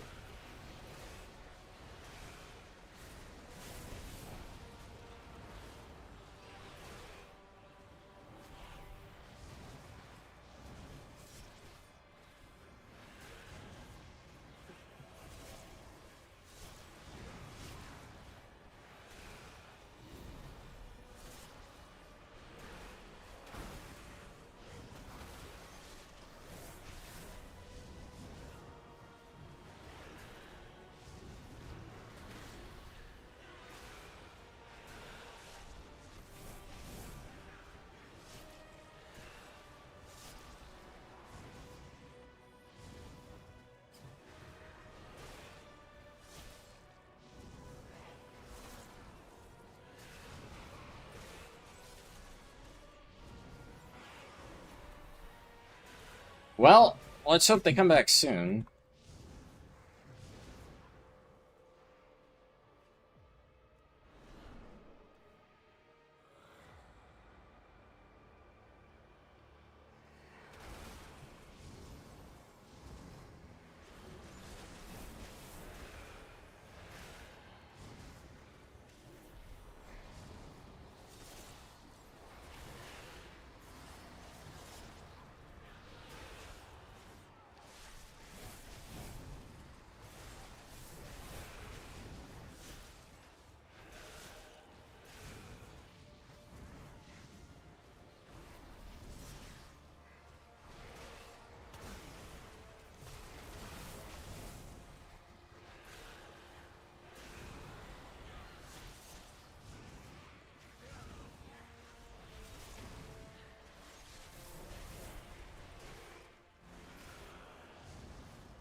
Damn.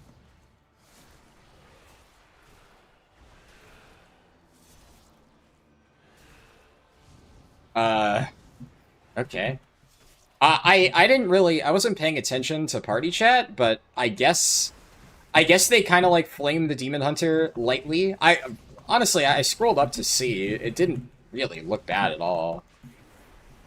But the Demon Hunter, I guess, took it fucking super personally. Not that I think it matters.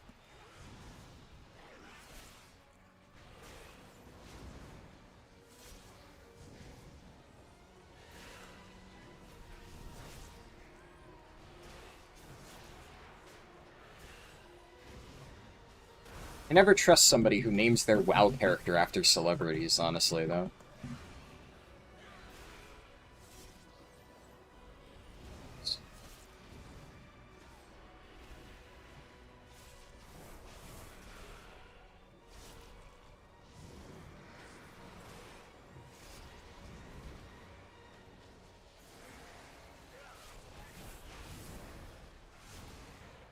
Aw, man.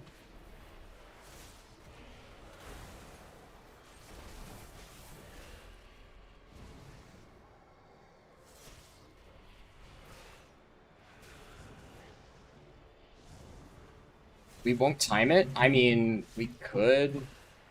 Dude, don't do this to me now.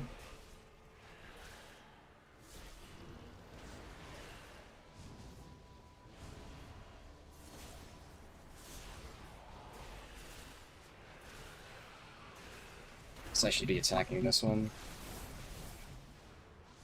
I shouldn't have pulled those Voidwalkers. That was fucking stupid. I mean, I kind of thought that it would be healable.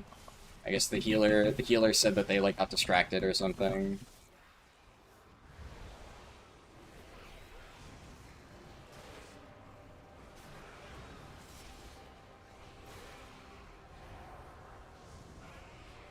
Come on, why are they drop the ANC and they all walked fucking away from it, dude? Come on, man.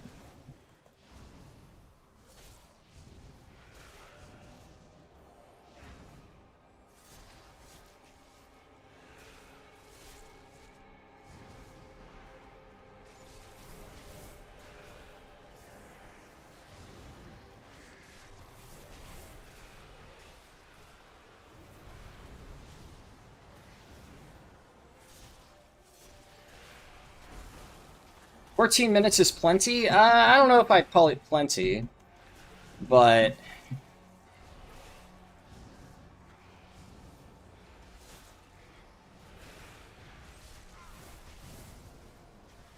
Frankly, like, I'll be honest, there's a chance that I actually still get enough score even with a deplete. It's hard to say, though.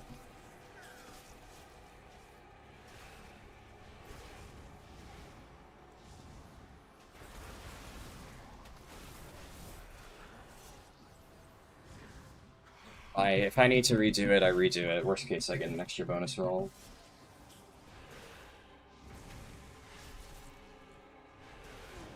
I don't know. I do think that kind of across the board, the keys in this particular set of runs have been Omega cursed. It's not been a good set of keys. It's been quite rough.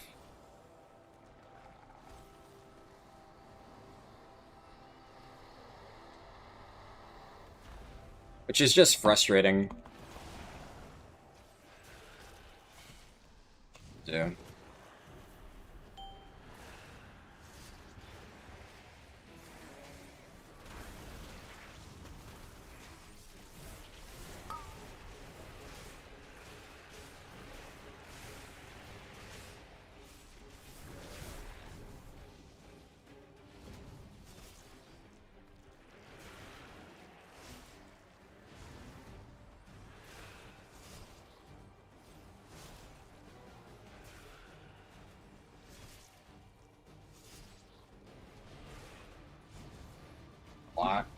Come on, man. I need you to fucking wake up and do mechanics, you stupid fuck. We're down to DPS. It's time for you to fucking uncork your head from your asshole.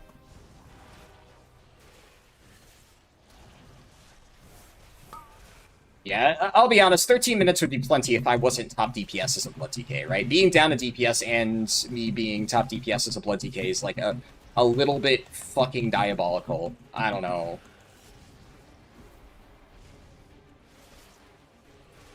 Block, run, do boss.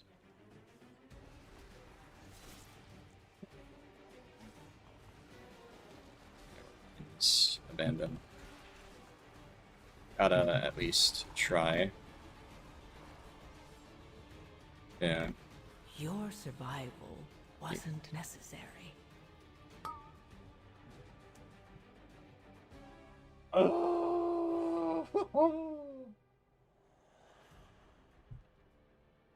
Out of all of the I don't know. I mean, the fucking Warlock was turbo dog shit, right? Like, obviously the Demon Hunter leaving is part of the problem, but that entire group was fucking complete trash. And this is... I just got done doing fucking 7 Keystone Heroes, and this is the first where 2 runs have failed.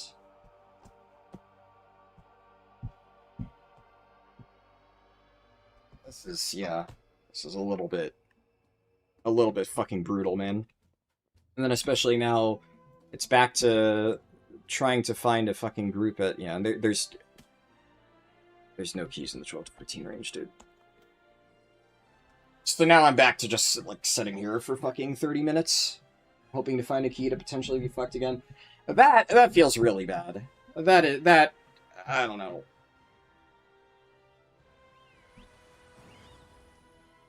That is the kind of thing where, like, I really almost just want to stop for the day. If it wasn't literally the last key, that's kind of fucking soul-crushing. But I'd be lying if I said that any motivation I had to continue playing right now hasn't just been ripped out of my fucking body.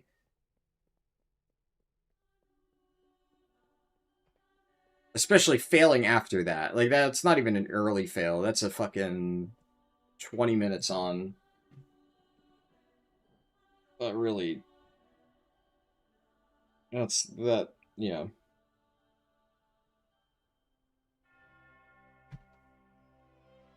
'16's time. Yeah.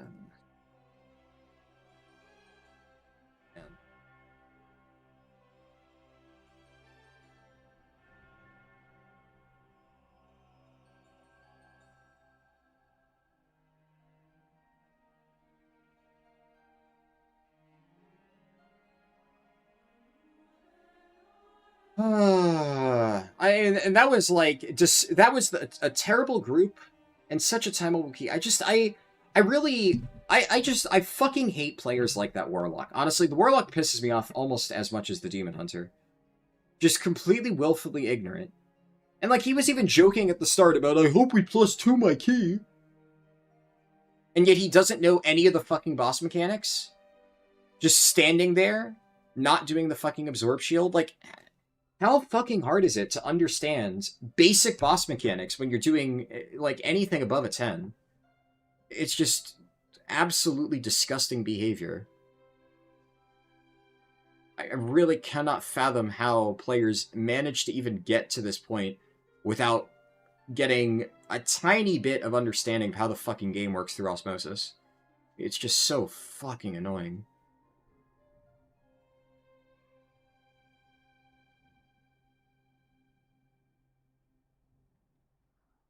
Creature Brush said, hi, just started M+ yourself in hopes that you can get to 3K before Season 1 is over. You're at 2.2 so far. Nice.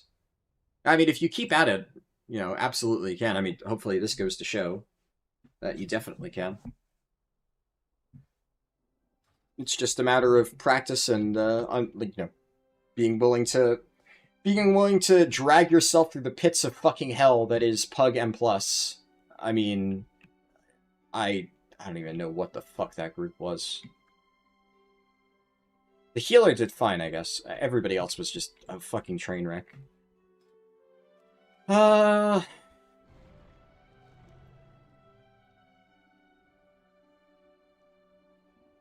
trying to think, like, is there anything that I can do in the meantime?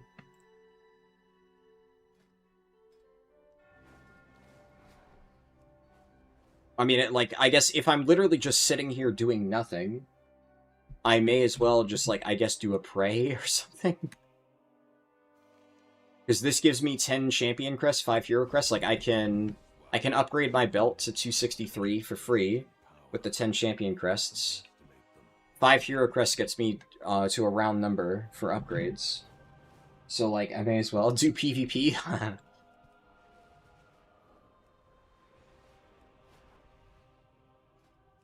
It's rough, because it's just gonna be nearly impossible to find a key at this time. It's just the reality. There's just, like, 0 fucking chance that I actually find a group.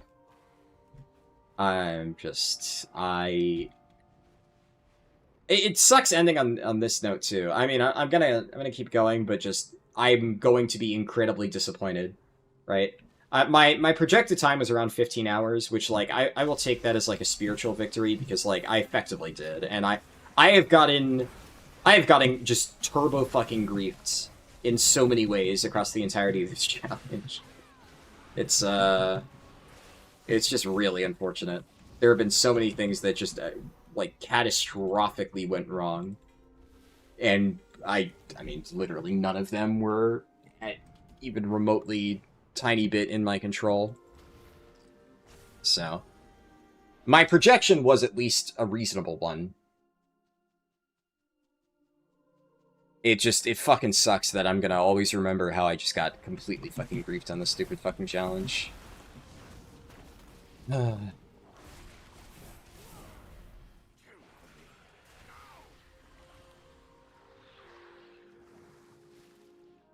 See, I guess, Fat Finger Potion.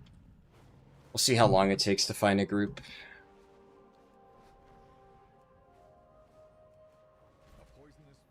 I'm tempted to also... This poison serves no purpose beyond destruction. Well, I don't know if I get into that, but whatever. And that's the other thing, right? Like, I feel like most groups are probably going to be pretty picky. With, like, a Blood DK anyway. Especially for a 14. Like, 12s and 13s like that, you know, I don't think I have a bad chance of getting in. But...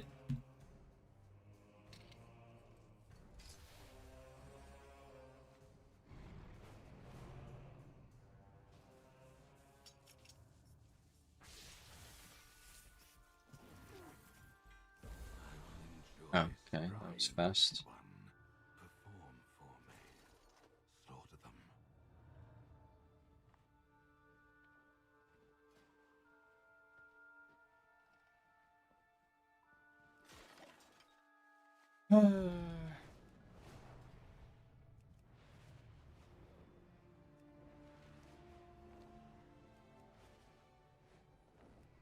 Is 0 to hero 10 or better in each dungeon? In this case, the goal is 3k IO.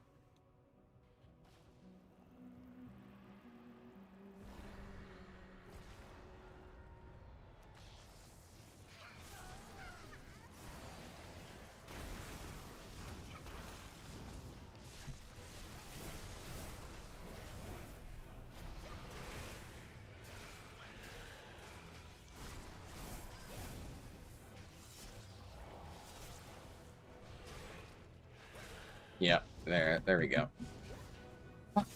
Dude. I'm gonna sit here. I mean, we're almost certainly gonna have to wait a whole fucking 30 minutes just to even find a key at this point. Especially now that it's late at night. And the problem is, like, it compounds, right? Because I started this pretty early in the day, but that's what happens, you know? I get fucking griefed in the Windrunner Spire. I get, like, griefed in the Nexus Point Zenith, Algathar. Those runs were all, like, fucking dog shit. And then it just ends up taking so much longer than it really should. So then here I am, like, pretty much an hour or longer past where I should have been. And now it snowballs. Now it's just fucking impossible to find a group.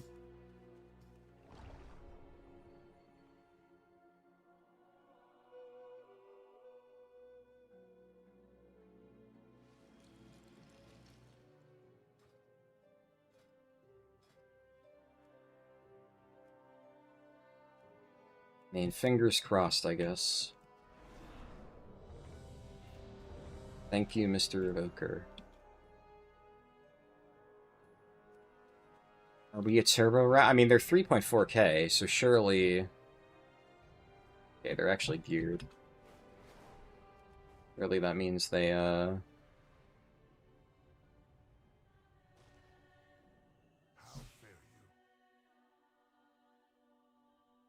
where's my champion belts?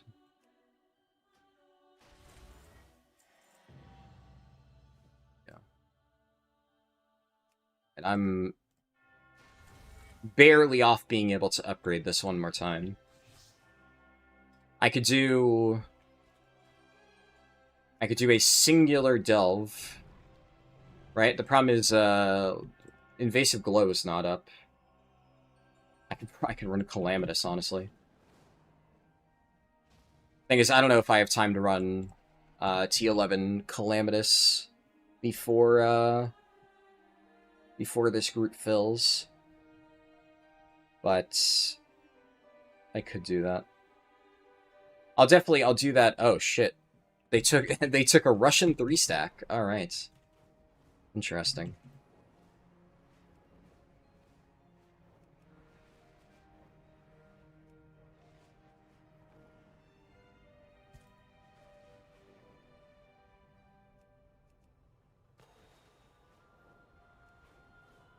I could go to Nightall. Actually, yeah, that would probably be a better way to just, like, scrounge up 10 hero crests. I mean, in this case... since the group formed...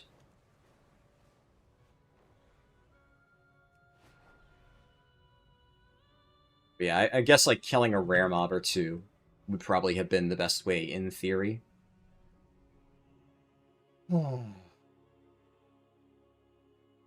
Doesn't matter all that much because, like, I have enough myth crest at this point to where I can just rip an upgrade on a random item. Like, we're basically at 280. I upgrade any one of these items, and that part of the challenge is done. It's just the Magisters now, assuming that this is enough score, which I believe it is.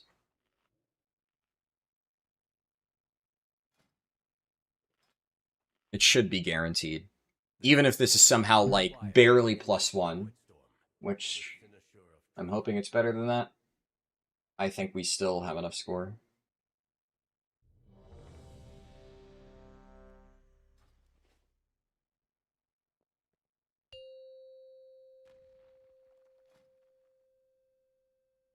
Five, 4, 3, 2, 1.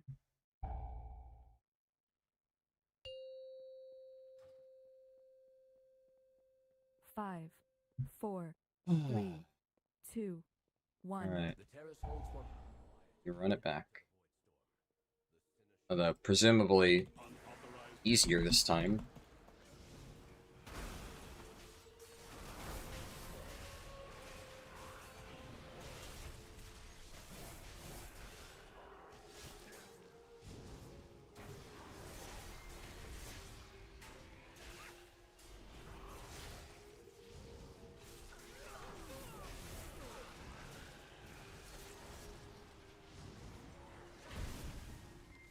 I'm not top damage, so we're off to a good start. You were warned, Umbric. The terrace is forever closed to you. Now leave before... Of course he left a message for me. I'm afraid you'll have to incapacitate the gods.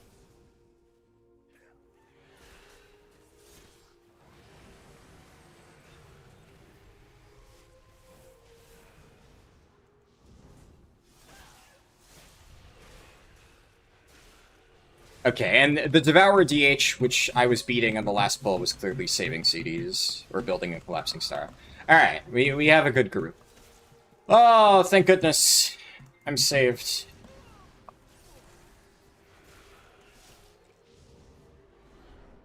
That is actually just such a fucking relief, man. I needed to be...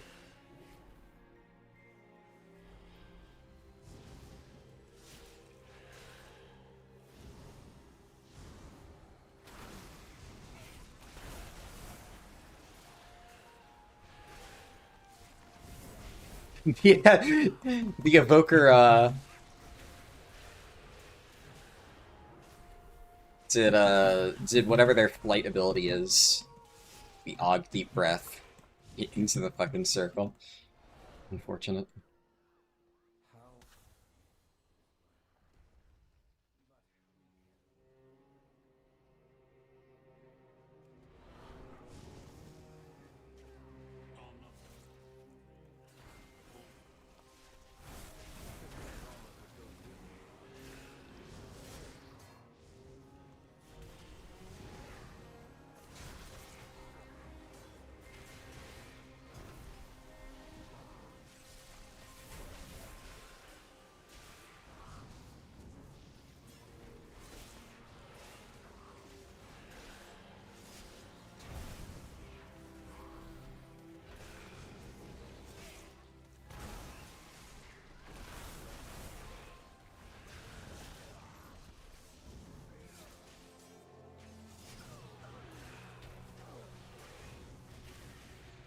When you go to sleep, you'll still hear echoes of the lock. Let's +2 my key.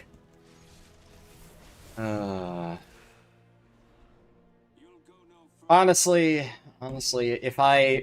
if this at least goes well, I might actually just forget about it. I might not care. I mean, I'm just like, look, I'm fucking tired, man. I mean, this has been, like, obviously 15 hours is a fucking lot, right? And it's basically been a marathon. Obviously, I did split this up into 2 parts, but it still has been a rather, time-consuming process.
I'm kind of beating the mage on this, though. That's a little bit surprising.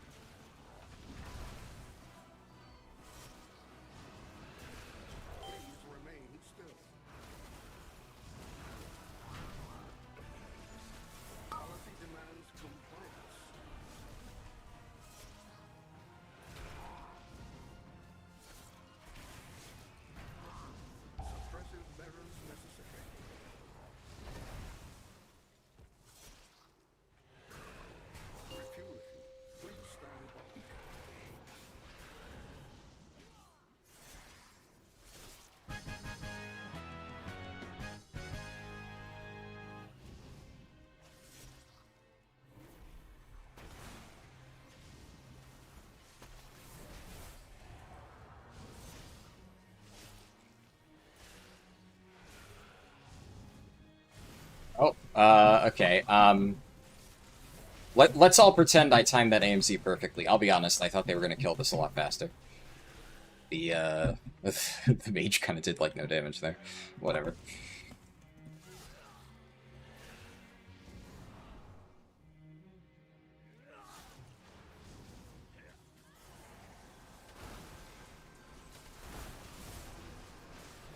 Wasted a little bit of runic power there. I've been having bad luck with walks today. Yeah, you're not wrong. I mean, nothing really beats those Warlocks. Those Warlocks from that Windrunner Spire, I mean, genuinely might be the two worst players in this fucking game that I've ever encountered. That one was... That one was just, like, actually really, really confusing. I don't understand.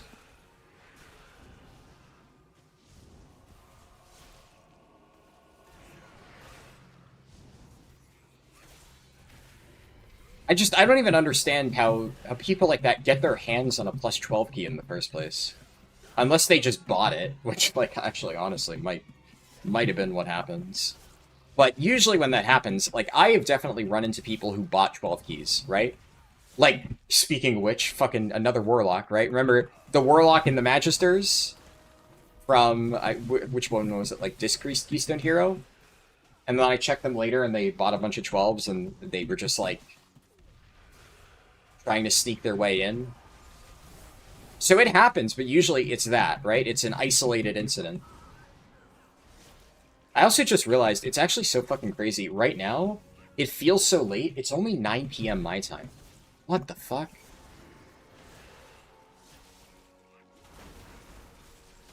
My sleep schedule's so fucked up. And by that I mean my sleep schedule is somehow like a normal functioning human sleep schedule, but it feels so fucked up because I'm so used to just having the most demonic sleep schedule ever. Permission from Lorthamar himself. Liar! None shall lay hands on the Sinoshaw. The Sinoshaw remains here. Give it all! Your fall is written.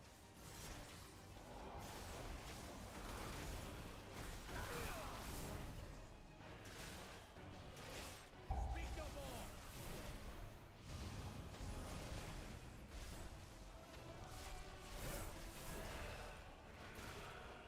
I am unyielding.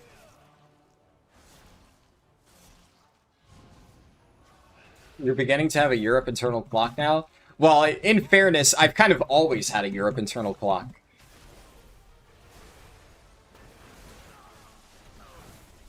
It's one of the nice things about being on Europe. My internal clock is, it's scuffed for North America, and it's just right for Europe. Although, honestly, even by European standards, my internal clock is kind of fucked. Surely there's some place in the world where my internal clock is, considered normal.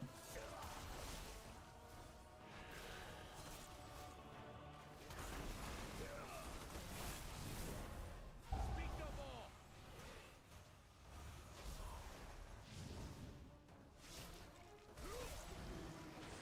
I am unyielding.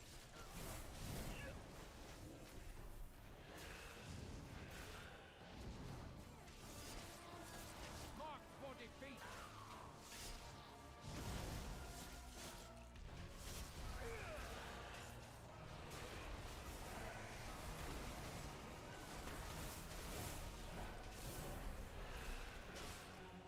Five, four, three, two, one.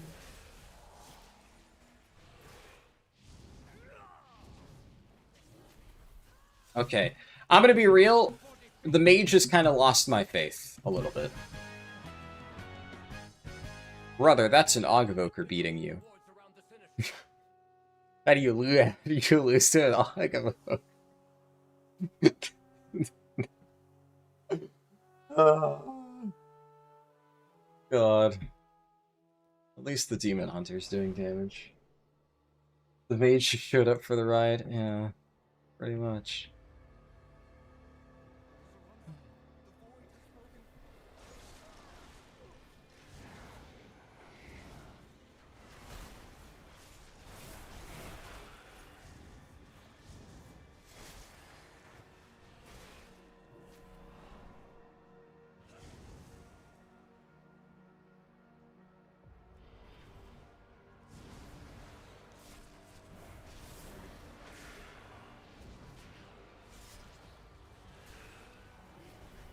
Funniest part is, the mage is doing less damage than an Og, but by definition, that's also Og buffed damage. So even with an Og buffing his damage, he's still losing to the Ogvoker on raw DPS. Like, that's just depressing, man.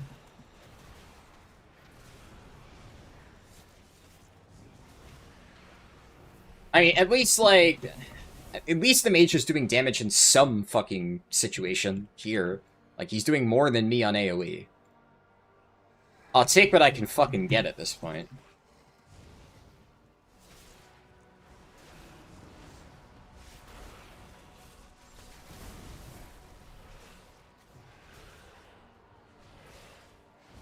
And everybody's kicking.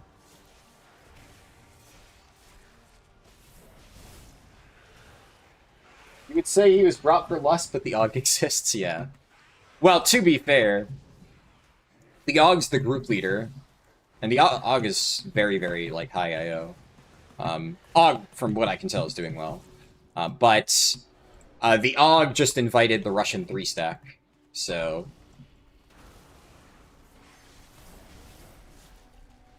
The mage, I think, just, you know, came with the deal. That's just how it goes. But overall, I mean, I don't blame the AUG for taking them, right? You see it... I would imagine a really high item level Mistweaver and Devour DH, and you're just like, yeah, it's probably good enough.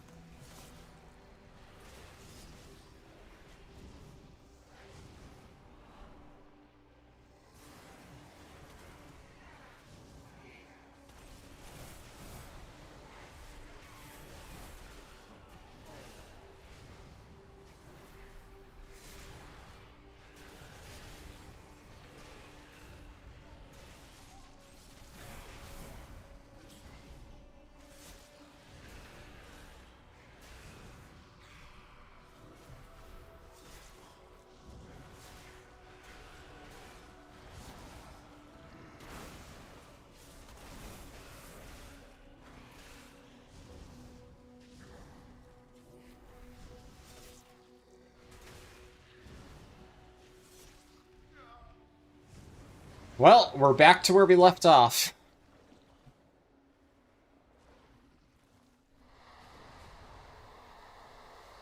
That's the thing with stacks, there's always a weakest link. Yeah. Honestly, that's one of the reasons I very rarely invite stacks of players. But I guess if you're, like, desperate for a healer, you can understand. Or if the Evoker is just, like, confident enough in their own abilities that they're just like, yeah, shit. We're lusting here.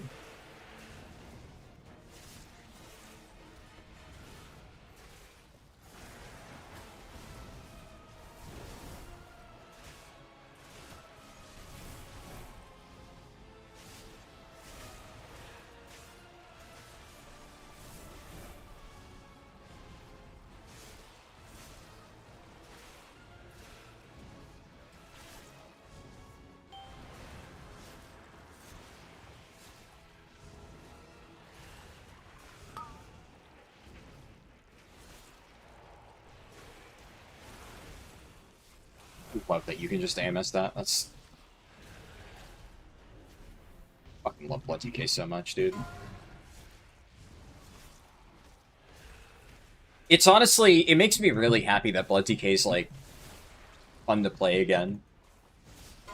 I feel like I mentioned this at some point, but, like, back in the day, Blood DK was the first ever tank I actually started playing. All the way back in the olden days, back when I was still in high school. Because Mop and Wad Blood DK is just so fucking fun. And that's when I started getting into it.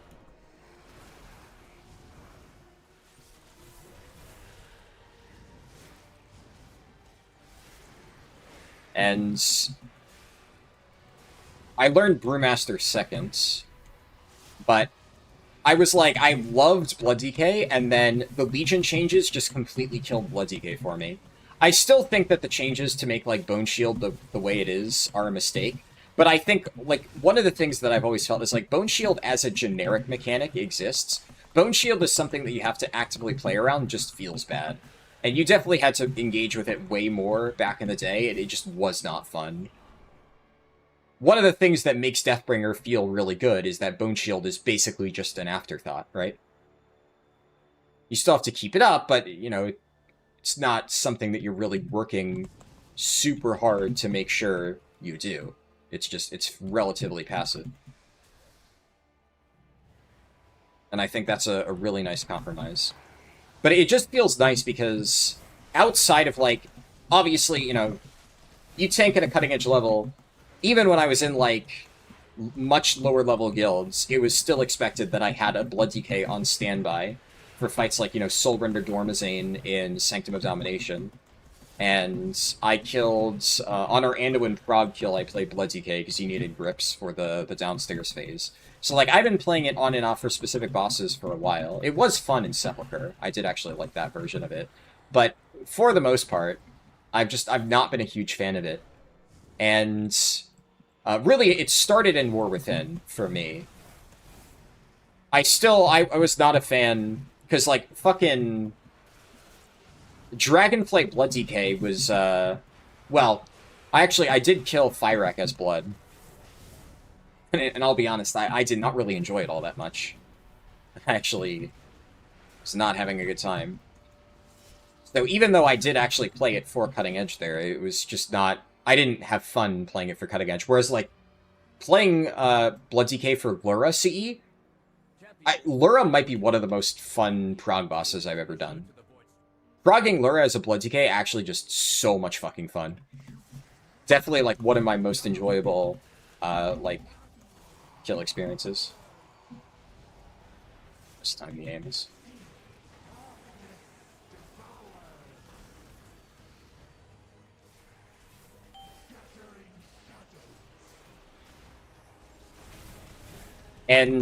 But I will say, ever since they changed Blood DK in War Within, I've been really enjoying it.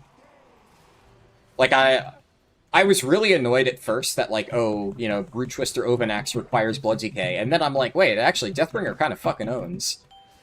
And I've enjoyed Deathbringer ever since Brute Twister. And then I played Sand Lane on and off throughout the remainder of War Within. I do think that, like, if you put a gun to my head, I did prefer War Within Blood a little bit more to the current Blood, especially with, like, all of the CDR that you got with, like, Tombstone and, like, Bone Shield consumption. But, you know, I still enjoy it. It's still fun. And there is something to be said about all that stuff kind of just cluttering the spec.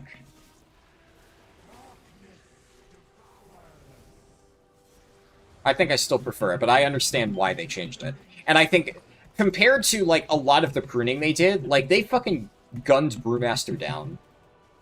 They did that spec so fucking dirty. The pruning that they did for Blood DK, I think, compared to that, is, like, actually kind of respectable. It's not, like, it makes sense. The stuff they removed is, like, actually logical. Not just like, hey, Brewmaster, we're gonna take all of your fucking major defensive abilities. Go fuck yourself. And, like, now Brewmaster's the worst tank in the game. Okay, cool. Thanks, Blizzard.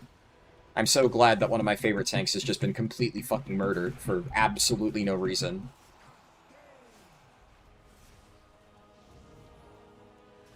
But I got Blood DK out of it. If they didn't murder Brewmaster, I probably would not have been playing Blood DK for Lyra Prog, so, you know. Where's that? We hit 3K. Bifurcation bands. Okay, I got a ring. I do not need that ring, but I have a ring. I beat the mage in overall? Let's fucking go! You started playing DK when Frost was the tanking spec? Damn. Alright, I have one last thing to do. I have to hit 280 item level, which should only take like a minute.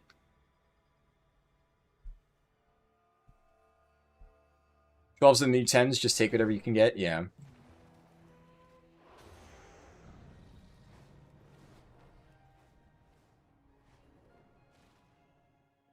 There is much to be done.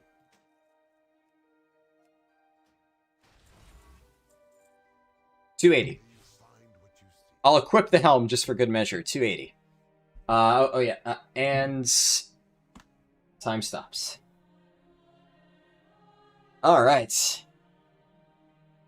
Like, obviously, I enjoyed that challenge. I still like the concept of that challenge. And I was almost spot on with my time predictions. How long have I been streaming today? 8.5 hours? I really was very, very, very close to perfect with the predictions I made, so I can't really complain too much about that. Now converted all to tier? No. No, because Goose Comics, if you recall, when the new patch hits, you can catalyze this stuff and turn it into tier pieces with this stat line. So I deliberately want to save this helmet until the new patch. Due for transmog? Yeah, I will try to get some stuff. I don't know, I'll probably try to keep this Blood DK, like, at least somewhat up to par. All 3 tanked originally? You were on Holy Tank back in Wrath? Yeah. From what I recall hearing, obviously I didn't play back in the original days of it. I did play Wrath Classic a decent bit, though in Wrath Classic, Blood was the only tank spec. But from what I've heard, by the time of Icecrown Citadel, they made it so Blood was the only tank spec. Which is why in Wrath Classic, Blood was the only tank spec, because we got, final patch tuning. Would have been interesting to see what it's like, because obviously I never got a chance to play with Froster and Holy Tank. Sounds like it could have been neat. But yeah, that, overall, we're finished. That worked out well. Like I said, I'll probably keep playing this character a little bit. Correct, you swapped to Warrior because you found Blood boring? Yeah, I did not really enjoy it. I found Prop Heli Tank, though, I really enjoyed in Wrath Classic. I thought it was pretty fun. And then Cataclysm Blood fucking slapped. Really good. But yeah, so... Oh, shit. Oh.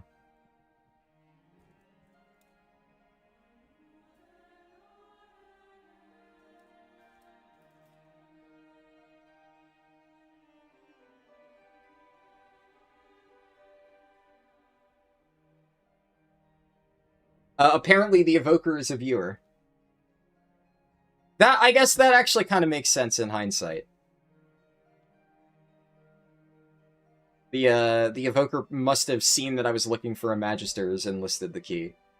That's I will say, so far that the Evoker is, sneaky. I respect it, though. You didn't, like... Oh, shit.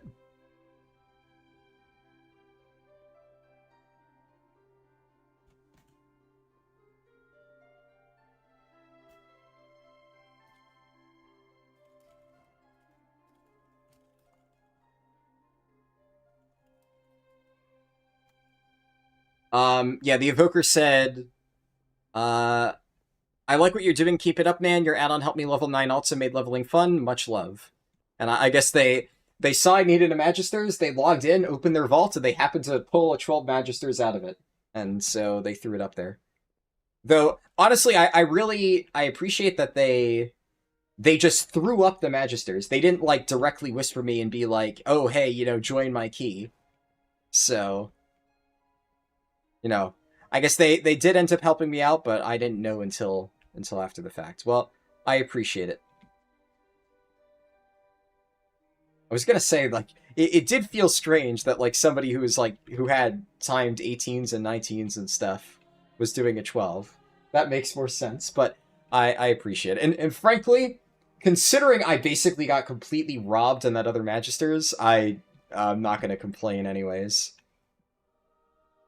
Ah.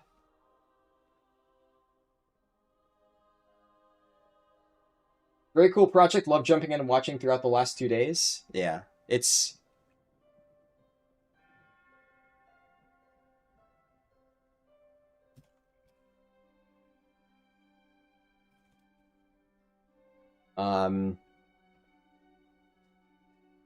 Yeah, the whole I mean, the whole healer thing has been a lot of work. This was just kind of a bonus, right? I've already done all of the effort to like get my European account set up and whatnot, and Blood DK is the only tank that I'm missing at this point, because obviously a lot of the healers also have tanks attached to them.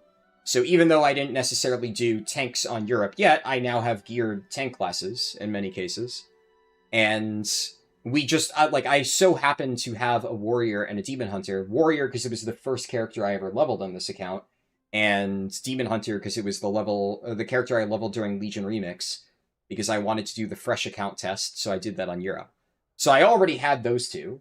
And Blood was the one that I was missing, so it just kind of felt fitting, right? And I mean, it was fun. I enjoyed doing this. I will probably keep up my European Blood DK a little bit just for fun. But obviously, you know, going forward, right? While later in the season, I'll probably, well, almost certainly return to my European account and work on Season 2 stuff. And I will probably at least log in to, like, get vaults set up and start collecting bonus rolls early on. Definitely the focus will now shift back to North America, right? I'm, Prague with my actual guilds, and making sure that's done. I should note, by the way, for anybody who I guess enjoyed watching this, I am basically going to be streaming the entirety of my guild's Prague and all the stuff I do this time around. So all of our raids, all my M+ farming, open world content, and stuff like that, I'm going to try to stream basically everything during the early season. And my hope is that it'll make it a little bit easier to see like what I'm doing for gearing and whatnot. And then the other nice thing about doing that is if I have something that I want to make a quick video about, I could do that and then still have the entire VOD for people to refer to. So instead of having to do like an 11-hour gearing video like I did with the Prot Warrior, that will just kind of exist on its own, and then I can make shorter videos. Or at least I will feel comfortable making shorter videos. That way the context is still there for anybody who really needs it. But we'll see. And while the European Keystone Hero thing has kind of dominated my schedule for the better part of like the last 2 months, right? I will, I'm not going to be streaming for the next few days. Honestly, probably until next week. I need a little bit of a break, and then also the plan, I've mentioned this a bunch of times, but the plan is when Darkwind Fair starts on Sunday, and pretty much over the next 2 days, it's going to be one of the main things I'm setting up. I need to prep that run. That way, if Calamitous rolls around on Sunday, I need to be ready to go. What's the average M+ level you need for 3K? Technically speaking, 12s. So you can see, like, if you look at the dungeons I've completed, it averages out around 12s. You can get to 3K with only 12s, but you need to have, like, +2s and +3s. If you only have, like, a generic time 12, it doesn't add up to enough. I think if you have, like, a mediocre 12 in every key and then, like, 1 or 2 13s, that's usually enough. In this case, I have an 11 for the seat, because that was the original key that I pushed up. But also that was a 3 chest, so I had a bit of extra score. What was I saying? Yeah, so getting the speedrun done over this weekend is obviously a massive priority. I've been spending a lot of time preparing for that. I really want to make sure that goes well. That will not be streamed. I've said that a few times, but I might have to just, like, do it at 3 in the morning, and if things go wrong, I will restart that run. Whenever I stream a run like this Death Knight leveling run, the 10 to 90 run, was a fucking disaster. Absolute train wreck. It's still sub 5 hours, which I was actually quite pleased with, considering how bad the early sections went. But that stuff was just pure RNG. You can't really control that. So I'm not going to restart it on stream, but for a run like the one I'm setting up this weekend, that I want to make sure is really heavily optimized. I really want that to go well.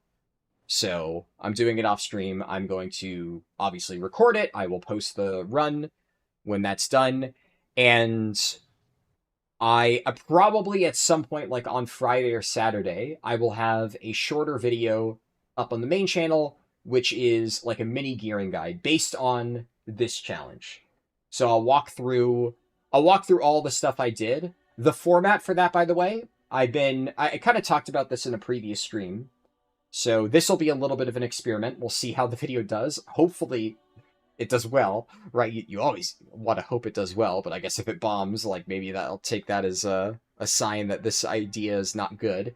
But if anybody watched my Sunwell intro video at the start of the expansion, I made like a little PowerPoint presentation, and that, like, obviously that video was like 8 hours long, right? This one is not going to be that long, but I think what I'm going to try to do is do something similar but for gearing. That way, instead of having to like write out an entire script and record it and do all the editing and whatnot, I just make the PowerPoint, which should be a lot easier. I kind of yap through the process. I show some example footage from the stream, and then, you know, if people want to see the entire thing, they can go watch the VOD, right? That's available to them. But the video will just direct them to what's important. And another thing that I'll probably cover in that is, in addition to what I did, like what not to do. What is not worth doing for gear. Like a good example is raid. It's not worth doing raid. If you really, really want a specific trinket, like if you really want Litany, you can. But it's just, the odds that you actually get it are just so low that it's not worth your time. And on all of these challenges, I didn't bother setting foot in a single raid. So, that's something to consider. And really, the big takeaway here also is just eventually, especially for catch-up gearing, you need to consider like what you actually want to spend time on. And another thing that I'll probably mention in that video is the fact that once the patch goes out, you can basically infinitely farm 295 item level gear very easily in like week 1 of the patch, August 11th. I'll probably have like a slide at the end of the PowerPoint basically saying like, remember, you don't need to go crazy with it. Get like a basic level of gear and then just like relax, because if all you're trying to do is get ready for the next raid, you can get better stuff. The real important stuff is tier set bonuses. Having that prepped. But we'll see. We'll see. I will... Obviously, I'll start working on that tomorrow. I doubt I'll have it entirely done by tomorrow, but maybe by Friday or Saturday. What I'm hoping is that this new type of video format will allow me to make these types of videos more quickly. I'll still be able to maintain the same level of information. It won't be quite as scripted, so it'll probably be a little bit longer than some of the other like really tight guides that I try to make, but it will allow me to cover things that I just wouldn't have time to justify covering otherwise. So we'll see. Okay, I'll try to get that then. You really want the mount. You're lacking 310s as well for the teleports too. What spec are you playing? I don't know if you mentioned that before. But yeah, I mean, at this point, getting 10s is not too challenging. It's really the biggest thing that you can do is get your own key. That really helps. Because in my case, right, some of the best runs I had were runs where I had my own key. Like the 14 Pit of Sauron was a fucking disaster. The 14 Mysara was fine. And obviously that Magister's Terrace was pretty clean. The second Spire that I did with the Russian group, maybe I should have taken the Russian group up on their offer to run another Zenith or something, and then just kept running keys with them, because that was pretty much the cleanest key by far. But like a lot of the runs where I form my own groups end up being way smoother. Like the Seat group that I formed ended up being extremely clean, because I made sure that I put together a really good group. But if you're joining a random group, it's a shit show half the time. And then especially, you know, if you're not playing an optimal spec, you know, like I'm playing Blood DK, it can be hard to actually get invited. I had a slightly easier time than normal getting into groups this time around, but also one of the big reasons for that is likely a lot of the groups I got into were fucking train wrecks. And, you know, they invited my Blood DK, but then they also invited a bunch of, like, undergeared, clueless people who did less damage than my Blood DK, so kind of averaged out in that sense. But yeah, with that, it feels like it should be midnight already. I was about to say, like, I'm gonna end stream and then go do the Wordle.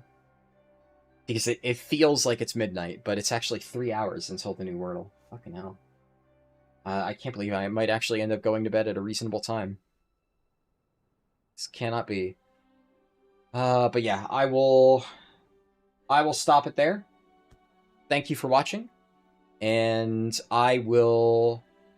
well, I will probably... I'll probably stream... Well, the next stream that I'll do, I guess I should at least say that, right? Next stream that I'm going to do will likely be PTR stuff. So, delves are still, at least last I checked, broken on the PTR. And since, like, technically speaking, Delve Season 1 stuff, or, like, delves will be accessible on the 11th, but only the basic level delves, and that is worthless. Really, all that matters for delves on this week is you can farm basic curios and you can unlock tier 11 delves. But the only thing that actually will matter is delves on the 18th. So I'm probably going to wait until the 18th to post any of my delve videos, because they're delaying it again anyway, and because delves right now are just so fundamentally broken on the PTR that I'm just hoping that if I wait longer, Blizzard will actually properly fix things. And so I'll be able to get that done properly. But who knows?